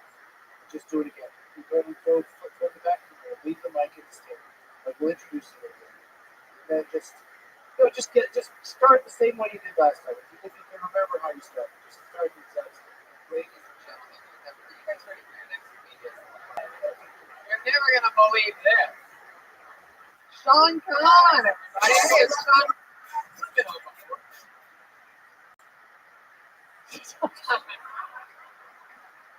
All right, one more time. Just go. Don't start the act. Start like you did before. Just like start over. Like, come out like you're top of the act. Exactly what you did last time. Don't bore the mic stand into the stage. Don't tell him what to do. I want you to do exactly what he did the first time. Put your fucking hands together. For Sean Kahn, everybody. Whoa, what a surprise. All right. So I made my point. Just by doing it this time, you already started to do more like a goddamn human being, and not like you just got shot out of the cannon at the circus. Like the first time, it was super cool the way you took the mic out, moved the thing, and went, "So have you seen the kid?" But it was just like, "What the fuck? What are we doing?" Like it was like very UX. So quick, so aggressive, and still you pulled it out. The story was funny, but I just thought, go ahead and even if you only have one thing to do, go ahead and like even now you're just sitting down super cash. Like just come up and you owned it for sure. But it was like you could be more calm. Yeah. I like you right now. Like you and the way you did it the third time.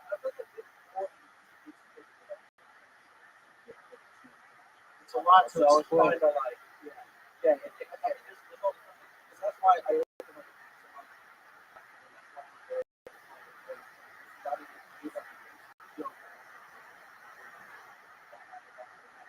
I think learning to do one thing at a time is a bad thing to do go through the show because all of us things you should treat it more like it's a big thing. Because if you ran out of time and we're interested to hear the punchline, then we're not going to force you off the stage. We're going to say what's the rest of the joke. You know what I mean? So don't it shouldn't be a game about trying to go through the other thing. Where are you going to go?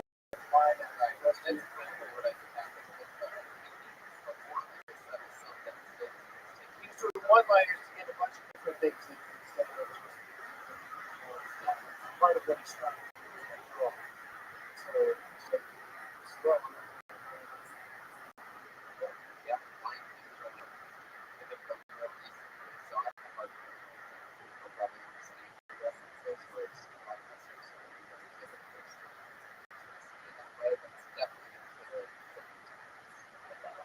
Sean Conn, everybody. And you know, if he plays in any of the gay bars, then I think that's it. People like him, he's nice. It's just okay.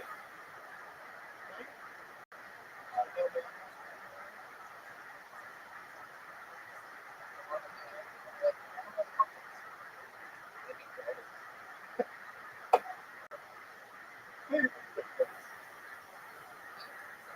The Brodies did something else. Oh, it's the best. Highly recommend it. It's actually very touching too. But that thing, Dude, I teared up a couple times. Yeah, it really is. It really is. Like, it really makes you happy that these weirdos. No, they're not. That's the thing. They're not weird. They just like something. They're socially awkward. Yeah, they're like, well, Yeah. That's a whole other level. watching a camera crew fall and trying to get you watching.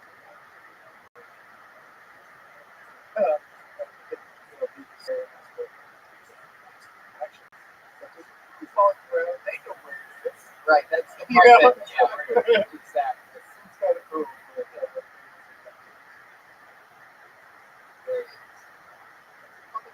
Bronies. Yeah. Yeah, so Trey Stewart, everyone. Holy moly. Trey Stewart. Oh. Whoa. What's Blacklist. what just happened to some poor person? You know what happened. They got Remember what happened last time I did? first time I remember first time. Built my glass last time. But, I went back and watched that. It's a really funny moment in the video history of this podcast. these are easy to talk. Yeah. It's very tough. This I've got a few classes time in call. Trey Stewart, you've been blacklisted by the Bobby Weaver. Next comedian is Melanie Baldonado.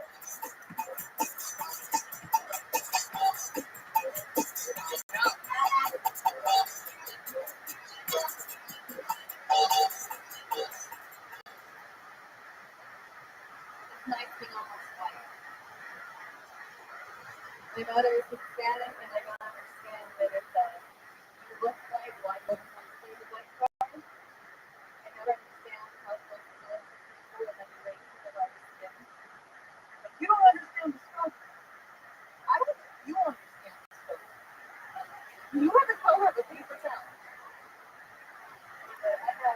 I have cousins that are really, really white, green eyes, and they get mad at me. You're so judgmental. It's like, you're the one who got a tattoo that attached your name.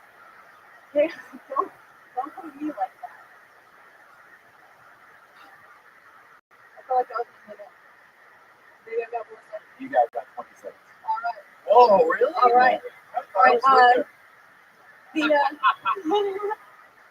So I felt like a minute. Cool. Right? I'm staying on it. When people get mad and then they judge at the airport, it's like, you look whiter than me. Yeah, you're Middle Eastern, but nobody judged you until you saw your ID. She just didn't believe you. Okay, she thought it was your college ID. Inside recording, we get it. Nobody judged you, sweetheart. Yeah. Nope. 15 more seconds.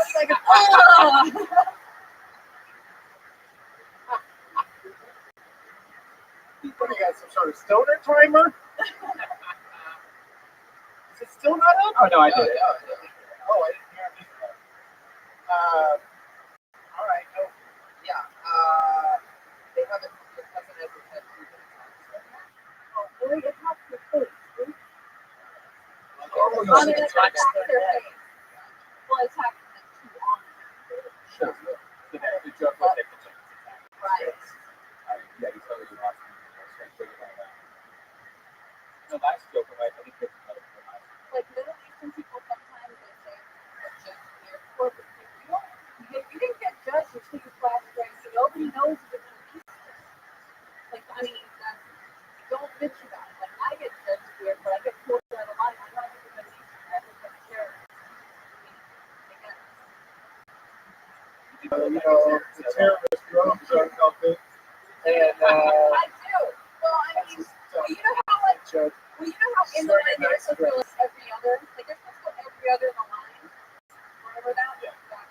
But they used to pull me out right after they pulled other people in the line. I would never, ever, ever, ever, ever, ever let this be seriously. I don't think anyone here would ever even think that. Anyone here? now bombing, on the other hand, what? I thought that everybody really enjoyed your presentation. Unfortunately, that we have that time. But I thought you did a good job. I mean, I thought I did about it. What is the text? I think what it is, or what are you exactly saying? Even if it's attacking the face, out of the neck.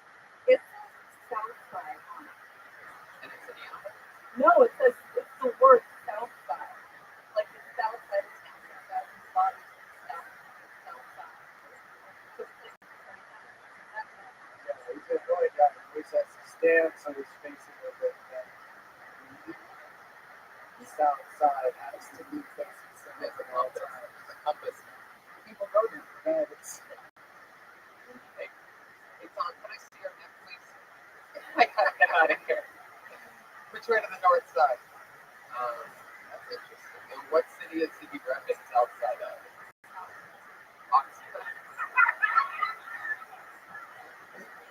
The only people that should be, oh my god. So he's kind of almost representing Cameroon. It's actually representing Breaking Bad is what's going on. So there's no way that guy's going to that bad, right?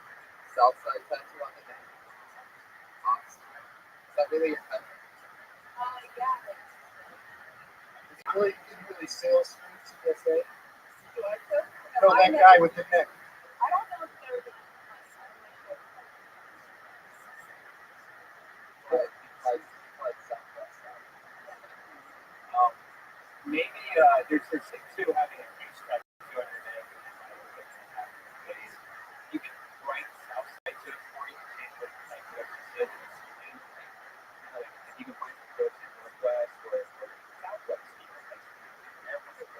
but maybe go deeper into that sense of based off something real, easy to realistic. Yeah, all the stuff that we talk about all the time. It's really good south side. I don't like that. Yeah, stuff people have to see, from your point of view. Your point of view could confuse easily because you're speaking as if everyone thinks you were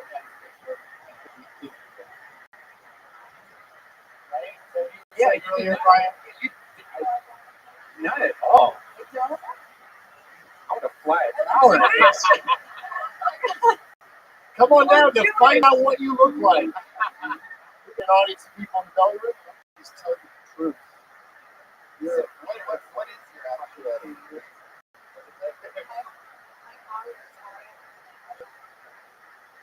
Yeah, that's exactly. You look Hispanic. You look like. Why do you think you look like a terrorist? If you work at St. Stephen's? Well, I never get that for one thing, and then I have like all kinds of versions that Everybody has Persian and Middle Eastern guys coming up. That has nothing to do with Middle Eastern. I have Persian guys coming up. They sound exactly like that. Yeah. That's pretty good age for them.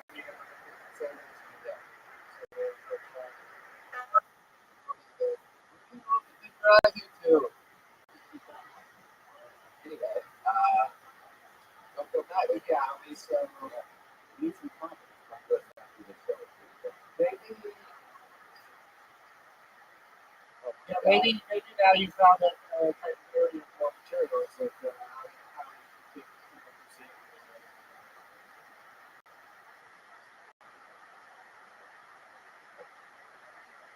I don't know what to say. That's true. There's probably a lot there about me speaking of this. There seems to be a lot about culture. But at the same time, that does seem, I know it's like a dress and a sweater, but it does seem a little bit Middle Eastern.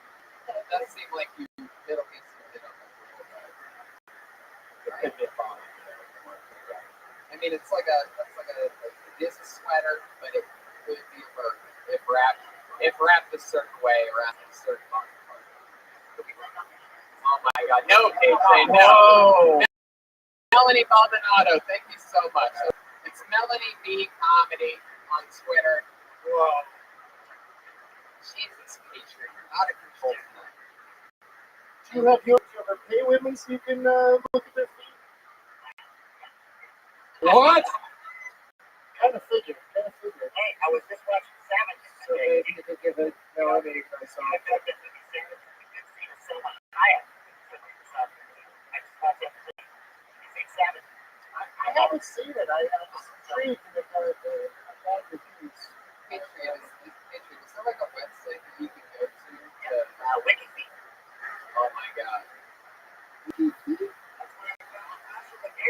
found that she has a little curve on her toe. I found that on Wikifeet. Yeah, and then you mentioned it to her on the show. And she picked on with it. You know the story. Legend. Okay, so power down. And how many do we do? Just get through as many as you can. Oh my God! Well then let's fuck around with him and do that.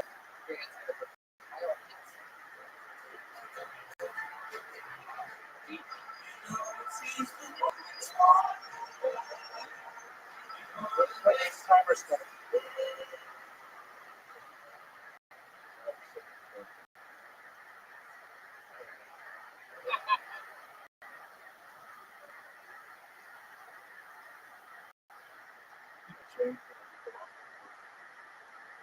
Only a couple of months. Not only the that's very bad, but I'm going to give you a bit of hope. From John Paul people. People like that. We could. It's so much for asking. People who wear flag. He said, I can tell you. We drink all people. We drink tears from a ball people. It's just, how do you get a ball people? You can try it, right? Let me guess it. They're like 99 bucks, but fuck you, you're in danger. You can do it physically. You got me to catch a ball, he's going to be freaking out his cage, wings are going everywhere.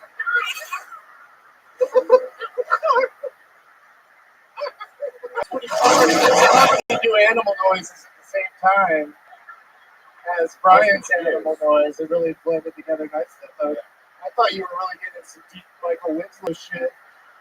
And then you were making the cat noise and what was that, an eagle? It's not up there. It's a bear.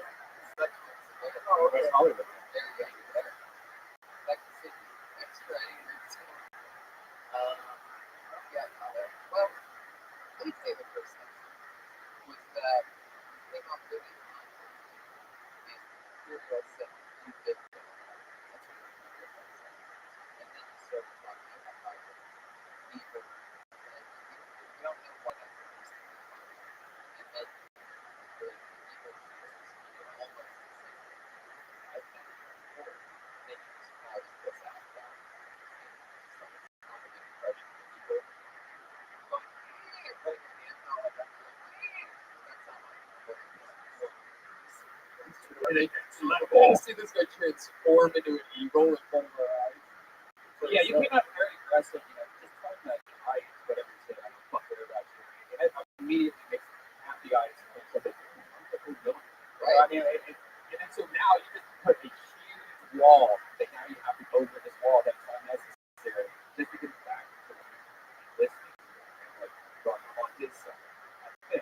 then the ego here, let's start talking about I think believe shit has to be really fucking funny and safe.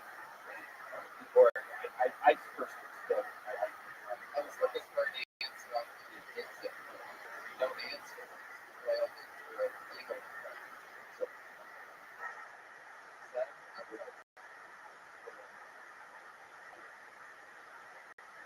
no. Well, yeah, I don't even sure. What did you do? Well, as long as it kept me apart, the thing that took out of me was I think overall, I think we got the job done, even after doing the whole. Would you say the first part about that felt recently, 30% of the things? Oh, I don't know. Yeah, that could, I think that could be fun under the right circumstances. Like if you had, one of them sort of that you could back it up, but after that, you sort of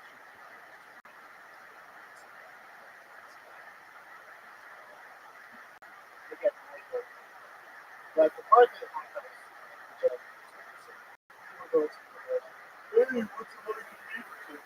And it's like no person's ever walked up to you and done that, and it's just that's just like. But somebody's probably asked you a question. So, say, try to not rephrase it if people come to you and say, why would that be the first thing that he says to you? So, like, just the phrasing of it, and the idea of it is fine. It's just that weird way to put it. But also, the voice of the jumping around was funny. Like, I did enjoy that aspect of it. So, the whole thing was really emotional. Trying to say,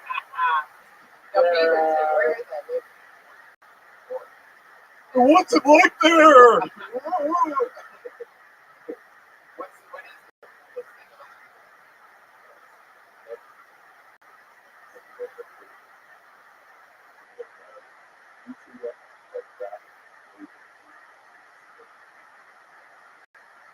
Nutria, that sounds like something you put in a drink to lose weight. Nutria might cause dizziness, diarrhea, rat face. You should talk about that because I didn't know anything about that.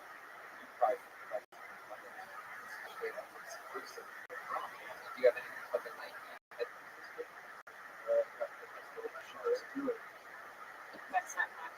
Sorry. You got what?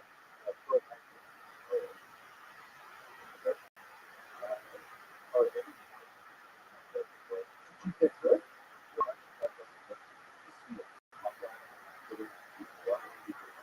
What'd you get out of it? What? You were working for him at the time? I was working for Steve. You were working where? Working for him.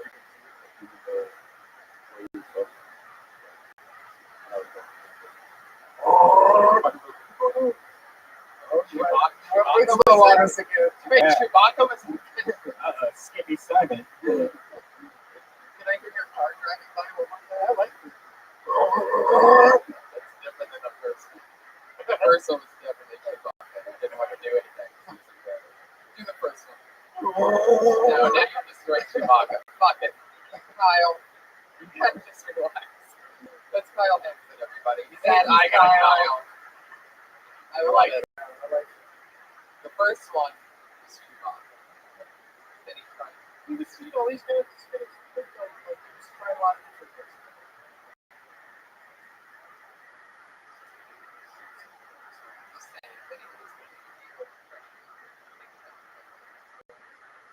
It's an eagle joke for the 6 Eagles fans. Chance to go to your next comedian. It's Aaron March, everybody.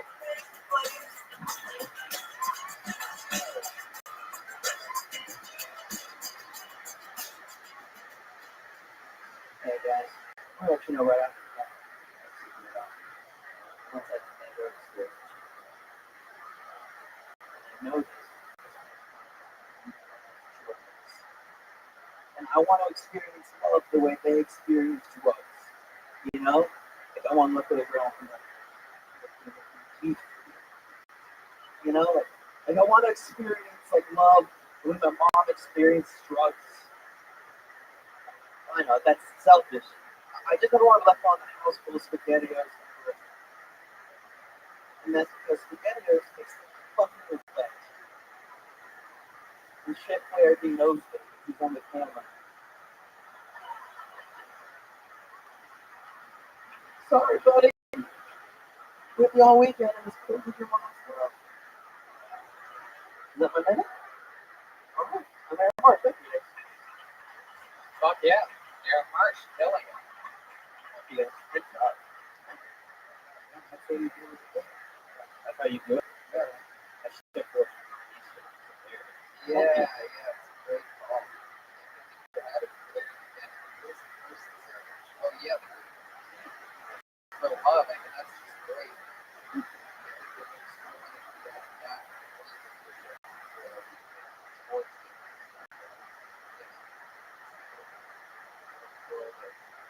After the deep, you're already in.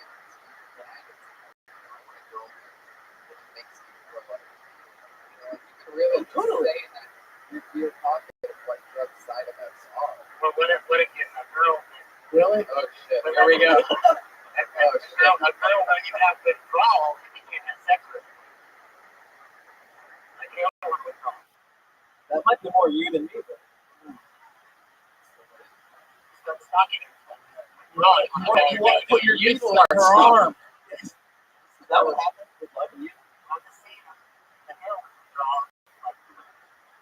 I gotta say, I gotta give it up to all the dudes who come on the show to stand up and do their acting out and acting like that kind of stuff next to them. That's a challenge in and of itself. But yeah, I really liked it. You know, success.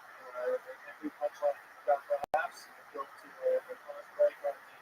It's funny that people will just be listening to this because the Chef Boy review art is really funny. I know, but I'm saying it's also a podcast, popular podcast. And some people won't get to see the shrug. But they will remember that he does that on the air. Yeah. He really does that. And Sort of like he doesn't want to be there. like, Yeah. Like he was an unknown. Maybe there's more of that, with all the added about how it seems like they offered him just enough money at the time. Like, you need a chef to be on his hands. Like, how many people? Fuck, they just took a picture of him doing that. Like, I guess I'll do it. Oh, wait, we already got it. Yeah. I don't know. you know who was almost up for that yet? Swedish Chef. Birthday. Like, chef. Yeah, that's another place I thought you were going to go with it. That's the greatest flexibility, but I do love Swedish Chef impression. Did you have Mr. Food? Mr. Body or Mr. Food? You had Mr. Food. The guy that would and he was the cook guy? But there was a muscle suit, right? Yeah, yeah. Whole muscle suit? Slim good body. Yeah, that was Regents. Yeah, we had this thing called Mr. Food that would show you something on a cook, and then at the end of every segment, every time he was like, ooh, it's so good. Yeah, it was very creepy. Aaron, you killed. Great job. What is this Twitter handle? Aaron is 5FT2. 5'2", my head. Wow, that is a really bad Twitter handle. Aaron is 5'2". Good spelled FT. Aaron is AARO. Aaron is 5'2". What's wrong with your name? Was it taken? A famous musician. Jared Marsh. You ever look for Marsh things like Marshmallow or Marsh? Or try Aaron Neville. See if that's taken. But yeah. Or Eric Brockovich. Yeah, he's very good. I think he's really showed like the board voices to the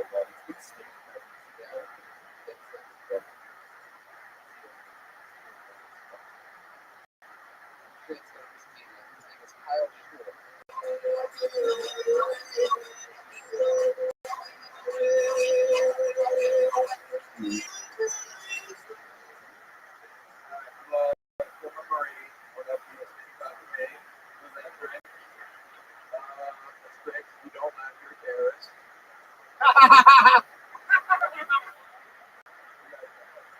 that man did go, I didn't kill anybody. Thank you about. Let's say about now I don't want to kill somebody. I trained so long to do it. For like 3 years I trained to do that. And I could be like, oh no, we're hearts and minds. Why did you teach me to kill people for 3 years? It's like training to play football for like 3 years of your life to get really good at football. And then for this like big game, he's like, all right, can we just play football? All right, oh, we're like baseball. And you have to wear all your football equipment. And if you fail, you are again out of course. That's about it. You talk a little faster than you plan to, probably. Yeah, but you know, all the words were intelligent.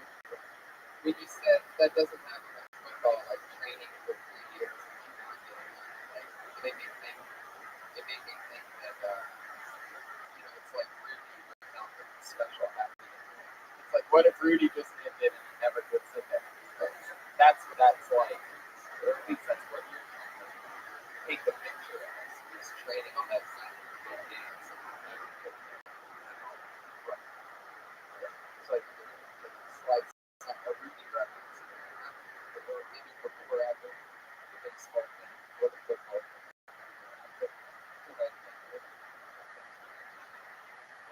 Or beyond audio or video.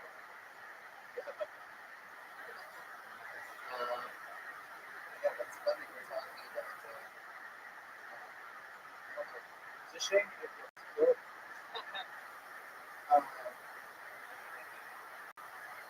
But there's obviously going to be many more things you have to say about this experience. Like, your families, whether you talk about as well. No, I'm saying other than your military background and other stuff you talk about, if you all have that respect. I like your approach. Yeah, you find a way to make us some money.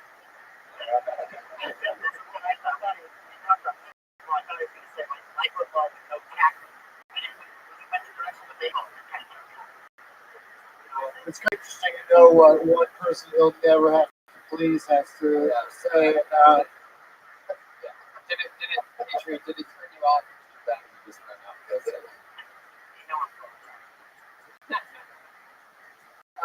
Yeah, like the Patriots.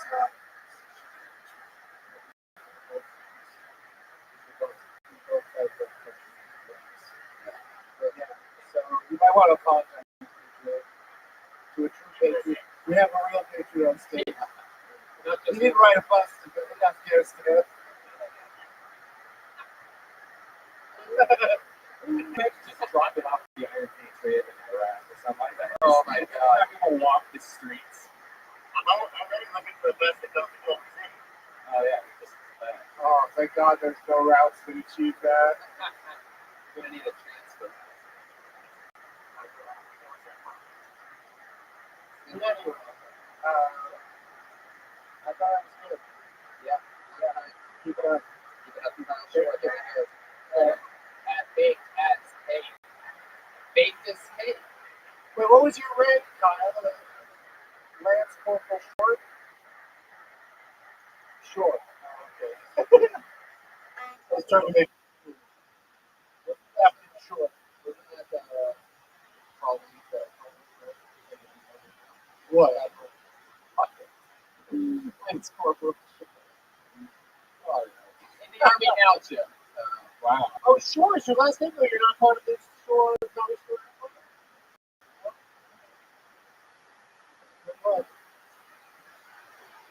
Oh, here we go. You don't feel like you're missing part of this game,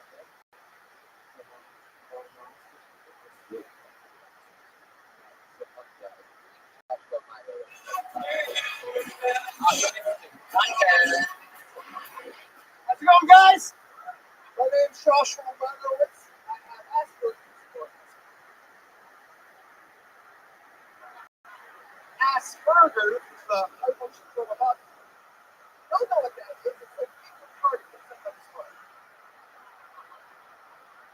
So feel free to laugh.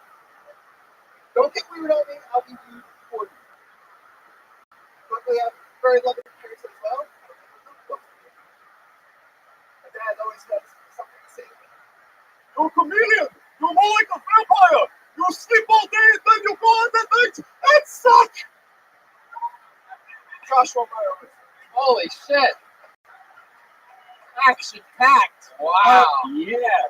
Thunder and lightning. God damn it. That might have been the best minute I've had so far this year.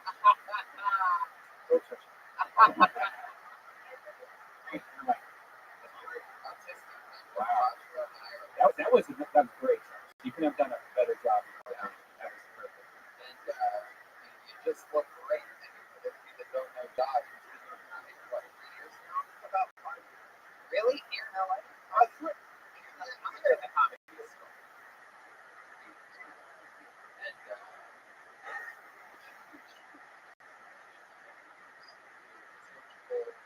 And and unfunny too. It's able to be around and obviously hilarious. So I mean, it's just so awesome. Even sort of like somewhat of a mentor relationship. Bob used to wear those handicap shoes where you have that Velcro that you got. And I shoes? Really? Yeah. Well, I told him about this. Really? I think I was the one that told you about the shorts. Though. He used to wear shorts. Yeah. Like in the wintertime, like 10 degrees, you wear t-shirts. Yeah, t-shirts. I thought you liked dolphin shorts. Was that the kind?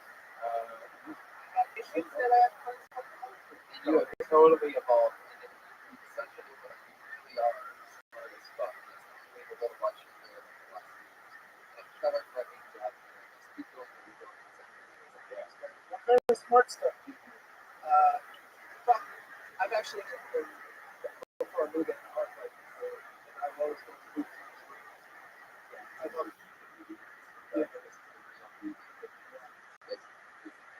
Right, yeah, you do a lot of that. Video games. That's what they call it. That's what they call it. Yeah, I'd say that's one thing I would say to watch out for is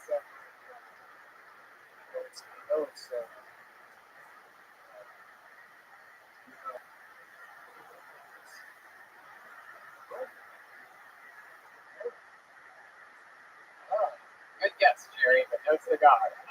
You really went for it on that one. But listen, seriously, parents. I don't know why that word really applied. No, what I'm trying to get at is you said at one point you said you live with your parents, go figure. And I'd say, why put yourself in that like I'm talking like an old Jewish kind of thing? You don't have to. Or is that just you don't have to? Do you really like Catskills comics like your idols or something? No, they were my dad's idols. Yeah, okay, so I've heard a lot of that kind of more or less popular. Yeah. And your parents are definitely super people, right? No, we're not religious. But it's like your impressions, like what impressions of your from your mom. They still look at you and that dress code. You look like got broad shoulders. They accentuating them. You look like a young rock. That's enough. Oh my gosh. Sorry. You look like a young rock concert. That's a perfect example. You got to go figure for her. Or for one of them. Someone much older than you. It could be anybody. You're another quick impression of your dad. Go for it. I mean, is that not like a full-blown rabbi? I mean, that's such both power genes. It's incredible. I think so. I think I picked you up on that. You know what I mean? You're smart and you like things that are modern and you don't talk old time way. Yes, unless that could be part of the fun of your acting.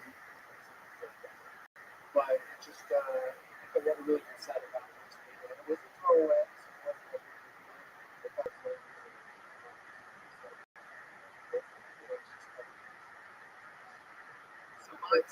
Mind still you, laugh though.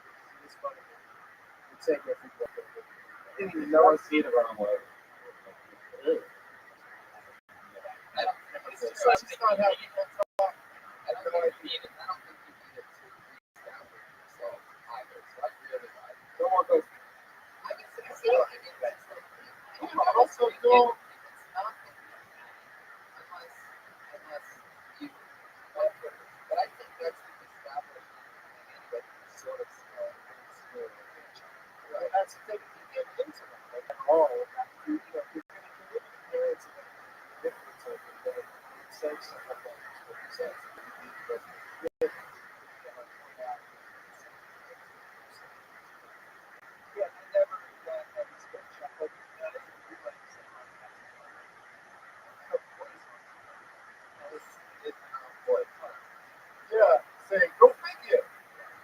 got to say that about sound really cool.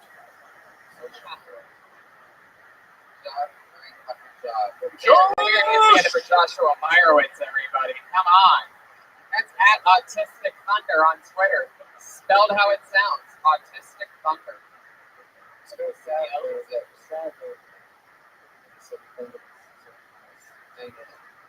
But that's what we're here for now.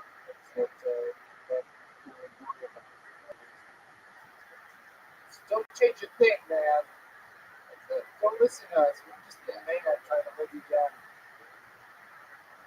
Yeah. And I'll meet you over at Astroberg. You allergic to that one, Ryan? That joke made you sneeze like a cat. Oh, my minute's up. Go ahead. Was that like, were you trying to not sneeze first? Or like, what happened? Right? I was trying not to sneeze. What? You didn't want it. Total pro. Sounded like a baby animal. What does the Patriot do when he sneeze? Shit his pants. It sounds like a modem.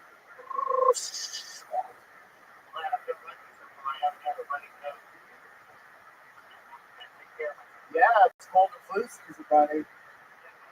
Take care of yourself. Yeah, right. That's true. That's one enemy that makes it cold. Your next comedian is Jerron Horton, everybody. Wow, he's right there.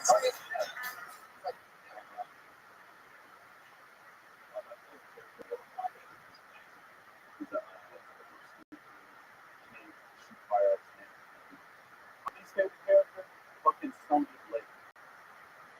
She's just the wife of who would have fucking killed. She has the powers of the that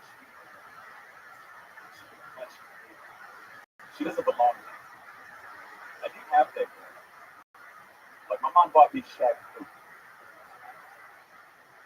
Shaq was just like Mortal Kombat, except for Liu Kang. It's like Shaquille O'Neal. He goes playing with that. Like I feel like the greatest of that game should be just put Sonya and Shaq Fu called it NBA Week.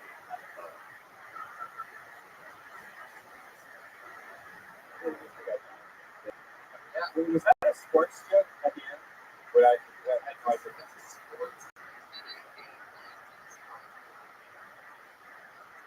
You gotta know a little bit about Mortal Kombat. I thought of her for her special skills.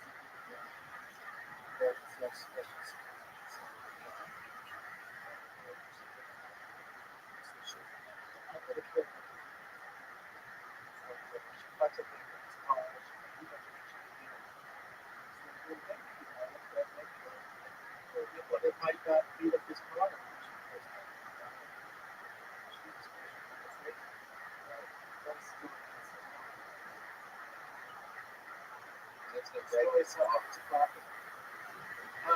Yeah, I got a little lost at the beginning.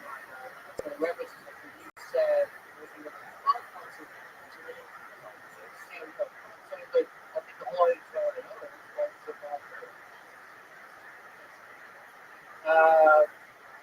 but then once you got into it, I mean, I just enjoyed the whole, sort of about and also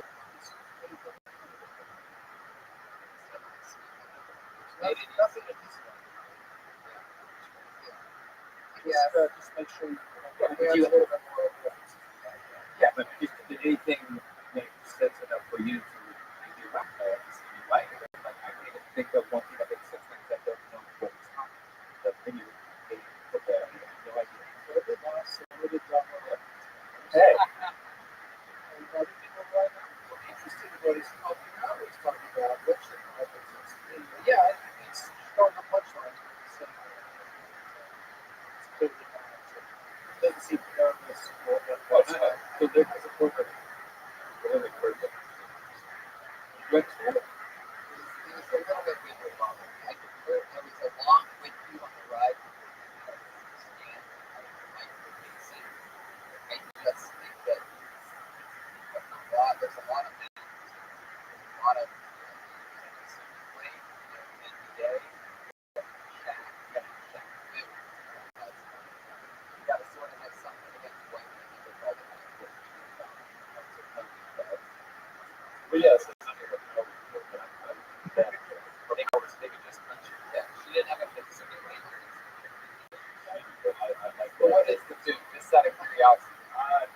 Please, I don't know. Does anybody know what Sonya plays?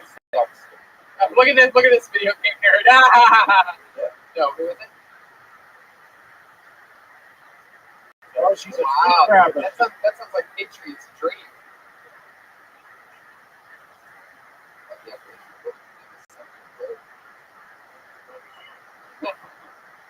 Well, it sounds like she has feet. She wants to correct.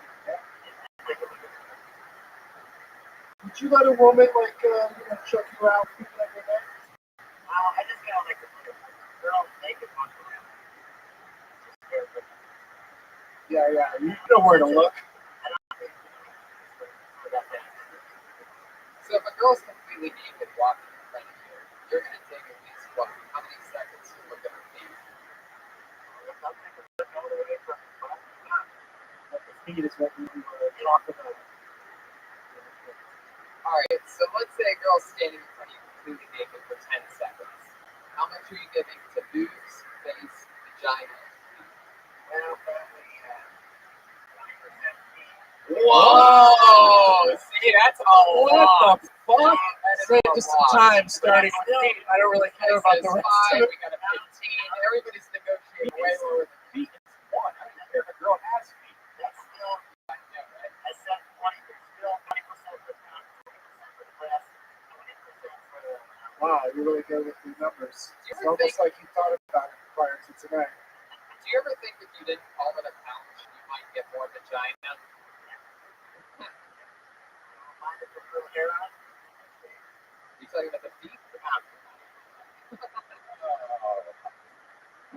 I love how Jared's just hanging out there all day. It's like, whatever. It's fucking Patriot. Stage time. It's time. But I like him. I want to see more. So Ron, great job. He's at Ron Port on Twitter. JERRON Port.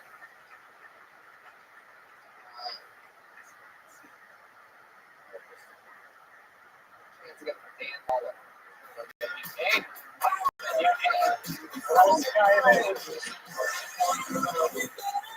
Let's go, guys. Dan Muller. It's really fun.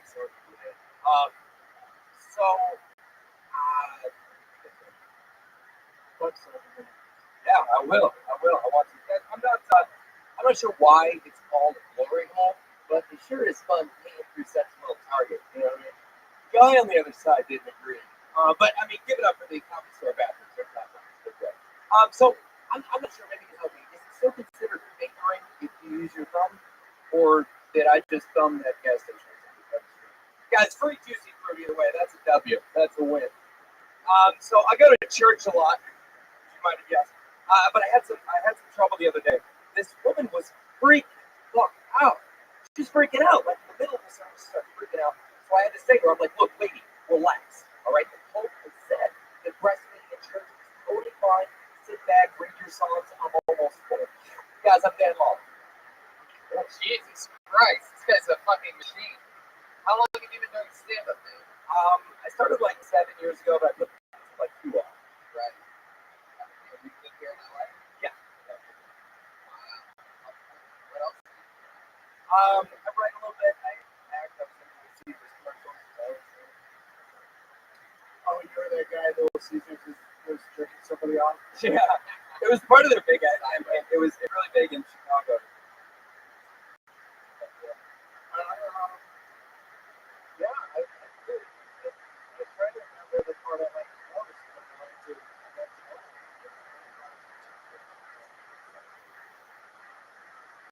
It's sort of the average guy.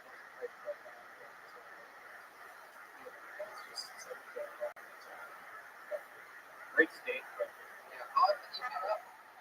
Yeah, a couple days a week. I try to like.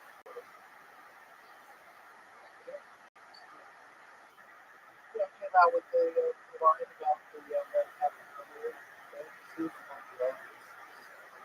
We were thinking about somebody playing the butt that whole time. yeah.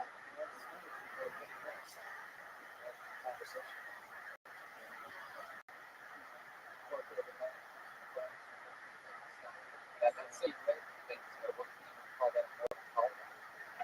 Oh! Anyway, my health insurance number. Dan, it's fucking hilarious, man. I hope you come back. Yeah, I would definitely like to hear more. I would like to hear more also from you. Yeah. You know, like the whole like stuff is too fun. It's all And it works for this format, but it also helps if we're just getting some new premises that are able to work on. Yeah. So we can actually a bit it's a little bit longer than 7 seconds. A lot of my stuff is like that sort of schizophrenic fast. So you can get how much time do you have?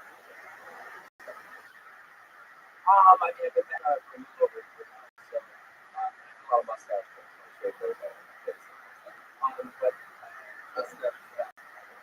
I don't know how fast your facial hair grows, but yeah, you have a full beard right now. You normally have a crazy mustache? yeah, like I had a big old wax it. Yeah, a bunch of silver like Polish fingers. I'm so glad you don't have that. You think your beard will like how many seconds an hour? Because they've gone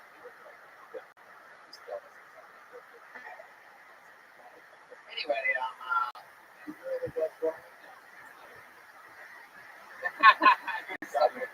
Dan Mahler, it's a Dan Mahler. Yeah, good job, man. Woo! It's the part of the show where we get into our two regulars. We have two lovely ladies that have been on the show since its inception. They always do a brand new minute every single week. We get to watch them grow for 34 hours. This week will be no different. Going first tonight, you know, for those of you talking about, Sarah Weinstein. Yeah.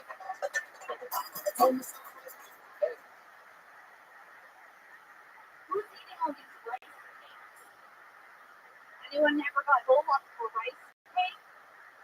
How many rice cakes does it fucking take to get full? What's misleading about rice cakes is the word cake. I feel like it doesn't need to be there. Right? I have a lot of assumptions based on this. I'm gonna assume this is gonna be fucking good, and it's not good. Rice cakes are not great. Another question is what the fuck happened to romaine and iceberg lettuce? Do they still exist? Can't just get a Cobb or a Caesar anymore. Gone. Just kale and arugula now, guys. Also, in case you were wondering, quiche is no longer a thing. It's been replaced with a frittata. That's it. My third time update. That's 58 seconds. You got this thing down. This is like your third or fourth week right in that pocket. I guarantee you have to have, I know for a fact, just in the past month, you have a little energy to go alone. That's a run. If you're doing a 15, 20 or longer set, I mean, that's a great thing to have up your sleeve. You can close with it, you can open with it, you can establish yourself, you can fulfill, you can do anything you want. I think you're treating this regular spot exactly what you would treat it by staying in the pocket and stretching out constant things. This was good. I love you guys.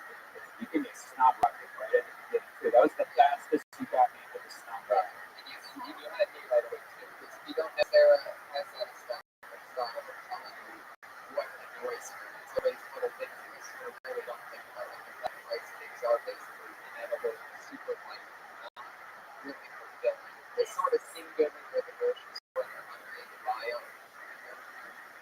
The way you pull it out of the bag, it's just like nothing. It's so light and complex. But you know, nothingness to it. And the fact that they do call it a cake, which is normally ridiculous, but frosting, sweet, flavorful, to say the least. And you're supposed to put something on that? Put peanut butter or jelly?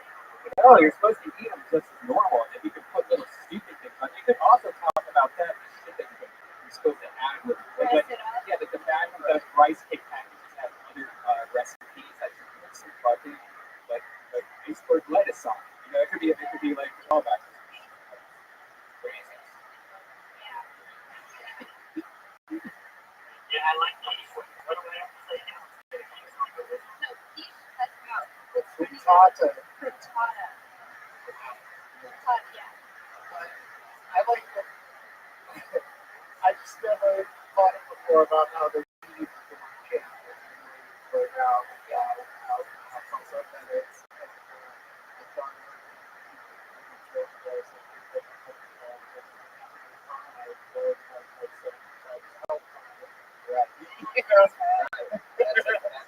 Brand new organic health pies, you guys. All the pie you want. It just doesn't taste anything like pie.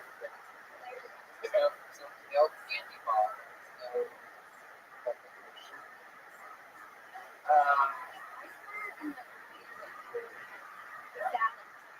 There's actually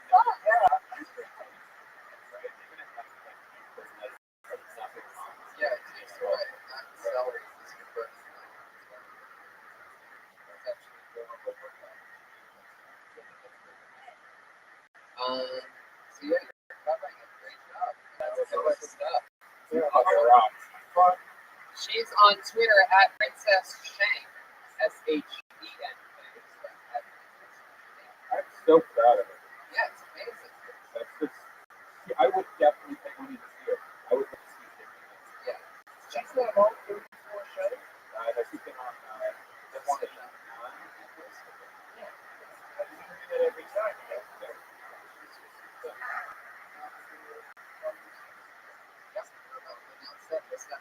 Your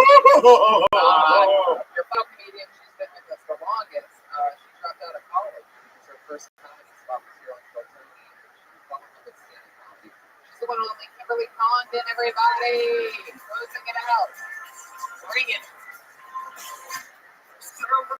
I read a story where a lady got mad and chopped her husband's tooth off because he said he was leaving.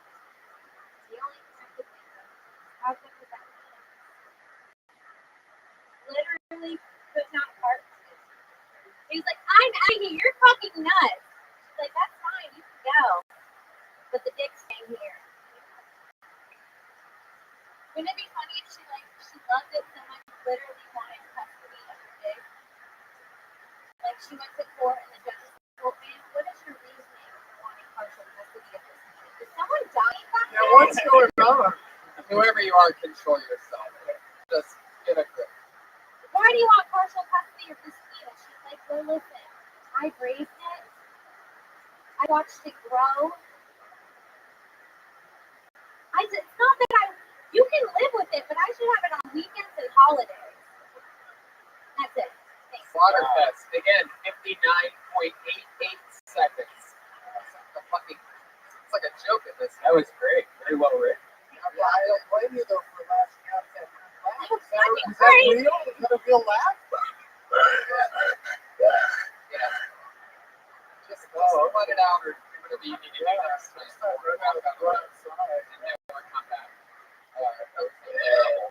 Whatever you need to do to make sure that never happens again, that'd be great. Now it's just a regular thing.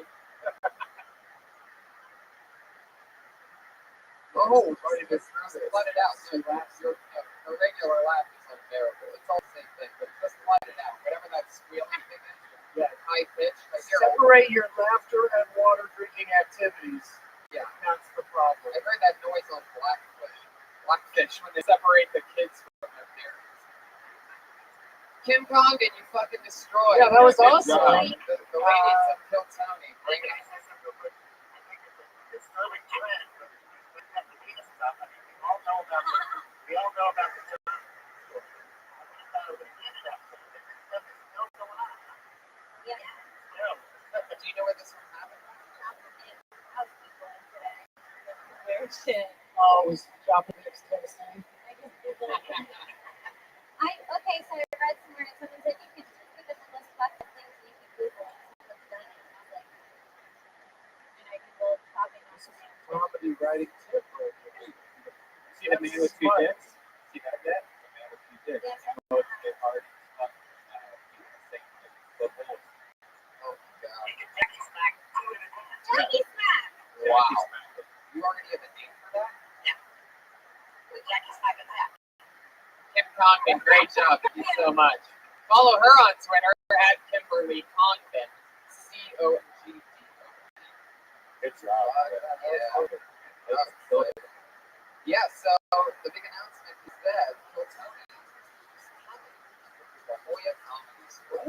First ever Road trip. And the entire crew is coming with us. Sarah Weinstein, Kimberly Condon, Josh Martin, Iron Patriot, Brian Redband, and I all going down to San Diego. That's March 1st. A big, huge Saturday night show. For months we've been being asked, when is Kill Tony coming on the road? This is our big first huge test. This is our beta test. Yeah, big time. Yeah, super pictures to your city. So also, if you own a comedy club and you're listening to this right now, get a hold of Kill Tony. About to all go down. Yeah, I gotta fly to Patriot. It's a big budget, but let's figure it out. Doug, How does that work? Would you get a special seat? I got a bill panel that I get to the road, put it in, then I'm gonna bring in the bill that's on the plane. It's just for practice. That's your carry-on? Yeah, but I mean, it's all kind of that, put on my legs. It'll help to be on the big plane. Oh my god. The bomb people are just gonna be like, are you fucking kidding me, dude? Yeah, I think I might have to sit there early. Red, white, and blue LED star. Oh, good sell. No way that's a ball. Doug, your show is so entertaining. I've told everybody that I honestly think it is the funniest concept for a show that I've heard of since whoever thought it came up with that. Getting Doug with High is unbelievable, and I just love what you're doing over there. I got to go to one with Jeff Ross and sit there and watch that taping out there. It is the most fun concept, so please, everybody, watch that. What else is going on? What do you want to promote? Well, let me tell them where they can see it. Wednesdays at 4:15 in Edmond. 4:15 every Wednesday we start, and then we're just looking right through. And then it's on YouTube page, youtube.com/backstage. There's a bunch of episodes we've already done. We've got much Jeff Ross, so you can just watch it. when's your Comic Con? Still trying to finish it up. We're gonna finish the touches, try to figure out which one he wants to do. The Comic Patriot. Oh, Yeah. Follow the Comic Patriot on Twitter. He's awesome on Twitter. In the process of building a Kill Tony blog as of today. I can start putting thoughts and interesting aspects, whatever I think so get interactive. So thank you so much, live audience, for coming out. Part of history. The fastest growing podcast in the history of the internet. Thanks for being part of it. Bye, guys. just a freak with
Hey, this is Fred Bear coming to you live from the Comedy Store for a brand new episode of Kill Tony.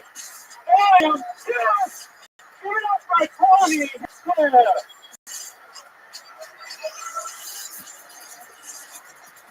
Wow. Boy, oh boy, what an exciting episode of Kill Tony we have ahead of you. This is the long-awaited episode 35 of Tony. And what an exciting week it's been. We did getting Doug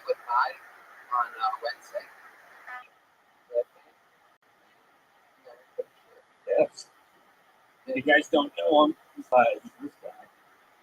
Yep. This is him right here. The Iron Patriot. Woo! So, there we are. That's his doll. The man was a doll. Yeah, exciting week. And then, as you can tell, for the first time since episode 1, there is no Iron Patriot here.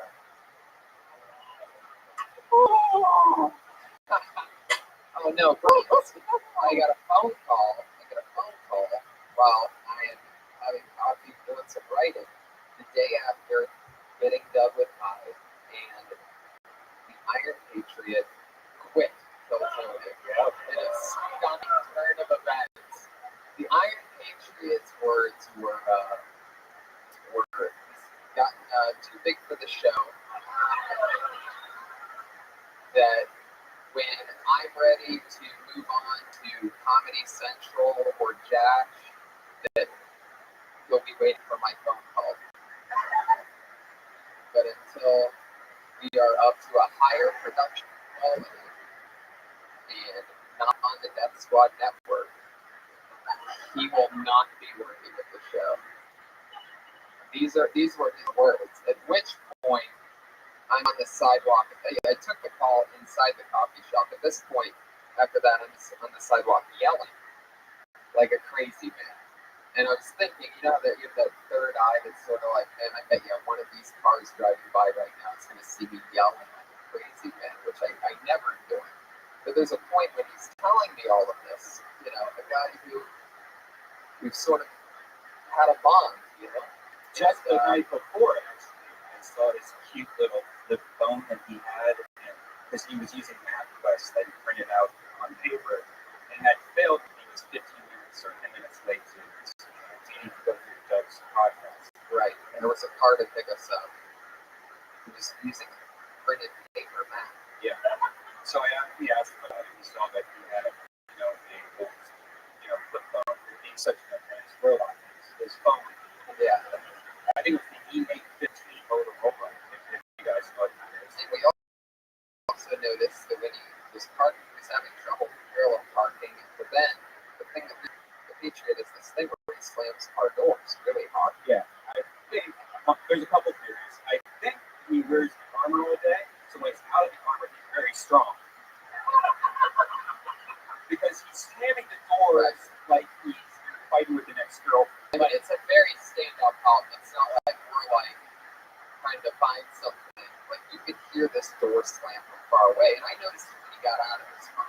So he gets out of his car and once his door, he has to open the back door in the trunk with these giant bags out of his suit. And anyway, it ends up being when he gets in the SUV, he slams the door. So he's like, hey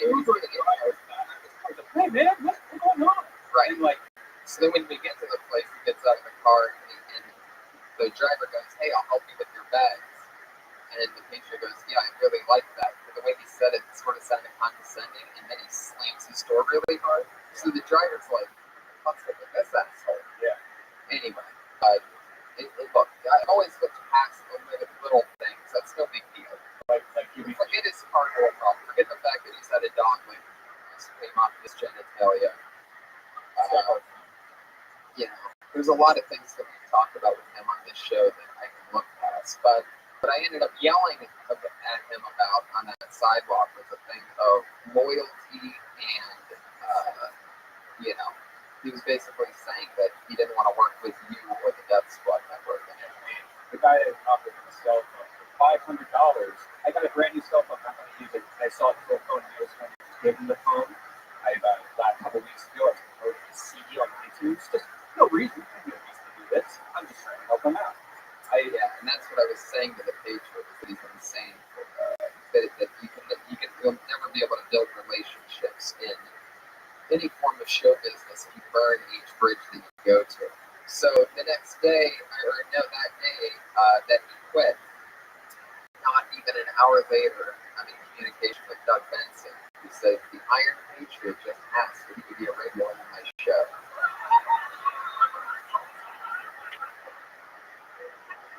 And Doug replied, I can see the response time was was so fast. And he goes, no chance of that happening. It's funny because it was a one-time thing. Yeah. And, Patriots always hinted at wanting to jump ship. I guess I always truly deep inside thought it was a joke, but there you go. And a lot of, I was just, the crazy thing is, 2 weeks ago I was at Target, this tweet's still out there in the universe. I found this little Iron Patriot mask, and I go, wow, $7 clearance. It says Iron Patriot. But I tweeted out that he's irreplaceable. And, next thing you know, he's quite on. But luckily, So several weeks ago, I think so, because I bought the mask. And I'm like, this is fine, just in case we ever want to do anything silly, I'll have this mask. So, then he's wearing, but I don't know if he's that irreplaceable. We're going to give it a shot. Ladies and gentlemen, Red Band and I would like to introduce you Iron Josh, everybody. Wow.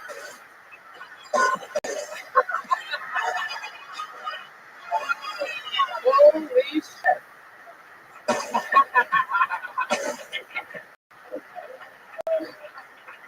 Wow. Iron Josh. Sorry, there's not an Iron Patriot to fix your mic for you.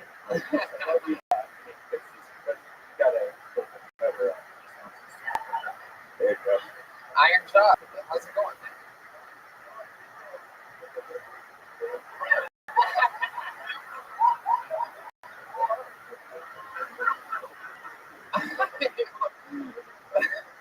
I don't think there are different shoes on this suit.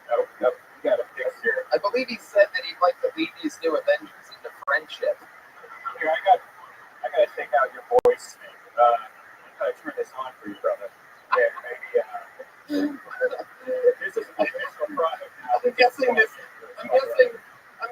isn't a $5,000 suit from Norway. No, this is our penis microphone snake. Yeah, you just put it in your hands and talk anytime, adjustable for any heights.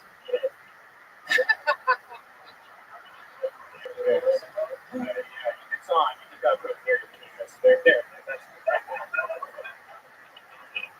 It looks great. Iron Josh. How's it going? Yeah. Yeah, you gotta watch out for your penis speaker. Maybe you could just hold it to your mouth all the time. Let's hear one of your famous catchphrases. Yeah. Iron Josh. You have any other ones?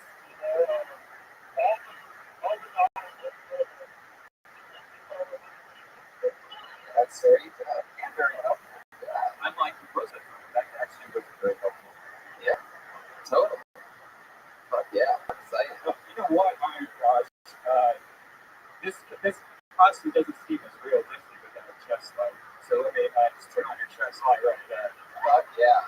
All right, are you alive, Tony Stark? Or wait, who are you? Who are you actually the Iron Patriot? What? Oh, you said so many weeks before that actually you're not Tony Stark, that inside your costume is actually a villain in the Marvel Comics. Who is it? That is true. We did say that about a week or two ago, that the Iron Patriot turns bad at one point. And then he ends up trying to fuck everybody over. Son of a bitch.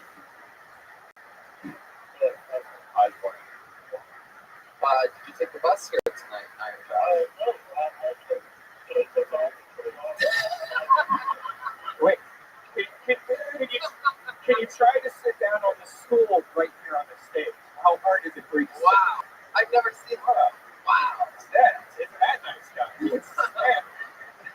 That must have cost more than $5,000. Yeah, you need to get to the speaker. Yeah, get to the mic, Josh. Still have the same lack of common sense. Fuck yeah. Wow. So we've got the Iron Josh. We've explained to I think a good enough deal of a Patriot. So that's where we stand with that. know any updates. You know what? I think every week we're going to an upgrade of our head of security. So I think by the next chapter or next holiday, we'll be better make sure that we upgrade this shit using some fucking help from t-shirt sales or something. Well, we've got that out of the way. What do you guys say we bring up our guests, huh? There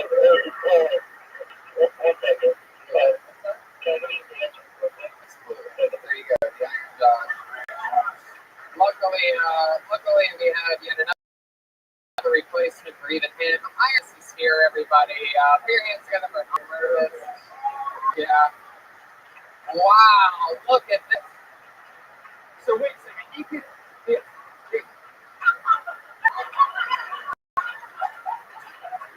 That is interesting. Wow. Holy shit. That is unbelievable. Oh. The old Patriot couldn't do that. He just play on his arms and stuff like he had a nervous twitch. This guy could do this. He could drink as much water as you want, and I bet he can sit down on the stool as much as you want. Wow, look at that. That is just a mask on hair. This is like a Canadian Thor had a baby. Fuck yeah. Well, let's get this the iron efficiency Patriot right there. Anyway, fuck yeah. Put your hands together for our guests tonight, everybody. You guys that I'm pals with, we've done the road together. Really hilarious guys. You know them from their TV shows and podcasts. Put your hands together for Tom Segura and Bert Kreischer. Wow. Fuck yeah.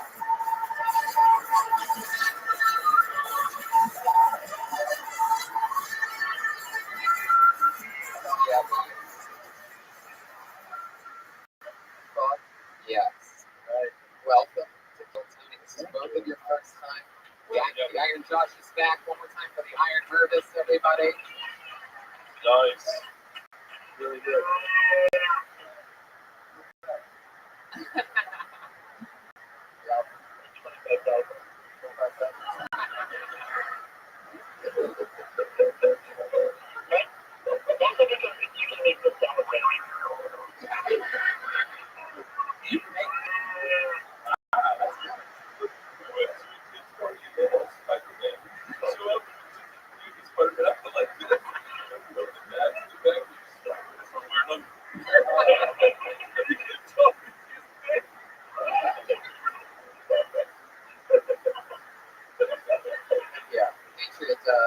Yeah, Patriot, Iron Josh, do you have any questions for us?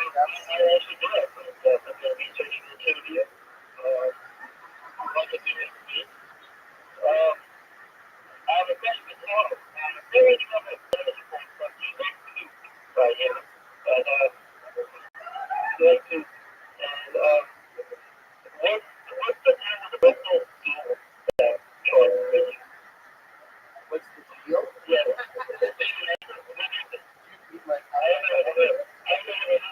Oh, the medical room that's taken to.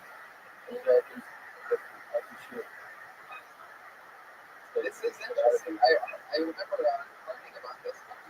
Yeah. The Nice House Chronicles. The Eskimos have 100 different words for snowflake. The Tom's got 7 different words for shit. What's Iron Man? I like that. It's from medical program. UK, and basically, like 1, 2, 3 are super hard constipations. Really want you don't want those. They're bloody, and like you hold the side of the bowl, you really strain. 3 and 4 desirable. The kind where you got to go back in and break it up. It was a bad 3 and 4 slide out. I'm going to chew this a little longer. The 5's a little looser, and then 6 is not the real mess. And 7 is really going off. A lot of water. But that's supposed to be. I don't know why. Why did you touch them? So I don't know why.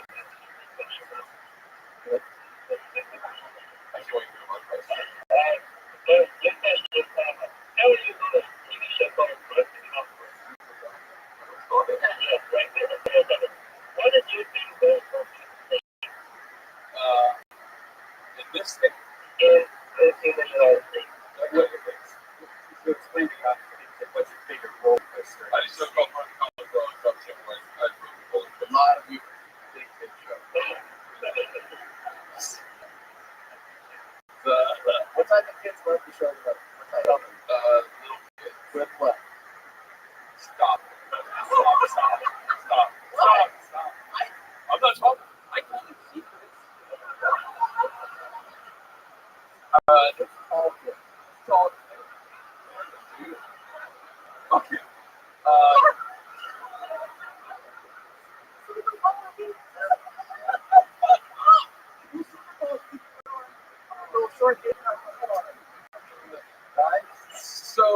my favorite roller coaster. My honest favorite roller coaster is Rothschild. Like honestly, I hate it. It's a point called the Diamondback in Ohio. Yeah. To your point. Yeah. No. Big Dallas is my favorite roller coaster. You ride the way back and you don't touch anything. It's just a waste restraint. I hate to do this, but I did this for a living. It's a lot of fucking fun. Roller coaster. If you're on the Mean, I think that's called the Mean Street at Cedar Point, the wooden Yep. I rode all the roller coasters at Cedar Point. How is that roller coaster legal? Because that shit beats you up. Like, if you have a baby, you don't have one. Technically, people ride roller coasters, right? Actually, none. Yeah, ride roller coasters. What if you don't ride roller coasters? You ride roller coasters because, look at the back. I can put a hurt to this kid. Cheaper to ride there. That's the one ride. The Beast is the monster. Right next to the fucked up to the Beast. That's exactly it. I've done Cedar Point almost, well, I mean, up until a few years ago. I was going like every year of my life. I mean, you live in Ohio, it's just sort of something you do in the summer. But one time I went to Kings Island, the only one time I went to the Beast, and my neck was fucked. Oh, my neck's still fucked up. And then, but I'm one of the few people that ever had a rollback on top of a I almost got stuck at the top. It's actually a pretty fucking fascinating video. It was on TV. We shot it on TV. It's called an accident. But we got shot up at 120 miles an hour. And then you go up like 410 feet. And at the top, it stopped. It was just the wrong amount of time to wait for the pressure to set up. We got stuck. I'm fucking over shit. How long were you up there for? Not very long because I started thrashing around like a mental patient. Then I was like, fuck you! And then no tall kids top. Now it's super tall, like 6 footers. I can't no tall kids. I love it. Well, before we get started, we just need to cover one more thing. A fan of the Death Squad, Yuck Nasty, over the last few weeks, Yuck Nasty on Twitter, we found out that his house burned down. He has a kid and a wife, and the house burned down, and the Death Squad fans got together to raise a hefty amount of money for him and his family. And one of the things that we did here on Kill Tony is we actually donated the actual Kill Tony sword from the last 34 episodes for auction to raise more money. And we did that. And we gave it away because one of our biggest friends of the show, Waterboxer, was nice enough to exchange that sword with the sword that he made. He makes all the heavy majority of the awesome fan art that you see on the show. And he made a brand new Kill Tony sword that replaces that one. And whoever the lucky buyer is of the other one will get that. Wait, is Waterboxer here today? Yes, there it is. I see you. Get this, Waterboxer. Take a bow about it. It's your great work that made that possible. That's super cool that we were able to help out a friend of the network, Waterboxer, break some bullets. You break some bullets? Oh, break some bullets. It's so bizarre to fucking like. Yeah.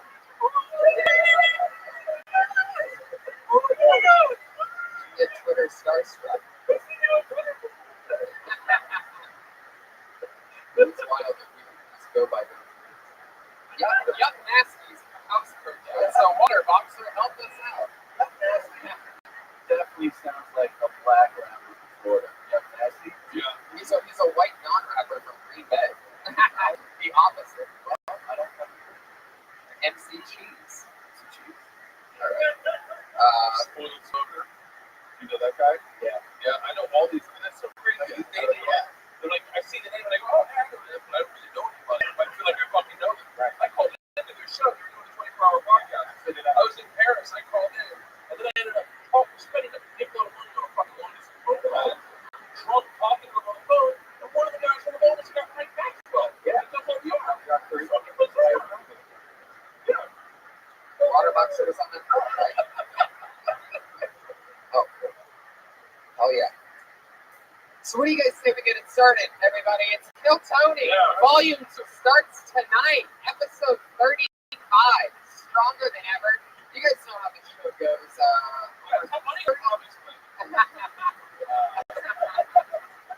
30 comedians end up tonight for the opportunity just to get pulled out of the bucket to do 1 minute.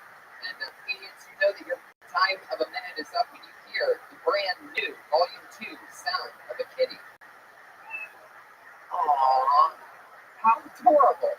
So that's your light. That's when you know your time's up. So you better stop there, because if you keep running your sound effect, you're going to bring out the brand new Volume 2 Angriest Hollywood Bear.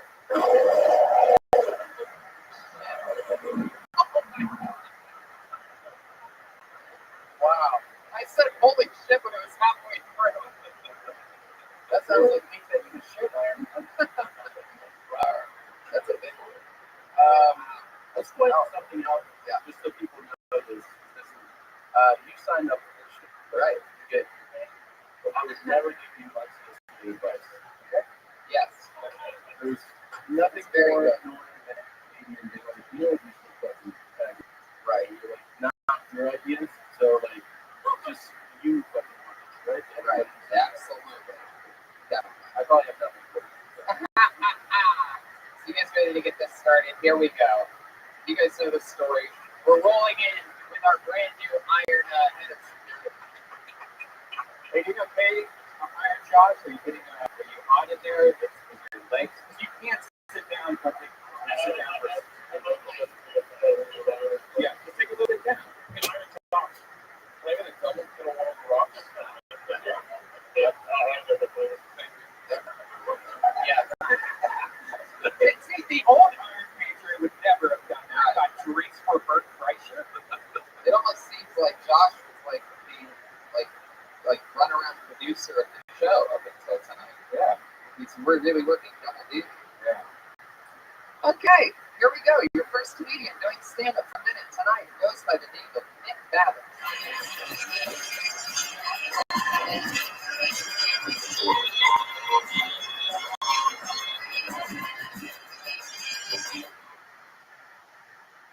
I grew up on a ranch near Matilda.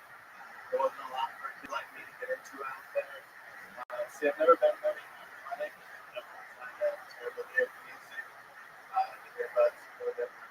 They stick. It's fun out. Some sports music on the table. Other more talented hobbies, like whittling. I was the best at whittling, but I could definitely have like maybe a knife, a tree branch. I could probably make you like a broomstick, a wand, and a ribbon shape. Very least, like some tree branch. Whittling's very useful skill to acquire, unless of course you already have a ability to potato.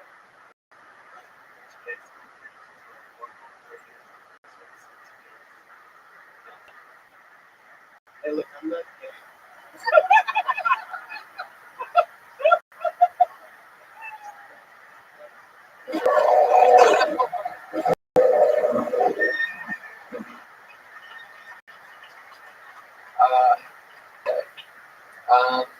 Yeah, whittling.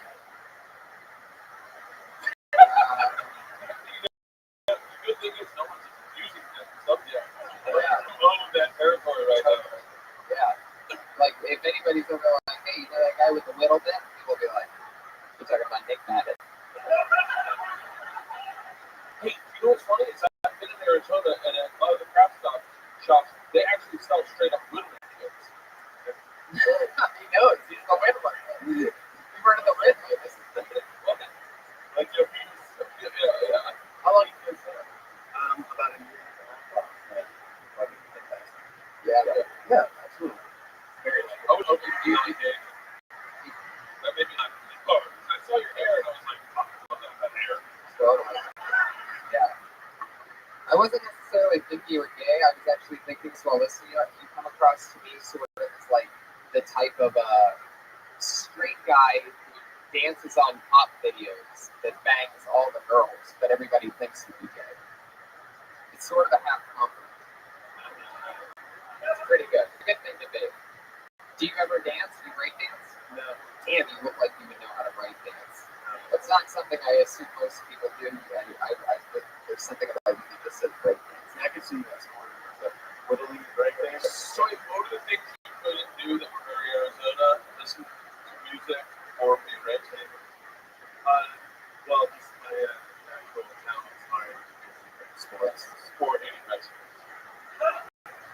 that. I think everyone here talking about what change next week. Yeah, well, that's It's even better. That really works out.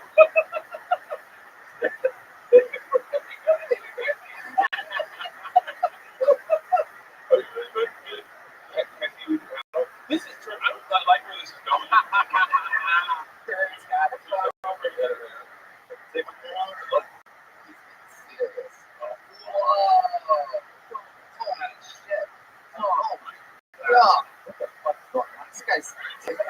This guy's got the head of a centaur. God, like where do you keep your horse body? You screw up. You and your brother should have started a band. Oh, the Iron Josh is back. Oh, there he is. Fuck yeah. The Iron Waitress, everybody. Wow. Fuck yeah. I like. How long do we do this for? Let's do it as long as we feel it. I didn't get the earbud joke, but then when you started your next joke, then I was like, oh, that joke's over. And then I got it, and I liked that it was something that it wasn't a big, you know. yeah, I think that wasn't like my deep show, so that's why I didn't really get very long. But Hey, wait a second. I have an idea. Hey, Josh, you were downstairs for most of that, weren't you? Yeah. Okay. So do me a favor. Hey, what's the name of that? What's the name of that Batman villain that asks all the questions? The first time you've sounded out an R properly in your entire life, and it's the time that it ruins my joke. Normally he has a speech impediment where his R's sound like W, so I was trying to get him to organically say the Whittler. But it didn't work out. if you're in England, you can fun the fuck up out of that joke. They love puns. Oh yeah, Whittler on the radio? Yeah, that Whittler. Right? So good. Get that Whittler. Whittle me this, man. I think you can love that shit. Not that you're going to. Yeah, you can also just not do that.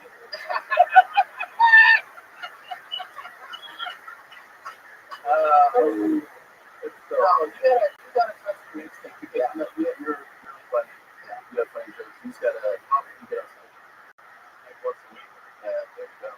If you do that more, I'm sure you'll be right. Second nature.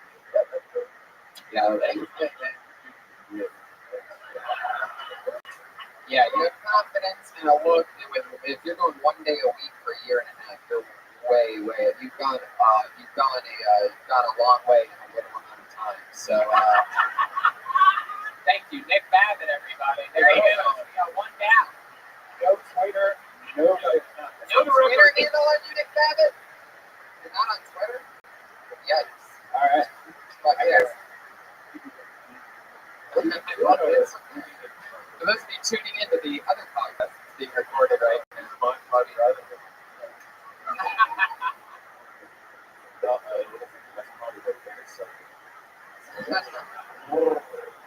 This picture just sits down and relaxes and watches the show.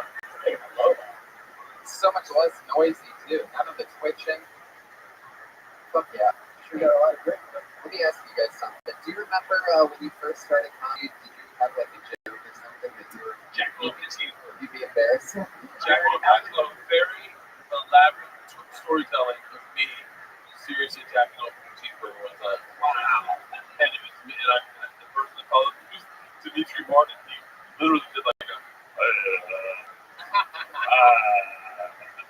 like it was like I was aggressive with it, sold it, and I don't know if people were laughing at that. They thought I was making it up, but it was a real story. And then I'm like, and the best is the real story. I jacked off the cheeseburger before, and then I don't do it because of that. But and then my buddy, this guy that ended up beating me up, pulled up next to me right as I was in the car. I should have told you that whole time. I don't do the jokes. That's hilarious. But this was like your earlier bedtime poster. This is my. You're like, you got the light? Hold on, here we go. Guys, like when we're jacking off the cheeseburger, yeah. Alright, fuck it. That was it. How about you, Tom? I did it back in the day, but you can't believe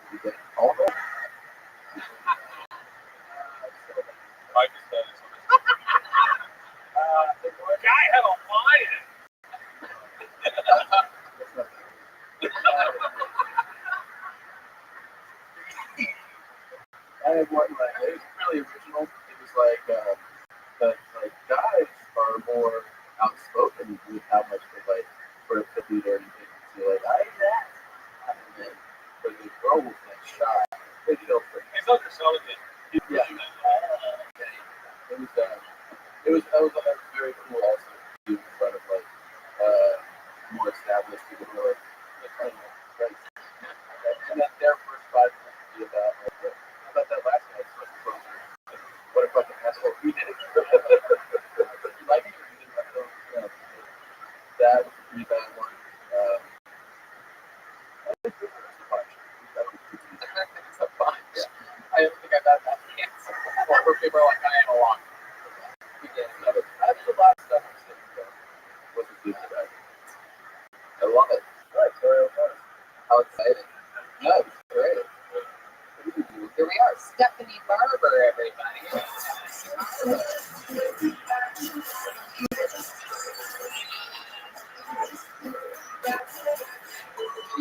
There she is, Stephanie Barber, everybody. Put your hands together one more time. So I did my first pair of picnics, which I like because it's not like window shopping. Buy. But guys, do us a favor. Maybe you could step it up a little bit, get a little bit more creative. I'm sick of getting the same headless pictures, guys. Maybe it could be a little bit more like my ex-boyfriend who just did really cool things, like baptized his penis. It was just like Darth Vader. We called it Dick Vader. Those jokes were endless. He did other things like, and I suggest you guys try this in your own personal life because you don't have anybody excited to. Get 2 mirrors, put one in the front, one behind, drop that dick right between it. Boom! You've got a dignified picture. I call it dickfinity. It's literally an infinity of dick. It goes on for fucking ever. That's it. Yeah. That's Stephanie Barber. Yeah, I think actually the part I like the most about the bit is when you say like the statement you can get more original with what you're saying. Like that opens your mouth to go so many places that you're setting yourself up for all the creative things somebody can do. That's like I mean, like you said, the Dick Vader thing. There's 1,000 of those you can try every time you do that bit. You should literally do like a checklist and see what's the response to the one. Like you say that Semitic are headless. Headless to pics. You mean with our heads or the dick's head? Because I got long I thought I was like, who doesn't put the head of their dick in? That's I can see like a forearm. I thought it was a shot.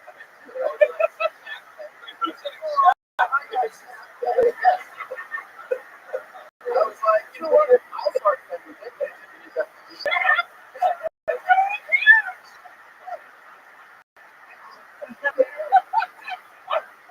I had to break this connecting the more sticks. My panorama wasn't working. Shout, and That's actually like a fucking amazing bit. That's hilarious. we're good. Right. I'm going to show you how accurate I am right now. Because this was really fun. They said, the advice I'm giving you is management. When you said, I thought the joke was going to come out. Just because I thought a joke was going to show up then doesn't mean that's the way it's put it in. Or this angle would be like, my ex-boyfriend used to get really creative with it. I thought you were going to say, because we finally had to. Because then when you said he wasn't, I assumed he blacked the front. That's on you. I know. No, yeah, I know. No, I'm well aware of that. But like, I thought that's where you're gonna go with this. You're gonna add something like that, like he had to be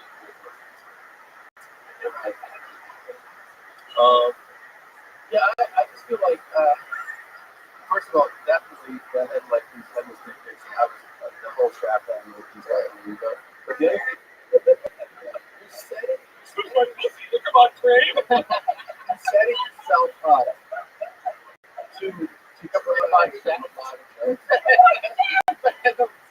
the mind of I wish they would get more creative.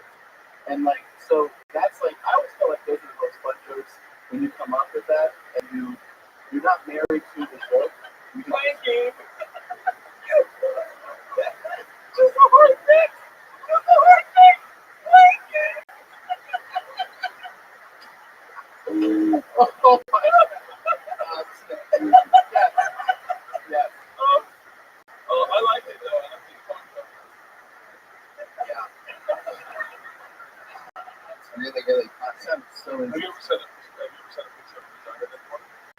Not bad. Okay. Have you got them on yet? Yeah. Like, are they texting you or is it now through Instagram? No Instagram. Before the meeting? So are these all like guys you put up with, or is it people like you meet, friends? No. No to all of them? No. All of them. But like Yeah, some. some from guys you put up with, some from guys who are trying to hook up, and they're like, How does that work for them? yeah, what's the result? Are you like, it's not stick this? Oh. Really? Have you ever responded to the positive? Yeah. See, sometimes you just be like, beautiful dick, 4 exclamation points. This is awesome. Thank you. Big, what are great? Yeah, what's that? That's what I want to know. That's a really good angle. Yeah. Like the idea is that dick took a picture of himself, and the guy sees Dick selfie. the dick just kind of like, hey, you sound just like, what would you say to him if you got a dick pic? I don't know. I just found out you're not allowed to send dick pics to people. Because that's like highly offensive. I didn't know that. Yeah, oh, yeah, the one in workplace. Like, dude, that's a, I sent dick pics to you. Yeah, I said, but what do I have a file of you just one. You know, it might be illegal to send a dick pic, but I bet it's not illegal to do that separate the shaft from the head thing. It's almost like different parts of a nuclear weapon. I would go back Together, it's a nuclear weapon, but separate, it's just for medical purposes. go back to how you responded. How have you responded to truthfully to dick pics? What is the text back say? That's the really cool thing. Yes. Yeah. There's your picture. Yeah, like what is that? A dick I'll tell you what, let's Like a work of art. How's this? Let's workshop this show in the internet. What's your phone number? And then we'll just have people send you dick pics. Or I can show you my dick pic now. Right. The first words come out of your mouth. Why are you Google imaging giant dick right now? Here, she wrote her phone number down. 323-394-7. Oh my God.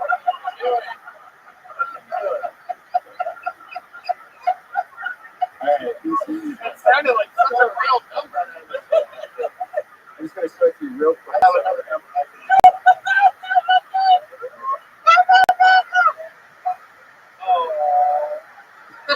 I like you responding to other people's. What's that fucking? Why did you get the key? Oh my God. I wish I could show you. It's just gone over. Maybe compliment some of the guys.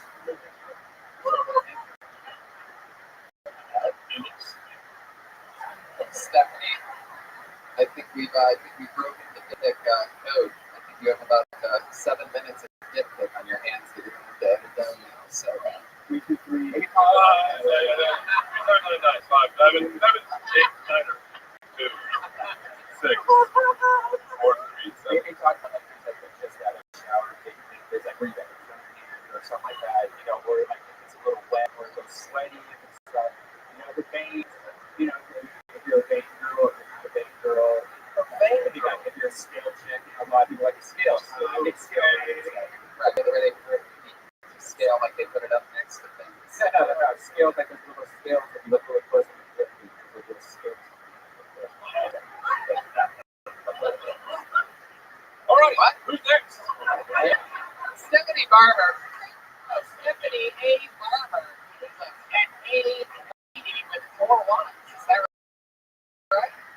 The Twitter handle is @A.lady with 4 Ys. If you want to tweet her a dick pic, feel free, everybody. It's @A.lady with 4 Ys. I almost want to ask her why. I mean, you use that Twitter handle, but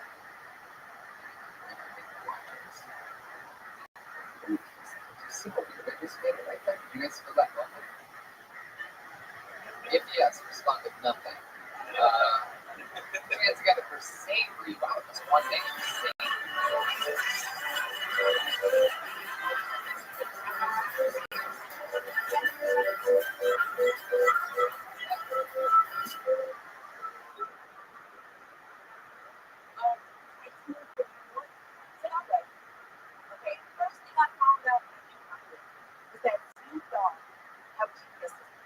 You know, Snoop Dogg. First of all, when you turn it on, it comes on and goes Snoop. I was like, okay, this is gonna be interesting. All right, so I typed in Starbucks into the app driver. It's like stay straight, like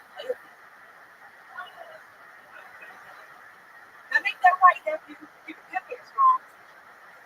Like what kind of high dress message is that, right? Like I looked up, I get to my destination, I was like, I gotta go in there stupid.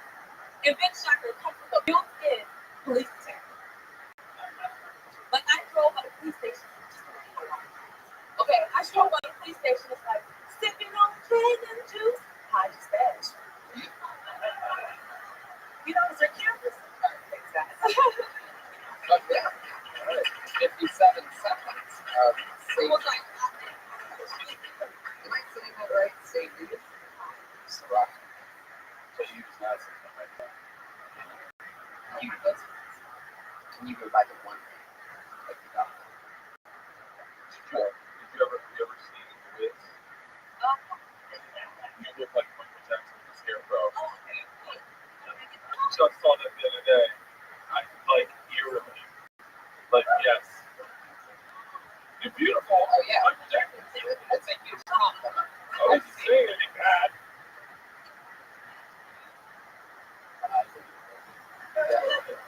I think you look ugly too.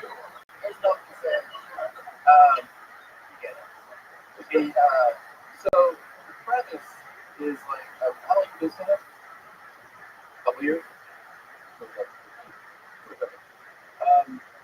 Like it's a premise where not necessarily the Snoop Dogg, but it's like you hear a character as GPS system. There's versions of that exist. So I think if you like the bit a lot, one thing you can do to make it stand out more would be like you can do an awesome Snoop Dogg impression during it. So like that way it's like, somebody goes like, oh, it's a Snoop Dogg as GPS. It's also an awesome impression. That's what I think would make that. If you do actually, It is one of those things you don't realize. You get up in bed and you start doing the bit, and you don't realize how much that little bit of a real impression sells into the audience. I'm wondering, I just found out recently that you can actually change the accent on your GPS. You can actually change it so it's a British guy, or a Spanish guy, or an Australian guy. You can do that. So there's a whole field of that. Because I actually said, I don't really have it. Really? It's like what? So he's really got one. Voice skin. Really? Because he doesn't really say like, okay, I didn't really think he did. Like when you were doing it, I thought you were just doing the premise thing. Like, definitely. I didn't know that he really sell that. Like, and then lie about it. Yeah, right. That there's a hip hop GPS system. I don't call it GPS system. You say that sounds so weird. No, I got GPS in my car, and I get down. Yeah, 5 voices for it. Right? Maybe you don't. Yeah, it's not really a system. Yeah, and so how real it is. I didn't really know it was real, but once you said that it was real, I actually wanted to do it again. Like, because when you started it, I was like, oh, this is just a. Hold on. Like Tom said, tell some things that he really does say, then lie about it. Yeah, then lie about it. They'll start second guessing, like those other hip-hop artists, whatever. Oh yeah. Mike Jones. It's like you put in the address,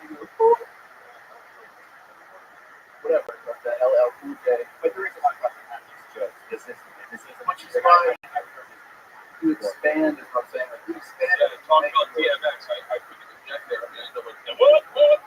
Yeah, I don't know. I don't know. Some lot of white people here. I wouldn't play with them. They don't know hip hop like we do.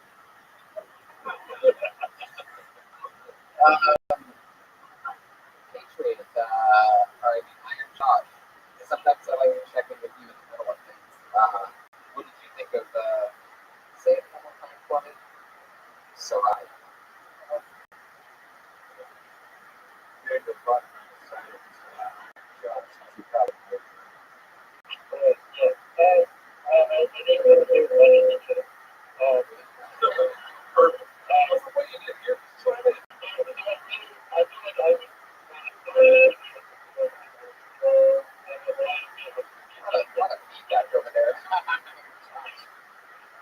I've got GPS. Yeah. Hey, all right. Sorry, starting with the ego. Hey, I like how you didn't bring in the song. It's actually a pretty good improvement this week. I would just, I'm sorry, I would say, like, because it's a premise, like everyone saying we've heard version, and if you can use it your own, you need to push it further.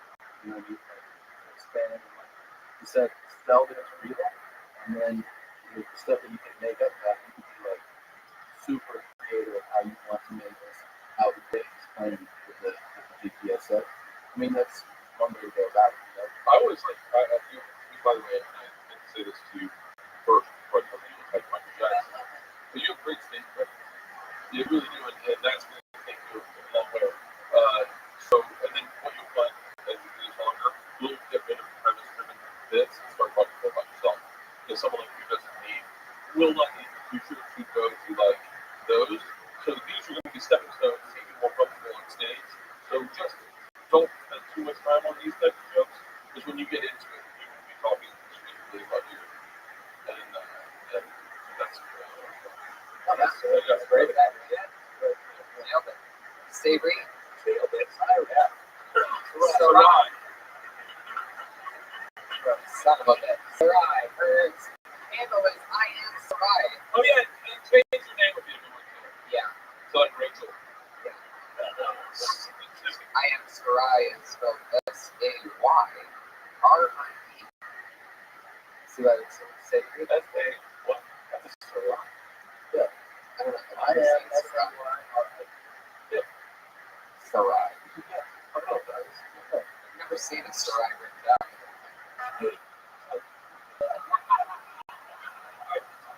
Josh, I got another double Kettle One of the Rocks. And Yeah. Tom will take Yeah. two double Kettle Ones on the rocks, and then please, thank you. Who's next? Tony? I just want to say again, I think the Iron Josh is such a huge improvement. I mean, you need a strength. I can't compare them to It's great. It's really good stuff. It's true. I'm a big fan of his work. Yeah, it's great. Iron Chef's going to go down in history, by the way. That's going to be a soundbite forever. I think it's got it for Skylight. Tyler Stone?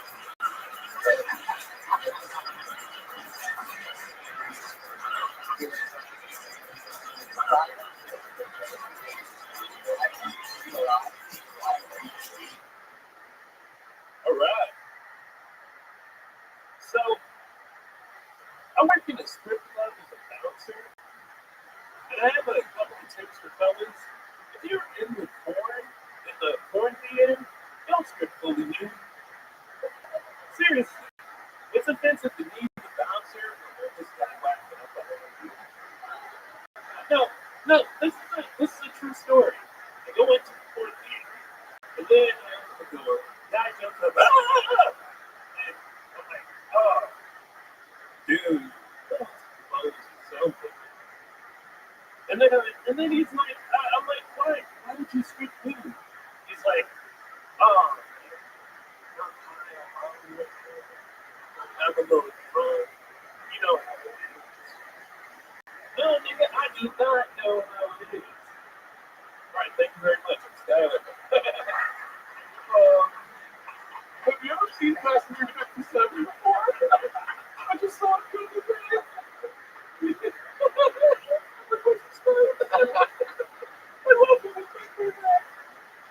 I'm just going to go with success. You need to. How long you guys got? You're brand new, right? No. Jeez. It's bold to tell stories. I want to tell stories. But you need to overtell that story in details, in great detail, before you can figure out what all the jokes are. You should tell that story for like, you told it for less than a minute. You should tell it for like 7 minutes the next time you tell it. Like, it should be your whole thing. And try to remember all the details of it. And try to like make jokes about every detail. Listen to it. And that's how you're able to figure out what the funniest beats are. You're like,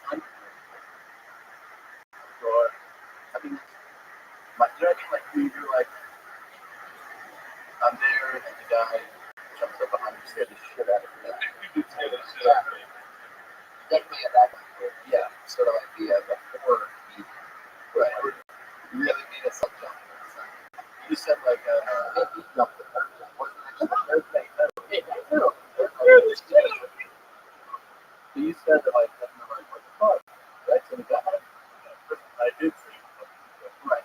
So, but we want a joke that messes up with reaction. Right? I mean, like, people will say that, especially like newer into stand-up, which is like, that I'm like, what? And sometimes we laugh when you realize that there's nothing actually a joke there.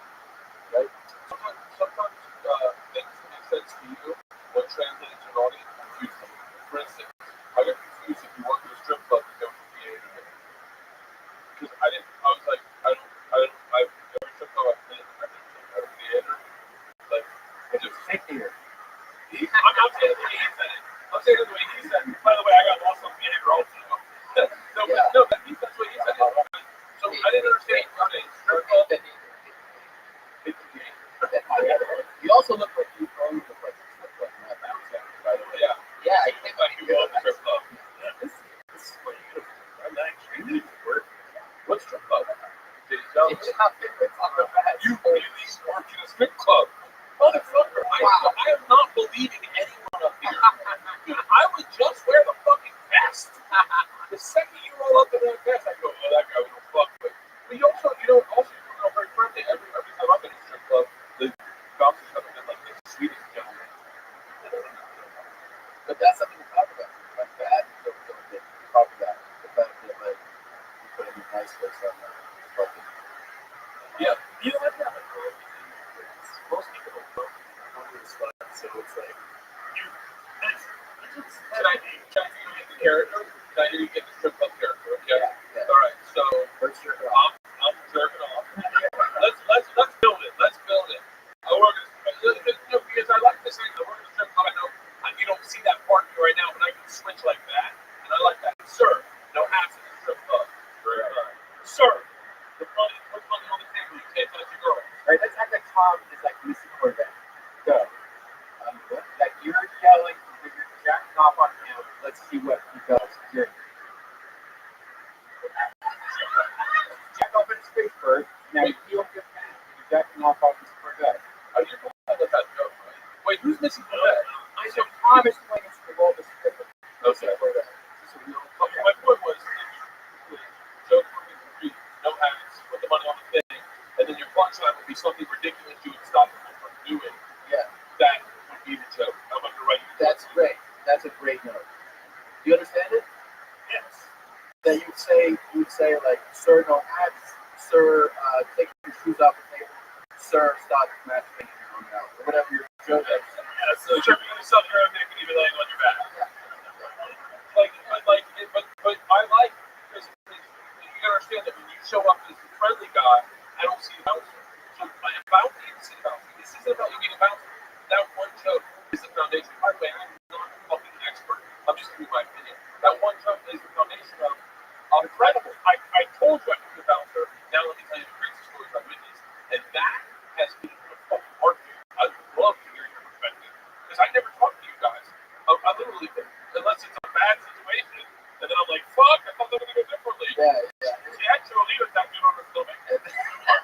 Your joke on that, when that 1, 2, 3 is telling you, that third line, the big punchline, can be super outrageous. It can also be real. If you really think about all the craziest shit you've ever witnessed or said, and that's going to be the real. And you should, I like what we were talking earlier, you should try, that's an open place for you to try this line, that line, like all these things that you witnessed and had to say to somebody, that everyone would be like, who the fuck ever said that out loud? You're like, I've said that shit out loud, like people. And you should end your show by going, a lot of people think, hey, I'm a really good guy, I'm young, I'm smart, I'm attractive, do I like strippers? And you should go, no, but I love suck my dick, and then drop the microphone. Don't do that. I love it. I've seen you a few times up there, Skyline, and I had no idea that you even worked as a bouncer in a strip club until until this. Yeah, you got to put the rotor up. You got the 30-year-old thing, but like a couple of them, like, yeah. I know a couple. You would say deja vu. Everyone is like that. I feel like I've been there. It's on Hollywood and Vine, and we're open until 6 a.m. 6 a.m. 6 a.m. Yeah, it's alcohol. No alcohol? No alcohol. Means Fuck yeah. means full news.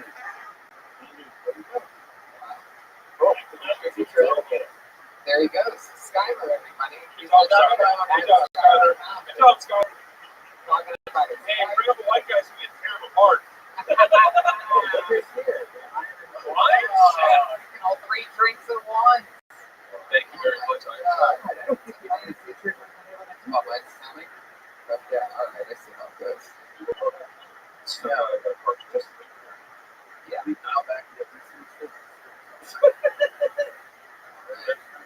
a lot of white people in the crowd. Oh, this guy's white. This is his return after a long hiatus. It's Shannon.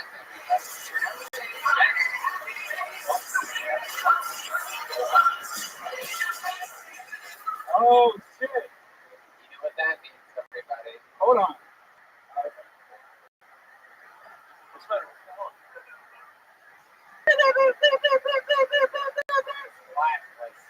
Wow. Look at that. He went. That's how it works. Mr. Scott. You're good. A break. Alright. Or else people.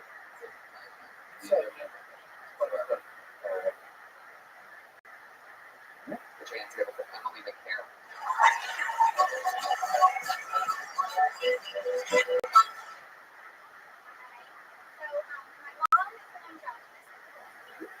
And as a result, we had many battles over what to wear. Because I was like, curls are nice. And she was like, am I offering you a curl? So when I was 6, I came up to her and I was like, I'm going to make a super beautiful on the beach. And by her reaction, you would have thought that I was like, I'm going to do the thing. She was devastated. She thought about it for 2 days. And then she said, okay, you can be a cheerleader for the East. She gave me my little cheerleader costume and said, put this on the front, and I would put this on the back. And she gave me some green pop-ups, and then she got me the cheerleaders all night. Everyone showing up. Like, what do we want? What do we want? Stop the board! Oh my god! Yay! Fuck yeah. Wow. Fuck yes. Thank you, Iron Josh. You definitely bring energy and stage presence to the show. Also, really outstanding to sort of background, but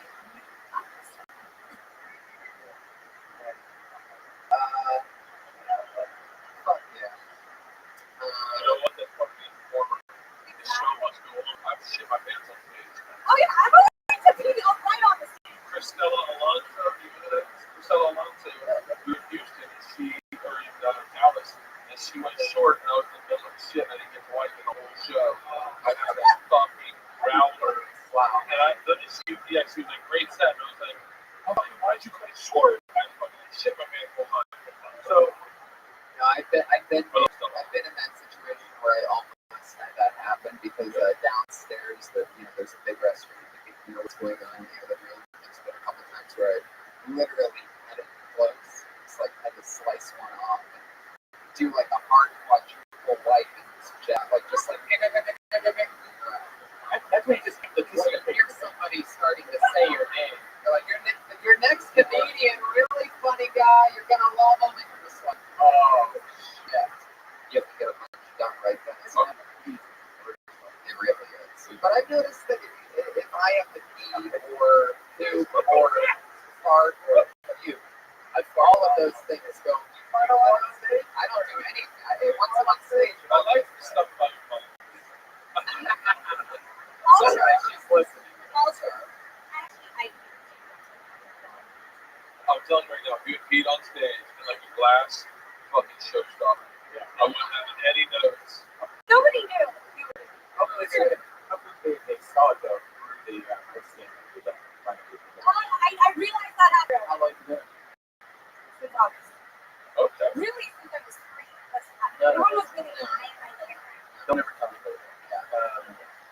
How often do you get on stage? You go to like open mics? I try to do a couple times a week, but sometimes it just doesn't work out that way because I'm also an actress. So you try to do it a couple times a week, but sometimes it doesn't work out that way. So can I give you some constructive advice? Yes, please. Take the opposite angle than your natural instinct. Your natural instinct is high energy, giddy and fun. That's your strength as opposed to your lean to. So try to start off slow and go to that for the table. Like don't you started at 10 and nowhere for you follow you. And I always had a feeling when I was younger, I would do that for 7 minutes. And then when you start headlining and doing an hour, you realize, oh shit, we need to have some ebb and flow. So try to use that as your knockout punch and not go haymakers the whole show. So, like, talk about your problems and see on its way, and then talk about it. I think that may help. This is going to wrap somebody disgusting. So I mean, for us, what he's saying. Yeah. Someone who laughs at his own jokes. He's absolutely a mess. But the thing is, he's giving you good advice. Oh, no, Yeah, and you should, need to do it a lot. Say, for instance, August, and maybe once or twice a week. So there's like, even if you only are able to incorporate a percentage of what he's saying, he's good advice. Practice what you're good at. And that would be, I imagine, deadpan for you, like a very low energy. So practice some low energy jokes. Like write some low energy jokes about your mom that are word heavy. And then you'll find that it's like when you see Fish Rock practice, Fish Rock can very easily get everyone to laugh at him. When you say he is like Woody Allen, like very dry, he was making the word. So when you get on stage, that's not working, just very low energy words. And then you'll find you bring your energy to fucking words. Well, my mom actually writes me jokes about football and parenting. Stop that right now. Your mom's going to make fun of you when you're done already. You're going to get comment. You write your own jokes. Do not let other people write your material. You write your jokes. They're not. You don't trust your parents. You really say that to your mom? Yeah, my mom started writing. Did she write one that you heard? No. Hey, your guys' mom did jokes once. My mom did jokes. And it's just the worst. I wish I had. I should do a whole 15 minutes of mom jokes. Yeah. My mom does. My mom does mama jokes. I'm such a whore. Actually, one of my mom's jokes is about that I exist because she's a The way that you laughed at that was very serious. Yeah. Almost like you had to. It's like you're her biggest fan. I feel like we're talking about your mother who did 65 retros.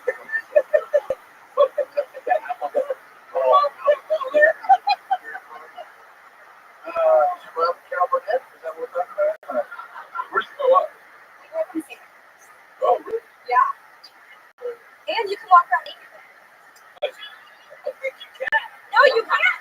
You can't. You can't. I was the worst. No, legally, you can walk around naked there. Legally, you can walk around naked there. How did you not know that? I was like, I was surfing there. That's not a good point. You surf now? I surf. Jason Ratboy Collins, son. Whatever. No. Yeah, but you do? I don't surf.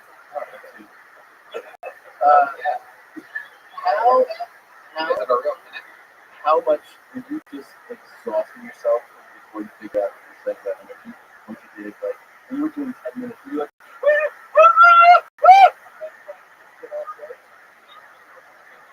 the last stop, and I did a powerful 20 minutes. And I looked at my watch, and it was like 15. I had only done something 45 fucking minutes. And I was like, all right, cool. Shots. you just probably weren't? And I brought this dude with white hair and white eyes up. And I just talked about him. Like, it was wet dream the whole time. I was exhausted. Maintaining it. I wish you could get to see it, but watching Dave cook for me was a real lesson in how to maintain energy and use it on your behalf. And I thought a lot of things to say about Dave, but he was a high energy fucking dude who knew how to back and use the words and then accentuate the words empty. So, I mean, so find language gaps and take a look at what you're doing and figure out, like, and don't steal from them, but take a look at their take a look at their Essence. take the essence. Well, if they remember, it's actually slower than it was last time. Yeah, last time that was Right, you're getting less and less crazy every time we see you. Oh no, harder. There you go, everybody. Emily McCarran, everyone. Good job, Emily. It's all happening. She's at Cartwheel Joy on Twitter. It's going to be your next comedian, Missy Martinez.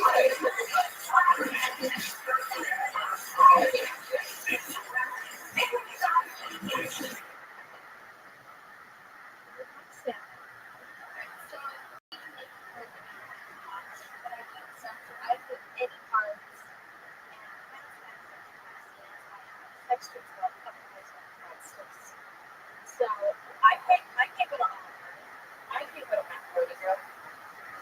And it kind of explains all these functions. Alright, on the side note though, I am brewing my own beer. Totally unrelated though. Totally unrelated. If any of you are interested in being but no, I have to take good care of my body and use amazing places to visit. Planned Parenthood? Yeah, when I commuted, I lost 8 pounds, 2 ounces. Yeah.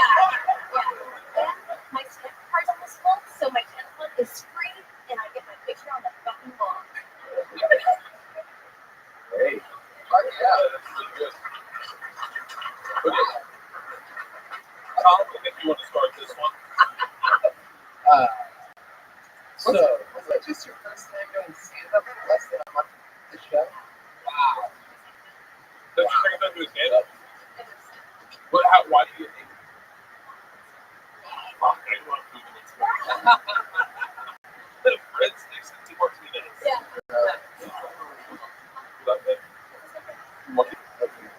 Is that your real last name? Oh. It's your second time doing it? All right. I got excited. So you haven't gone anywhere else? If you were a lot more comfortable this time around,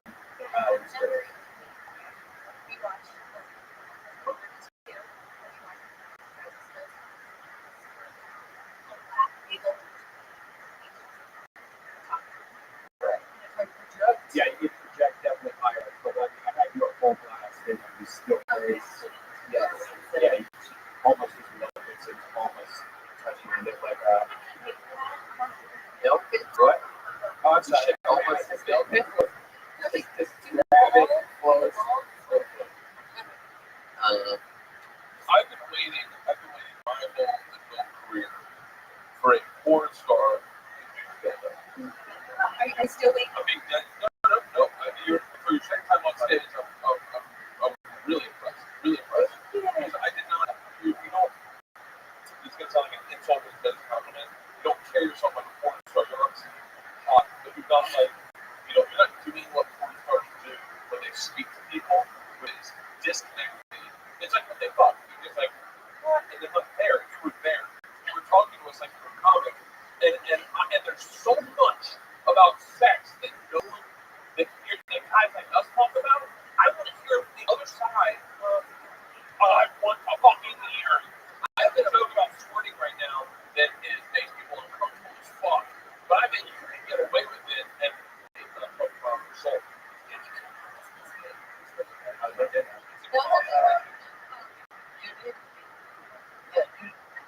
All the stuff that you think is like, I think it's gold money. Whatever you think is boring, redundant, and like, people will assume always that if they find out your porn star, that she's a obsessed nymphomaniac, she's like sticks all fucking day long. And you bring to the table that it's routine and like it's casual is what is the opposite of everyone's basically experience. So that's what's so funny. It's going to be your take on boring, mundane, selling sex to people. One angle, like the fact that you're like, another game of gangbang. Whatever your take on that is, like people are like, what? Like that's not crazy. You're like, almost any take on any aspect of porn, I think is what you're saying is better than anybody else's. Your true perspective. I mean, you are. If you're in the game, then you can cross those two huge things. Another thing you have to think about, this is only your second time, that you're used to in your career, presenting the sexiest version of yourself. If you know what you look like, it's always going to be a distraction. Women are always a distraction to the men in the audience. And if you were not attractive, guys still look at you like, oh, let me fuck this girl. So when you have those fucking hangers out, they are going to be super distracted by it. So no. We enjoyed it. We like it. This is exactly. You need this for right now. It's good. But for tomorrow, when we're not here, you need to, well, just always be aware. You can choose however you want to present it. But you can roll that card. I just like looking at her. Hold on. It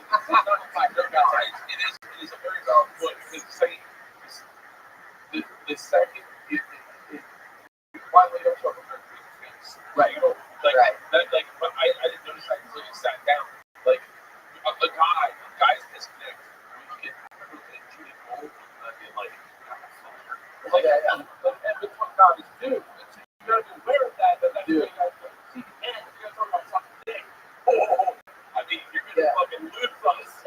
They'll be right in the bathroom like, come on, I want to see your closer. The thing you have to remember is that the more it's released, the less you're actually listening to what you say. Right. Like, they're literally, you can finish a good joke and people are going to be like, whatever.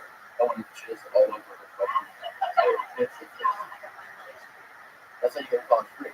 Wait, explain that. Tell me this story. And you got, are you serious? And the professor's like, whatever. Yeah, it's happening to us. I'm the same thing. It works. But no, but I'm being serious when I say I worked with Savannah Sampson, and she was on stage trying to get him to stand up. She's like, I want to see my pussy. And I was like, yeah, but I want to hear you. I would love to hear about that time that you got choked out by fucking Rocco's and Freddy's. I would love to hear that story. That would fucking, you'd have to go to the end of the scene. There's so much shit that is every day to you that is fantasy to the majority of people. You have once again, you have a place to speak from it. Not a lot of people can do it. There are not a lot of women in your profession that I thought were like, very Christian. Can't be born yourself. Like, no, it's the truth. I mean, we live in LA. And so, I mean, but do what you're doing, get there. Here's another thing. You just a minor note, but like, the whole thing you do that whatever weight loss place, you know, you sell usually that joke. Like, in other words, I knew a joke was coming. You go, oh, like it sounds like a joke confusion. If you were to really sell and you can't remember, the joke would be okay, yeah. Just a little bit more. Stay away from it. Yeah, like if you were really trying to listen to his name. Yeah, exactly. Good joke. By the way, last thing, I don't want to make it sound like I'm paying extra attention to you because you're not. But hey, you know what a lot of guys like could be an interesting angle is a little bit of harvest education towards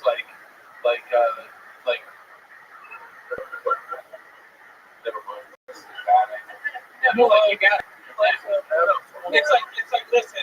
Like I used to do joke bits about two when I've seen older couple I've seen this way I'm not expecting this to get laugh. But as a woman who are really different, so I'll show you mine. It's called sandbag. Get on top of them. Tell me you're watching the film. Right? You kind of like fake phone punch out of them. Like that was so like with those. I had a fun. I still do in front of them. Like when I go down to the girls, sometimes I put my legs around her tire and go, oh, like there. But that is a go-to thing, sex moves that you have done. Ladies, you want to really know how to make your man act like the thing I'm doing about squirting houses. Because Brian fucking told me he didn't get the squirt, and I was like, bullshit, I didn't get the squirt. So I got wait, I told you what, Brian? No. Squirt. Oh, you're good, Brian. Way to go. No. But I realized that the whole bit's about not getting truth out of this orgasm. It's like Kaiser Soze. I want to see everyone come and it happened. And so I want to make her sort of say, it happened. That happened. That was real. Charge that again. So the whole joke is and I'm not telling you how great way to get away with this. I talk about I read it in the whole thing about the G spot. What you got to do is, and I go, I'm not going to be vivid, but you got to go into the garage, up where you keep the bikes, and then you got to try to knock the bikes off the hook. The problem was I was in the attic just ripping out insulation. So analogies in your profession will go on very long. You don't need to say, I put my condom ahead of his dick. Like you'd be like, if you analogize it, it's a great way to talk about what you're doing. Patrice O'Neill was a king of analogy. And your lingo. You guys have your own like lexicon. You should use those all the time. You don't just say, oh, what's up, girl? Do you know how quick I get into an any situation or accident? Oh, no, DBTA. Oh, that's what I did.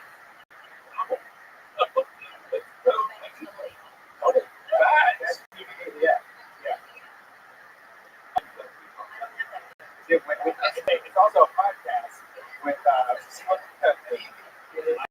that stands for. I thought it was wait, double anal assistant artist. That's crazy. How many people are doing that? Really?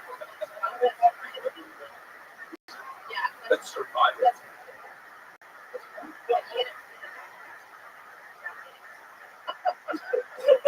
like the green jacket if you win the Masters, you get like a fucking the pink sock.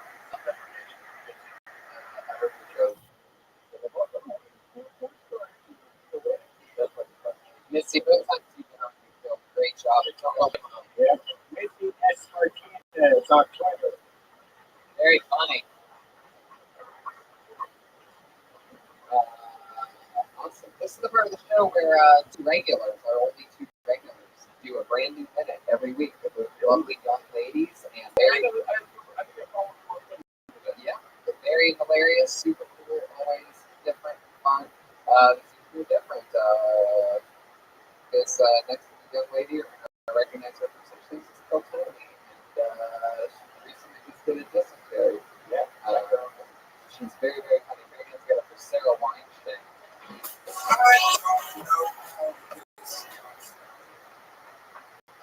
Got a friend that's a foodie, always trying to talk to me about subtleties of food, trying to talk to me about her artisan goals, trying to pair food together, trying to taste the subtleties and shit. She gave me a scone the other day. You ever have a scone? From this muffin. The fuck is a scone? 5-day-old muffin. This muffin.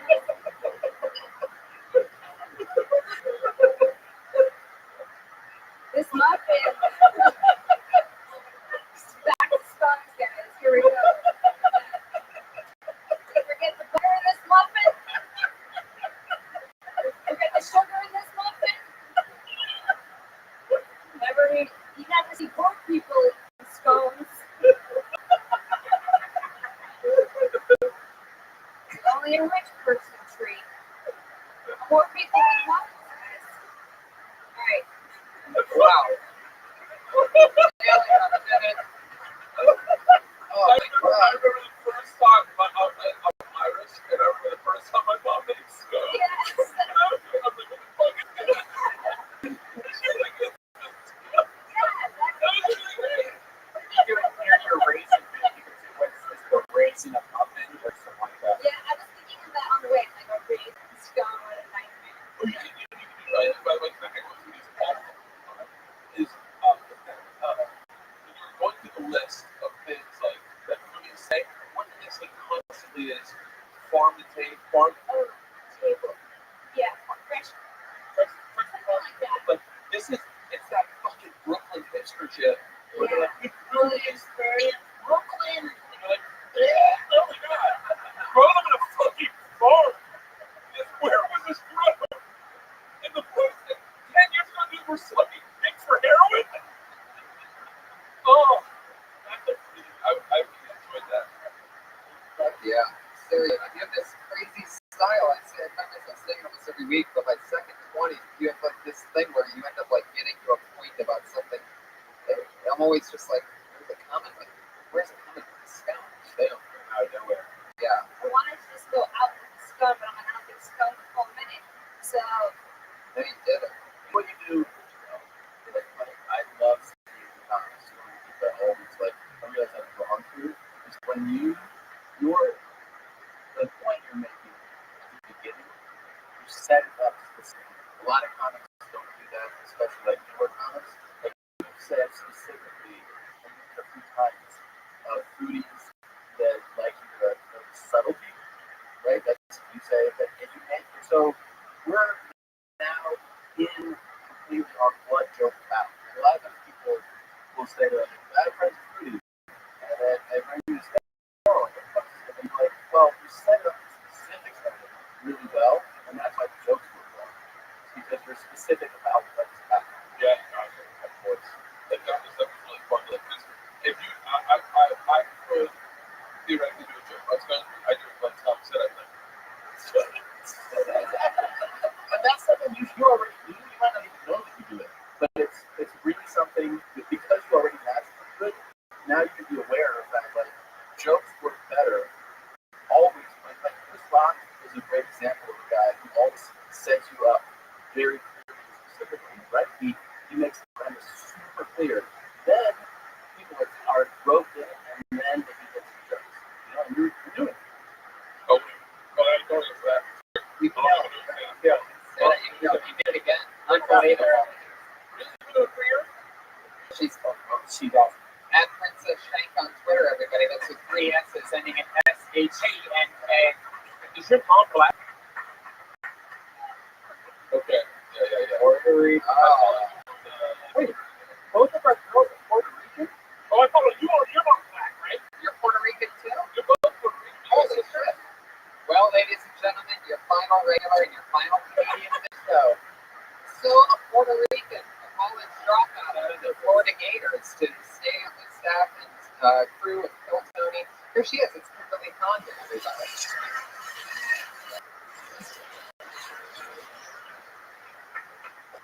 So I got my heart broken in college. You guys know what that's like, right? Your first heartbreak. I spent like weeks wondering, was it me? Was it because I didn't want any kids? Because I told them in the beginning that if I wanted to raise something that didn't system and walk weird, I'd just go to a college bar after homes. You know? Was it because I was jealous? I came home one night and I was like, babe, I got so late tonight with the Chunks. And I was like, who the fuck is Chunks?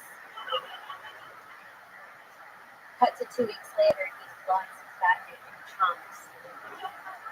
Broken up. I'm really sad about it. I mean, I should have known when he started wearing my t-shirts to bed. That was awesome.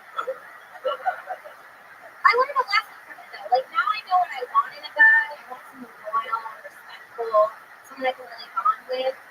And I know what I don't want in a guy, which is another guy. That's it. That's good.